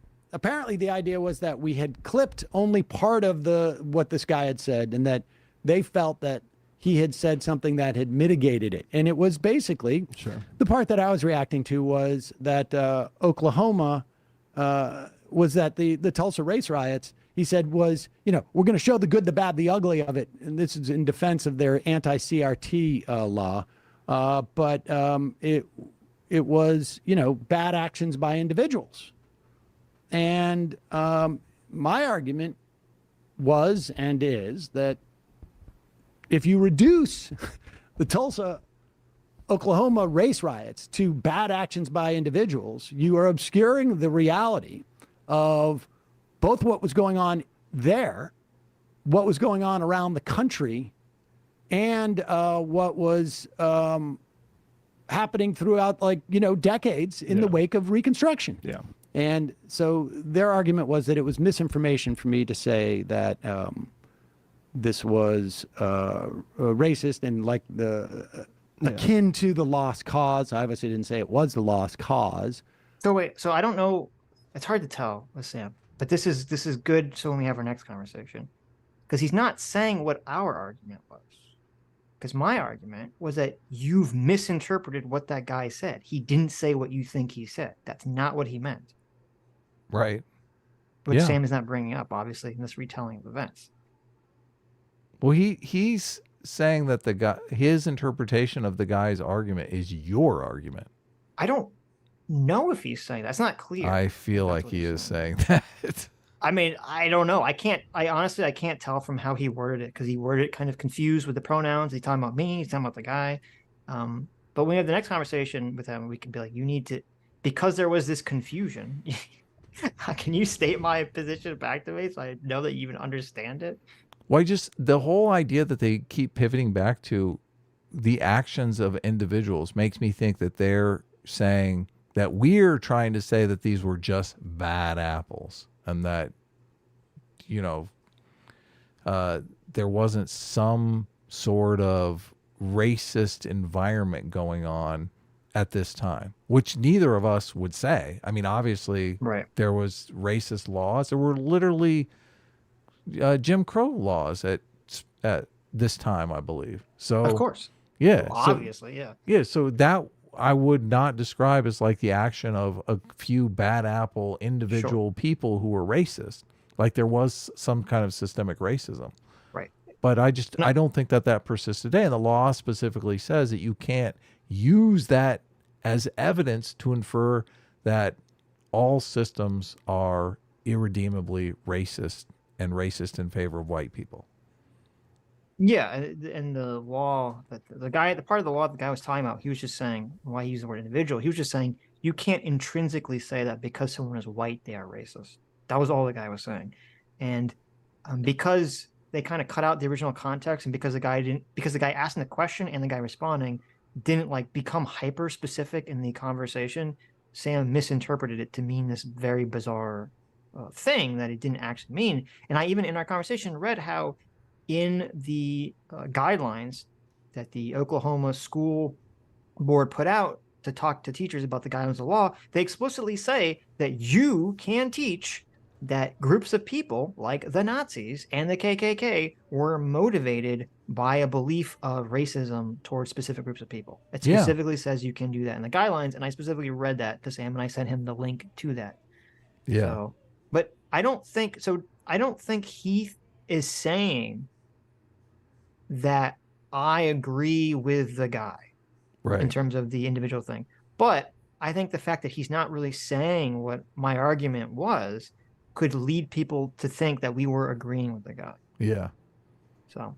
No, we think that all the Tulsa stuff was I guess racial collectivism might be a way that Sam would you just say it was describe motivated by racism. I mean, that would just be Sure, the but he easiest keeps. way to describe I it. feel like collectivism is showing that we're not like taking the individualist route. Okay.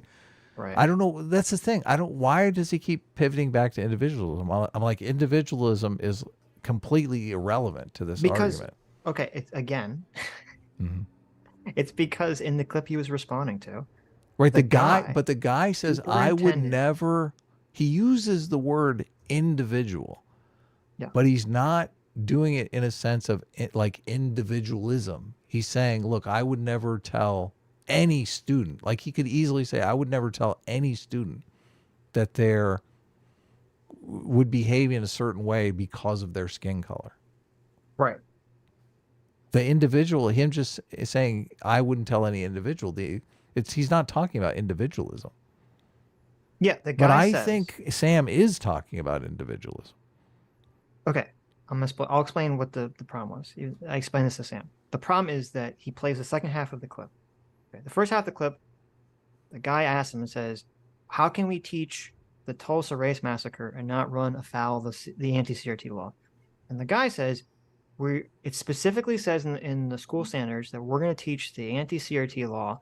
I have no desire to hide it. We have no desire to hide it. I think that we need to teach the good, the bad, and the ugly, which Sam does bring up, that we need to teach all aspects of our history, and that the only way children going forward can become good Americans is to teach where America, has failed. Messed up, yeah. Didn't live up to our principles. Didn't live up to our principles, right. So you hear that and you think, okay, this guy's obviously not trying to hide. He's not a secret racist. This isn't a lost cause system. Like, this is so overt what he's saying, right?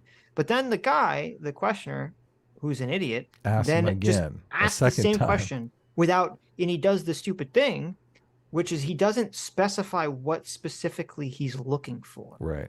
Okay. Because what he's specifically looking for is there's that aspect of the CRT law where it says you're not allowed to intentionally make someone feel bad because of their skin color. And the guy doesn't understand the intentional part of it, which we also went over with Sam in this conversation that we had on our channel. So when he asks again, he's implying that if you taught me that way, that would make me feel bad. And how does that making me feel bad not run afoul of the CRT law? But now, he doesn't understand the CRT law. Right. Now, because the guy didn't actually say because the guy's an idiot who's asking the question, and I think he's just trying to farm for a gotcha, he doesn't ask it that way. He doesn't say, there's this part in the law about making you feel bad, and I think that teaching the Tulsa Race Massacre would go against that. So how do you teach it? He just repeats the question. How can you teach it on the CRT law? So the superintendent doesn't know what he's referring to, right? So he says, oh, well, according to me, what CRT means is that you're judging someone on the basis of their skin color. And how I define CRT is that you're saying that white people are inherently racist because they're white. And I think you shouldn't teach kids that just because you're white, you're not inherently racist. And that would be against the law. And he says you can teach that individuals do individual things, but you shouldn't say it's inherent, meaning it's inherent based on their skin color. Right. Okay. Yeah. Sam didn't understand any of that. He didn't watch the full context, and he's also going into it with a very bad faith interpretation of everything. So when the guy says you can teach that individuals do bad things, he in his mind, using the lack of information, twists this around to mean, oh, he's saying that you can teach that individual people committed the bad action of the Tulsa Race Massacre, but that they were just trying to do it for their own individual reasons, that they were not motivated by a group racist perspective. That's not what he's saying. No, stop, Sam, stop. Go back. Right. No, stop. Right, exactly. Stop. And so, but Sam could not move off of that. He could not move off of his initial incorrect assessment of the situation. Oh, so sad. All right, let's finish the clip up here. But it was obscuring the truth of those riots by obscuring the context in which they took place. And that debate lasted an hour. Yeah. And it was, frankly, it was a little tedious, but I suggested that the next time that I come on, like, tell me in advance what the clip is, and then I don't have to spend the whole time sending me through chat the transcript of what the guy said, They would have, but they did all that stuff just last minute. They did. Hey, look at that. Look at that. Good I mean, I faith, literally Gary. did though.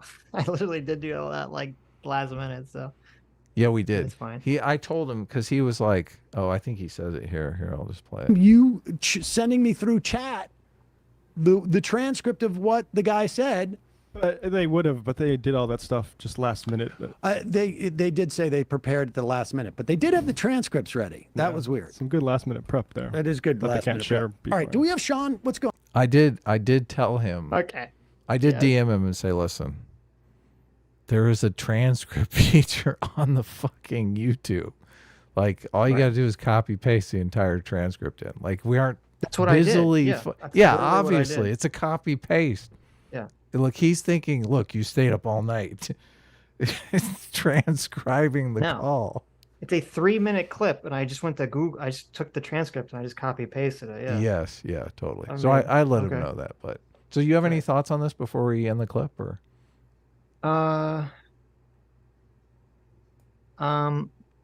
Yeah. Okay. I was right. I was right. What were you right about? We should have played the clip at the beginning. Oh yeah. I was 100% right. He did, but he didn't even have headphones or anything like that. So I don't. It know doesn't that matter. could've- We would have just muted him for the 3 minutes, and that would have been it. It would have been fine.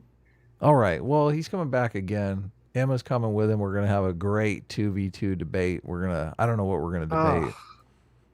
Probably like trans women in sports or something like that. But check that out. No, we should debate CRT or something. Okay. I don't look. I haven't asked him about getting Emma on, so it's just kind of my dream to do it. But we'll see what happens.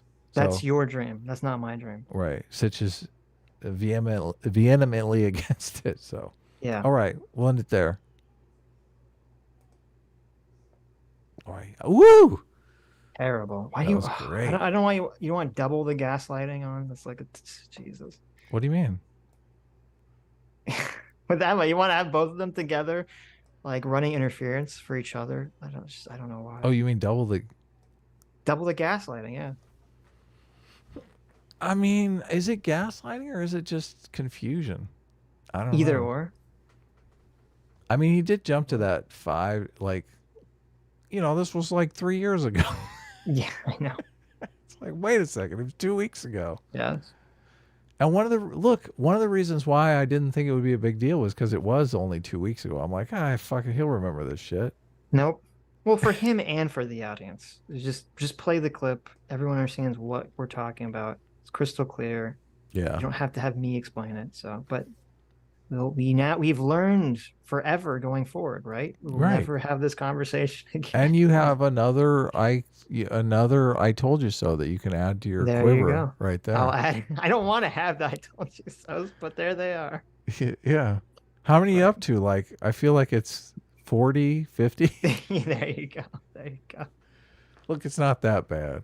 I'm Right. being facetious here. It's like he's got maybe Like 3. I 20. told. Oh, okay. Sorry. Anyways. KJL291 for $20. Thank you so much. Says, Sitch and Adam, I could be wrong, but I don't believe that Critical Drinker neither used the word woke nor accused anyone or anything of being woke. I mean, I know he made a video where I don't know in the Barbie video if he used the word woke, if that's what you're talking about. I don't remember if in the Barbie video he used the word woke, so you could be correct. I know he made a video where it was his definition of what woke was when everyone was kind of making videos about what is woke. But I don't hear him using it a lot, like to just throw around as like this is woke, so therefore it's bad. He generally seems to have a much deeper explanation of his opinions than just this kind of simplistic woke bad kind of mentality that garbage person is trying to claim he has. So He does understand, I think, the culture very well. And specifically, I think he's critiquing the demonization of masculinity and the girl boss phenomenon, which is kind of the demonization of femininity in some ways as well, right? Because if you're saying you can't be being a mother is not being a strong woman, that's kind of messed up. right. Let's see. Twitter sucks. Our surrogate God Uncle, thank you so much for the $20. Says, I've never heard someone say, quote, apparently, while describing exactly what they've done in my life other than listening to this video. Well, apparently, we clipped them incorrectly. That's just a good point. That's a good point. Yeah. Okay, here's a question before we read the rest of these super chats. Is chocolate candy?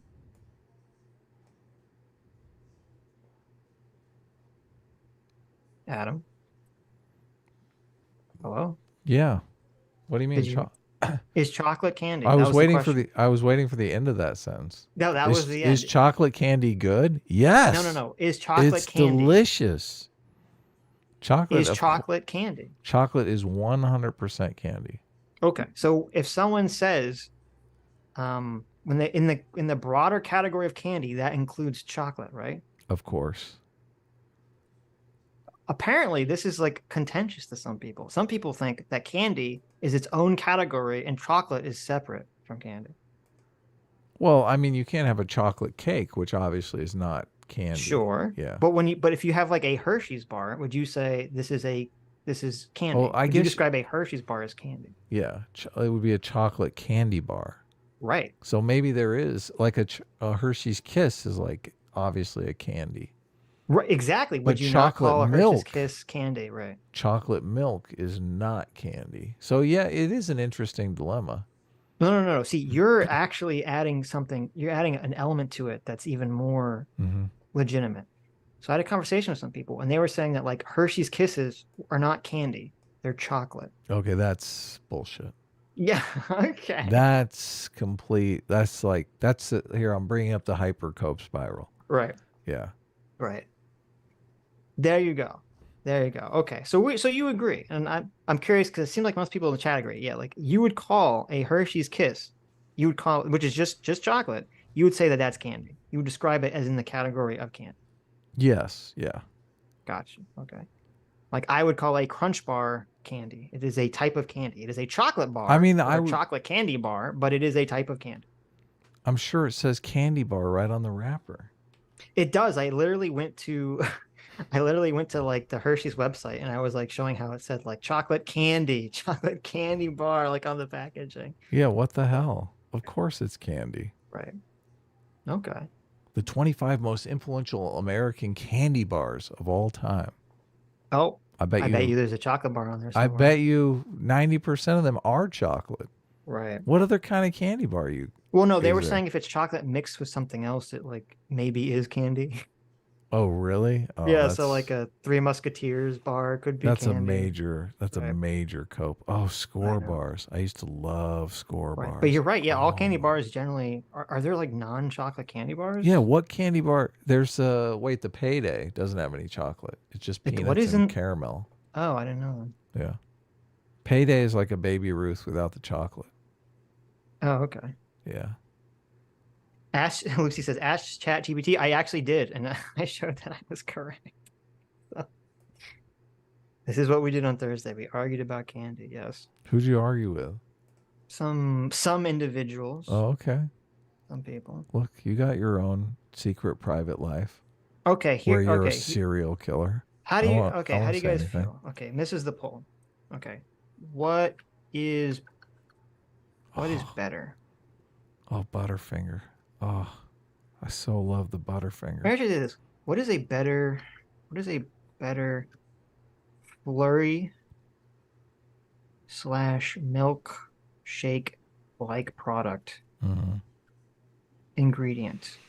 Oh, Take 5. Have you had a Take 5?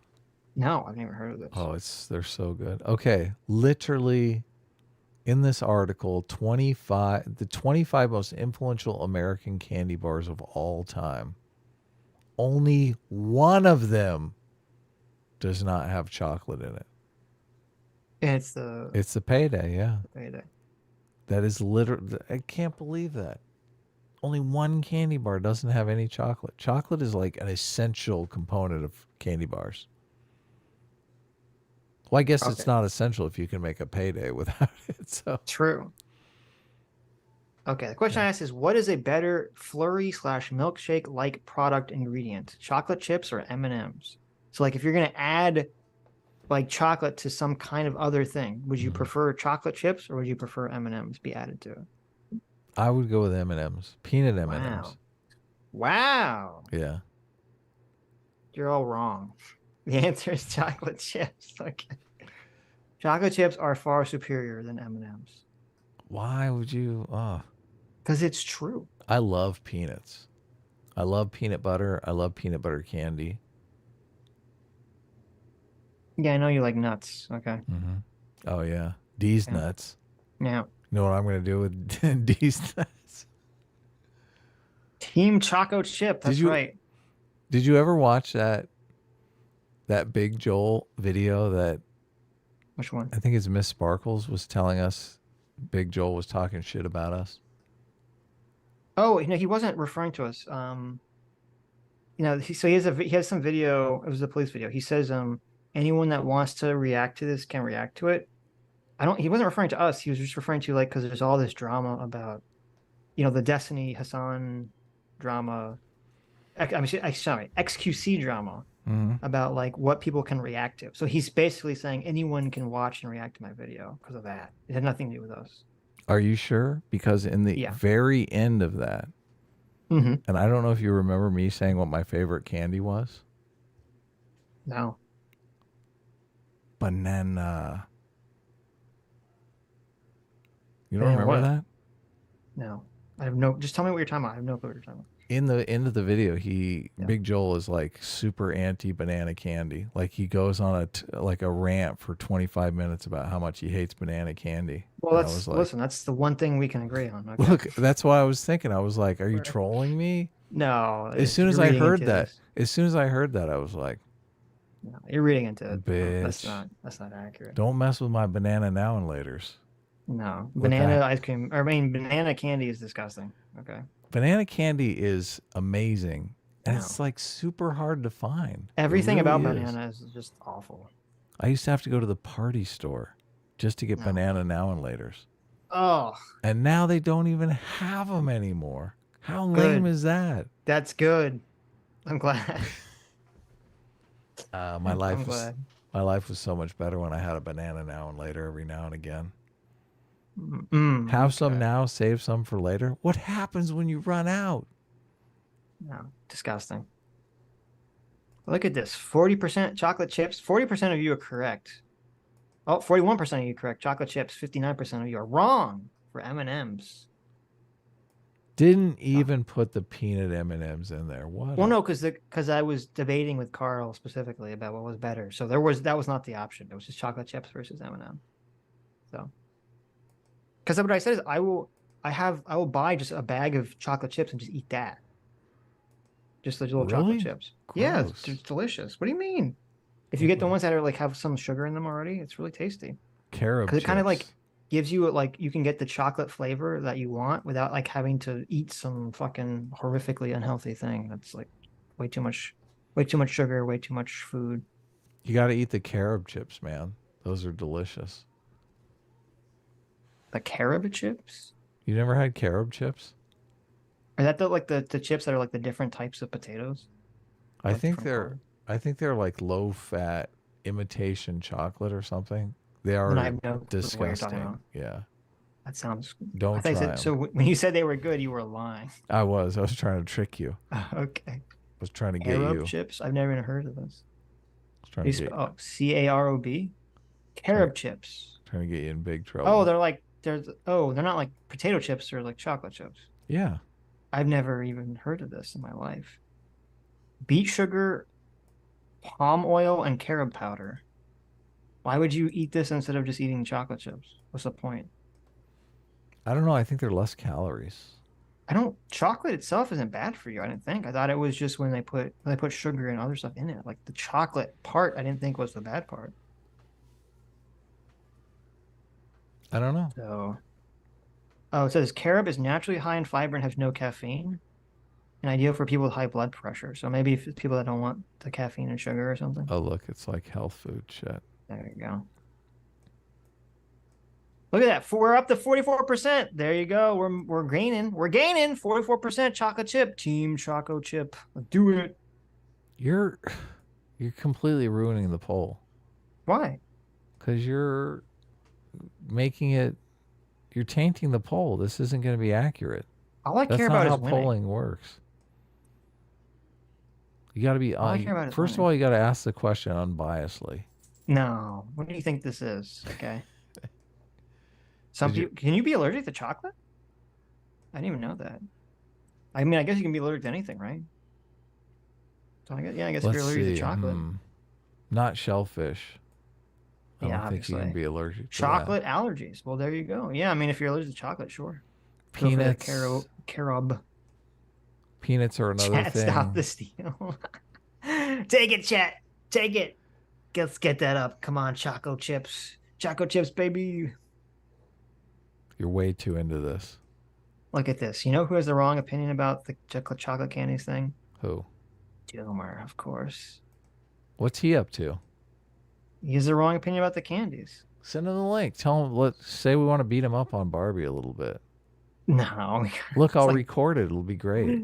No, it's midnight. Okay. We'll have another viral clip for our channel. Gotta read super chats and then eat food. Okay. Okay. We have a big day on Tuesday, so we got to power through these super chats. Yes, that's true. What are we doing on Tuesday? Tuesday, we have Brian Palumbo. He's like an anti-woke gay content creator. I think he's a libertarian too. I saw he debated Sam Cedar at a debate with Sam Cedar that was pretty interesting. So cool. We're going to talk to him for a couple hours, maybe an hour and a half, and then we're going to talk to, I think, Destiny and Pisco. Pisco. Pisco. I think it's Pisco, but I'm pretty sure it's Pisco. Okay. Piscola. Piscola. Anyway. We're talking to Leader Cola. Anyway, Cherry set it up. Mm-hmm. And she's been on the show before. Yeah. So she just messaged me and was like, hey, I want to get you guys on a panel or something. And I said, I fucking hate panels. Like, can we do maybe just like a 2v2 or something? So she's like, okay, we'll do that. And what is this? Like, everybody thinks. What are we talking about? Look, I don't even know, to tell you the truth. Because I think she wanted to talk about the Trump indictment. Like, we're going to debate Destiny and Pisco about the Trump indictment. And I'm like, shit, I mean, Sitch is beating up on Rob Noor as much as Pisco is. Like, what are we going to debate? I know. I mean, we could get really pedantic. I'm sure there are charges in there I would think are not like valid or as strong, and then Pisco Destiny might say I don't think we're gonna do that. But I don't know how exciting that would be. It's like this kind of quibbling over very minor thing. I even told her, I'm like, this is the irony, okay? I think 99% of our positions are the same as Destiny's. So when people call Destiny right wing, and they do, I'm sure Cherry hears them do this, you think, oh, those people are insane. Obviously, Destiny's not right wing. But when you hear them call us right wing, for some reason you believe it. I don't think we're 99%. Probably like the 90% maybe. But what? Like what? Even on the like he doesn't. Destiny won't even talk about trans issues anymore. Maybe we'll find out. We'll figure out where the differences lie. Okay. The 1%. We'll figure out where the 10% is. Look, Destiny, I love Destiny's position on the trans stuff now. He's like, I'm just not going to talk about this shit. These people are fucking crazy. These people are insane. Right. I'm just shut my mouth. Right. Probably a good strategy there. Okay, so there we go. Yeah. Talking to them on Tuesday about some unknown topic. Well, if you think of something, obviously, and you leave some comments, give us some ideas. Okay, well, I mean, if Pisco is coming, I'm assuming it should be something of a legal nature, right? This whole bag. I guess. Right. Look, you're my human shield. I'm like, why do you? I love this. Adam is like, let me set up a conversation with you. He's not gonna tell. He doesn't tell me this, by the way. It's like, I'm gonna set up this conversation. I told you telling today. Yeah, it's okay. I was like, I'm gonna set up a conversation without telling you. Oh, by the way, you figure out what the fucking topic is. Like, oh, thanks, thank you, Adam. It's great. Thanks. Okay. Look, look, I'm looking Yeah. out for you. Okay. Is she streaming? I'm assuming she's streaming this on her channel or something, right? She's setting it up. We're gonna be streaming at the same time, though. I understand. Yeah. That, obviously. But yes, I think she's streaming on her channel. I don't know if Okay. it's like she's on Kick or what. Hopefully, it's not like some Nazi platform. Right. I don't know. I don't think so. But because originally she asked me, which is funny. She actually did the two parent thing. She did. Okay, good. Look, she's working it. She asked me if I wanted to be on a panel to talk about modern dating and sort of like the pitfalls of modern dating. And I'm like, listen. You're like, I haven't dated. I don't date. You're like, listen, I'm not the right person to talk about modern dating. Okay, I'm a fucking shut in. Like, what am I supposed to add to this conversation? I don't know anything about this conversation. Adam's been married for like 30 years. I don't know if we're the right people to talk about modern dating. It's so true. Right, and I was like, so well, I was wait, like, I date once a week, but going out with my wife, well, I don't. It's know. a little different situation, right? So I was like, I don't know if we're the people to talk about this. And she was kind of like, no, it'll be fine. I'm like, I don't know. I don't think this is the right topic for us. So Oh, that's funny. So then, but I don't know if she wanted to talk about some other topic. Okay, I guess. Well, I don't know. I think she saw this as her opportunity to like get Destiny involved because obviously Destiny's like a big streamer and stuff. And, I guess. Yeah. I mean, she's talked to Destiny a bunch before, I thought, on her own. So I know. Yeah. We got to talk to her about that orbiter thing. She's got to put her foot down. She's got to say, listen, Destiny, I'm not a fucking orbiter. Does he? I don't okay? even know if he uses that word anymore. Heard him use it recently. Got to let her know. You Okay. gotta go listen. I consider calling. She's got to say, I consider calling me an orbiter sexual assault, and I will me too your ass, motherfucker. Interesting. Too far? Look, I That's think a little it's perfect. strong. It's a little strong. Yeah. Anyway, are we gonna get these super chats done? Goro Sarah for $5 says, "Let it be known, I'm not here for you dorks. Let's just jump right into the video so me and my friends can watch." Oh, nice. Yeah. PVC reference. Love it. There you go. Nice PVC reference. Oh, that This meme. that meme. This Yeah, you like amazing that? meme. You like I that? love it. Yes. Yeah, Zero Fucks made it. This Finally, is you didn't go too far. Ethan as MODOK. It's pretty appropriate, right? It seems very on like it, you could see that just in the movie. Just be exactly like that. The video that Mauler picked for EFAP was amazing. I was very interested in the Ethan Hasan debate.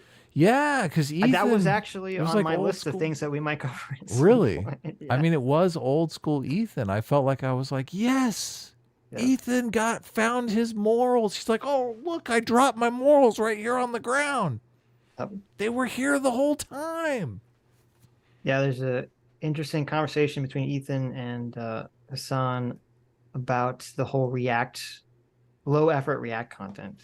Yes. It's weird because like Hasan is trying to obviously placate both Ethan and XQC at the same time. Right. He's trying to suck two dicks at once. Right. It's very impressive. difficult. Right. He's just constantly like he's got both dicks in his hand. He's trying to go back and forth without like spending too much time on one or the other, so that neither of the dicks feel jealous. This is Right. gonna look. This might not be a good path for monetization. He's got one. Okay, you're right. He's got one of these roosters in each hand. Okay. He's got one magic wand and one. He's got one magic wand in one hand, and he's got another banana in the other hand. He's going back and forth. With his mouth, and it's like he's like, how do I do this? How do I juggle these two? What about these nuts? Objects, right?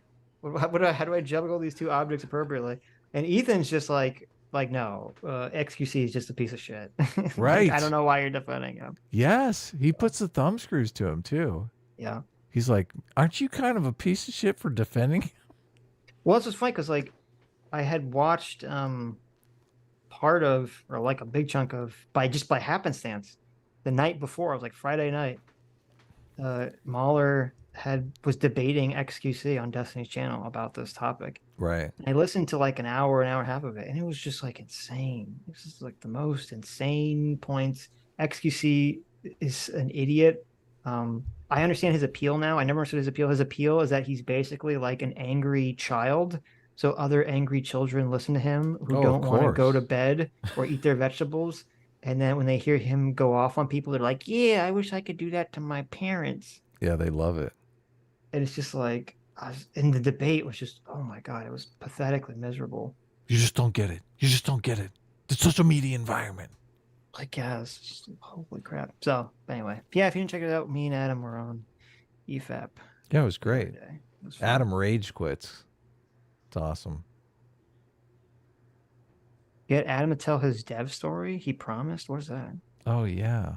What's your dev story? Well, we have Dev lined up for, when is he on the schedule? Dev is lined up for the 15th. And Dev was super wanted us to talk about Marvin Moldberg again. Yes. Marvin Yarvin. Yes.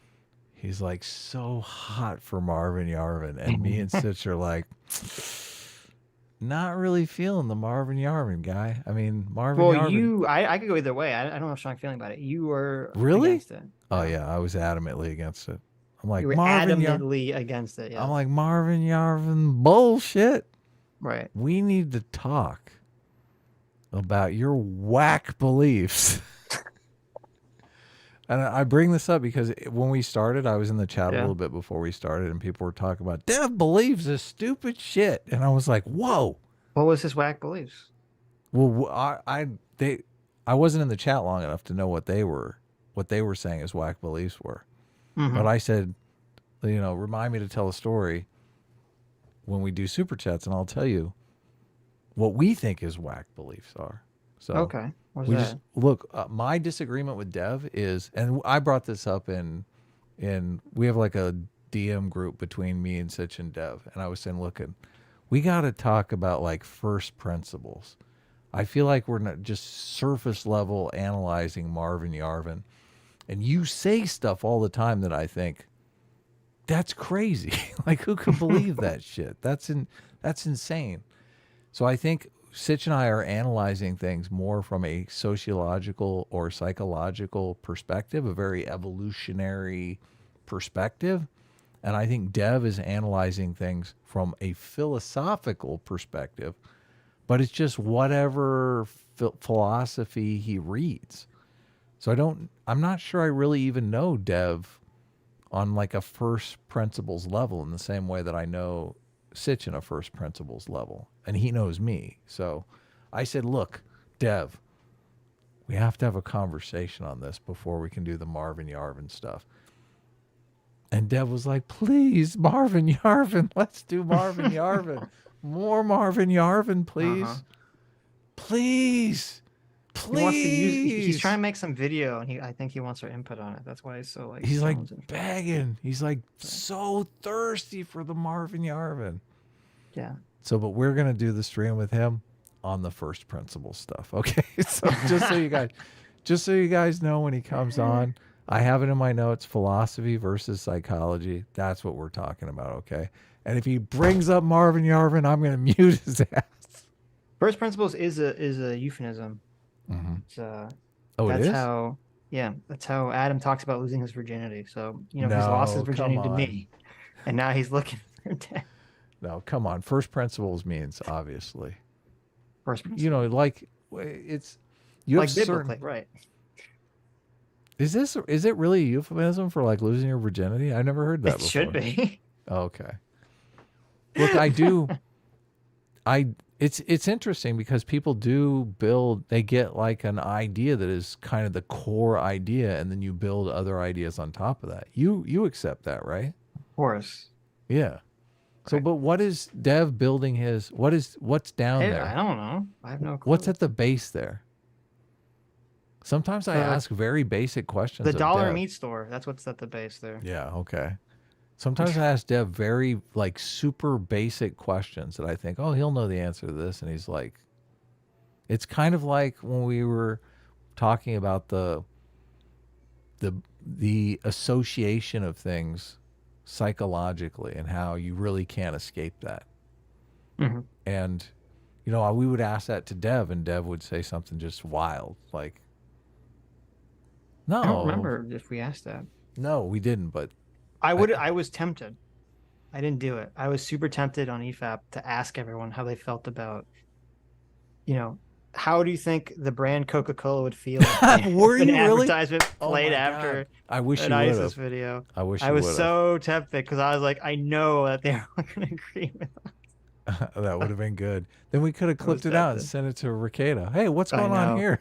I thought about it, but I was like, that's just such Oh my so God, detached from the topic. That would have been so good. I There was like know. 9 of us on there. Right. That would have been amazing. Yep. Yeah. No, I asked him, and I can't remember what it was. I'm kind of disappointed I can't remember, but I did ask him one thing that I thought was just so basic, and he answered completely incorrectly, and I was so demoralized. I said, Wow. "You don't remember this?" No. I said, "Dev, that is wrong." I'm like Sam. I don't remember anything. I said, "Dev, that is incorrect." And he kept asking me what the correct answer was, and I wouldn't tell him. I was that Is pissed. this on stream or is this in our? Yeah, our of course DMs? it's on stream. I think it might have been the stream that we did with him and Carl. I'm sure it was. I was That like, last that time we is. talked to him. He's like, what is it? What is it? I'm like, bitch. You have to ask. You'll never know. Even if I told you, you wouldn't get it. Look, I'm talking a lot of shit right now, but I like Dev, and I think know, Dev look is a at smart you. guy, obviously. So You what do you talking mean? shit on Dev. God. Look, Dev is coming on. I owe him a little talking shit for all that Marvin Yarvin thirst. Come on. Okay. No one needs to be that thirsty for Marvin Yarvin. That is true. That is Yes. true. It's unnatural. It's unhuman. Okay. I Look, mean, if when he's you really, see, when you if see you really Mar- want to do it and he really wants to, I don't. I'll go on his stream and talk about it. I mean, I'm Oh, fine. you talking about can. it. Go ahead. Yeah, I don't know. When you see Marvin Yarvin in a thumbnail, what do you think? I think this video is gonna put me to sleep. Me too. Right. I think this is the dorkiest motherfucker on the planet. Okay. I mean, you're not wrong. Yeah. I'm like, this is Ambien in video form. Reagan for 10 months says late. True. We were very late. We were almost a half hour late, but I couldn't look, get Adam and Mauler to shut up. They just kept droning on and on. yeah, we had to send Mauler the link, and he was. I mean, I think I blame Mauler. I know. I blame both of you guys. Kept bringing up shit to talk about. I was like, we just gotta get on the air, motherfuckers. Yeah. Well, Yeah, it's whatever. fine. Everyone we loved got it it. anyway. We got like up to 3K. So thanks everybody. Yeah, totally. All beef hot dog for $10. Thanks so much. Says, remember, kids, in terms of male, human, and female Pokemon breeding, Vaporeon is the most compatible Pokemon for humans. Tune in next week for more wiener wisdom. I still don't know what the Vaporeon joke is, so. And obviously, I'm too terrified to. Yeah, look. As I was in the middle of saying before you interrupted me, Yeah. I'm not going to look it up. Okay. Yeah. El Caliso for 10 months. Thanks so much. Says, A-Team wanks off to Elfears on the reg. You bitch. How Also, dare such- you? Yeah, I know. Look at that. Annihilated. Says also, Sitch and Adam will be handing out free will for free at Union Square this Monday. Don't riot. True. Oh. True. How, I mean, did you see any of those videos? How fucking terrified did. would you be to be in a car where a bunch of people are breaking your windshield and shit? Bunch of total pieces of shit. We're just rioting. Yeah. I saw one video where a guy walked across a car, broke his windshield, and then the guy went up and got in the guy's face. He's like, "Oh, how do you feel about getting your windshield broken?" And the guy was know. like, "So." I know it's only feels that way because there's a big mob there. Otherwise, because this guy would have beat the shit out of him probably. Yeah, no, I was thinking I would not be worried about the windshield. I'd be like, I hope I'm going to live. Like, I just Right. want to get out of here alive. Yeah. We should watch that clip. We'll send it to you. I don't think we can do it on the stream because it's violence. No, Stream no, no, might- no, no, no, stream no, might get not that clip. demonetized. The Hasan clip. Oh yeah. That clip is insane. Oh yeah, yeah. No, Hasan making justifications for it. Yeah. Well, it's just him downplaying it. Like it's just disgusting to me. Hasan is just literally a bad person. But If you want to talk about it, I can do. We can record another clip. I know we're supposed to be doing super chats, but yeah, we can do that. I sent you the link. Fennec Santos for 5 months. Thanks so much. Says hi all. Hey. A-Team reigns supreme. A-Team. I say this only because Chud's chat bullied Adam off EFAP yesterday. Adam laughing emoji. Chud's chat. Yeah, I know. There you go. Wow. Oh, it wasn't even EFAP $5. It was Chud's $5. That I got to admit, Yeah. that irked me a little bit too. Wow, look at this guy. Look, I just like, I don't know. It feels very leftist to me to go He's on. like a socialist, isn't Chud is? he? Yeah. Oh, okay. Well, makes sense now. It totally makes sense.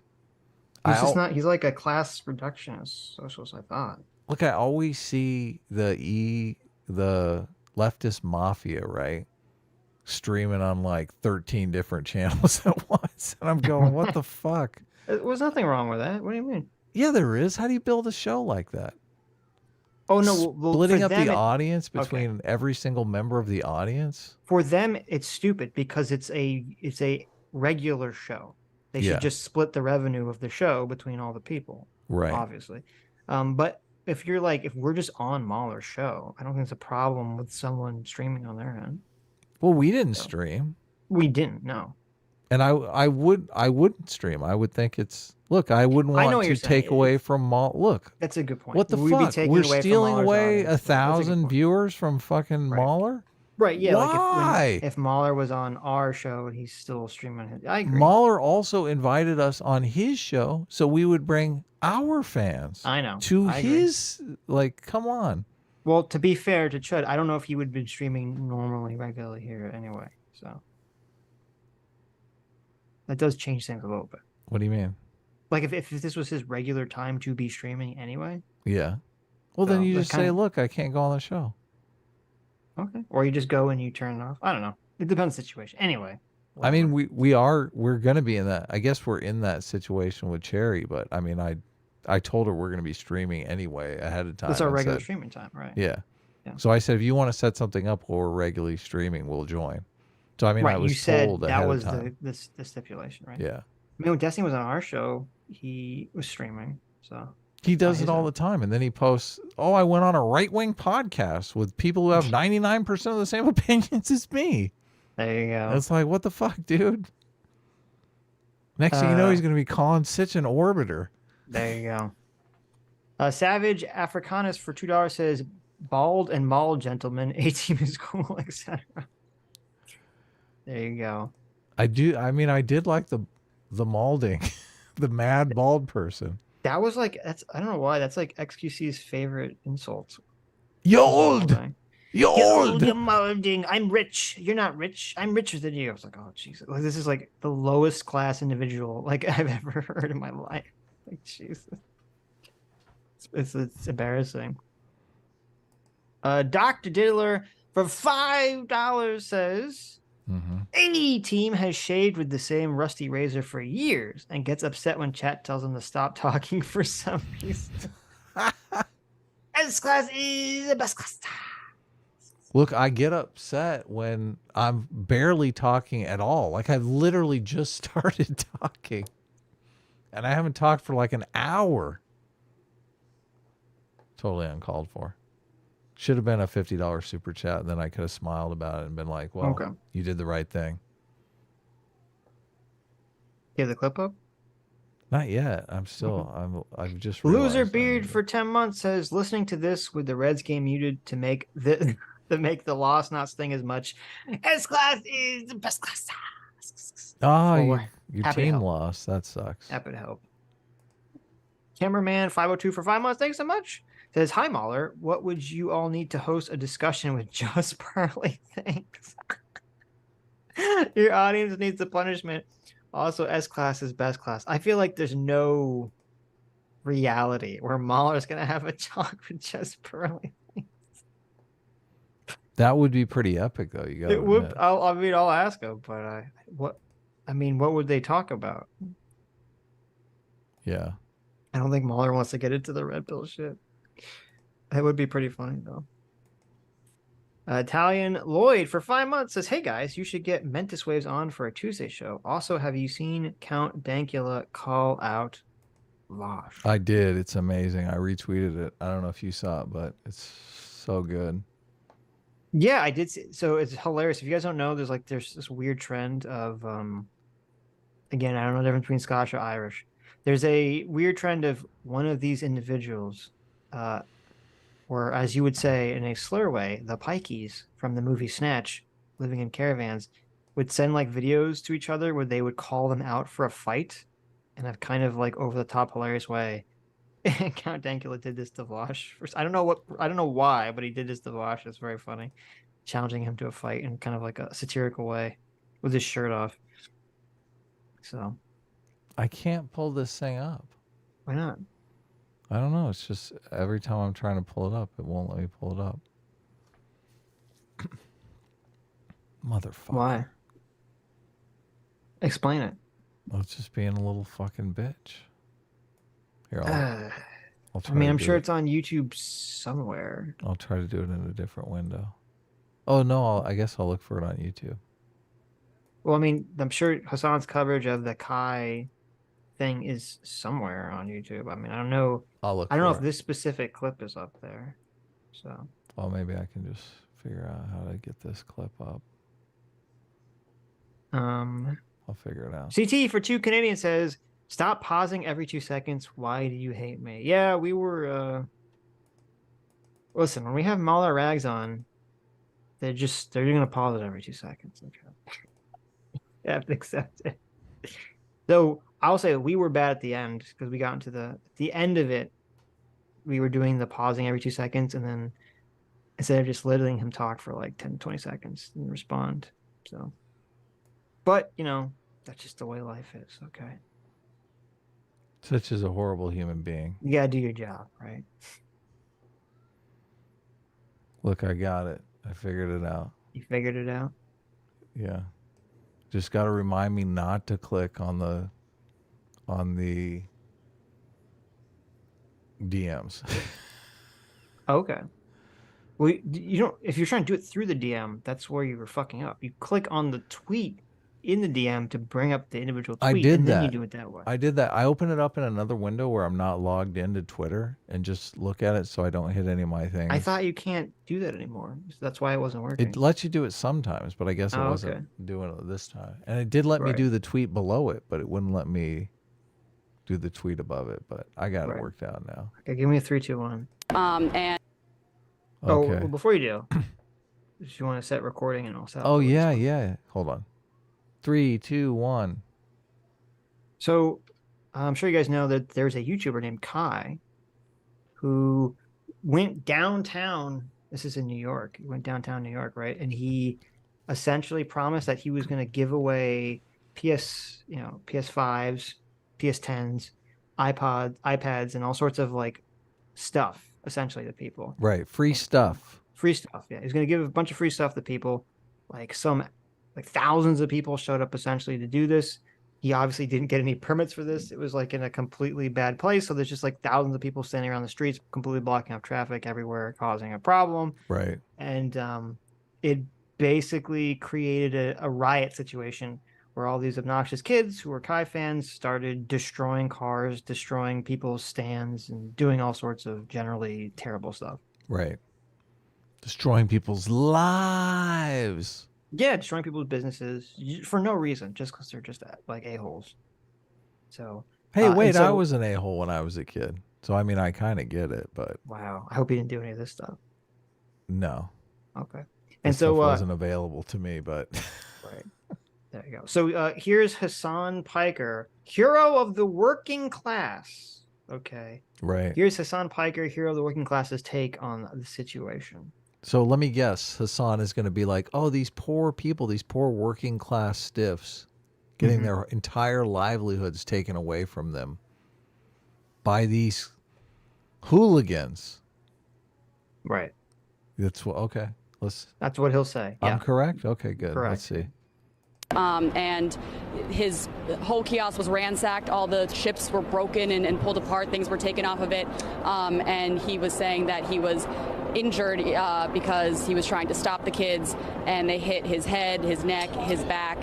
The gentleman is in his 60s. And, you know, he was talking to EMTs that were there and talking to the police that were there, giving them a report of what happened. But, you know, a totally just innocent victim in all this, that he was just doing his job, going about his day, and his business got ransacked there. But from where we are here, you know, it does that the officer of circumventing them in that sense. And from my perspective, that's... I fucking despise local media, dude. There you go. There is no better representation of how dog water local media is, and how much they exacerbate like narratives that you see on Fox News. What role they play in the boomer reactionary pipeline. Local media talking about $3 worth of fucking Doritos. Like, you know, there was a bank run or some shit. Like, also want to fucking make it seem like, you know, this is a riot that was completely out of control. Well, I mean... It's tragedy porn met with also, like, black unruly teenagers. Look at them. Wow. Oh, my God. Hasan is such a terrible human being. Like, some innocent guy who's trying to make a living selling chips and magazines and drinks on a hot New York sidewalk in one of those little vendor stands. A bunch of kids, a bunch of total punk a-hole kids. I don't know what the race of the kids are. I don't know why he's assuming they're black. Okay. You know, come over. I mean, a lot of the pictures are black. So, but I don't. Right. We didn't see. I don't know. I haven't seen the zoom-ins. I've seen a lot of like the videos. But whatever. It doesn't matter. Okay, whether they're black or not. It's irrelevant to the situation. The guy whose stand wasn't even white anyway. Okay. No, he was black too. Yeah. Yeah. Very noticeably black, elderly gentleman. Right. You know, some elderly guy, some older guy, right? Just trying to make a living selling, you know, being a working man, being someone that Hasan should defend, right? Trying to sell stuff in a little kiosk on the road, on the side of the sidewalk. And these asshole kids, for no reason, just because they're being total jerks, start stealing chips, start attacking him, beating him up, just because they want to steal his crap. And Hasan's like, why is anyone reporting on this? Oh my God, it's not a big deal. Just let them steal your stuff, man. Bro, it doesn't matter. Who cares? Why are you reporting on this? Yeah, horrible. Does or that your the other officer videos, of circumventing that I saw them. too, that you were talking about, where there was a kid who was on top of a car, just destroying the windshield, jumping up and down the car. That one was in. That one is brutal. Yes. Yeah. It's like Hasan is such a rich, disconnected piece of shit. Okay, Hasan, you are human trash. You look at some random people who have violence enacted against them for no reason, and all he can think of, all he cares about is, how does this hurt or help my political narrative that I want to impress? I don't care about the actual like cost to these people in their lives. All I care about is the narrative. This hurts my narrative. Yeah, it's demoralizing, to be honest with you. I don't understand how someone's natural empathy doesn't kick in. I mean, Hasan must not have any empathy. No, for I don't these think people. He doesn't. He's just like, this will help the right-wing narrative. So that's all that matters. I don't care if these people were actually harmed or hurt. I don't care if these people were bad for doing it. This helps the right-wingers, so I can't talk about it. Ooh, even though I'm streaming about it. Screw you, media. Well, even if you think it's, you know, socialist brain here, and he's thinking, well, this guy's selling stuff, and therefore he's a capitalist, right?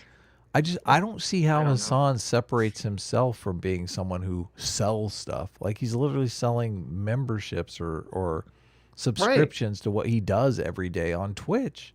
How is he not a business owner? Yeah, exactly. It's the perfect example of, I forget who it was. There was that basketball player during the George Floyd riot situation. He was like, burn it down. And then when the people came to his neighborhood, he was like, no, don't get out of here. Don't come to my rich neighborhood. And Yeah. Hasan is just like this peak bougie champagne socialist. He's a multimillionaire sitting in a mansion somewhere, and he has no empathy for working class individuals who are getting attacked by random mobs for no reason that has anything, like no fault of their own, just being attacked by a random mob. And this isn't even, and here's the thing too, this is why this is despicable, and this is why he's extra despicable. Even like, at least, even though this is like the bottom of the barrel here, with the George Floyd situation, with the Kyle Rittenhouse situation, there was a political narrative to the riots that I could understand, even though I disagree with. I can understand an idiot like Hasan bending over in the knots because he wants to defend the political narrative of one side of the riot, right? But this doesn't. This has This nothing. didn't have anything to do with politics. This is just some asshole streamer who's not a political streamer who's just like, I'm gonna give away a bunch of free shit because he's an irresponsible child, because all these influencers are irresponsible children who don't know shit about anything. He causes a riot. He causes a problematic situation downtown where people are hurt, where property is destroyed, and all this, like the downtown area has to basically shut down wherever this goes because people can't drive in an already crowded city. And Hasan's just like, whatever, fuck those people, I don't care. It doesn't affect me personally, and it's going to help a right-wing audience. That's all that matters. Yeah, I can't imagine turning down this street. I mean, I've been down to Union Square a bunch of times, and oh my God, to be in the middle of a mob in your car, oh, you're so vulnerable. Yeah, you're like, oh, fuck, what do I do? Like, you can't really punch it. I mean, you're going to kill people. You're Well, and just that's what's trapped. And this is also why Hasan's such a dumb fucking buffoon moron, okay? And this is what people who are like defending Kai and stuff are like, have their heads up their asses about this shit. Because yeah, obviously I don't think he intended for it to happen, but he still has to be held responsible for his fucking gross negligence about this shit. Right, yeah. Because negligence. when that guy, and this is why Hasan is a garbage person. He didn't think about this for 2 seconds. When that guy is in the car and the guy starts jumping up and down in the car to destroy his windshield. Right. The guy in the car doesn't know, number one, who these people are, what's why going they're on. rioting, Yeah. what's going on. He has no clue. There's a random stranger jumping up and down, destroying his car, and a mob of people around cheering. Okay. Right. Laughing and That filming guy, him. Filming him. That guy could legitimately and reasonably think, this is a mob of people who will kill me. Right.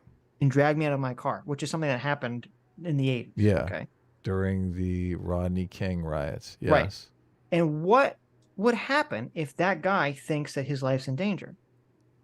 Well, he's going to pull his gun out and start shooting people. No, he's going to drive through the protesters and Right. maim or kill a shit ton of people. Yes. Yeah. And he could be completely justified in doing it. Right. Okay. Well, I That's was wondering that, like, is if Right. he's armed, I'm like, can he shoot that guy? He could 100% shoot that guy. And if he shot that guy and then the crowd started attacking him, he could start driving through. It would be like this could be a situation, and this is why the police take this seriously, and they should. This could very easily become a situation where dozens of people get injured or killed, and it's totally like reasonably self-defense, okay? Yeah. Because someone is just like in a car and they're being attacked, and it's just like driving fucking through people. That's a completely possible thing, and this has happened a lot in these situations. And Hasan doesn't even care about that. He didn't even enter his mind. He's like, oh, well, this is not a big deal. I don't know why anyone cares about this. They're just trying to push the right wing is just trying to push a narrative that's racist somehow. Like as if the streamer who was doing this was white, that they would be totally fine with it. Well, and just mob mentality ain't no joke, and it's not a race thing. Like mobs happen all over the world, all races. So there's something about the social psychology where you get into a bunch of people, like less so in this day and age where everybody has film and is filming. I mean, I'd be interested to see if so many of these crimes are being recorded, if the police are cataloging on social media these recorded crimes and looking at the faces in the video. But, you know, the psychology of mob mentality is you think, look, no one's going to know it's me. Look at all these other people that are here, right? Right. Look, I could just do whatever I want and slip off into the crowd. totally get away with it. And then that's where all mayhem breaks loose. Next thing you know, you got people smashing cars, breaking windows, and getting away with it. Yeah.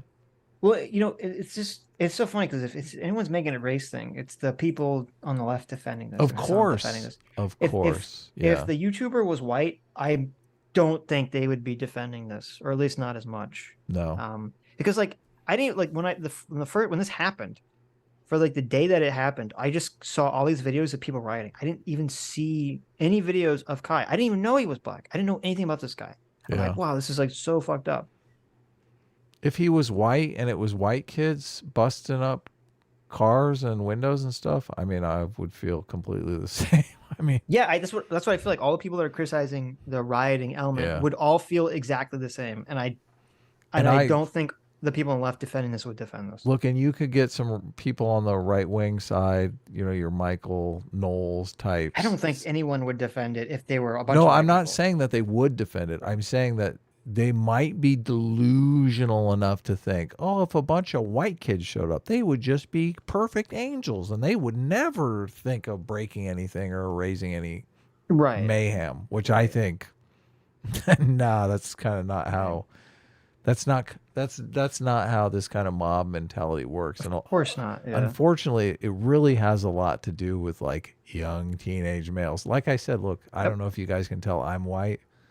And I've erased some mayhem in my time that I'm not particularly, that I'm a little bit ashamed of. Obviously, I think all of us do that, but we grow up and we grow out of it. We're just living in a situation where, kids today can fuck up in ways that are just unimaginable. These kind of fuck ups were just not available to my generation. So. Well, in the past, I caused a mob in Union Right, Square. right. Yeah, I see what you're saying. I see what you're saying. Right. Yeah. Yeah. Well, this was it's funny because that was actually that was like one of the weird, bizarre comments that Tucker Carlson made that got leaked in the lawsuit. Was that he was like watching the January 6th stuff, and he's like, I forget exactly what he said.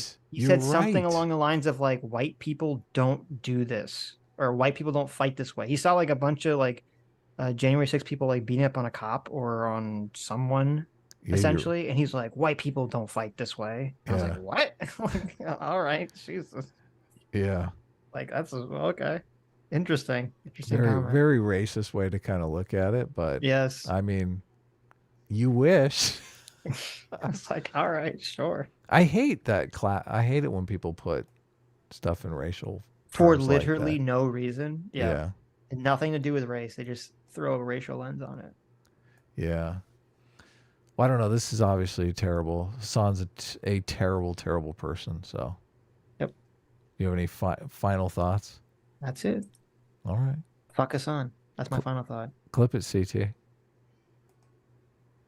Perfect. I just threw that in there because it sounds cool. Even though you already have the clip, you just want to have it. Clip it, CT. Well, I mean, look, CT, I think, had COVID, man. And she's... That's right. I saw her in the chat, but... I don't know if she's going I to... hope you're feeling better, CT. I don't know if she's going to... I can do the clips or I can send them to her if she's feeling better, but... Look, we got 2 clips for tomorrow.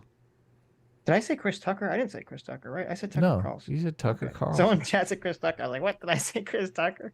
How dare you? Chris Tucker is a national treasure. He's a national treasure with Jackie Chan.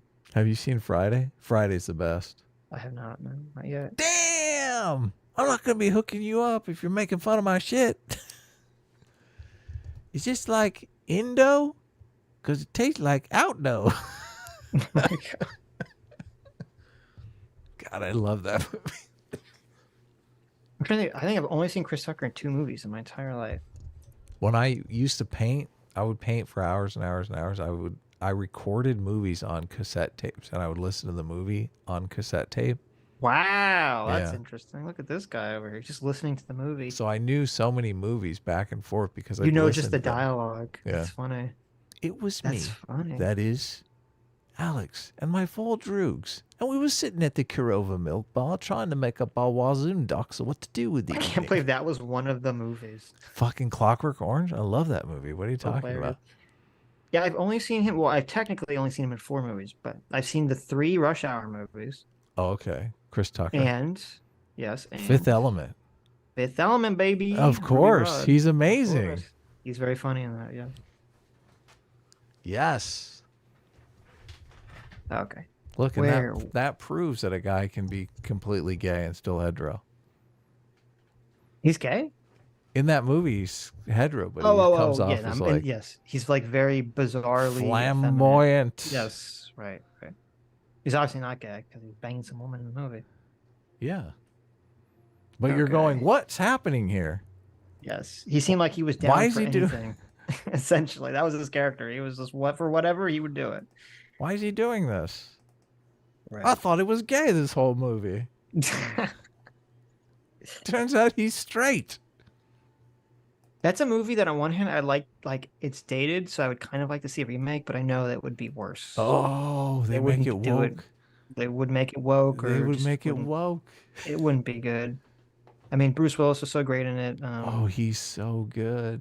The best is what's his face? Gary Oldman is so perfect. Oh, in that yes. Yeah. Zog. His capitalist diatribe. I love his breaking diatribe. Right. It's so good. Yes. No stones means no crates. He was so good in that. Why is he not playing like wacky people anymore? I know this music. Characters. Time to change the beat. That's so good, man. He was so good in that. He kind of made that movie, in my opinion. Yeah. He was still high on the he played Dracula, right? And that was like really blew him up huge. That was like the big role. That was like, oh my God, he's amazing. That's why he probably that's probably why he got cast for this. Oh, for yeah. that role, because he was Dracula. I'm assuming that was before this. Yeah. Don't tell Gary Oldman that he hates that movie. Really? He's so good in it though. Strange. I gotta run to the bathroom. I'll be right back. Okay. That's kind of like the guy who played original Obi-Wan. Didn't he hate that movie? He hated the original Star Wars movies. But I mean he was good in it, but he didn't like make the movie the way that I think Gary Oldman made Fifth Element specifically. Was that before? So see, Dracula was 1992. Wait, when was Fifth Element? That was after that, right? Fifth Element, yeah, 1997. Okay. Good movie. If you haven't seen Fifth Element, highly check it out. It is dated, but definitely still worth. Definitely worth. Okay. He was the voice of Shen in Kung Fu Panda too? I didn't even recognize him. That's that was the bad guy, right? The peacock. Okay. I didn't like Kung Fu. I thought the second Kung Fu Panda is the weakest one. Okay. Where were we? Greg Bogan for $10 says, I think as a matter of principle, everyone should do Hasan reactions of unedited versions of his videos. Just everyone can actually see past his edited visage, his re-uploads do. Yeah, I mean, it is funny. We did that. I did that once when I actually took the time to do it, just to show you how much time in between every sentence he says they cut out because he's just like this massive pauses, which again, I don't know if it's like his brain takes 10 seconds to form a thought, or I have an alternative theory. He's so terrified, I think, of saying things that trigger his chat. So before he says anything, he looks and reads his chat to try to get the temperature of like whatever they're saying. And maybe that's also why he has like these big pauses. So. Wow. I mean, I check in with chat from time to time, obviously, but yeah, but not to like form your opinion. Oh. Oh, never mind. Maybe you do. No, look, I'm just kidding. I'm trying to make a joke here. Right. Did we look? We looked at the Zero Fucks Ethan. We thing. did. I didn't. Yeah. We didn't look at the Majin's picture. Right. Yeah, I brought it up. Yeah. What's going on here? What's happening in this picture? Let's see. Oh, it's smaller. It's Mauler. Look, and it's Baby Sitch and Baby Adam. Oh, yes. There it Look is. at that. That's Thank you, cool. Maja. Let's do this. That's sweet. Mm-hmm. Love it. Are you holding a gun that has Doomer on it?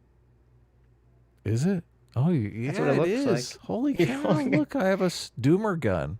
You're like Mega Man. You're like a Mega Man knight with a Doomer gun. I love it. And Mauler looks like a ghost that's like being summoned. And I have a bat that's bent. I'm gonna like fuck. Oh, wow, That's you us do. going to fuck up Hasan essentially. I didn't notice the bat, but you do. Right, Look at that. yeah. That bat has been used That bat has been in a mob. yes. On the way to deal with Hasan. There you go. Sweet love it. stuff. Let's see. All right. Bob and Go for $5 says, "Did you guys see Carefree Wandering's Barbie review? He's finally figured out that quote rebelling against the system is the system." I did see the video. I thought it was kind of interesting. Yeah, it was great. Yeah. The I liked the part that I liked best was the subversive TM, right? Like, this is subversive in a way that's totally acceptable. The PC Right. subversive way. Right, which yeah, that's exactly the point, because it's like, oh, this is so, oh, speaking truth to power. It's like, is it really speaking truth to power if that version of politics is the only acceptable thing, like, Right. like yeah. for the movie to do? No. If you had like the right wing version of this, everyone would lose their mind. Barbie would be canceled. So Yeah. I love his stuff, and I mean that a lot of his stuff on identity has really helped me think about this stuff more clearly. His pro-felicity idea is really good. it is. Orphan Uprising for $10 says, "As someone who hasn't seen the movie, my review is as it follows: gay." Well, there you go. That works. I don't know if I missed this. Josh Josh Kelsey, thanks so much for the $20. Mr. President for $5 says, "I'm scared of Greta's Narnia movie that she's going to make." Ooh, excuse me? She's going to be making a Narnia movie? Greta is the Greta Gerwig yeah. is making... Okay, well, first of all, I'm going to say this.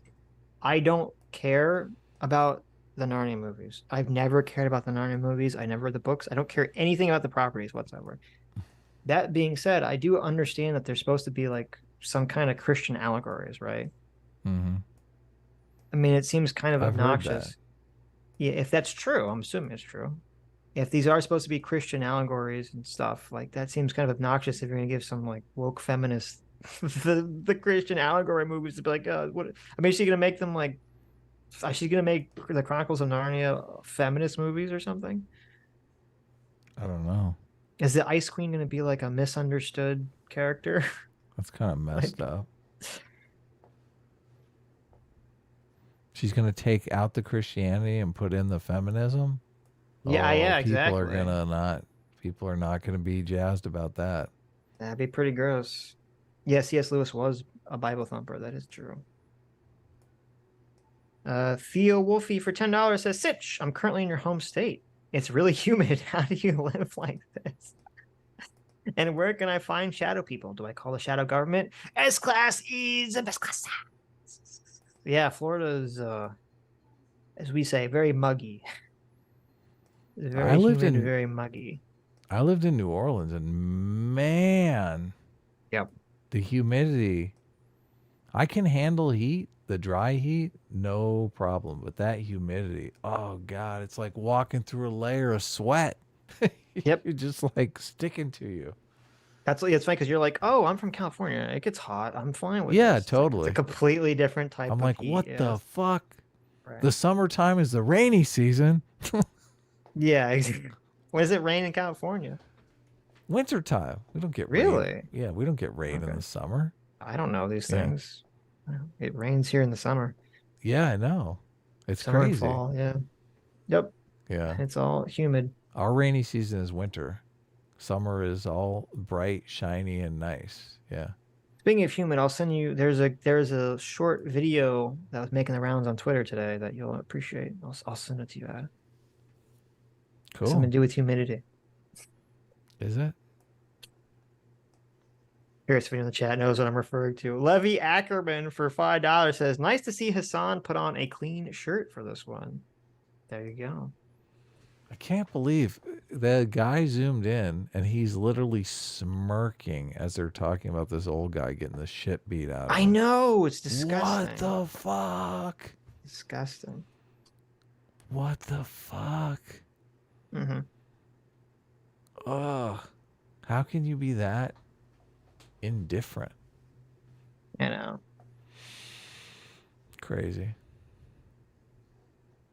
Prince Gabbles for 20 knock knock says, if Alien came out now, people would call it woke. I mean, I think there are some people who would call Alien definitely woke. Mm-hmm. The both ones, Alien 1 and Alien 2. I definitely think there are some people. I don't think Critical Drinker is one of those people at all. I think Critical Drinker would have no problem with Alien 1 and 2 if it came out now. I don't think he would call it woke. Critical Drinker is pretty smart. I mean, the idea, and that's one of the most offensive things about that video the guy made. The idea that like he's stupid. It's just, come on. You look dumb when you're making that accusation of a smart person. You look like the dummy. Yes. That's the face of Greta Gerwig laughing at the idea that the movie is not feminist. I know. That's that face. I use this in the thumbbell because we did a video on this. Yeah. So I just had it. Right. It's just like, what the fuck? That video's like, you're so stupid. What? Mm-hmm. How dare you? And she's like, no. Margot Robbie's like, what? Peter Woolley, thanks so much for the £7. Says, I expected any politics to be minimal in Barbie. I was surprised at how blatant the politics was, a new low for lack of subtlety in filmmaking. Exactly. I mean, that was what was shocking about it. Like, I think we all expected, and even Critical Drinker said this, I think we all expected some level of like female empowerment in the movie. And there's nothing wrong with having a message about female empowerment. There's nothing wrong with having a message about a movie that's about mothers and daughters and their relationships. Nothing wrong with that. But it doesn't have to be this like overt feminism, patriarchy, everyone is sexist. You know, you need to wake everyone up from patriarchy by speaking truth to power. Bullshit. One of my favorite movies is a female empowerment movie. That movie, The Contender, because it's about nominating the vice president dies and they have to nominate another vice president, and the president wants to nominate a woman. It's going to be a big controversy because the Republicans don't want a woman. But Jeff Bridges plays the president, and I mean, he is such a fucking badass. It has tons of badass male characters and tons of badass female characters in it. That's the problem. When you make a movie that's just like zero likable male characters, it becomes pretty obvious what's going on, right? Well, that's the thing. Like, an Alien... There's plenty of cool male characters in Alien. What are you talking about? Kill Bill. There was a couple of things. In all these movies, or even you have like the badass action female, I never felt like it was at men's expense. Seem like it was at the expense of like men as a class of people, right? Yep. They were just an individual who happened to be woman, who happened to be doing something that was like good and badass. Like, like that was it. It didn't have all this gendered like the only gendered political part of it was, see, women can be badass too. That was the extent of the gendered politics. That's exactly it. Look, men are badass, and women occasionally a woman can be a badass too. Occasionally, yeah, there you go. Occasionally, a woman can also be badass, right? It didn't have all this other garbage attached to it. So, but now it's like women are all badass as a class, and men are all stupid pieces of shit. Right. Well, they also fuck up too because, you know, part of the reason that those characters were good was because they still felt realistic. Like they're still characters, even though they're in action movies, they're still getting beat up, they're still getting harmed, they're still afraid, they're still nervous. They weren't like, you know, the classic Captain Marvel, like I'm just unharmable, completely unfazed by everything, and I have this like no personality. Alien was scary as fuck, man. Yes, and the and more first importantly, Alien. and more importantly, she was terrified of this monster. Even though she defeats it, has a normal human reaction of being scared of this fucking monster. Yeah. Right? No girl boss shit. Well, yeah, exactly. She just takes care of business, but she's like fucking terrified of this monster. I couldn't believe, because I saw Kill Bill again recently, and I forgot, like, you have this movie where this woman's like killing like hundreds of people. She's still getting like beat up. She's still like afraid. She's still scared. Oh You yeah. know, she still like has all this, like, she still goes through all these struggles in the movie, and it completely humanizes her character. And then that's why you get this garbage with like Rey and Captain Marvel, where it's just like everything comes to them easily, everything comes to them instantly. They never really seem to be afraid or struggle or to do anything. So boring. Boring. Canny X122 for $5 says Chank's nephew eats expired nuggies. True. Only when his mom can sneak him to him. Right. Imagine how awful Alien would have been if Ripley was just calm at all times. I can picture her in the ship thinking she escaped at the end, noticing the alien and cracking a joke. Yeah, imagine how awful that would have been. She's like, here we go again. You know, like when the aliens took up the ship with her. Time to girl boss it up. Yep. Yeah. Horrible. Right. Time to fight the patriarchy. Show me. It's like, oh my god. They would totally time work to it deport this alien. Look, they would totally work it in that the corporation was the patriarchy. Of course. Yeah. Or was, yeah, exactly. Yeah, right.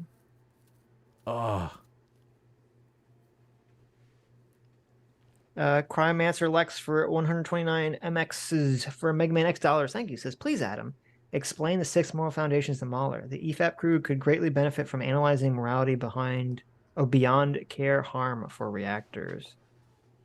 I mean, that'd be its own conversation, but Yeah. I mean, Mauler seems down to hang out more, so. Right. I do want to talk to him about like the unfinished conversation for from a year ago, so. Okay.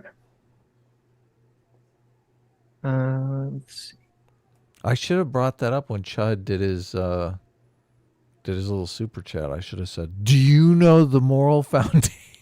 There you go. Totally turned it around on him. There you go. Because you just violated loyalty. Boom. Stillwormer thanks so much for joining the Free Will Seekers. Luke W, thanks so much for being a 3-month member, says, Mauler, shut up. That was funny. Oh, look. Gay Ben. Oh, nice. It's Gay Ben. It's not Gay Ben's Mirror verse. What? We have a Gay Ben now? We have a Gay Ben. We've had a Gay Ben for a while. Nice. Gay Ben for $2 says, the Adam Rage Quit is fascinating. Ooh. I saw that. I don't know what that means, but okay. It's fascinating. Twitter sucks. Our surrogate god uncle for $5 says, Sitch won't read this till the end. True. Since it's not at $20. So I can say this morally consequence free. Shut up, Mauler. You snuck one in. I should have read it. JK, love your content. LOL. And look, Twitter sucks gave a lot of $20 super chats. He did. He did. I like that he was like, don't say this one. That's right. He snuck it in there. Yeah. Lives in Deswell specifically, hey, for $5 says, testing, null hypothesis. Keep talking, Mauler. I don't remember what we were talking about at that time, but oh, I see. You're trying to, instead of saying shut up, you're saying keep talking. God, you're seeing would he do the opposite? Gotcha. Strike back. Aussie for ODST for 10 Aussies says the Barbie creator actually says at the end of the movie that the patriarchy is made up to make people feel better. S-Class exists, but A-Team rides the coolest elephants. Yeah, but that's kind of the question, is because, like, what does that even mean? Yeah. Like, does that mean that it's made to make men feel better? Who's supposed to be made feel better by that comment? That's how I interpreted it.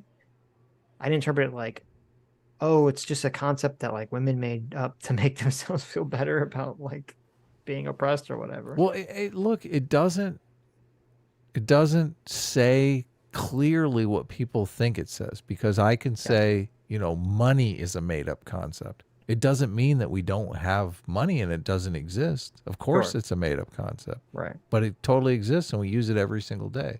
So Sure. just her saying that doesn't mean that the patriarchy doesn't exist. No, all it would be saying is that some aspect of gender roles is not biologically essentialist. Right. But again, and that's where the movie's so confused, because then again, all it talks about from being a mother or being a woman is being a mother, which is literally a biological component. So Right. we'll just say, listen, she just had a baby. She's baby brained at the moment. She's up all So night because the baby's sexist. crying and screaming. You know, her and her husband, you know, sleeping in shifts. You don't know. He could So he could be they're, breastfeeding. Look, he seemed like That's true. He's pretty soy. Though I did find out he helped write a movie I really like, so it made me sad. Oh, what movie? The Fantastic Mr. Fox. Oh, that movie's He amazing. wrote that with Wes Anderson. That's a But I'll say, great listen, Wes movie. Anderson kind of like reined him in. He Of took out all course. the woke stuff. So Yeah. I mean, if you're working with Wes Anderson, you're probably just formatting, right? Like, there you what's go. going on there? Dr. Dealer for 2 hours says, reminder, Hasan is going to debate Jordan Peterson. Wait, really? I didn't know that. That can't be true. That's hilarious if that's true. I saw Jordan Peterson was going to do another talk with Richard Dawkins. That might did see be that. out already. I don't know. I listened to Richard Dawkins talk with the woman who wrote the book Trans. What's her name? Helen Joyce? Yeah, Helen Joyce. That's it. Wait, they talked before? I don't remember them talking before. It was a very base talk. I liked it a lot. Base or based? Based. Okay. Yeah. What did they talk about? I don't remember them even talking about anything. Richard Dawkins and Helen Joyce? No. You said this was the second time he's talking to Jordan Peterson. Yeah. I told you to listen to the first time. The first time is amazing because Richard Dawkins completely calls out Jordan Peterson on the God stuff. Yeah. You I could haven't have watched predicted that? that. It's like forever ago. May 26, I don't 2022. remember. That's only last year. Yeah, it's good. I contemplated watching it on a Tuesday stream because it's really good. But then Jordan Peterson went crazy, and we were like, I don't know. I think the Jordan Peterson Defense Force might be breaking up. Did you see Freedom Tune's video? I did, yeah. It's so funny. It is funny, yeah. Yes. Mikhail, his daughter, is like, Dad, you need to stop posting clowns on Twitter. Dad, you need Don't to tell chill. me what to do. He's like doing his haiku. Oh my That's God. scary. Check it out if you guys have seen it. The Freedom Tunes about Jordan Peterson on Twitter is very funny. Orca for 1 month says, currently in the Bahamas, Mr. Content, who makes nuggies better, Wormy or Hasan's mom? I know who my money is on. Hi, Moobler. Depends on what kind of nuggies you're talking about. Okay, gross. I might go with Hasan's mom. Jordan's appearance on Bill Maher was great, though. Yeah, I didn't see that. I wanted to watch that, but I didn't. I feel think like I he's watched still- half of it. I think he's still good on. I think he's good when he's just not on Twitter. Oh, yeah. I think he's fine when he's on Twitter. It's just like Twitter just like makes people go crazy for some reason. So Richard Dawkins talked to David Pakman. And I haven't watched a full interview. I watched some of it on... There were some clips on Twitter where... What do they talk about? Richard Dawkins... Look, when I say based, Richard Dawkins is not falling for any of this. He's pretty anti-woke. Yeah. He's not going for any of this sex is a spectrum shit. He's like, I'm a biologist, bitch. Right. Yeah. But he did have a I should listen to it. I haven't heard the whole thing, but David Pakman his audience is probably forcing him into the sex is a spectrum situation. Yeah, check it out. The Poetry of Reality with Richard Dawkins is Richard Dawkins' channel. So, but I thought it was supposed to be August 5th. He was supposed to have that, and that's yesterday, right? He was supposed to have this talk with Jordan Peterson. Dr. Diller sent me a clip. Supposedly, Hasan claims that he is supposed to debate Jordan Peterson at Oxford at some undetermined time in the fall. That's bullshit. That can't be real. That's what he said. Jordan Peterson's going to humiliate that man. I mean, yeah. What? I know. Good. He's going to be a stuttering idiot. So I saw clips. I saw some clips of Neil deGrasse Tyson talking to Michael Shermer. And he seemed to be going on the full woke sex is a spectrum bullshit. Yeah, I saw that too. But I couldn't find the actual conversation. Is that from an old conversation? I couldn't find, like, when I went on YouTube and looked up Neil deGrasse Tyson, Michael Shermer. It was all like from months ago. Oh, really? Yeah, I couldn't find like whatever these new clips were from. I used to listen to Michael Shermer's podcast every week. And a lot of times I would buy the book because whoever he had on, the author, had it's an on Apple interesting take. Podcast. That's why I couldn't find it. Oh. That's bullshit. Well, I guess No, it's not an Apple Podcast. I don't see an Apple Podcast. He just talked to Christopher Rufo in July. Yeah, I saw that. And it sounds like he's agreeing with Christopher Rufo. So Michael Shermer, that is, not Tyson. Good, he should. I read Christopher Rufo's book, and it's scary. It's like terrifying. Mm-hmm. Mr. President, for $20, thanks so much, says, guys, who's the best governor?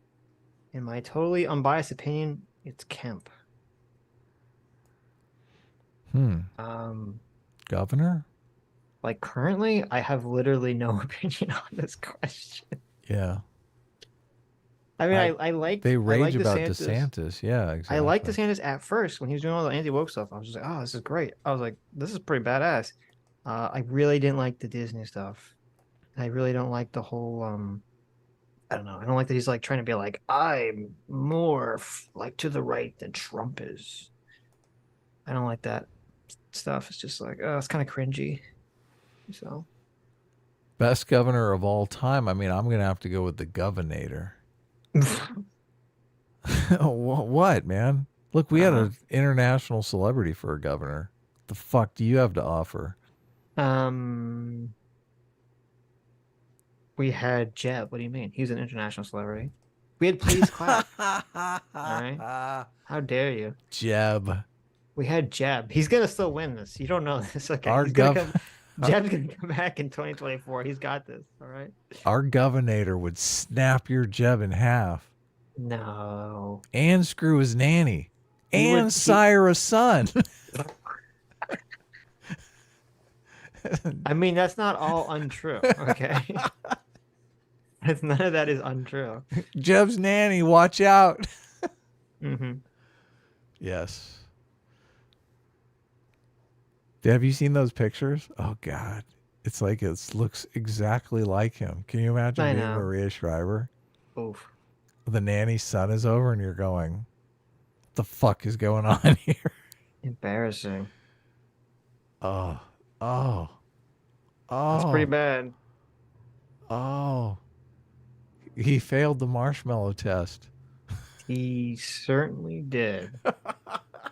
You're right. He looks just like him. He looks more like him than his quote legitimate son. He looks more like him than him. His legitimate son looks more like one of his legitimate sons, who's he's a good looking guy. I guess he looks like Maria. Because Arnold's not really a good looking guy. Yeah. That's unfortunate. So I just looked up, I typed in Arnold Schwarzenegger's sons. He has 3 sons. He has one who looks like, very stereotypically like handsome. Right. The other one is kind of like fat and ugly. Wow. He's currently, he looks like he wasn't like unattractive when he was just like not fat. And now he's like looks problematic. And then you have the one with the nanny who looks just like Arnold Schwarzenegger. Oh, that's hilarious. I'll bring these pictures up for you guys. So you It's don't not have that to, important. So you don't have to Google them yourself. Oh, it's important. Don't look. Don't mess around. Okay. Holy cow. What's up with this big fat pig? Is that for real? I guess so. Holy shit. Holy shit. Yeah. Oh wait, no, he used to look like that. He's lost a bunch of weight now. He looks good now. Oh, he does? Yeah. Okay. Good for him. Which one should I bring up? The fat kid or the... I mean, you could bring up a before and after if you want. I'm just going to bring up the face. Oh, good here. for him. Listen, that's good. You could show his gains. Okay. He used to be all fat and now he's lost a bunch of weight. We're proud of him. Here's one of them. We're proud. I don't think this is not the... I just Googled the same as you. Arnold Schwarzenegger's sons. That's all you Googled, right? Yeah. Did you do it, the nanny or anything? No, and it had 3 at the top. I said Arnold Schwarzenegger's son. It has Joseph Banana, which is the one with the nanny, Patrick Schwarzenegger, and Christopher Schwarzenegger. So. Oh, Joseph is the one with the nanny. Okay. Yeah, obviously. I mean, it's the one that doesn't have his last name. So. Okay, I didn't. I'm assuming. Wait, Right. am I wrong? Did I just assume incorrectly? Let's see. Joseph is the biological son of Arnold Schwarzenegger. Oh yeah, yeah, it Mildred- is. It is. No, Joseph. that's right. Yeah, that is. Yeah. Here's the article. Here's a picture of the Oh nanny. man, you know what's worse? She was married to a guy at the time too. That they had the affair. I didn't realize that. Yeah. Well, Ouch. you know. She's cleaning the house. You're bored. That's not good. That's awful. It's not good. She didn't even look very hot, but whatever. It looks kind of even weirder. Sitch, look. Yeah. You're at home alone. Got Yeah, nothing but- going on. So you're just like, oh, well, there's a woman near me. And she definitely looks way less hot than his wife. Like, come I on. never thought Maria Shriver was any prize or anything. See what she looked like when she was younger. Oh. I mean, I she's thought- like, you know, she's a very pointy face, which is kind of Type in unnerving. Maria Shriver MILF and see what comes up. She's kind of a very pointy Look, face. you got to get her at the right age. Right. She kind of has like a little bit of a problem of like having like the Jack Nicholson face. Patrick Schwarzenegger is the one who's not fat. Yeah, Right. Chris isn't either anymore, but when she was younger, I think Maria Shriver looked kind of hot. No, you're right. She never looked that hot, but she wasn't like ugly or anything. Yeah. Anyways, the nanny definitely was not hot at all. But Oh, wait. Here's a picture of all 3 sons together. Okay. yeah, well, I'm glad they've worked out their difference. Okay. Where were we? Bruins, thanks so much, Bruins, for the 5 gifted subs. Thank you. Abyss for 2 months. Thank you. Says, can Adam give us his best S-Class impersonation and vice versa for A-Team by Sitch? Look, I love doing the S-Class, but Sitch is a little baby about it. So Wow, he's gonna say bitch, and then he held back at the last second and switched to PB. How did you know that? Everyone knew that. Okay, give me an S-Class. Maybe I'll give you an S-Class is best class. Look at that. Okay, I'll give you one. Enthusiastic. A-Team. You say Reign Supreme. Where's too, the or Reign just- Supreme? A-Team. No, give me the pirate. Reigns. Arr, A-Team Reign Supreme. Arr, land. We That's the be one- taking your booty. A-Team be taking the booty. Give us your booty for the A-Team. Arr. That's what I'm talking about. Is that what you That's what want? I'm talking about. I will read the A-Team in a pirate voice. Okay, I'm totally fine. That's enthusiasm right there. Arr, lads, give us your booty, lads. What's that? What's the ship that the Pirates of the Caribbean guy sailed around in? The Black Pearl? The Black Pearl. There you That's go. it. The pearl is mine, Jack. Exactly. The pearl belongs to the A-Team. We like to put the pearl in the booty, if you know what I'm saying. A-Team is the booty supreme. Arr. Oh my god. Thank you, House. That's hilarious. Oh, Thank that's you. awesome. Look at that. All right, here's the final son. This is the. Yeah, you're right. I mean, he looks very different. Maybe Maria Shriver was screwing around. I don't know.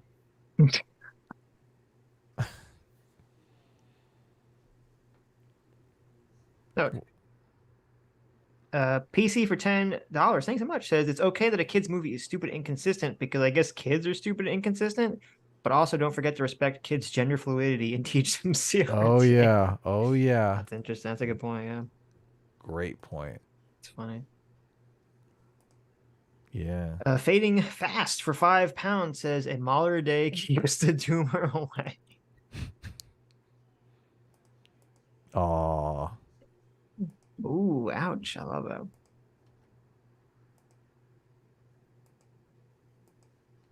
that. Let's see. Fire Everything for 12 months of being a discipline equals freedom. Thank you, Fire Everything. Wow, that's nice.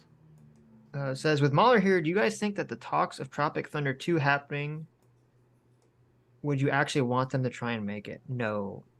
Well, I'm like terrified of any remakes at this point. no, it's a sequel. It'd be Tropic Thunder 2. Well, I mean, I'm equally terrified. Did you see Matrix 4 by chance? Like, that's true. Well, here's the thing. On one hand, I really don't want them to do it. Mhm. I would only want them to do it, and I don't know enough about Ben Stiller in like his politics. If they would be willing to just do something super offensive to woke people, like, you know, like they did in the first one with like Robert Downey Jr. wearing like being in blackface, like the whole movie. I think he's kind of apologized for that role now, which is so fucked up. Oh no, is that true? I think he did on Joe Rogan. Yeah. No, that can't be. Yeah. Robert Downey Jr. blackface apology. Say it ain't so. I Oh, don't- well, this is a good sign. Ben Stiller makes no apologies for Tropic Thunder. Okay. 2023. Oh, good. That's definitely good. Ben Stiller isn't sorry about Tropic Thunder. It was and still is funny as fuck. Oh, that's not him. That's just a random person said it. He says, what does he say? Oh, that's someone else. I hate how these articles just put random like tweets from random assholes. Yeah. Why do they do that? Just to mess with us? Ben Stiller says, I make no apologies for Tropic Thunder. Don't know who told you that. It's always been a controversial movie since we opened. Proud of it and the work everyone did on it. He said. Well, good for him. Yeah, we still have like 1,100 viewers, man. People are really hanging in there today. Thanks a lot, guys. Thanks, guys. Well, good on him. I don't see on Google, doesn't say whether Robert Downey Jr. Oh, wait, here we go. Robert Downey Jr. does not regret wearing blackface in Tropic Thunder. Okay, good. Lied to us. Well, I thought maybe he said something to the effect of, I don't know if we could do that today, or I don't know if I would do that today. In the He talked about it on Joe Rogan in 2020. He said, quote, I thought, yeah, I'll do that. I'll do that after Iron Man. And then I started thinking, this is a terrible idea. Wait a minute. He recalls admitting that he thought twice about taking on the role. The actor then adds, then I thought, hold on, dude, get real here. Where's your heart? And my heart is, I get to be black for a summer in my mind. So that's in it for me. Wow. That's a hilarious answer. So, good. That Yeah. was like a big get for Joe Rogan, and I remember that conversation being pretty boring most of the way through. It was, but I feel like whenever you talk to a big actor, it's almost always a boring conversation. Yeah, because you can't really say stuff like, Controversial. how many times you screw the nanny? Right. Yeah. Yeah, it's true. Not always, but often, unless you have someone. I mean, that's why people used to really like back before Howard Stern became hyper woke, which is bizarre as fuck. He used to be really good at drawing out like weird, interesting shit from celebrities. In his interviews. Stuff that they could say and not get in too much trouble, but was still. Well, that was also part of the thing too, is that because Howard Stern had cultivated this atmosphere of like insanity on his show, that I guess people felt more comfortable saying like crazy shit. Because it was kind of like, well, this is the Howard Stern show. You're supposed to say crazy shit. That's great. He normalized it. We should do that on this show. I mean, it'd be kind of difficult at this point to do that. Why? Because the whole thing, you'd have to cultivate an entire atmosphere of like insanity, which obviously is not the brand of our show. We'll start now. Okay, there you go. Okay, Adam, I want you to tell me how many times you've accidentally jizzed on your own face. Okay, maybe we'll just read the super chat. Oh, wait, now who's backing up now? Oh, suddenly, I guess we're not going to be the Howard Stern model, huh? Look, this was a bad idea. Yeah, look at this. Look at that fucking 180. It's the quickest 180 chat. You see that? He just went, just went in, he opened the door, and then immediately went back out again. Put your neck brace on, okay? We're turning this ship around. Right. Yeah, did you notice that he dodged the question? He didn't say never. He just dodged the question. He's not like, I do not confirm or deny. Oh, wow. Wait a minute. Now I do want to hear the answer to this question. I want to hear, what's the story of this? Come on. I'm obviously joking. That never happened. Sure. Okay. What was the question again? How many times have you jizzed on your own face? Is that even possible?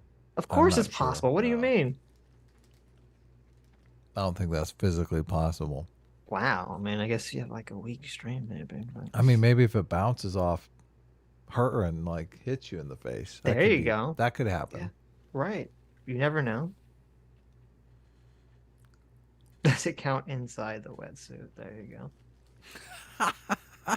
These are the kind of questions you ask on the Howard Stern show, okay? Sometimes you get out there in the water and you're like, man, I'm horny.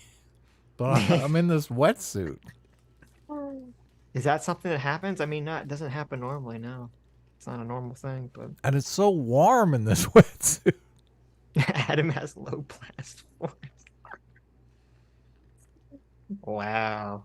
Low blast force? Terrible. Is there a Low way to blast measure force. that? Look, I want to... Yeah, you go to the scientists to measure some blast force. And Look, you check. I'm going to... Right after this live stream, I'm going to go to Michael's and I'm going to get several different thicknesses of tissue paper. Oh my God, it's disgusting. I'm going to test this out. No, you know how like let's just lose like the rest of our viewers right now. Let's make this really gross. You ever watch Mythbusters? Oh hell yeah, I love that show. You know how they would do the thing where they'd like be testing like the power of a gun, and they'd put like a bunch of like slats of something. Yeah, and that's they would what I'm shoot, talking about. You and you'd got see the look, bullet this would is go what I'm through all doing. Right, so you're gonna have like a bunch of like individual pieces of toilet paper set up with like a high-speed camera. He's gonna check. I'm gonna go for it. Okay. Yeah. Listen, we're going for Howard Stern. Okay, we brought it back. We're in the Howard Stern territory now. Oh, we are now? We are? Nice. We are. This is a Howard Stern conversation. Yeah. How many layers of tissue paper should I go for? There you go. Yeah, that's the thing. How many things you can get through? Now, do I have to actually shoot through the tissue paper, or do I like if I just soak through it? Am I good? You have to shoot through it. The force. You have to blast through it with a That's force. that's what I was aiming for. Right. I'm like, I want to put a hole in that paper that I can come back and show you. Yeah. Say, look, here, don't fuck with me. You want to be so strong that when you have sex, you actually harm the person you're having sex with. Exactly. Exactly. There you go. Like a real man. Yeah. Okay. Chief slinging beef for 2 months. Says the South was right and secession was always legal. The war was not about slavery. Lincoln was a tyrant, and democracy, well, it's gay. Well, I'm gonna hard disagree on everything you said, Chief slinging beef. Yeah, what the hell was that? Thanks for being a 2-month member. I don't know what that had to do with anything we were talking about on the stream today, but there you go. The Dark Conservatarian for $10, thank you, says, here's my love and appreciation to you guys. Well, thank you. And remember, S-Class is the best class. Unless if he hates libertarianism more than Adam. If that's the case, then A-Team reigns supreme. I think Adam hates libertarianism more than I do. No, that's bullshit. That's total bullshit. I was going to say, like, how is a guy who's the dark conservatarian S-Class? That just seems... Well, bonkers. if we ever bring up anything about economic policy, you get very upset.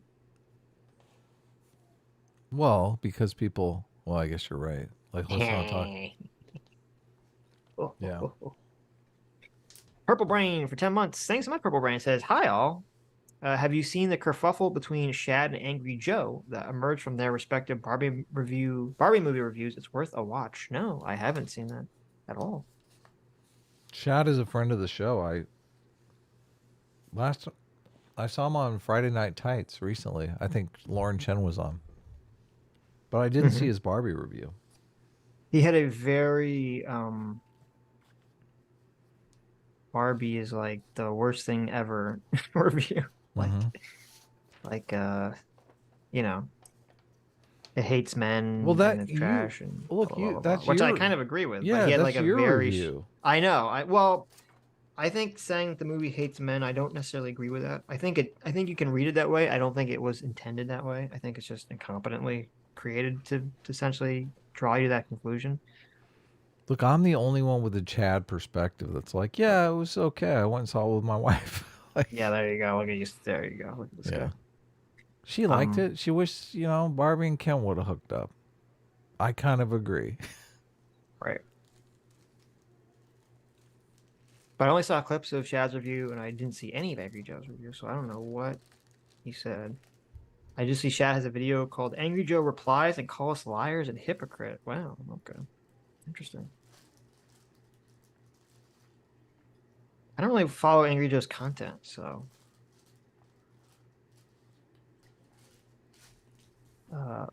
Lightning Ninja 36 for $5 says, question for Mauler. How long do you think it'll be before you have to defend Drinker from some idiot again? Well, 5 minutes. Yep. Fondue for $5 says, Adam, men go to war over resources because men have to buy stuff for women. Oh, true. True. I should have said that. Bosch had a super weird take on this. He said the reason that men fight, like in the Barbie movie, like, how the men fight each other because they get jealous. Yeah. Over the Barbies. Because they're insecure. No. So like the normal reading, I think like the sane person reading is that like, well yeah, because they're just jealous of each other, right? That's like, it's just clear. So I think actually, no, I think to be fair, I think Vosh did read it that way, but he was saying that like in like the real world, patriarchy would be that the men were not jealous of each other. It's that men only get women's affections so that they can compete with other men to show off the women that they have. And I was like, that's a real fucking weird take. I mean, there is, to some extent, there's like trophy wives and stuff like that, but I wouldn't. Sure. I would not put it top of the list. My friends are gonna be jealous of me. Right, but with the trophy wife, but see, maybe he misunderstands. Like, if there's an old guy with a trophy wife, right? The trophy is that he's like, I get to bang this hot wife. Right. Banging the hot woman. wife is on the top of the hierarchy. That's the reason. He's not like, I can't wait to show my buddies so that they're like jealous of my hot wife. That's like, I mean, I'm sure that happens, but I really don't think that's the average like thought process of this. So yeah, that was a very bizarre take. I was like, oh, okay, that's weird. I mean, do you view relationships in that way? No, obviously not. Like, sex with a beautiful woman is the thing. Right. That's what you're looking for. No, I meant like, is this wash for your relationship in that way? Is that why he would even think about this? Or is this some sort of bizarre feminist theory that's just commonly accepted? Well, it's probably men, feminist theory, yeah. Right. Men can only compete against other men. Yeah. They're not interested in sex. I mean, that's 90% of men. That's all they're interested in. Yeah. You know? You really think that like every guy is Patrick Bateman from American Psycho when they're banging the chick? They're like looking at themselves in the mirror or something. Oh yeah. The reason I want to bang this hot chick is because my bros will be. I can't wait to tell my bros about this. It's like I don't think that's why they wanted to. Yeah, so much conflict between men is over women too. I know. Kyle Vernon for 4 months. Thank you, Kyle. Says Mauler, do you know what the concept of the longhouse is? And can Sitch and Adam explain it to you if you don't? I'm curious if he does know the longhouse thing. So I don't know what that is. What is it? Oh, you didn't watch? So this comes from, I don't know if it comes from, this is where I first heard about it. In the Lotus Eaters video where they were kind of doing their Barbie review, they were talking about how there's like this specific Native American tribe where all the people lived in this giant long house. The entire tribe would live in this long house with no walls, no dividers. So there's no privacy, essentially. And they're talking about how, and I don't know anything about this, so I don't know if this is true, but this is what they were saying. They're talking about how like the society was very like matriarchal and very like female dominated, and they're kind of equating to the fact that like everyone had like constant vigilance over everyone else and could constantly police their behaviors is kind of what led it to be this kind of like female matriarchal dominated society. And then of course they kind of equate this to today with wokeness is like constantly everyone policing your behavior. Right. And they were saying how, in the Barbie movie, all the houses, the dream houses, have no walls. They're all just completely open.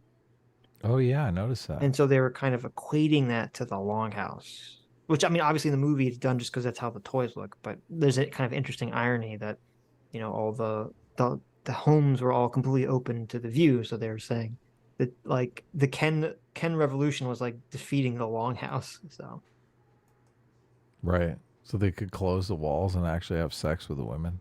There you go. Even though they couldn't do that because they didn't have the proper equipment. Right. Proper What is the idea equipment. that like this?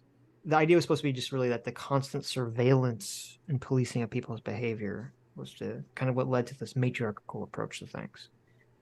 Oh, interesting.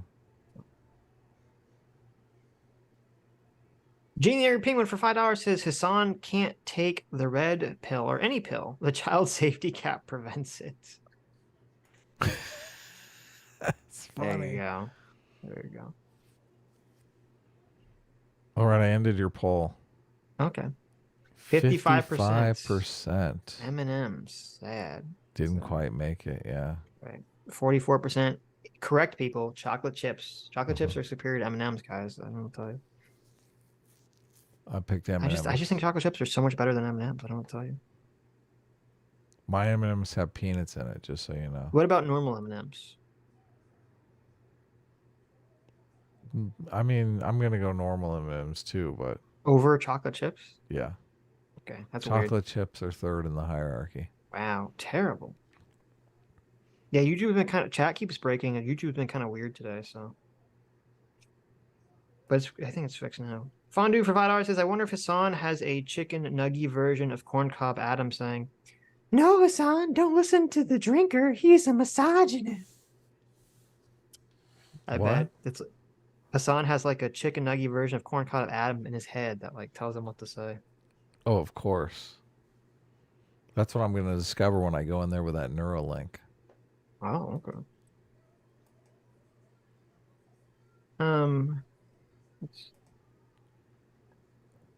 Look at you bringing up ATM Sammy. Storm the Gates for $10 says you can understand exactly what is in Hasan's mind by reading the 48 Laws of Power by Robert Greene. Yeah, that's probably pretty accurate. That's probably true. Do you think it's an elaborate play the fool to catch a fool? No, I think it's just him just doing whatever is popular and essentially, simping to the right people. I mean, that's why we had the whole thing about him trying to balance between XQC and Hasan. I think that was just like total, he's trying to balance these relationships with streamers that are, Right. good for his career. Terrible. I mean, that's why he's terrified of his audience. I was watching the video, but the Jonah Hill video. Or not the Jonah Hill, the Anna Kasparian video. He admits openly that he's afraid to talk about certain topics because his audience disagrees with him. So. Oh yeah. Vosh has been going after our friend Anna. Of course he has. Pretty badly. Taylor Ramirez for $5. Hey, he says, I feel like the Barbie movie would have been significantly improved narratively if Ken was played by Hasan. He's just so hateable. I mean, it would have definitely made the themes more clear. That's true. Yeah. That's true. They should have had Hasan be the ass slap guy. There you go. I agree. Thank you so much, Jose. I'm gonna butcher your name. Kajero. Thank you so much for being 3 months free will seeker. Says it's not a matriarchy. None of the Barbies are mothers. It's a gynocracy. There you go. I like it. A gynocracy. Gynocracy. That's good. Yeah. That's a good one. A gynocracy. Electric Skeleton for £5 says, wonder if Hasan knows Scots speak English because our native tongue Gaelic was legislated out of existence in the lowlands. I didn't know that. Interesting. I doubt he does either. Doesn't even know the history of the people he's making fun of. Does that mean isn't it offensive? That's kind of funny. Why? It's totally fine for Hasan to do an accent, to make fun of someone's accent because they're white. Like, if Critical Drinker was Jamaican, right? Would Hasan feel comfortable doing like a Jamaican accent to make fun of him? Probably. The answer to the question is no. Okay. Yeah. You don't think so? No, definitely not. Z3PO for 9 months. Thank you. Says Mattel said one Ken doll is sold for every 7 Barbies. The Ken should not be so oppressed as every Ken should be swimming in plastic fanny. Yeah, I did bring that up as like a side note, part of like why, if you were to really think about it, the rules of the Barbie world don't make any sense, because there should be like a way more Barbies for every Ken, which should make the Kens happy, number one. 7 times, yeah. Yeah. Well, I mean, it probably wouldn't make them happy because then it would be one Ken would be 7 Barbie servants, so maybe it wouldn't be happy. Yeah. But they would be happy once they instituted their patriarchy because they all would have had their own harems. That's a lot of beaching off he's got to do. That's a lot of beaching off. But then that wouldn't have made sense for the whole conflict of the movie with the vote thing, because the Barbie should be able to easily outvote the Ken without constructing this elaborate ruse to distract them. But they have the conflict of the movie. They just wanted that song, which, to be fair, is like a good song and one of the best parts of the movie. So I really think they should have focused on selling more of those Ken dolls.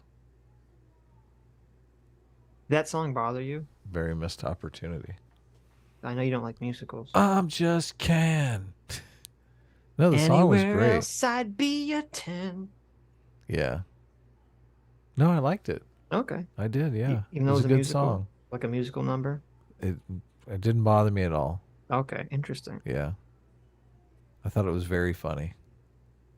Paul Fritz for $10 says, I always thought the Barbie teaser was a comedic hype scene about the evolution of dolls, and Barbie is the pinnacle. True, that's a good point. Since that scene they are mimicking from 2001 was about the evolution of humans. Yeah, I mean, that's kind of how I think a lot of people would have interpreted the scene. They wouldn't have thought this was some like weird political messaging. They would have thought this is just, oh, we had shitty dolls and now we have Barbie, right? Yeah. The natural evolution from ugly little baby dolls to super hot boss girl. Right. Stitch, you need to make Adam watch Fiddler on the Roof. You want to watch Fiddler on the Roof, Adam? I mean, I've seen previews for, yeah. Doesn't seem like a movie I really want to see. If I Were a Rich Man. It's a good play. It's a good play. It's a big Jewy play. Pass. If you don't watch it, you're anti-Semitic. Oh, well, then I have to watch it. Yeah, exactly. Glad you brought that up. Jeez, You're you welcome. saved me. You were close. I'll report back. Look, It I've is a seen musical. Schindler's List. I'm off the hook there, right? It is a musical, though. I've seen Schindler's List, the musical. It's not as good. You have not seen Schindler's List, the musical. Actually, that sounds like I want to watch that. I do want to watch Schindler's List, the musical. That'd be interesting. Okay. V Marie for $5 says, this guy also made a video about Drinker's She-Hulk review. Imagining having to defend She-Hulk. Oh, yeah. God, I gotta watch that. That is horrifyingly embarrassing. So I don't think I would have enjoyed that video as much as I did watching it with Sitch, though. I think it was far more fun watching it and making fun of it at the same time. of course. I mean, I can't imagine watching any of this content alone would be like fucking. I'd have to hate myself. Yeah. This is the thing that I don't get, because I understand for us watching these videos alone is painful. It's like torture because you want to yell and scream, but Right. articulating that what's terrible about it to somebody else just makes it so much better. Yeah, because the Right. thing that makes you angry, because you want to talk about how the video's stupid, but if you're just talking to no one, it's like Right. it seems like a pointless endeavor. You're just thinking it to yourself, and Sure. sharing it with other people is so much better. But when Hasan, is that the same? Like, Hasan is watching legitimately good videos and ripping them up as if they're bad. Like, does anyone in course. Hasan's chat watch a Critical Drinker video and be like, oh my God, this is horrible? Probably. But I think most of them just agree, so Yeah. they probably most of them just agree that he's a evil right-wing reactionary, so I mean, we get messages all the time from people who are like, oh my God, I can't watch this alone. You have to cover this on Sunday. I know, constantly, yeah. I mean, I was Yeah. getting those messages, we thought about it, but I'm glad we did this instead. Because obviously Sean debated Sam Cedar. Yes. And that's what we were going to cover originally. But Adam, even though Adam was wrong about the video, he was right about this because he was like, it's too much Sam Cedar. So, but a lot of people were messaging us like, I can't watch this. I can't watch this debate because Sam is so weaselly. We need you to watch it. So I don't know. Maybe we'll still cover it at some point in the future. Yeah, totally. We did I mean, we talked to Sam, obviously, and I wanted to respond to Sam's response to us, and also I think Sam has agreed to come back in September, so. Okay. Yeah. The thing that I'll just say this about, and I think Sean did good in the conversation. Oh, he did with Sam. great. Yeah. Yeah, I think he did good. He kind of did. There was a mistake that he made. That was a mistake we made, and that we need to learn from. And I'm glad he made the mistake because I could kind of see it clearly, which is that when you are in a debate with someone and you get them on a point, you can't let them just change the subject. Yeah. They'll do it in a very sneaky way. They'll ask you a question they know you want to answer, because then it's like a distraction. Because you're like, oh, I want to answer that question, but you need to kind of extract a concession from the person before you move on, or at the very least extract you're just like, you need to restate your opinion so I can show everyone that you're just wrong, and I just explain why you're wrong with like all this like facts. Yeah. So yeah, I picked up, Sam does do this a lot. Like, he asks you for some bit of information that will disprove your point. Like, he's fishing around for how to disprove your point. Right. And the proper response to that, I think, is to say, well, I'm not aware of that. If you want to present anything like that, please do. And it kind of immediately says that he really doesn't know what he's talking about, and that he's kind of just fishing for information. So the thing I did want to talk about the conversation is Sam actually devised. So Sam was like way more bad faith talking to Sean than talking to us, and I think this was because it was on his own show in front of his audience. And the thing that Sam was doing, which I thought was really kind of weaselly, was he tries to set up, he's like, from the beginning of the conversation, he tries to set up that Sean is an expert. And Sean's kind of like, well, I mean, I'm not an expert. I have, a degree in criminal justice or whatever, but I just... Yeah, what was that all about? Well, I'll tell you what was happening there. It's exactly to prevent what you were suggesting. He sets up like, oh, I'm I have this degree in criminal justice, but I'm not like an expert. And Sean is kind of like wondering where this is going. And Sean's, and he says, I don't put like a lot of merit on the expert thing. But Sam kept trying to cast Sean as an expert so that whenever Sean didn't know something, so whenever Sam would pull up some random stat about some random city, he would go, I thought you were the expert. How do you not know this? You're the criminal justice expert. Don't you know this? I can't believe you don't know. And he says several times, I can't believe you don't know this, like a random Do stat. you really think he's thinking, I'm going to do this? This is he did it. First of all, he set it up in the beginning in a weird way for no reason, where he made sure to set up in the beginning of the conversation. Look, this you're seems, an expert. I don't know. This seems a little maybe. No, you were incorrect because not only did he well, why do you think he brought it up for no reason in the beginning of the conversation? Well, no, why would you even bring it up? You just say, oh, this is Sean Fitzgerald. He has a channel called Actual Justice Warrior. He does a lot of YouTube videos on criminal justice issues. Why would you like try to establish that he's an expert? Your thesis could 100% be true. I would like to see some evidence that he's like conniving to do this. Well, because it served two purposes. One was so that every time look, it Sean makes him look bad. It's a good every time move. Sean didn't know a stat, he could make him look bad. But number two, and why I think it was intentional, because it's a way to get around what you're saying. So that anytime, because he went into the conversation. You're the expert, I know. Yes. Expecting for Sean to know all these stats and figures and all these things, which Sean does, that he would not have knowledge of.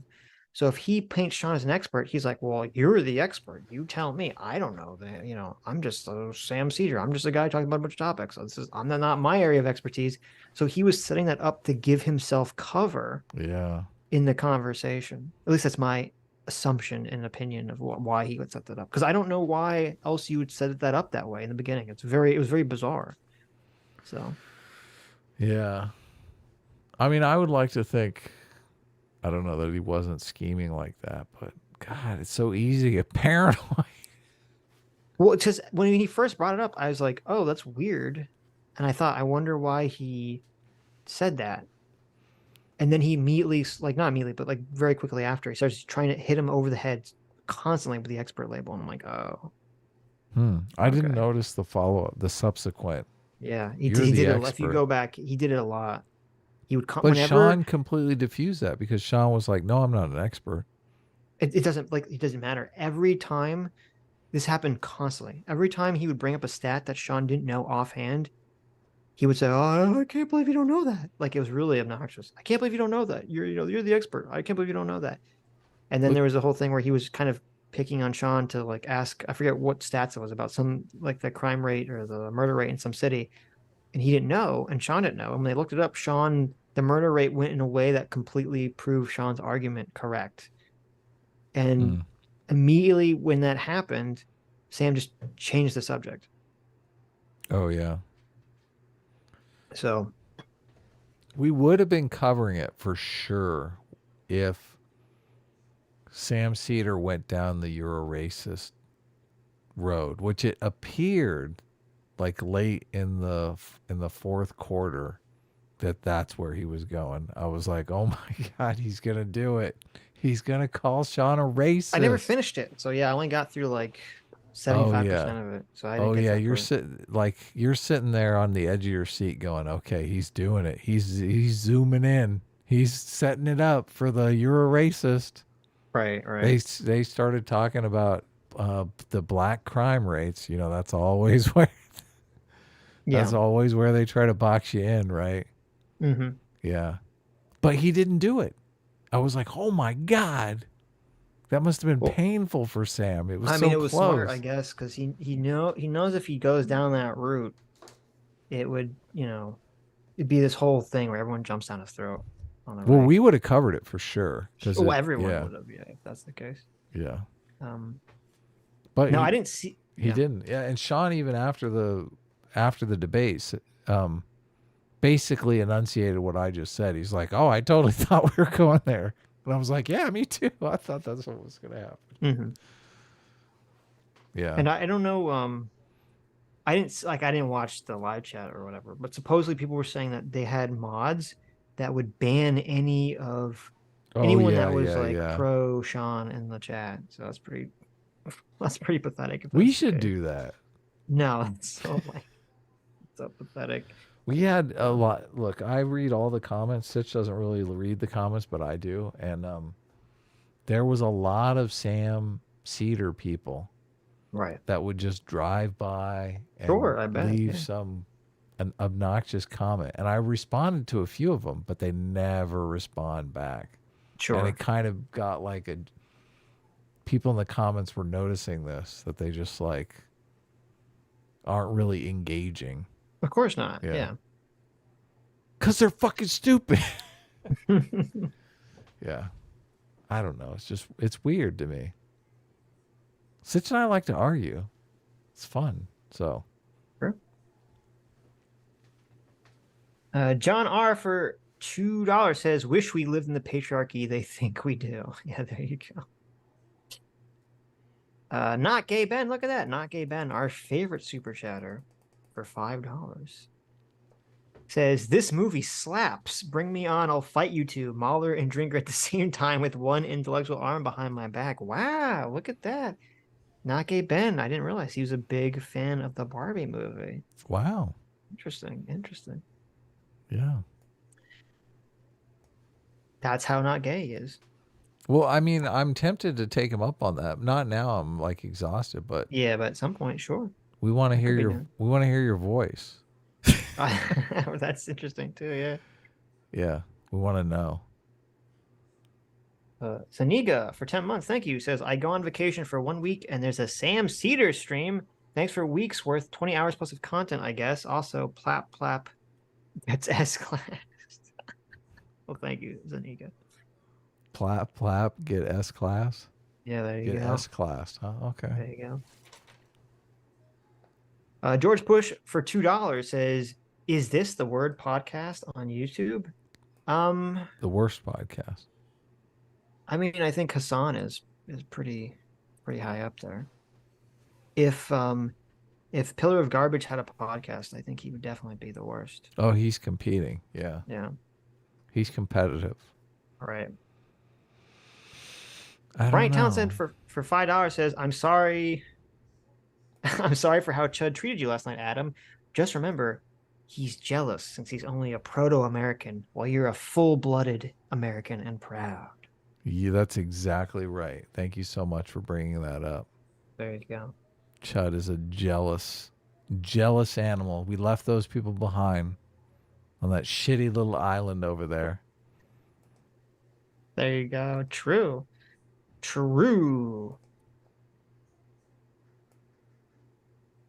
Let's see. UM536 vids for $5 says, but Sitch. You had better. Give me a butt Sitch. Butt Sitch. Butt Sitch. The little girl character has to have all of the most relevant insights. She can't be upstaged by, quote, learning things from her mother. True. Of course, yeah. True. Her mom tried to give her a Barbie. Oh my God, capitalist cringe. Stug for $5 says, "The, quote, everything is political crowd is also the crowd which acts incredulous whenever you point out overt, usually left-wing political messaging." True. Yeah. Because that's just reality. He was doing that like crazy in this video. Oh yeah. Silence Idiot for $10 says, "Hey, maybe you can get Pillar on." Definitely. He wanted an EFAP. He wanted to invite the EFAP, but also felt he would be punching up. You guys are slightly lower in sub count. There you go. Is that appropriate? He'll be punching down. There Is you that go. like what's the deal there? I don't know. Who gives a fuck? Right. Look, you want to come on because we're gonna have an interesting dialogue. So, not gonna have that with Hasan. Okay. Look. Right. It's impossible to have any kind of interesting dialogue with True. Hasan. Yeah. It's just like a freak show. Look, he can talk. Andrew Clark for $5 says, Kidda. Friends and I watched Barbie. We had a good long talk about it. That discussion will come out tomorrow. Thinkers, Barbie 2023 discussion. Oh, check that out. I'm Cool. interested in that. Cool, yeah. She was covering our Ricada debate. How was that? Good. I was in her chat for a while. Mm-hmm. How we do, Kidda? Are you around? You're not around. Excellent. Jonathan Smith for $10 says the term woke should be renamed, but it should be in a way that exposes its illiberal tendencies. Illiberal culture, I think, would be good. Sorry, I'm dyslexic. No problem. Yeah, I mean, I think shoving a liberal into it is good. Yeah. Liberal culture. Cultural liberalism is kind of interesting, but it's Cultural kind of a mouthful. destruction. Stop it. What was How the? about I already cultural- forgot what we came up with. How about cultural illiberal destruction? No, that's too much. How Was about it cultural super liberalism, cultural guys? Didn't we illiberal come up with one? destruction? Someone in chat came up with one, and I already forgot what it was. Cultural illiberalism. It is. That's Yeah. good. I mean, I like it, but it is kind of a mouthful. I thought you liked a mouthful. What am I, Hasan? I can help myself. What am I, Hasan, Adam? You totally set that one up. That's pretty good. Mr. Ubercross for $10 says that dumb chord he played. Oh, that garbage played. It was from one of his Critical Drinkers Glass Onions review. He played it every time Drinker was supposedly bad faith. Oh, okay. Okay, I that's see ironic. what's happening. Ironic. I saw a lot of bad faith in that video, so. Andrew Clark for $2 says, serious question. Would you set up Sitch with Katie? That's not a serious question. I mean, I kind of tried, but yeah, the answer is yes. Okay, first of all, it was IDPOL, thank you. It's IDPOL and cultural liberalism. Secondly, if Adam would set me up with Katie, he's a bad friend, okay? Well, look, you don't have to marry her or anything. You just get Why do you want me to even be in the vicinity of the physical vicinity of that? I don't know. Maybe you go That on a insanity. vacation. Look at Israel vacation. Could be fun. Yeah, okay. The Nethrall King for imagine? $5 says apparently Hasan encouraged Critical Drinker to unalive himself. Wonder if organized chaos and actual fandom show consistency and call that out too. I can almost bet you that the answer is no. No. Really? Yeah. No. Of Fondue course for not. $2 says Sam, the literal still image. Sam, he called Sitch the literal still image, the animated one. The animated one. It's true. It's true. I tried. Look, I think Sitch should just change his Zoom name to just Sitch. Yeah, you guys can't see it. I like this better. So on Zoom, so I got a little annoyed because when we were on Kyle and Crystal, I didn't realize this. They just took like my shitty Zoom avatar of like low resolution Sitch face and they just put it on the screen. How is I this didn't like better? So I changed it to the Sammy G Sitch face of me with like with the Ken hat and jacket on. But I did something because before it used to have just my name and you'd only see the picture in like a different mode of Zoom. But now I did something. So now you just see the giant Sitch face on Zoom instead of my name. And I kind of like it. But Adam doesn't like it. So this is what I brought it up. This is what Sam Cedar's looking at. I think to me it's like funnier that way.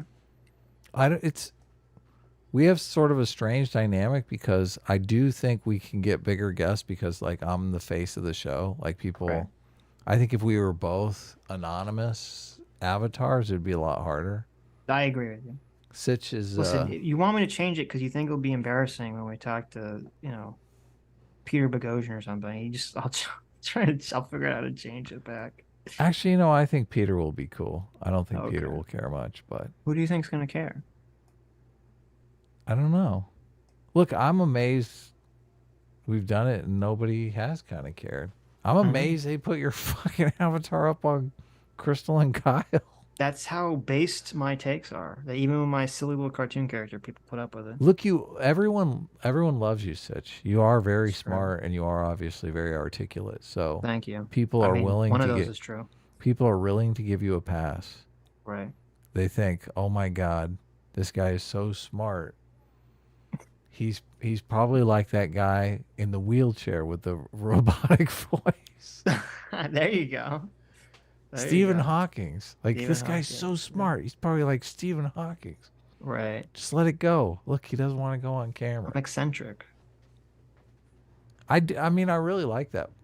You did cultivate that personality in your videos, and it was always kind of cool. That what? Well, I always assumed it was like I don't think Critical Drinker is a big drunk or anything. I think it's like an act. Yeah, I assume. Yeah.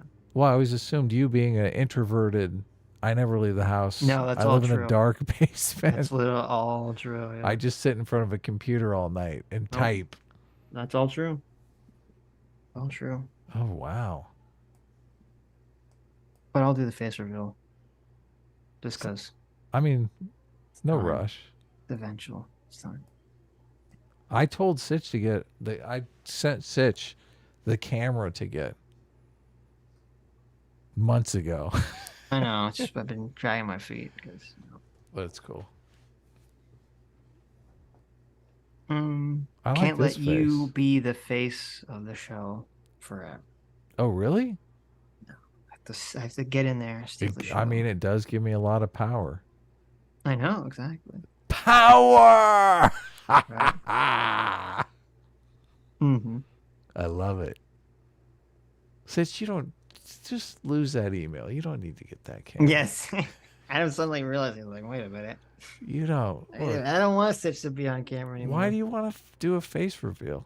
Yeah, exactly. Look, I can be your human face. Okay.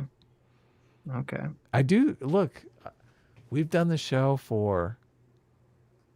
I'm like 5 years, right? I know it's crazy. It's disturbing. No, it's like a whole new dynamic if we can both be on camera. Right. I do think that would be cool. I mean, I'm going to. Yeah. We can wave our arms around together. It's just it's funny because like are you gonna do? Look, I have the cool sound. I don't look and sound like I assume everyone's gonna not think I look the way that I sound, which is like 99% of the time this happens anyway. In these situations, but are you nervous? No, not really. I mean, it can't be as bad as Doomer's face reveal. I mean, let's be honest here. Oh my God, that's. Look, I'm kidding, Doomer. Look, come on, I'm joking around, obviously. That's true. Look, that's the real thing. Listen, I'm like pretty ugly, but I know I'm not as ugly as. I mean, wait, what are we talking about? Oh my God! Look, I couldn't resist. That was a joke. Yeah. Are you gonna do? Look, I don't even know if you can do this, because I kind of had to fix my computer in a way. I kind of had to duct tape this system together so I could get the cool sunglasses. Oh, your filters? Yeah. Well, it used to be like a simple app, but the app went under. And so they stopped. I'm sure there's alternate apps I could find. I don't know that there is. It would be funny if it would be way too much work. If I could like deep fake like something that looked like Doomer's face, so my face reveals just me like Doomer. Oh, that would be epic. That would be so funny. That would be epic. Doomer will never go on camera now because we've talked so much shit. It's horrible. No, he said he would. He said he would next time. Oh, really? Okay, cool. He said he told me that'd be funny to him be like angrily yelling at us with like, you know, gesticulating with his hands and everything. I think Doomer is actually winning over the audience a little at a time. So it's tough, man. People are mean. They don't want to look. They don't want a new person in their lives. They're like, fuck, I'm settled. How we doing? Okay. Andrew, I was confused. I was trying to like, what are you saying? I just didn't understand what you said. Well, no, they don't. Look, new people, usually people are hostile towards. Oh, okay. You get that, right? I understand. Yeah, I don't. Andrew, Have you been on other shows before where the audience... Look, all the time. What do you mean? Nick Recada's audience was completely hostile to us. Yeah. Sure. I didn't even look at the chat because I knew it was going to be. Yeah. So they're like, look, we don't want a new fucking person. Get these fuckers out of here. Well, it depends. We're I mean, Nick fans. If we went on to disagree with Nick on everything, then it would be different. Right. Well, I mean, we defended Nick. Our chat was completely on Nick's side. About what? Remember that a-hole that was trying to get Nick canceled? Oh yeah, of course. Yeah. I mean, that was ridiculous, right? So I don't think if Nick came on our show, I don't think our entire chat would be completely fucking horrible. But we have a very intellectually diverse audience. I think way more than most other content creators. Right. Yeah, I think so too.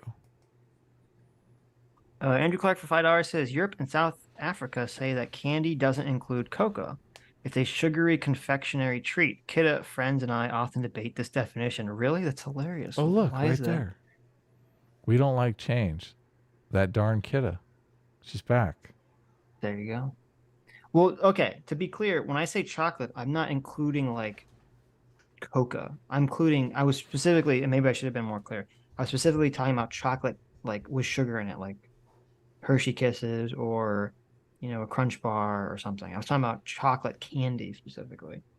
So I had this whole conversation with some individuals who were trying to tell me that chocolate candy is actually just not candy. It's just chocolate. It's its own magical separate category. So apparently it was like an Australian thing or something. I don't know. Should we sing Kidda the link? She wants to come on. Well, no, you asked her about the debate. I just asked her how she thought we did overall. Well, you gonna make her type it out in the chat or just tell us? If she wants to come on, she can come on for a little bit. I mean, or she could just write in the chat. Look, you're just dragging your feet on. It's like 2:30 in the morning. I know, but you're not even reading super chats. It makes me think you're ready to go on.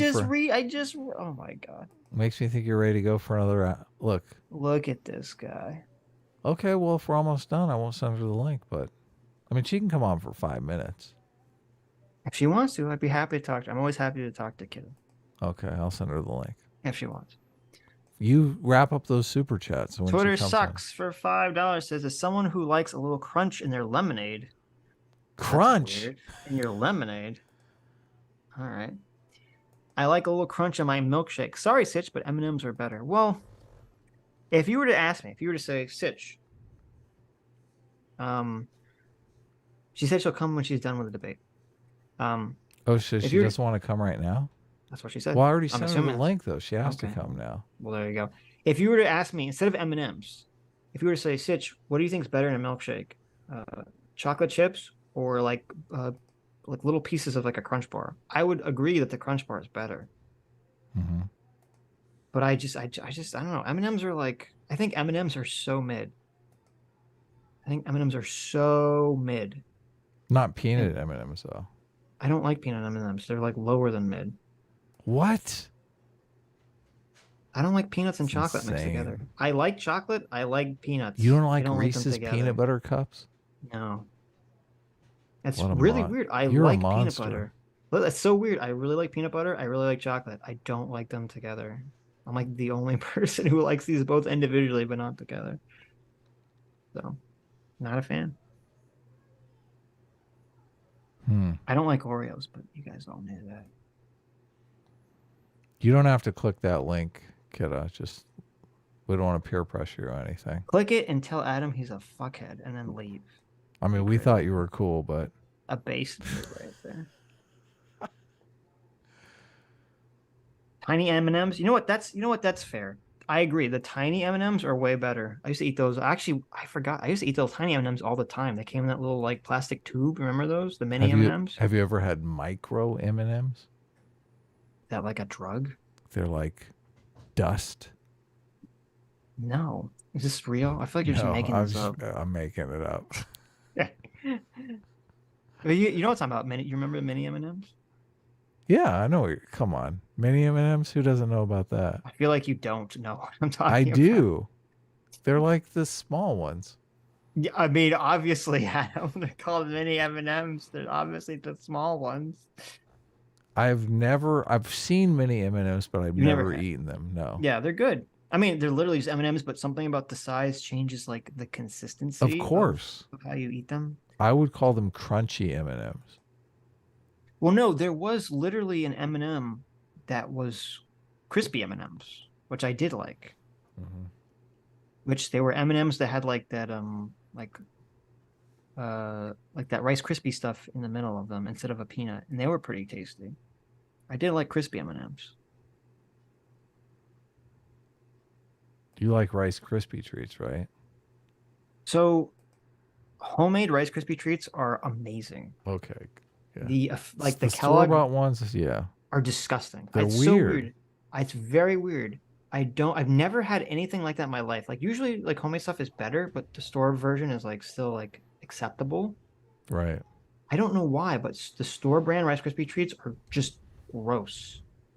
And it's official Kellogg, and they're just disgusting. I don't know what's going on there. Because I remember when I was a kid, it's so funny. I remember this in elementary school. Someone's mother made homemade Rice Krispie treats, and I ate this, and I was like, "This is like the best thing I've ever had in my entire life." I was like, "Oh my god!" I was so pumped. I was so jazzed for this, and I'm like, "Mom, we need to have these. I need more of this in my life. You need to give me this thing." And she's like, "Sure, I'll buy you. I'll buy you some. They have them in the store." I'm like, "Oh my god!" She buys them at the store. So hard to make. Here, let me just buy you some. Eat this. Put them in my mouth, and I'm like, "What is this? Why does this taste like shit? What the fuck?" The things are totally soggy too. Oh, look at this. Oh. Kidda, click the link. Holy cow. Wow. What's up? Hey now. What's up? Wait, I don't know what audio this is on. Oh, it's helicopter microphone. Just hold on. I mean, Your name's on the good. screen, by the way. I don't know if that's intentional or not. Yeah, I was like, how the frack do I change that? It's okay, I can change it. I mean, it's fine. I guess I'll wait till you change it. I say my name all the time, but I'll change. Let me. How do I say that name? I don't even know. You say Cincinnati. Cinzia. Cincinnati, yeah. No, Cinzia. How do you change it? Well, it yeah, doesn't, there you go. You said look, it doesn't well, matter if people already know it. You don't have to change it. They just have to try hard, less. Yeah. Where's that name What is from? Where's it derived from? It's Italian. It's the Italian Cynthia. Oh, okay. That makes perfect sense.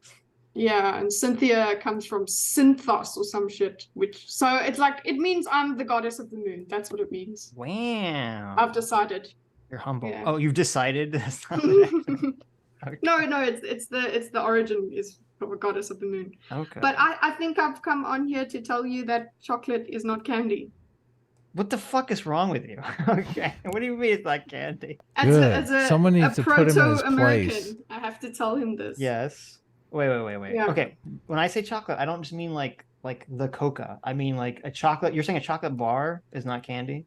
Mm-hmm. You're saying like Hershey's Kisses are not candy. Yeah, to English people, it's not that. So that's why the Australians and I suppose South Africans, we are like, no, that's not. Yeah, it's not candy. So it's been a great debate. What is candy then? Candy is hard sugar. It's sugar, basically. What is it? Only hard sugar? So like this actually just use M&Ms, right? So M&Ms are covered in candy. Do you see?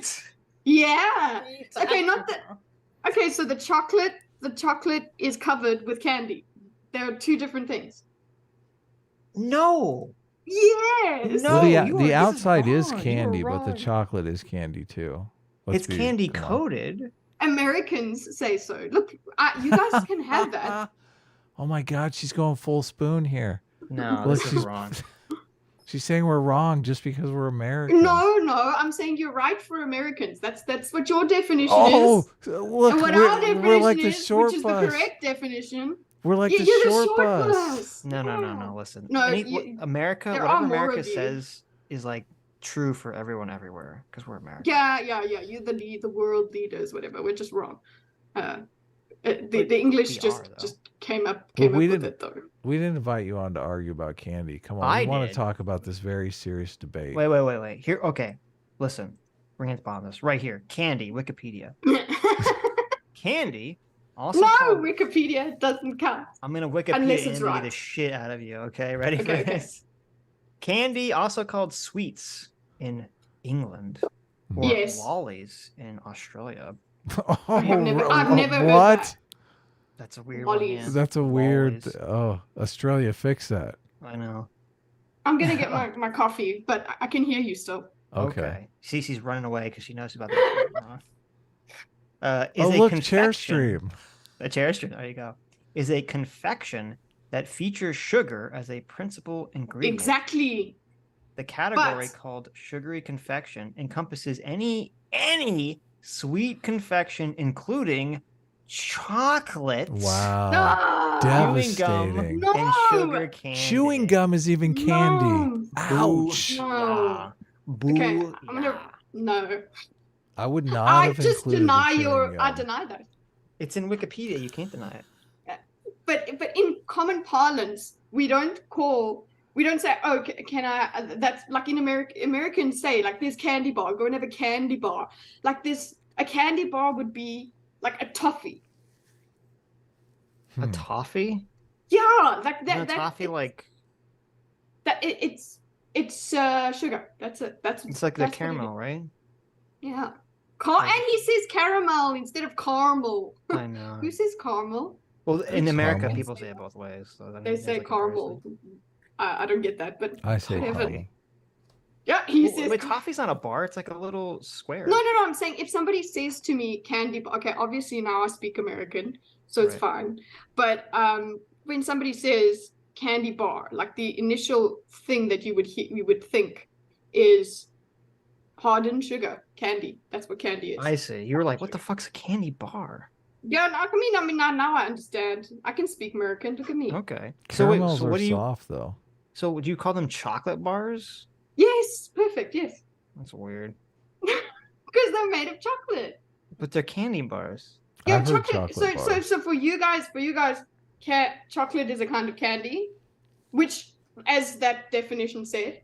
Yeah. But for the English, I suppose, and yeah, the English offshoots that aren't American, candy is separate to chocolate. Why? I don't know. It's the way it happened. I don't know. It's just that my English friend and we both had the same opinion or like the same perception, and then we were fighting the Americans. Okay. Well, And listen, I think the Eastern European as well also had the same thing. we need a definitive answer.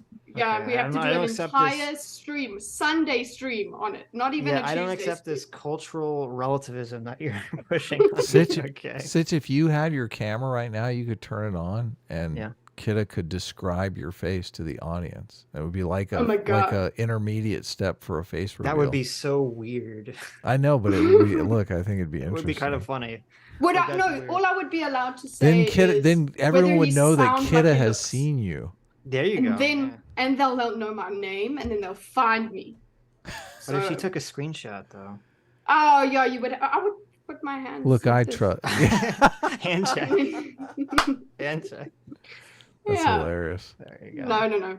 I wouldn't. Okay. How do Well, we do the wait. Nick conversation? So I haven't finished the Nick conversation. Mhm. But how far did we even get? Like 20 minutes in? So you didn't 20 even. minutes. Okay, never So you mind. didn't even. In 4 minutes. I mean, in 4 hours, we did 20 minutes. I think. Oh it was. my god, this Well, is that's you're pretty worse good, than though. EFAP. This is insane. That's pretty good for me. Yeah. Holy And shit. wait, actually, let me look at what we have on Okay, the wait, you board. Let me can't do that just check. conversation then. That conversation is like 7 hours long. I know. Did you at least just- listen to the conversation so you know what? I'm on my way to finishing the YouTube part. Okay. I've listened to most of the YouTube part. I don't know when you got to the Rumble part, a lot of that was like what Yeah. what's happening? There was all a the lot Jewish of question stuff. there was a lot of circling. But yeah, and then I think we spent a lot of time. Wait, this is the wrong. Oh, so wait, I'm you have looking heard at- that? You did hear the conversation. Yeah, I was in Rumble. In the Rumble chat. Me and Lucy were there going, hey, and then we were like, oh shit, this is. Did you? Were you guys being yeah. attacked? Were you assaulted in the Rumble No, chat? nobody even paid attention to me. Like I think at one point I did defend you like once, and then nobody. Everyone was like, "Shut up, bitch!" nobody even replied. And then I was like, what am I doing? Nobody's. This is not it's not worth it. Because they were also they didn't really make arguments. They literally just said ugly things. It was like nice. Enjoy. I'm just think I looking have at a the list of- diagram. I think I have a list of things that Dr. Diddler sent me, which is pretty funny. You did, yeah. Oh, also, what did I want to say? Oh, I when I was told that you guys were on Nick, this is as like from the fans' point of view, right? Mm-hmm. So somebody who watched a bit of Nick Rekieta, I acknowledged my bias before I started your guys' thing, and I was like, listen, I'm probably gonna try and take their side a lot more than I'll take Nick's. Even though I agree with Nick on a lot of things. I did agree with Nick on a lot of things. You agree with Nick on nothing. Nothing ever. Yes, you see, I'm now being captured by Adam. Who's nicer to the- you, us or Nick? Exactly. Exactly. Look at Who this. knows I exist? Oh. How's this work? Look at this. No, so what I was gonna say, people told me that they're like, hey, Sitch and Adam on. So I was so excited, and I said to the people that told me, I was like, oh, next chat will love Sitch and Adam. And then like you go in the history of the chat, and then like 10 minutes later, I'm like, never mind. I know. They just I don't know what that was about. That was interesting. I think I don't have the timestamp, but I think we're like only 20 minutes in. We have to ask you though on the psychological association from Pepsi. Pepsi commercial on a ISIS video. Mm-hmm. What's your take? Is that is Pepsi going to be in favor of that? Nick's side. What? Yeah. Okay. Pepsi Oh my is not God. going to. No. Pepsi is not going to be in favor of that. Like they don't want the I understand the negative association thing that you guys were talking about. Okay, so you accept the I'm in psychological marketing. effect. I understand. So you yes, agree. of course. That's what you want. That's what influencers are about. They're supposed that you're using that. You're using the association to make your brand likable or whatever. Okay, so I'm I confused understand because that's literally our argument. Yeah, no, but the thing of the accountability. So what Nick was talking about as that association is not purposeful. It's not endorsement. There's a difference between. We agree with that. So yeah, so I need to dissect that and see what you guys said exactly, because the way then also I think it was because I was on Nick's side. Then I suppose it seemed like you guys were against what Nick was saying, but what Nick was saying was what you guys were saying. We need to figure that out. Yeah, no, because I mean, 100%. Because you guys did speak past each other a lot of times. Right. Oh. Like I pretty 100% sure if you were to go to that specific spot that me and Adam specifically say, we're not saying that they're that people would think that they're intentionally endorsing the product. Yeah, Right. I think you do say that. Listen, I was listening to you guys in the shower, just so you guys know. That's how Okay. I couldn't stay away from the You're conversation. hearing echo, yeah, okay. It was okay, yeah, that I understand. It's just that there's that's subtle. Because we can't blame them. I don't know. I think because they still want the eyeballs. They don't. I can go and look at a campaign and see where my ads applied, and there are ways that you can exclude certain content from your ad, being shown with your ad. You can say like tragic tragedy, conflict, you can take those out. So I suppose you can give some sort of blame to a brand. But anyway, yeah, I need to get to that point, and that is how many hours into, and that's on No, Rumble. look, you're. Don't watch that whole. Yes. Don't try. You're just gonna. Be I am gonna. I've committed to it. You I said said it took you- this is It's an It'll- entire 4 hours season. to get through how long? Look, 20 commit minutes? commit to us right now that you won't do this. How- This is a Why? suicide mission. Why? No, I'll go and you know what? I'll go and I'll find that section of it then maybe and do it. Look, I Okay. can't. But I've already it is a season. I've said in my intro. I said we're gonna do a season of this. Then you guys went and had Sam Cedar on, and I was like, oh That's my a God, better. we have to That's a do that better one. debate. I know. Yeah. No, it's not. Just do the second half of that debate. Actually, you know what? Maybe it would be more enjoyable to do Sam Cedar because there isn't this lawyerness that happens with Nick. Nick's lawyerness kicks in a lot, and you kind of like, it was there's lots of monologues. There's a lot of lawyering. In This that is a conversation. potentially interesting response in the chat. Nick is a special education teacher talking to a group who are hell-bent on shoving pencils in their asses. I mean, that's kind of comical. That's pretty funny, at least. Yeah. Most of these I can't read because they have racist slurs. Wow, that's not Appeal- good. Yeah. Andrew Clark with the appeal to authority. Yeah. Kitty works in advertising professionally. Yeah, but I do agree. I can see what a client would do, but they would go, "Oh my God, our ad appeared next to this. That wasn't even the end of the world." Yeah. That wasn't even the point we were trying to make. It was so frustrating because we were, That's the thing. I think Yeah. that you guys actually probably agreed more than you thought than it sounded like. Well, to me, I don't. There and I don't was- know if you look at that part. I felt like we just kept repeating that wasn't what we were saying. He just kept repeating that it was. What I don't we're- know what what you're was going saying. on there, but Hmm. I just did. Yeah, I just did because- the math. because- if you do this entire conversation, it'll take at the same rate. It'll take you 84 hours to do this entire conversation. And everyone's like, "Sorry, what? Like that was how many years ago?" Okay, yeah, okay, I get it. Because also it wouldn't be every single stream. There would be streams in between.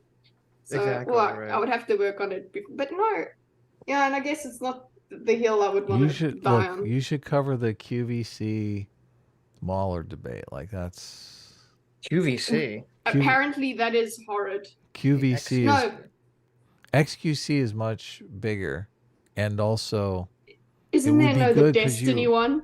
You type out Because- what they say, so it would be extremely not. funny watching my you try to God. figure out what the fuck he's They saying. get all the Is stutters there a and shit. transcript? Because yeah, don't the know, that's a good transcripts question. Oh help my out a God. lot. I don't So think when- so. Like I can't imagine. So there yeah, being a guys, just please transcript. always put transcripts on for your guys. There's a Look at that I think it's called transcript. Whisper. It's called like Whisper AI that's supposed to do transcripts for you if you need it. Yeah, I've actually been told about those sort of things, but yeah, that it doesn't help me go for. Okay, it helps a little sometimes, but I'm still very slow, and I'm trying to steer clear of just putting the actual dialogue onto the diagram. We have to put the points, like Yeah. what people are saying, and it's I get into the habit of just saying what they're saying, and it's like, wait a second.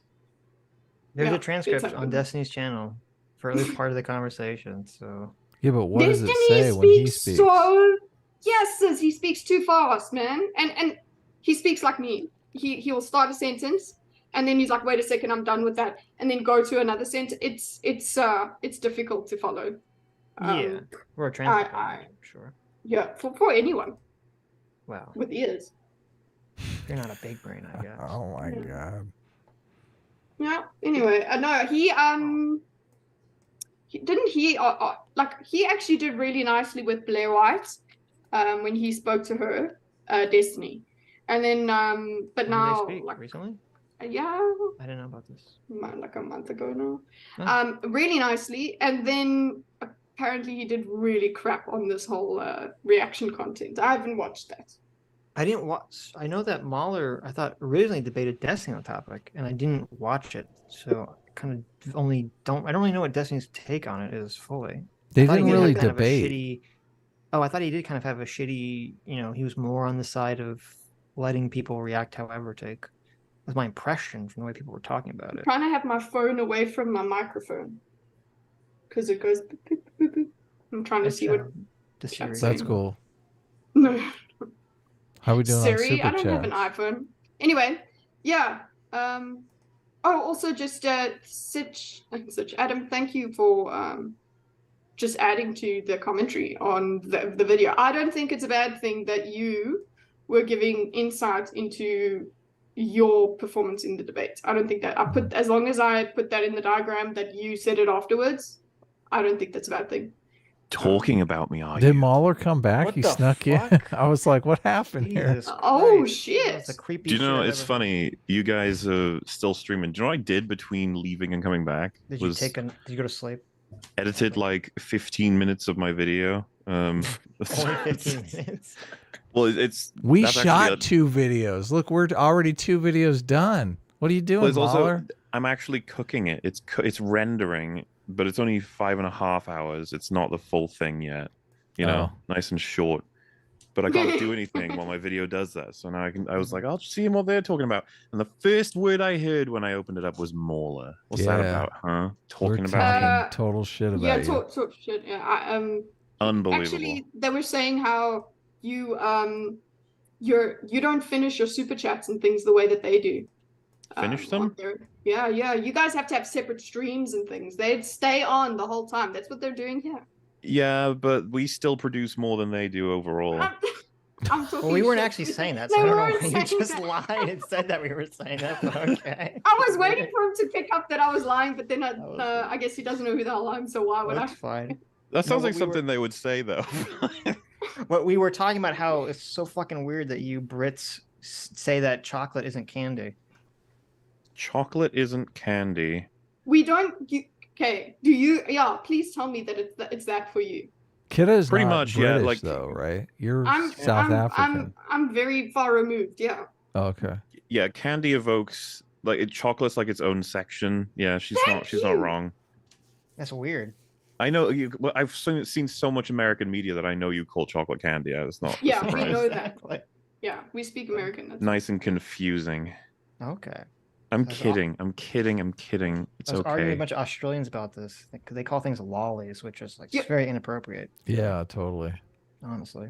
Yeah, were you asking what debates happened? You sounded like you were confused. Oh yeah, no. What was I thought you debated Destiny on the I did. Reacting, and I thought he had a similar take to XQC. His I didn't is hear it. strange because he's got a couple of. They both got like little rules in place that imply stuff. Like Destiny will I not like how you allow. described that. Destiny will not allow re-uploads if he doesn't react enough. Even though, as far as he and XQC are concerned, there's no damage being done no matter what. So therefore, it's okay. But it feels like something's not right there. Like it's Right, like if what? he's acknowledging he won't upload it, like there's something, right? Yeah, and I remember because before I got on the stream, he said he had 2 reasons for it. I forget the second one, but the first one was optics. Like it looks bad to do that. Mm-hmm. Obviously, my position would be it is bad to do that. not- That's why it looks bad, right? Yeah, Because pretty it much. literally is bad. Right. But yeah, like I got a decent conversation with him, and then that evolved with Abba Mutahar, and the second one was a nightmare. That was. I've had so many people message me about it. People have been like, "How did you do it? How are you alive? What the fuck?" It's just like it was. You notice it when you listen. I'm like paused for a while after he stops talking because I am legit like I have no idea what this man just said to me, and now I've got to figure it out without because I don't want to ask to repeat every single time. You know what I mean? Right. You're Hey, just kinda dumbass, stupefied. what'd you say? It's like So It's like- it Who came said up that- because Kidda does like debate analysis where she breaks down like every part of the debate, and you know she was breaking down our insane conversation with Nick Rekieta. I think you said was it you got through 20 minutes in 4 hours, and it's like a 7-hour conversation. So 20 minutes in 4 hours. I know. So I was like, this is so much. Sounds worse. familiar, to be honest with you. Yeah, I get distracted by chats a lot as well. So that Okay. is a problem. Okay. I could maybe go faster if I just recorded it. Do you give points out? Is there a score system? No, there's no. Well, all the first few ones I did, we did have certain counters, like how many times a certain argument came up, but no, not really point. We don't come to who won, who did this, who did that. It's more like, what do we That's what feel everyone wants to about know. It's analyzing the Yeah, arguments. you need to. Yeah, I can see chances for improvement here. You gotta have health bars. That's another one. Oh yeah, That's a good idea. that Yeah. is a good idea. And you know Well- when Sitch starts to cry and he's like, "Please, I think you could be like, oh, he's on 1 HP, 1 HP. There we go. There you go. All the About to times that die." happens, yes. Yeah. Okay, we could try and do that for yours. Okay, well, for yours versus Destiny. I 'cause- just die instantly.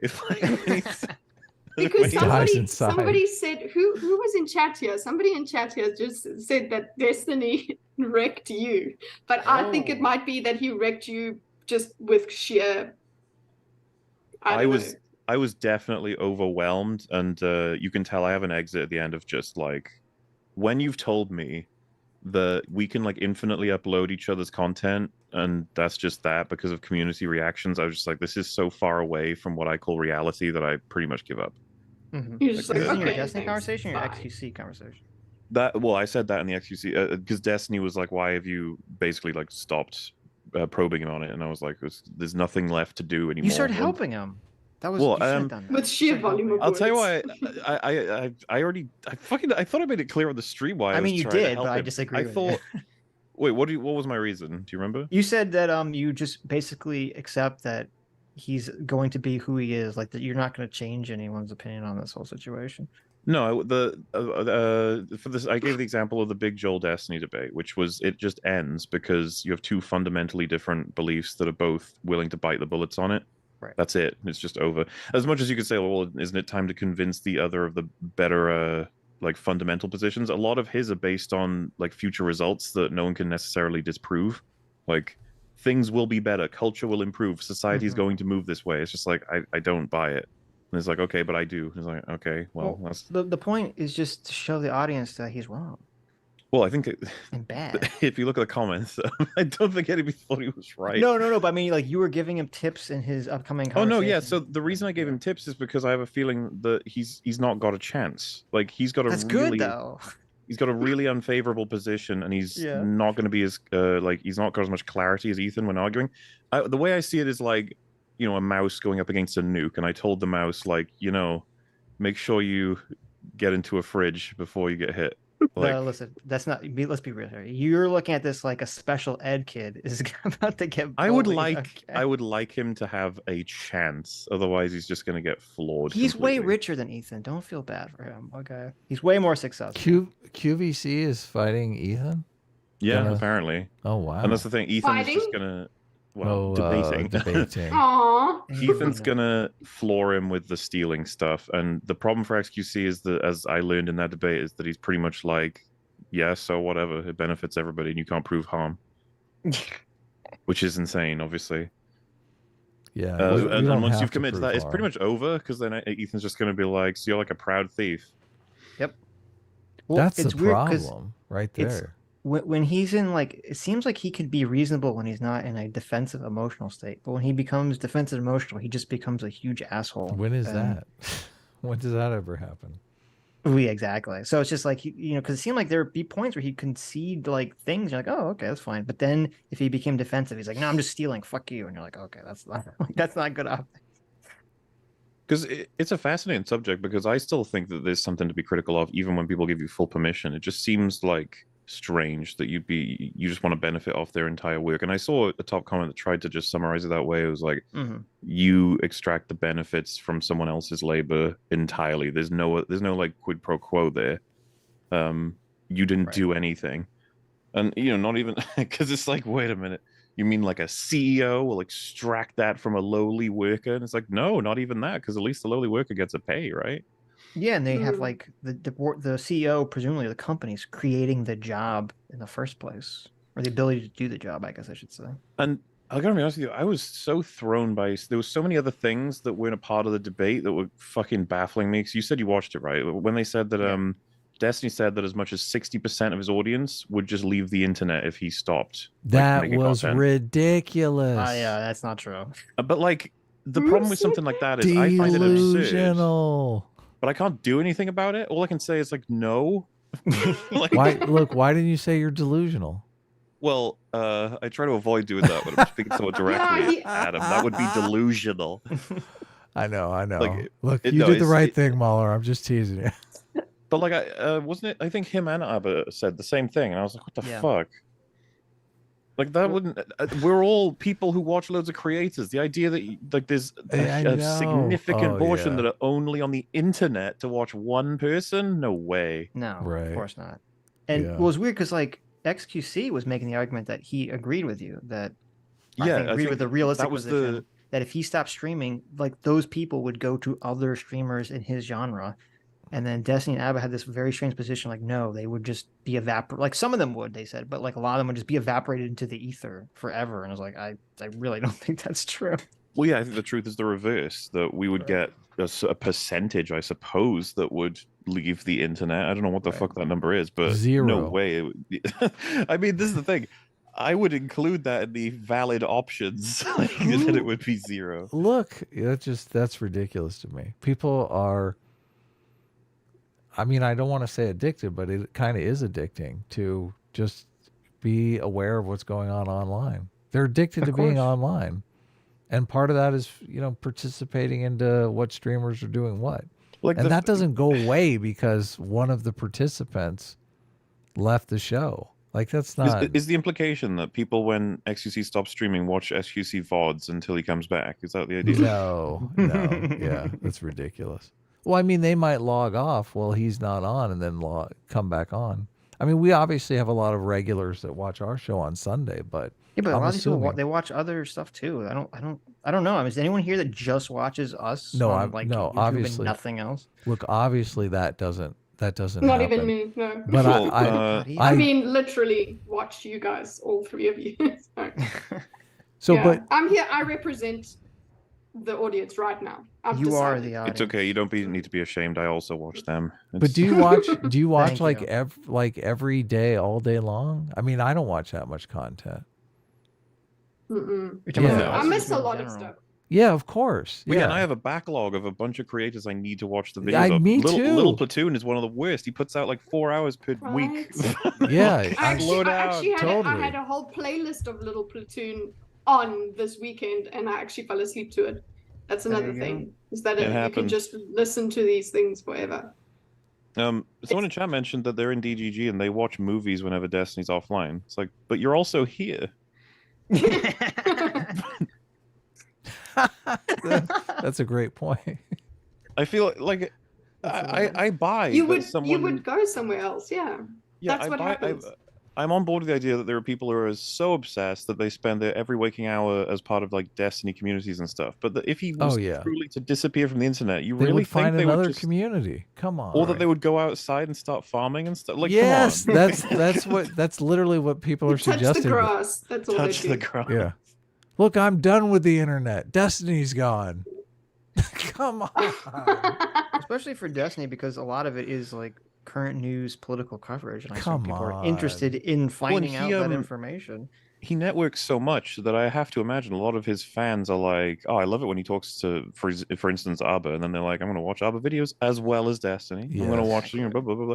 And then if Destiny disappears, they're like, "Well, I still got some Abba videos to watch, still got this, and that," and Yeah. But also, if that was true, that would kind of refute why anyone does like collabs or goes on anyone else's streams, because you're like, well, they're not going to watch me. They only watch this one person forever. Well, I guess the fact Yeah. is we can't actually well, there would be ways to prove it. It's kind of difficult though, because how often does it happen that a creator that big just completely disappears, and then we track where all the numbers increase or decrease and stuff?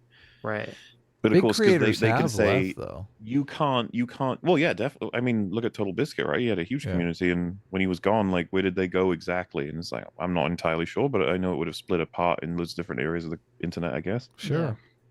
Wouldn't they just be using their time to watch what they were watching beforehand? Like, do they necessarily have to, like you said, there's backlogs. So Yeah, I mean- you're just gonna watch more. Oh, I've got more time to watch Sitch and Adam now. I'm gonna watch that episode from 3 years ago. Right, So- Something like exactly. that. You know, if you look at your analytics on YouTube, it tells you like fans who've watched, your What? videos tend to come like also watch this, and you'll have a list of people. For me, it's like Critical Drinker and sometimes Nerdrotic, sometimes not. It'll like change. I imagine that the people who watched Total Biscuit probably watched a lot of like other sort of gaming industry YouTubers, and then like just their, I guess their portion of their diet, so to speak, online, will just increase in the other aspects when that happens. I don't know. Yeah. But yeah, of course, I would need heavy convincing that the number goes past even 10% that would leave the internet entirely. Or to be clear, when we say leave the internet, we mean not watch a streamer. Like they'd still use. I thought that they said they went as far as like their numbers. They're like they're worth impressions, and they go nowhere else. They were only giving them to Destiny. Well, and I mean, like they gone, wouldn't watch someone else on Twitch or YouTube or whatever platform the person's on. I mean, yeah, but like, you know, even, which I think is ridiculous. Don't get me wrong, but I think that it's still valid to. I wouldn't be surprised if someone said no more YouTube because Total Biscuit's gone. I'm going to spend my time on these Reddit forums, like because that's where I get all my blah, blah blah. I would still count that as in favor of our argument that they disperse to other areas, and I'm pretty sure that was their implication, was that they're only there for Total Biscuit. Therefore, once he's gone, they will be out, or not necessarily him, but you know, whoever. Maybe. Who is the Destiny understudy? Will they all go to Vosh and Hasan? No. I think they'd go to Hasan, wouldn't they? No way. No shot. No shot, as Destiny was the. I don't know. It's a good question. I don't know if there is one, but I think we could get him, Sitch. That's true. I do the face review. Start streaming every day. Destiny fans, come here. Start watching our back catalog. That should entertain you for years. There you go. Yeah. Because he was saying that there are people out there who like live and breathe XQC's content to the point where if he was gone, they wouldn't know what to do. They'd be like, oh no. I mean, maybe they would find something better. Yeah, but they would find something.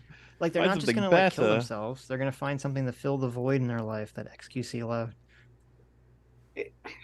Wait, sorry, I don't know this person, but that's the one that you guys were watching on EFAP, right? Yes. The blonde The person. blonde That creeped me out. That he just sits there and yeah. You should do debate analysis between Mauler and his debate on Destiny's channel. Make it. I'm gonna do that, but I want to also. Okay, I know there were. Look, I'm ready to debate Mauler right now. Let's just do that debate right now, and she can live. No, we only have like cut it live out. diagram actually starts yeah. I've also got a meeting, you know, because I have like a whole ass job. I got so much things I got to do. Oh my god! Look at these guys running. I don't need to run. I wouldn't. I'm neutral, right? Running scared from the debate. I'm gonna see if I can live that diagram. I would actually have to stop you guys. Be like, what did you say? Sorry. Yeah. Like trying to copy this thing.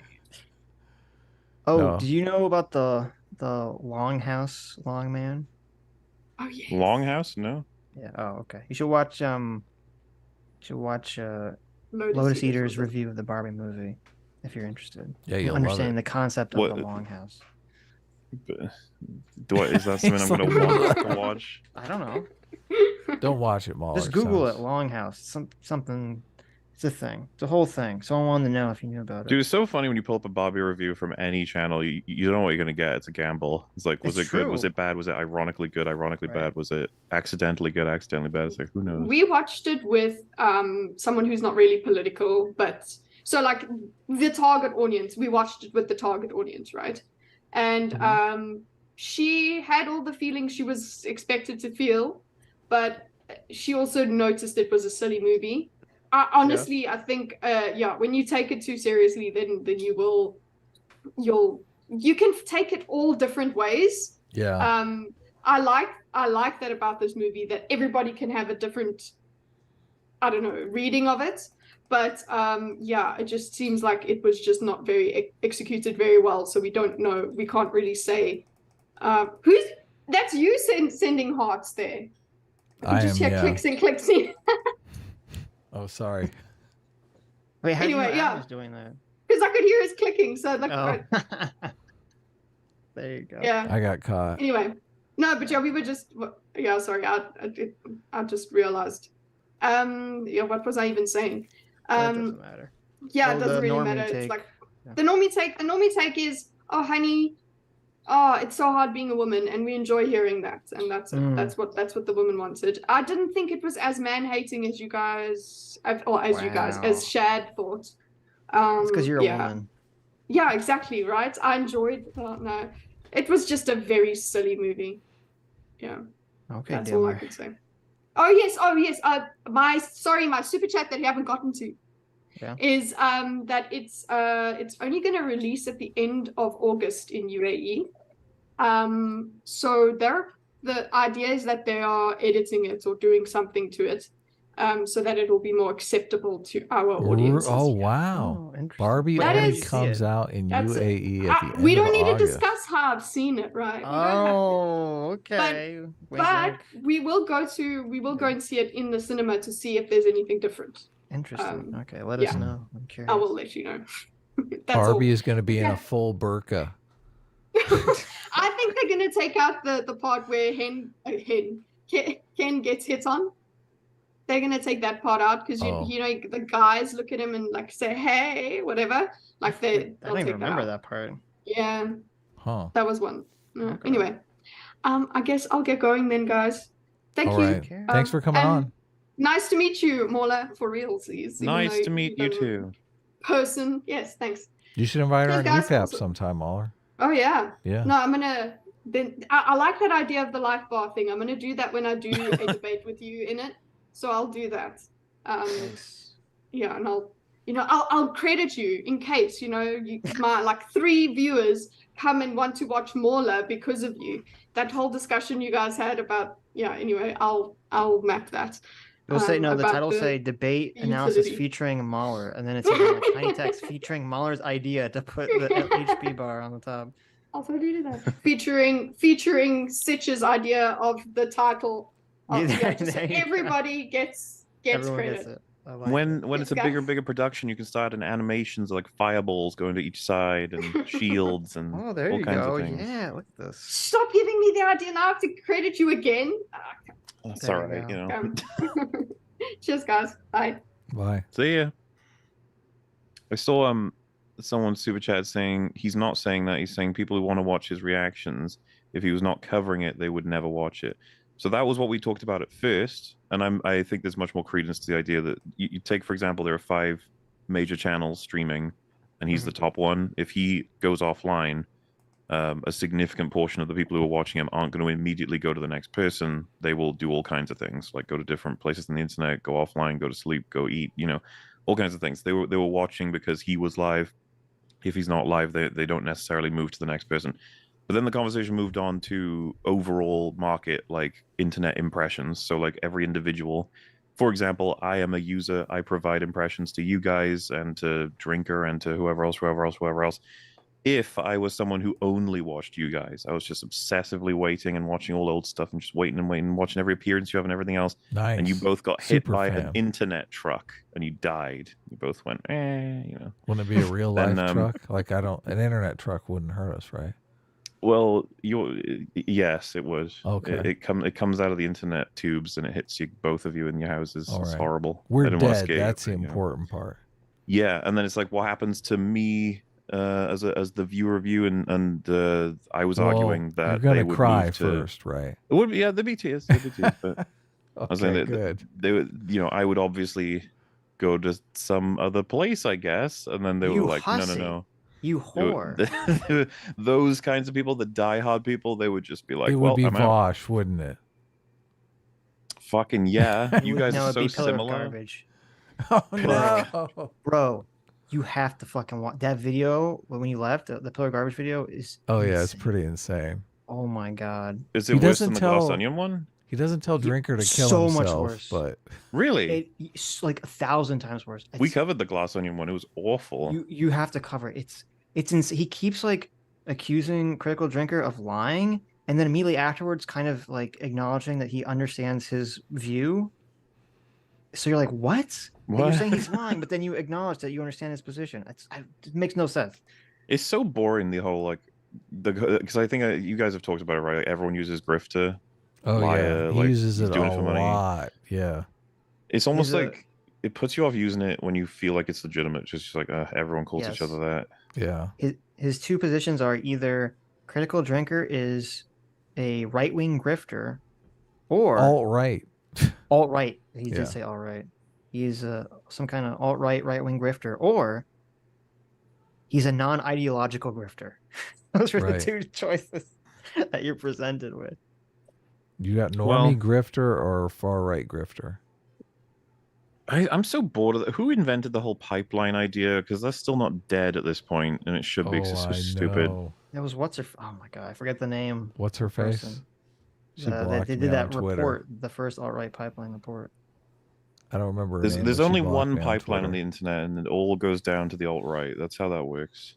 Yeah, where's the left wing pipeline? Because I feel like that's a bigger pipeline. Seems like it The truth is, there's no pipeline. It's just everybody goes to different places and learns different things and likes different stuff. Truly, there would just be pipelines everywhere in every direction to everything. Yes, obviously. Because the one thing that I really hated when I first heard of the idea was like, it has to go both ways, a pipeline, right? It doesn't just one direction. And so anybody who watches like the worst person who has a conversation with someone who's slightly less worse, and then they're like, I kind of like this slightly less worse person. And then they talk to an even less worse person, and then and eventually they go all the way up to being the opposite, and they fall never down the other explain that pipeline. in the theory. Why is the assumption always that they only become more radicalized automatically? Yeah. People can be de-radicalized. Don't they pride themselves on that? All the lefties, they pride themselves on de-radicalizing. They used to. They always do that thing where they're like, actually, I get emails every day of how I'm a genius. Like, okay. That used to be like ContraPoints was like, listen, I used to de-radicalize all these Nazis because for some reason Nazis really like ContraPoints videos, which I'm highly suspect of.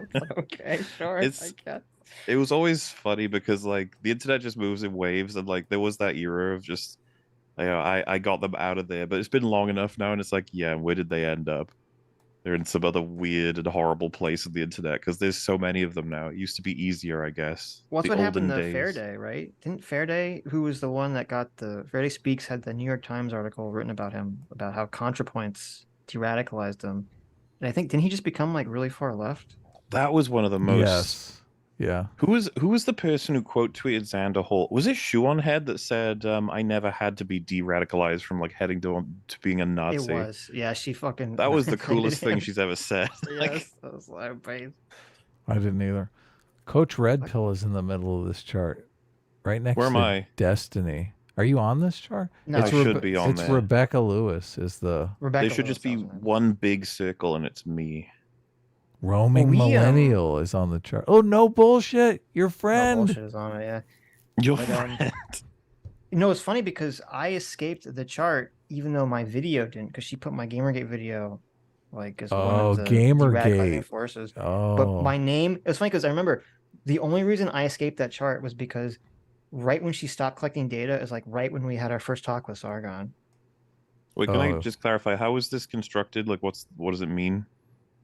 Oh, it's It all was bullshit. essentially like she made the argument that you made, where essentially she's the first person I think to really make this argument that Jeff you know, Holiday's on here. if But I mean, if like, it's more of a web than a pipeline, right? right, but she kind of had this diagram that was like a web, but she basically framed, if I recall correctly, that like the web leads everyone down the alt-right direction, essentially, at the end of the day. Uh-huh.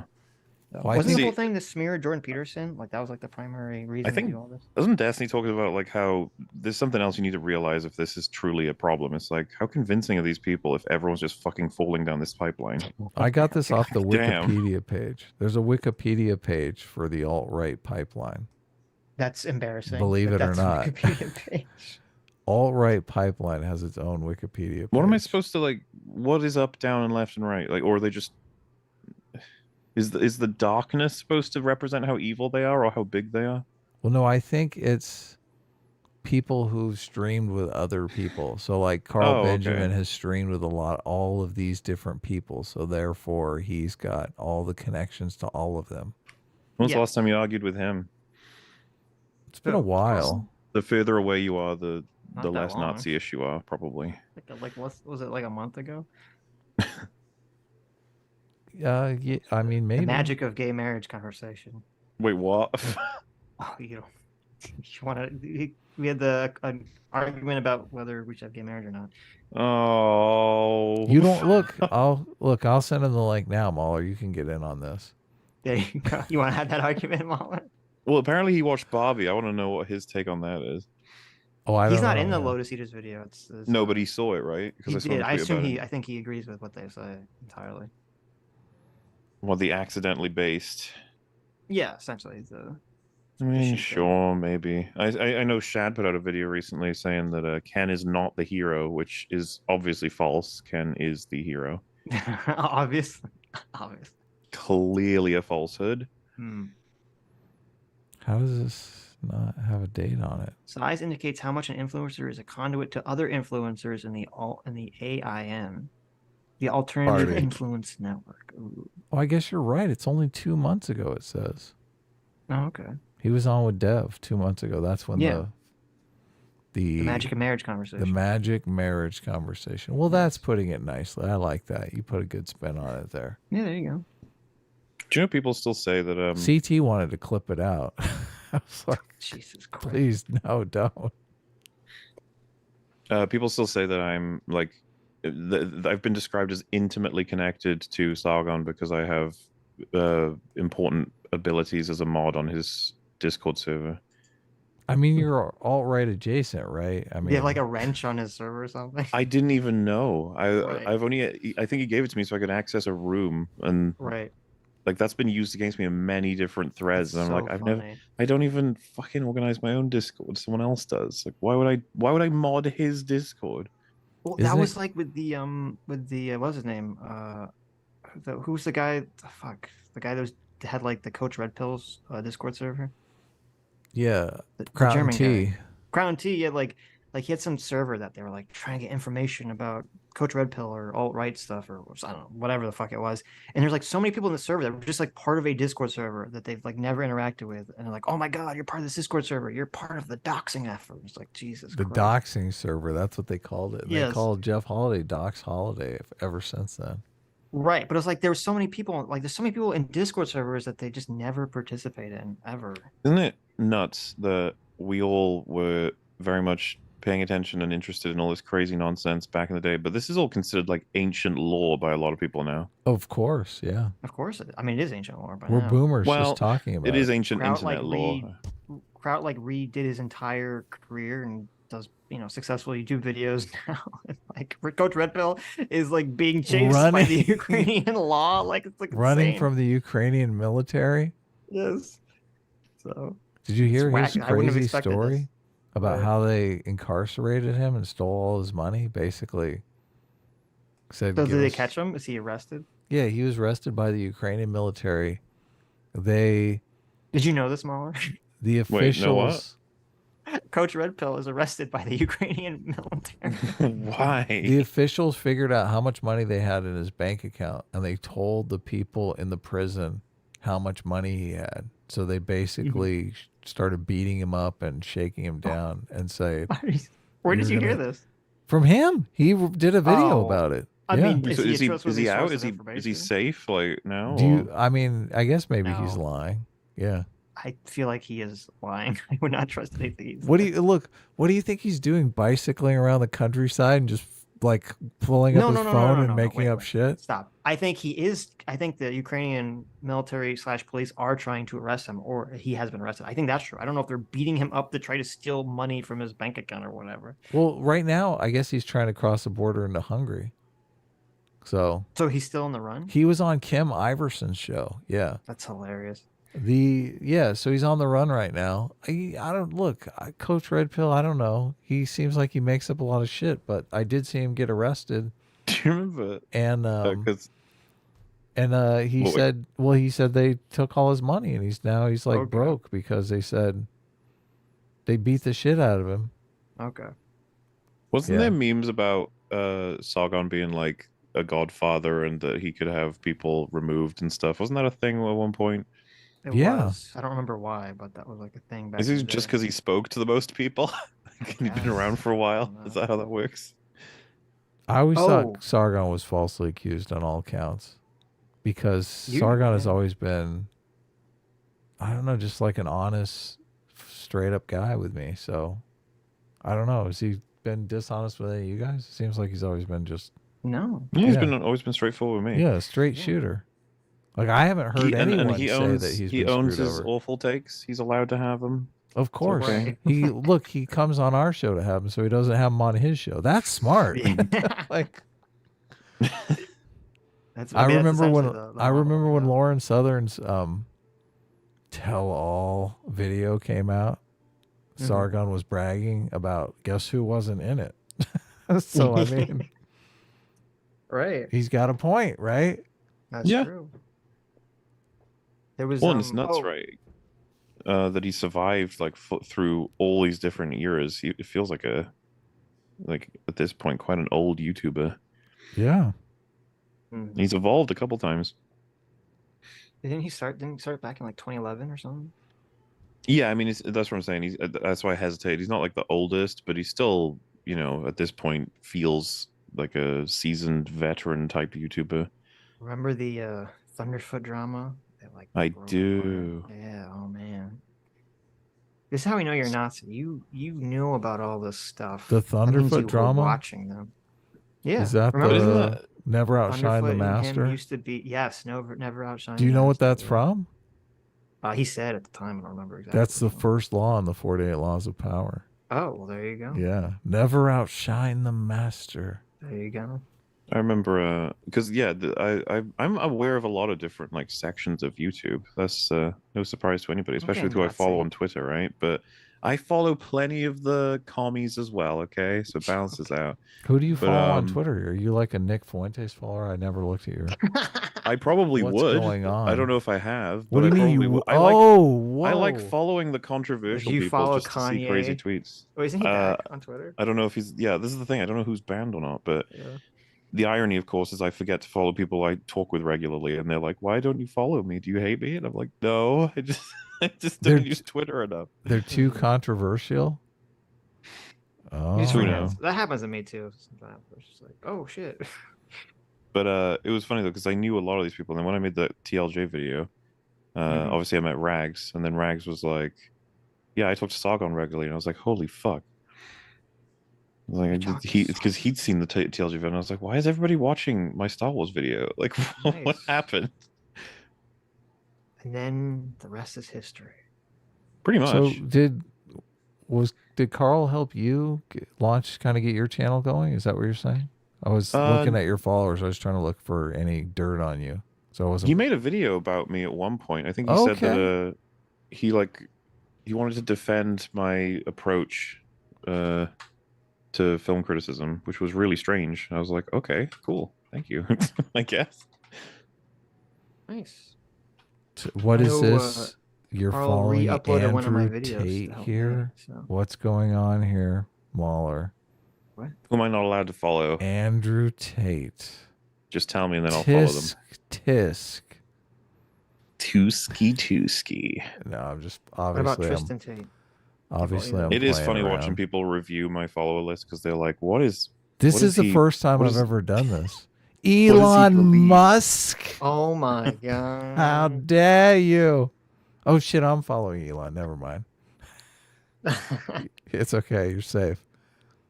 What is this? Chud logic?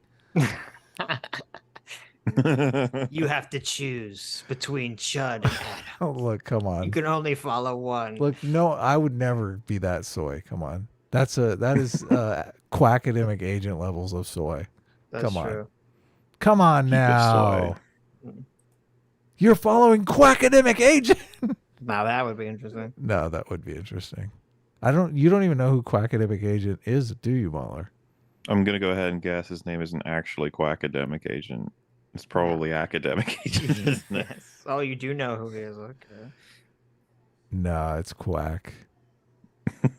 Oh no! So you have to in the Pillar of Garbage video. He says like, Critical Drinker is gonna have his friends attacking me, and he shows a picture of like you guys on EFAP. Is it like we didn't do it anyway? It's like Drinker had to ask us to do it. Right. His video was awful, and it was perfect because we just covered Glass Onions, so we figured, yeah, it makes sense. Let's check out a video defending it. And like, you could tell he does it like to be sensational, right? Like, why are we so fucking opposed to simply saying this person came to the wrong conclusion here, or they misunderstood? Why do we have to go? They lied. Yeah, or just you just disagreed with his opinion on the movie. That's fine. They're You're allowed to do that. You have to. You We can't call them a covered, liar unless you say they lied. we covered what's his name? Ralph the Movie Maker's Joker video, right? And I think the cast was, it was like 5 or 6 of us. And as we were getting through it, like each of us started to just we were going like with he's misunderstood it or he's making mistakes, but eventually each one of us as the video went on was like, oh shit, I think he's lying. Like it just became that. And the one holdout was Jay, Jay Axie. He's like, no, I'm still pretty sure this is just making mistakes, making mistakes. We hit something happened at like the 85% mark of the video, and Jay, like, we were all laughing at the thing that Jay just felt like he's lying. We're like, no. Well, especially like with the I'm like, okay, if you have, I'm sure Critical Drinkers, like he watched Barbie once and then he does his review. Like even if there was something you thought he missed, like is it 'cause he's lying? Or It's is he just like, oh, maybe there's understandable. one What's the piece thing? of dialogue he didn't remember. I've seen Drinker's review. I didn't nothing. I'm pretty obsessed with like the details. I didn't notice anything in terms of a lie. Well, you'll have to watch. I think You'll we have didn't to we watch because Pillar's video. about 10 hours ago, whatever, we talked about how Drinker said like the entire movie is spiteful toward men. Even I said like I wouldn't agree with that, but I'm not gonna call him a fucking liar. Oh no! You'll love this. So he's like, Critical Drinker says every male character in the movie is terrible, but he left out that dad character that's in 20 seconds of the movie. I know. Okay, correct me if I'm wrong, but So the sad. only information we get on the dad is how he's 1, incompetent, and 2, offensive because he's culturally appropriating a language. Those are the 2 pieces of But information. he's ineffectual and lame. That doesn't mean he's terrible. There's a lot of ineffectual, lame men in the film that don't do anything. Like the board members, some of the board members don't even speak; they're just there. But then again, they can't figure out how a turnstile works. So Yeah, I don't Listen, know. Yeah, he you also can't defend said- that point, like because I know. I don't want to do the flip reverse of like Anita Sarkeesian being like, this film only has women who show off their boobies and don't speak. Like I don't want the equivalent to be like, this movie doesn't have any men who are heroic or blah blah blah. But I mean, if someone wants to make the point all the men suck in the film, I'd be like, well, yeah, that is true. Are Well, I we think 'cause developing the subject- reverse Bechdel here? Is that what we're doing? The reverse Bechdel. It's like but you that's the have thing, to I- have I- at least one The Dick heroic Dole- man. Dick Dole test.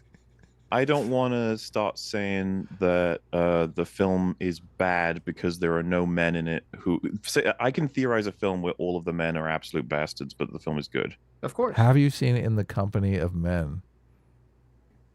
No. You should see that movie. That's a movie That- where all the men are bastards, and it's just like Well, funnily enough, Crazy. Succession as a TV show, most people would agree that all of the main characters are horrible people, but that it's interesting to watch. And so, Yeah. like, that's kind of the way I try and prove this. Like, Mhm. we could have a whole. I remember Ben Shapiro and others said the reason they couldn't get into House of the Dragon is because there's no one to root for. So it happens, you know, and that doesn't make it a bad show automatically if you This have is no like one to. a preference. Yeah. And so if you say like there are no good men, there are no courageous men, intelligent men in Barbie, I'd be like, I mean, yeah. That's true. I can't think of anybody that yeah. And so if you use that as part of your argument for why Barbie hates men, I think that's a fair data component. Of course. we're So we're yeah, saying but the dad knows Spanish or whatever, I'd be like, oh, Mhm. okay. we're coming He up also on said, 12 hours. Just I know. FYI, Well, we so. started pretty late. Anyway, Well, I but, mean, I guess I could record the end of the show.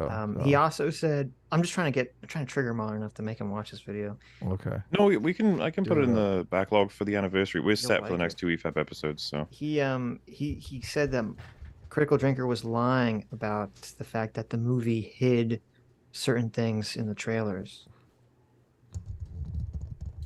like what? I don't know. It's a good question. Yeah. What would you remember? What Critical Drinker's argument was? Wait, do I remember what Drinker's argument was about the trailers? Yeah, about how he said the trailers were His lying. position is the trailers never let us know the film was going to be as opinionated as it is. Let's put it that way. He says that's a lie. Just like a woman, opinionated. Okay, so even if there was a trailer out there that had all of like the controversial shit in the movie in it, Mhm. I would still argue like most of people, including myself, assumed it was going to be like a fun, chill, family friendly sort of thing. Well, have you considered the fact that in one of the trailers, Barbie says that she has thoughts of death, so therefore you should have known that it wasn't going to be a family movie. Okay, so has he seen Toy Story? That is a quintessential children's movie in which the toys have to try and prevent a child from maliciously killing them. But did you also know that the movie concentrates on talking about the big name actors in it, and kids don't care about the big name actors, so therefore Critical Drinker is lying. What trailer doesn't tell you what the actors are going to be in it? Like, wait, what? This is the arguments in this video. I'm not even making this up. Well, and with all this, he concludes Drinker lied. Yes.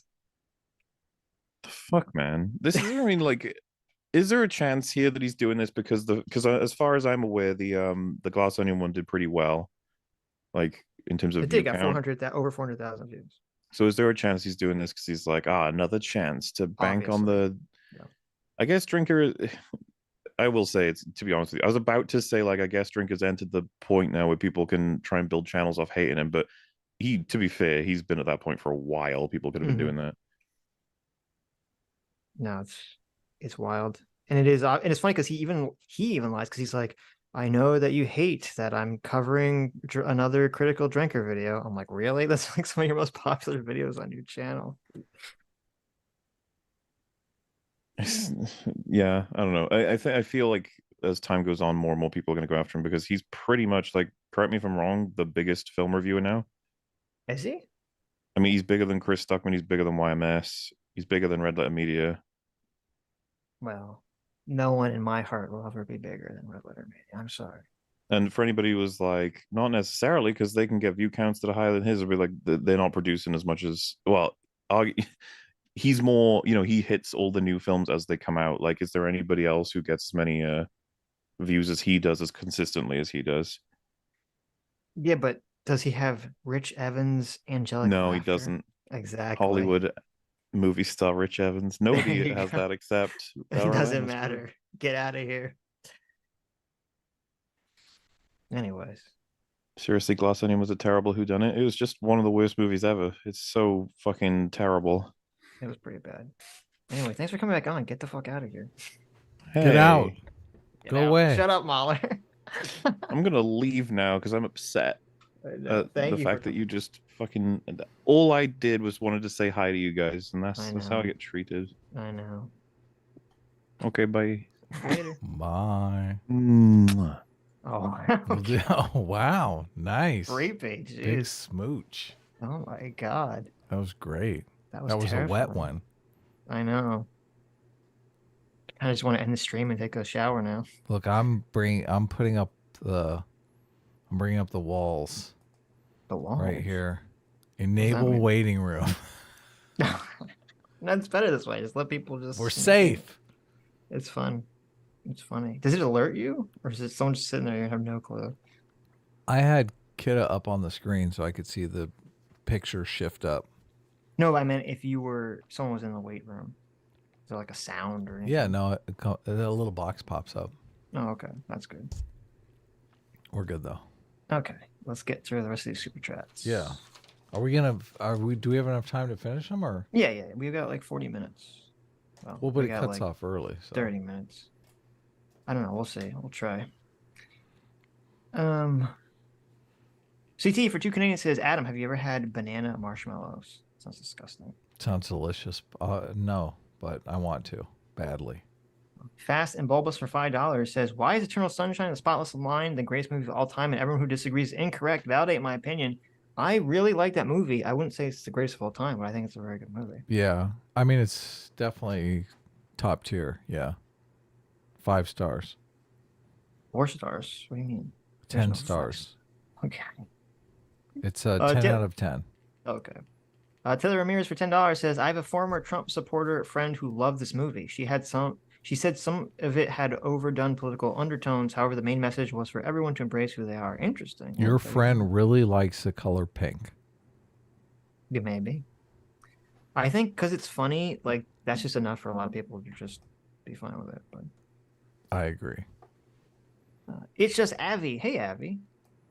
For 5 Aussie says, how responsible do you think the streamer was in the riot? Well, I don't know. I can't assess his exact level of responsibility because I don't know enough facts about the case. So I will temper my previous opinion to some extent. Well, he's completely responsible, even if it's negligent responsibility. I mean, right. Obviously, he's negligently responsible. But it's not like maybe drinking, driving, where everyone knows, there's a high likelihood something bad can happen. Well, the question is, so again, because I said he's like an idiot kid, because like I think he is responsible just in terms of if you're a big influencer and you're in a big city like New York and you send out to all your fans and you say, hey, at this time in this random location in public, I'm just going to be giving people PS5s or iPads or whatever the fuck phones or whatever he was giving away. Like, you should know that that's going to cause a problem. Like, even if you don't know if it's going to cause a riot, it's going to cause a problem. I don't know that some dumb kid would know that because their kids are fucking stupid. I understand that, but the legal law is not what does a dumb fucking kid know. It's what does a reasonable person know. So now, true. So you could say, like, I think he should have been at least aware enough. Now, that's the thing. I don't know what caused like the destructive part of the riot. Like, I don't know why that is. It because he left? He ran out of things to give away? I don't know the answer to that question. Because I would say he definitely I don't know that he gave anything away. Well, is that why they started rioting? Because he didn't give anything away? I don't know. What is the answer to that question? They arrested him. I know that. Right. Because I would say a reasonable person should know, maybe not that there'd be a violent riot, but that there would definitely be like a fucking huge problem for the city if there's like thousands of people standing in the fucking roads. Yeah. So.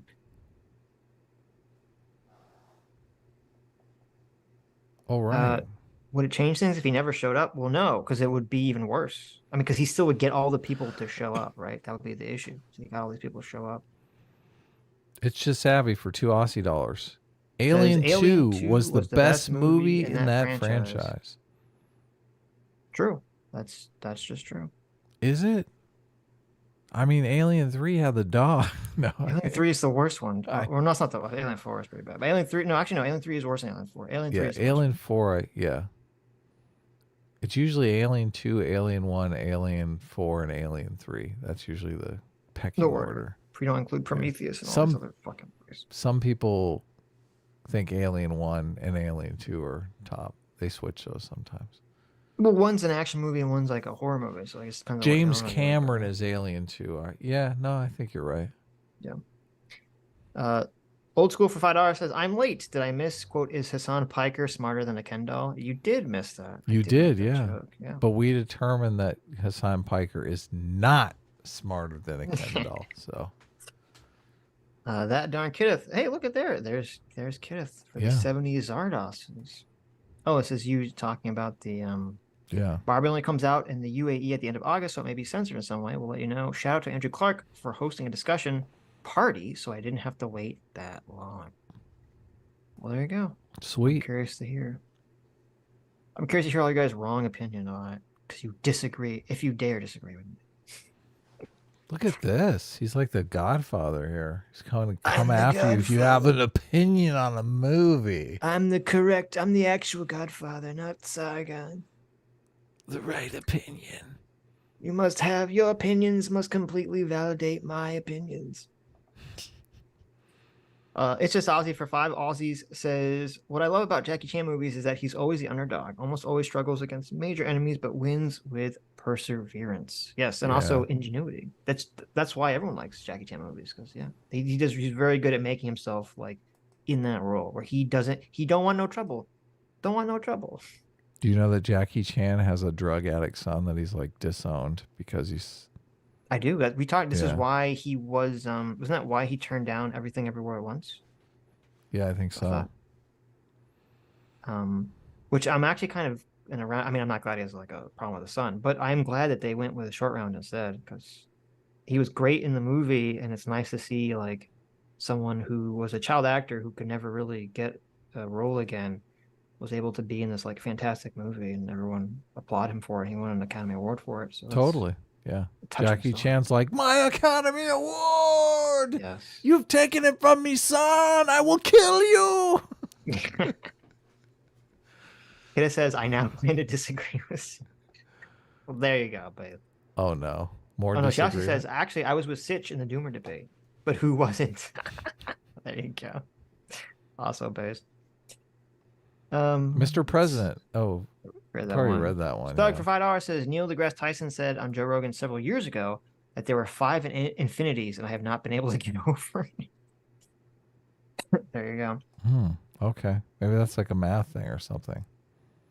Drew the Dogman for 10 months says, how you had an hour-long debate about authoritarianism and never mentioned draconian lockdowns, mandates, or Joe Potatoes attack on First Amendment, Second Amendment is baffling.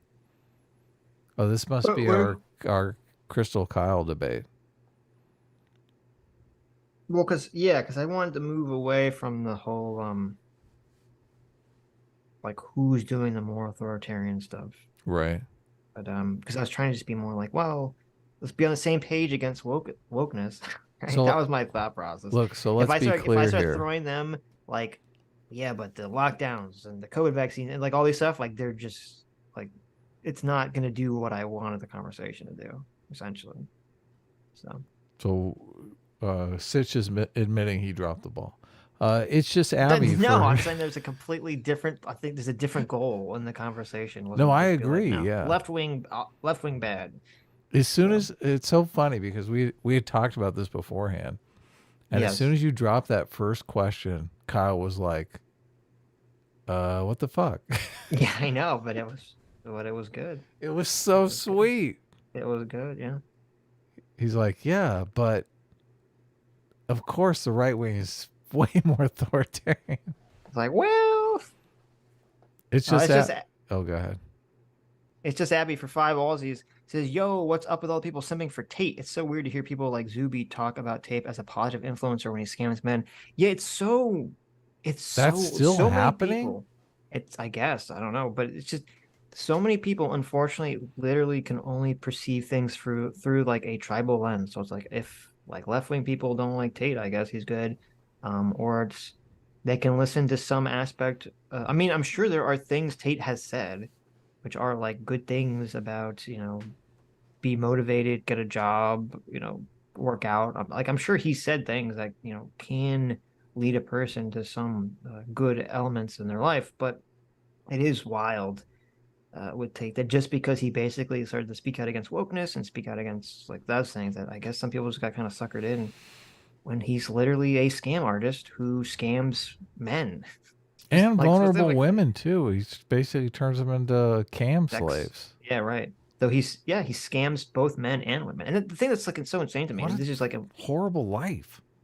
Like he would talk to these people and he would brag about how even when he was scamming the women, he would literally brag about scamming the women out of their money that they were rightfully owed. And then he would brag about how he would, like, the men would pay him thinking they were chatting with the women, and he would be the one chatting with them instead. Gross. And I'm like, just think.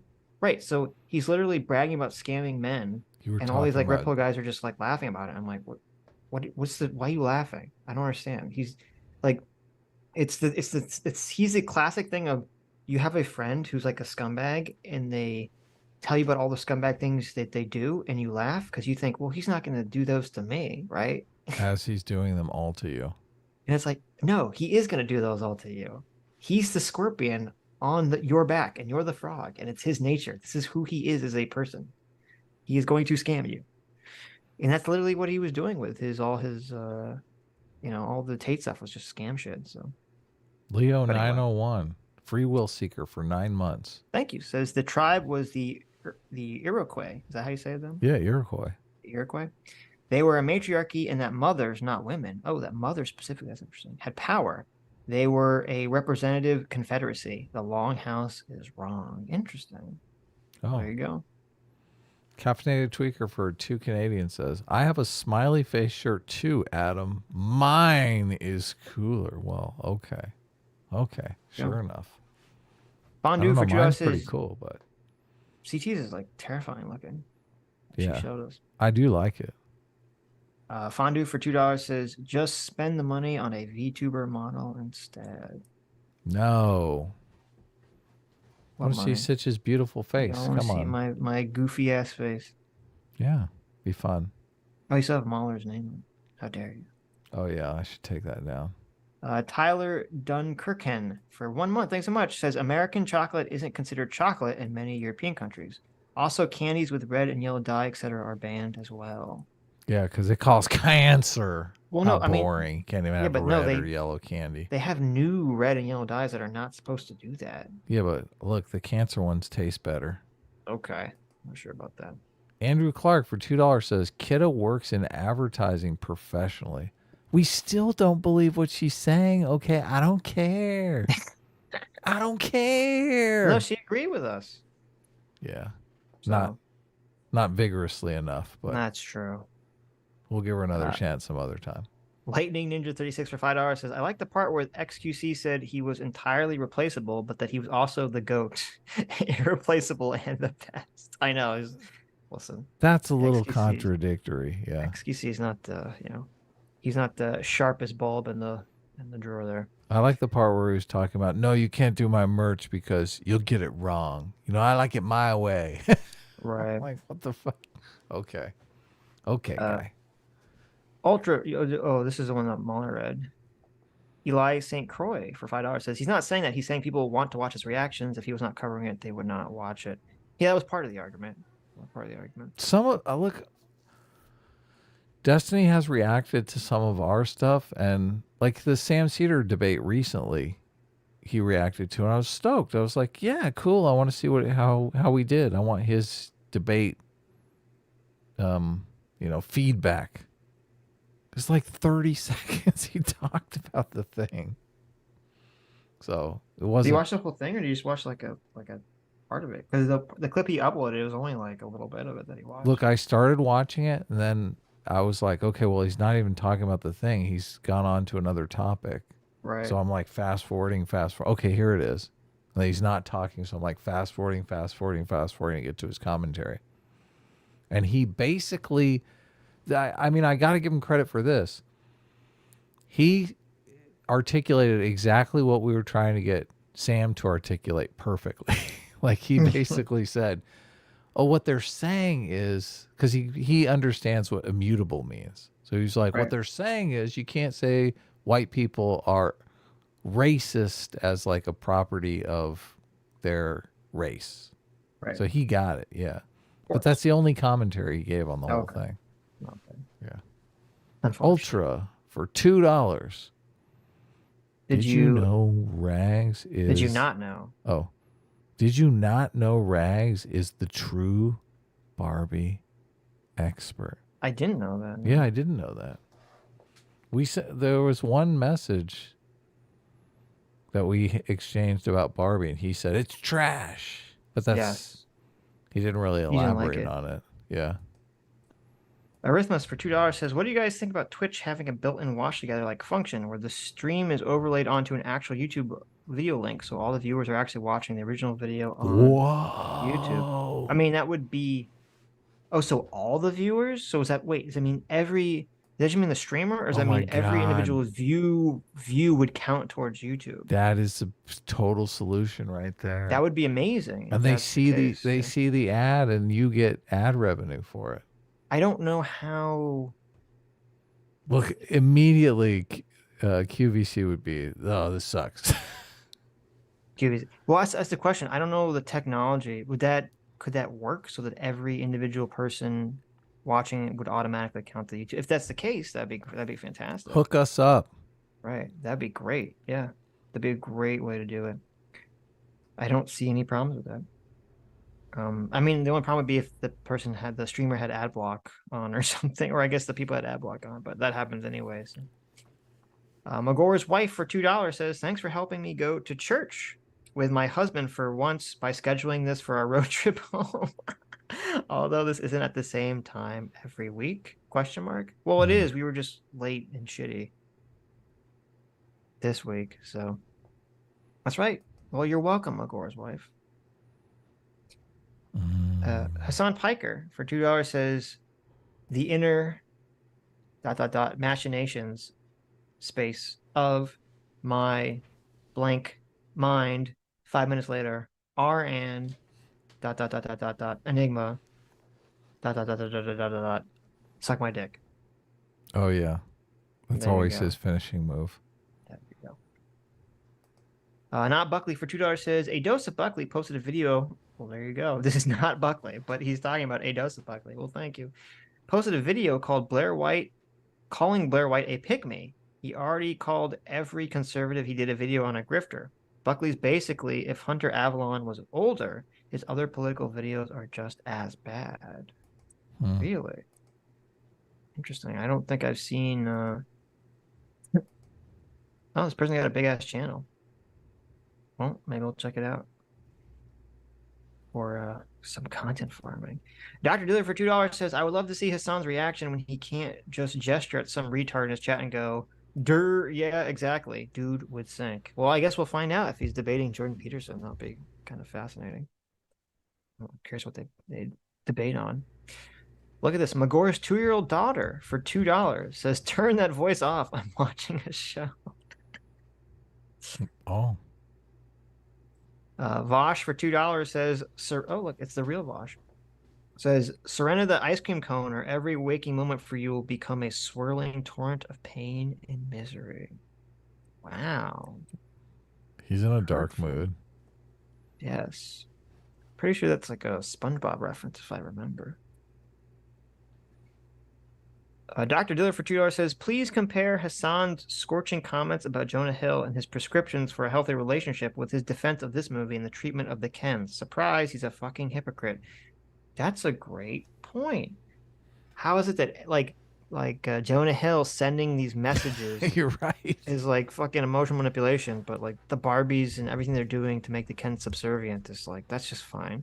That's just totally fine. Yeah. It's called sexism. Dr. Diller for $2 says, speaking of trailers, a TV trailer for The Last Voyager of Demeter, Dracula movie, essentially a horror movie, opens with bullet with butterfly wings. I started laughing the second I heard it. Horribly toned down. You know, it's funny. I was talking about this because I like that song. I think it's like the only Smashing Pumpkins song I even really like. Mm-hmm. I don't know how you feel about that song, but I don't remember it. Sure you do. The world is a vampire. Sent to drain. Sing it. Despite all my rage, I'm a rat in a cage. You've never heard this song? No. How have you? This is like Sounds such lame. How do you not know the song? Despite all my rage, I'm still just a rat in a cage. You don't know this song? Oh my god, it sounds so lame. How do you not know this fucking song? This is wild. I'm not a big Smashing Pumpkins fan. I'm not either, but everyone knows this song. Oh, okay. The world is a vampire. Sounds awful. Jesus Christ. Why Chad, would anyone this is, listen like, to this insane shit? to me. This is, I don't know. Become the Night. He's definitely heard Listen, this I song. can't sing. I'm not pretending I can sing. I'm just shocked that Adam doesn't know this song. Sounds, I mean, it sounds gay. Okay. Why would anyone listen to that?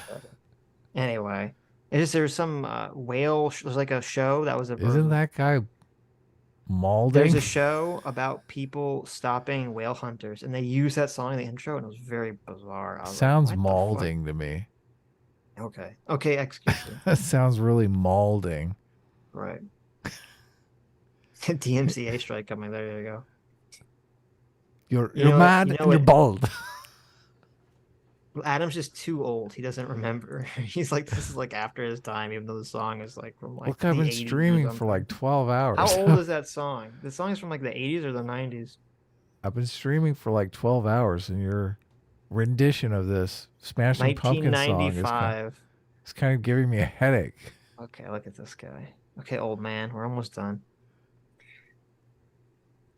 Dr. Dilly for $2 says, these people will simultaneously say everything is political and also, whoa, bro, why are you acting like this feminist film is making a political statement? Fucking true. So Right. true. Insanely My true. favorite is when they say, movies and TV have always been political. Look at Star Trek. Oh my God. Bro, this is a toy movie. Yeah. I bet you there is a clip of Hasan somewhere saying everything is political too. Oh yeah. Dr. Dealer for $2 says, I made a Mauler happy merchant edit. Oh my god. No, please don't. But nowadays I feel like there's enough actual anti-Semitism that it wouldn't be as funny. I considered sending it to Adam for EFAT, but I wasn't sure if he knew what it was. Don't send it to me. Jeez. Adam just puts it up. What is this, Mauler? Look at this drawing of you. Mauler might be Jewish. I have no idea. There Never you go. talked about that. Well, he's British, so I'm assuming he's not. I don't think there's any Jews in Brit Bowling Lane. Just don't be don't be foolish. What? There's no Jewish people in I England. don't think so. I think that's what I've heard. No, talk to your mom. I mean, I literally had Talk Jewish to your family that dad. lived in Brit Bowling Land, but I'm going to say that they were not Jews. That's just look, doubt. I mean, I know Mahler. Listen, I know Mahler's not Jewish because I've never seen him, or more specifically, heard him at the secret Jewish meetings. Right? Yeah. He's a very recognizable voice. I'd be like, Because Mahler? every time you talk about the JQ, he doesn't know what you're talking about. Right, like when we're at the secret meetings where we're like plotting to like take over the world, I would definitely hear, if I heard Mahler's voice, I'd be like, holy shit, it's Mahler. Sitch is the only one who actively debates the JQ from the perspective that he's in it. That's the way to win. Okay. Dr. Diller for $2 says, you've had Rags on, you've had Mahler on, but not Fringy by himself. Why? Please stop being so racist to Australians, Adam. There's go. black True. Australians? No way. That's Well, no, impossible. he says racist to just Australians, like the category of okay. Australian. But I thought Frankie is black. He is, but I don't think Okay. that was what he meant. Oh, okay. You're the Well, look, racist. we don't have Australians on the show. Now, black people, we love having on the show. That's not true though. We had Desert Runner, or Oh, surrogate, shit. a surrogate Australian I police guess officer. we have to invite Frankie now. There you go. Well, he was a police officer, so that kind of overrides the Australianness, right? Oh, yeah. Yeah, you're right. We'll just take that logic. Wasn't Australia a penal colony? It was, yeah. A penile in colony? It was a penis colony, yes. Andrew Clark for $2 says, last month I saw a Twitch VTuber testing an AI chatbot that was synced to their character model. It worked very well. We are already there at Interchange Chat for over an hour. Well, there you go. You I don't know guys why want- XQC doesn't do it then. You guys want Sitch to come do a face reveal as like a super hot MILF? Oh my god, that'd be amazing. But no, actually, the voice, my voice coming out of like You a do sexy, Dr. like, Girlfriend, man. it It'd would be be great. like very. If I had the Dr. Girlfriend voice, Well, play guy. I can't do it now. It's too late. Don't ruin it. No. Just do your regular voice. I don't mean, think people could would you like just that. do like your face, but like with boobs? It'd be awful. That would be confusing. I mean, Dr. Diller- boobs on your face, like on your On my forehead. face. Like a little Nick Okay, Cage. Yeah, I don't think so. Look, I'm delirious. I'm getting know. silly now. Dr. Diller for $2 says, CT has rejected my suggestion, so I thought I'd bring them right to the top. There you go. Fan meetup, but you guys don't attend. You just act like you'll meet the fans. Wait, what? You just act like you That's will and make the evil. fans meet. Play kazoo every time a guest talks too long. That seems mean. That seems very mean, Dr. Diller. We would never do that. Yeah, come on. It's totally fucked up. That would cause a riot, rightfully so. Hold 10 people right. That's true. Dr. Do a Diller lot for of two- damage with the right 10 people. That's true. Dr. Dealer for another $2 says, establish free will as a cryptocurrency. Begin referring to Sitch's origin story as the sitting monarch in some European country. Tell people you were sponsored by truck nuts and much more. She's very negative. There you go. I like nuts. Wow. it. I like those other things. I don't know about the meetup. We won't be there, but I like those other ideas are good ideas. Free will cryptocurrency is pretty based. So, and if Yeah. we were sponsored by truck nuts, man, I'd be down. 15 minutes. How we doing? That's it. We're done. Oh, really? Holy cow. Look, I don't even have to record the ending. Anyways, thank you all for coming. Thank you all for your incredibly generous donations. thank you for your amazing art. I think you were off, Majin, when we put your art up, but it was awesome. Everyone thought it was super cool. Thank you, Mauler, for coming on. It was a lot of fun talking to you twice. Always glad to have you on. Thank you, Kidda, for coming on at the end there. That was a lot of fun, too. And thank you, you who have made it to the end of the show. You are the true fans. You are the true free will seekers. And we will see you all on Tuesday.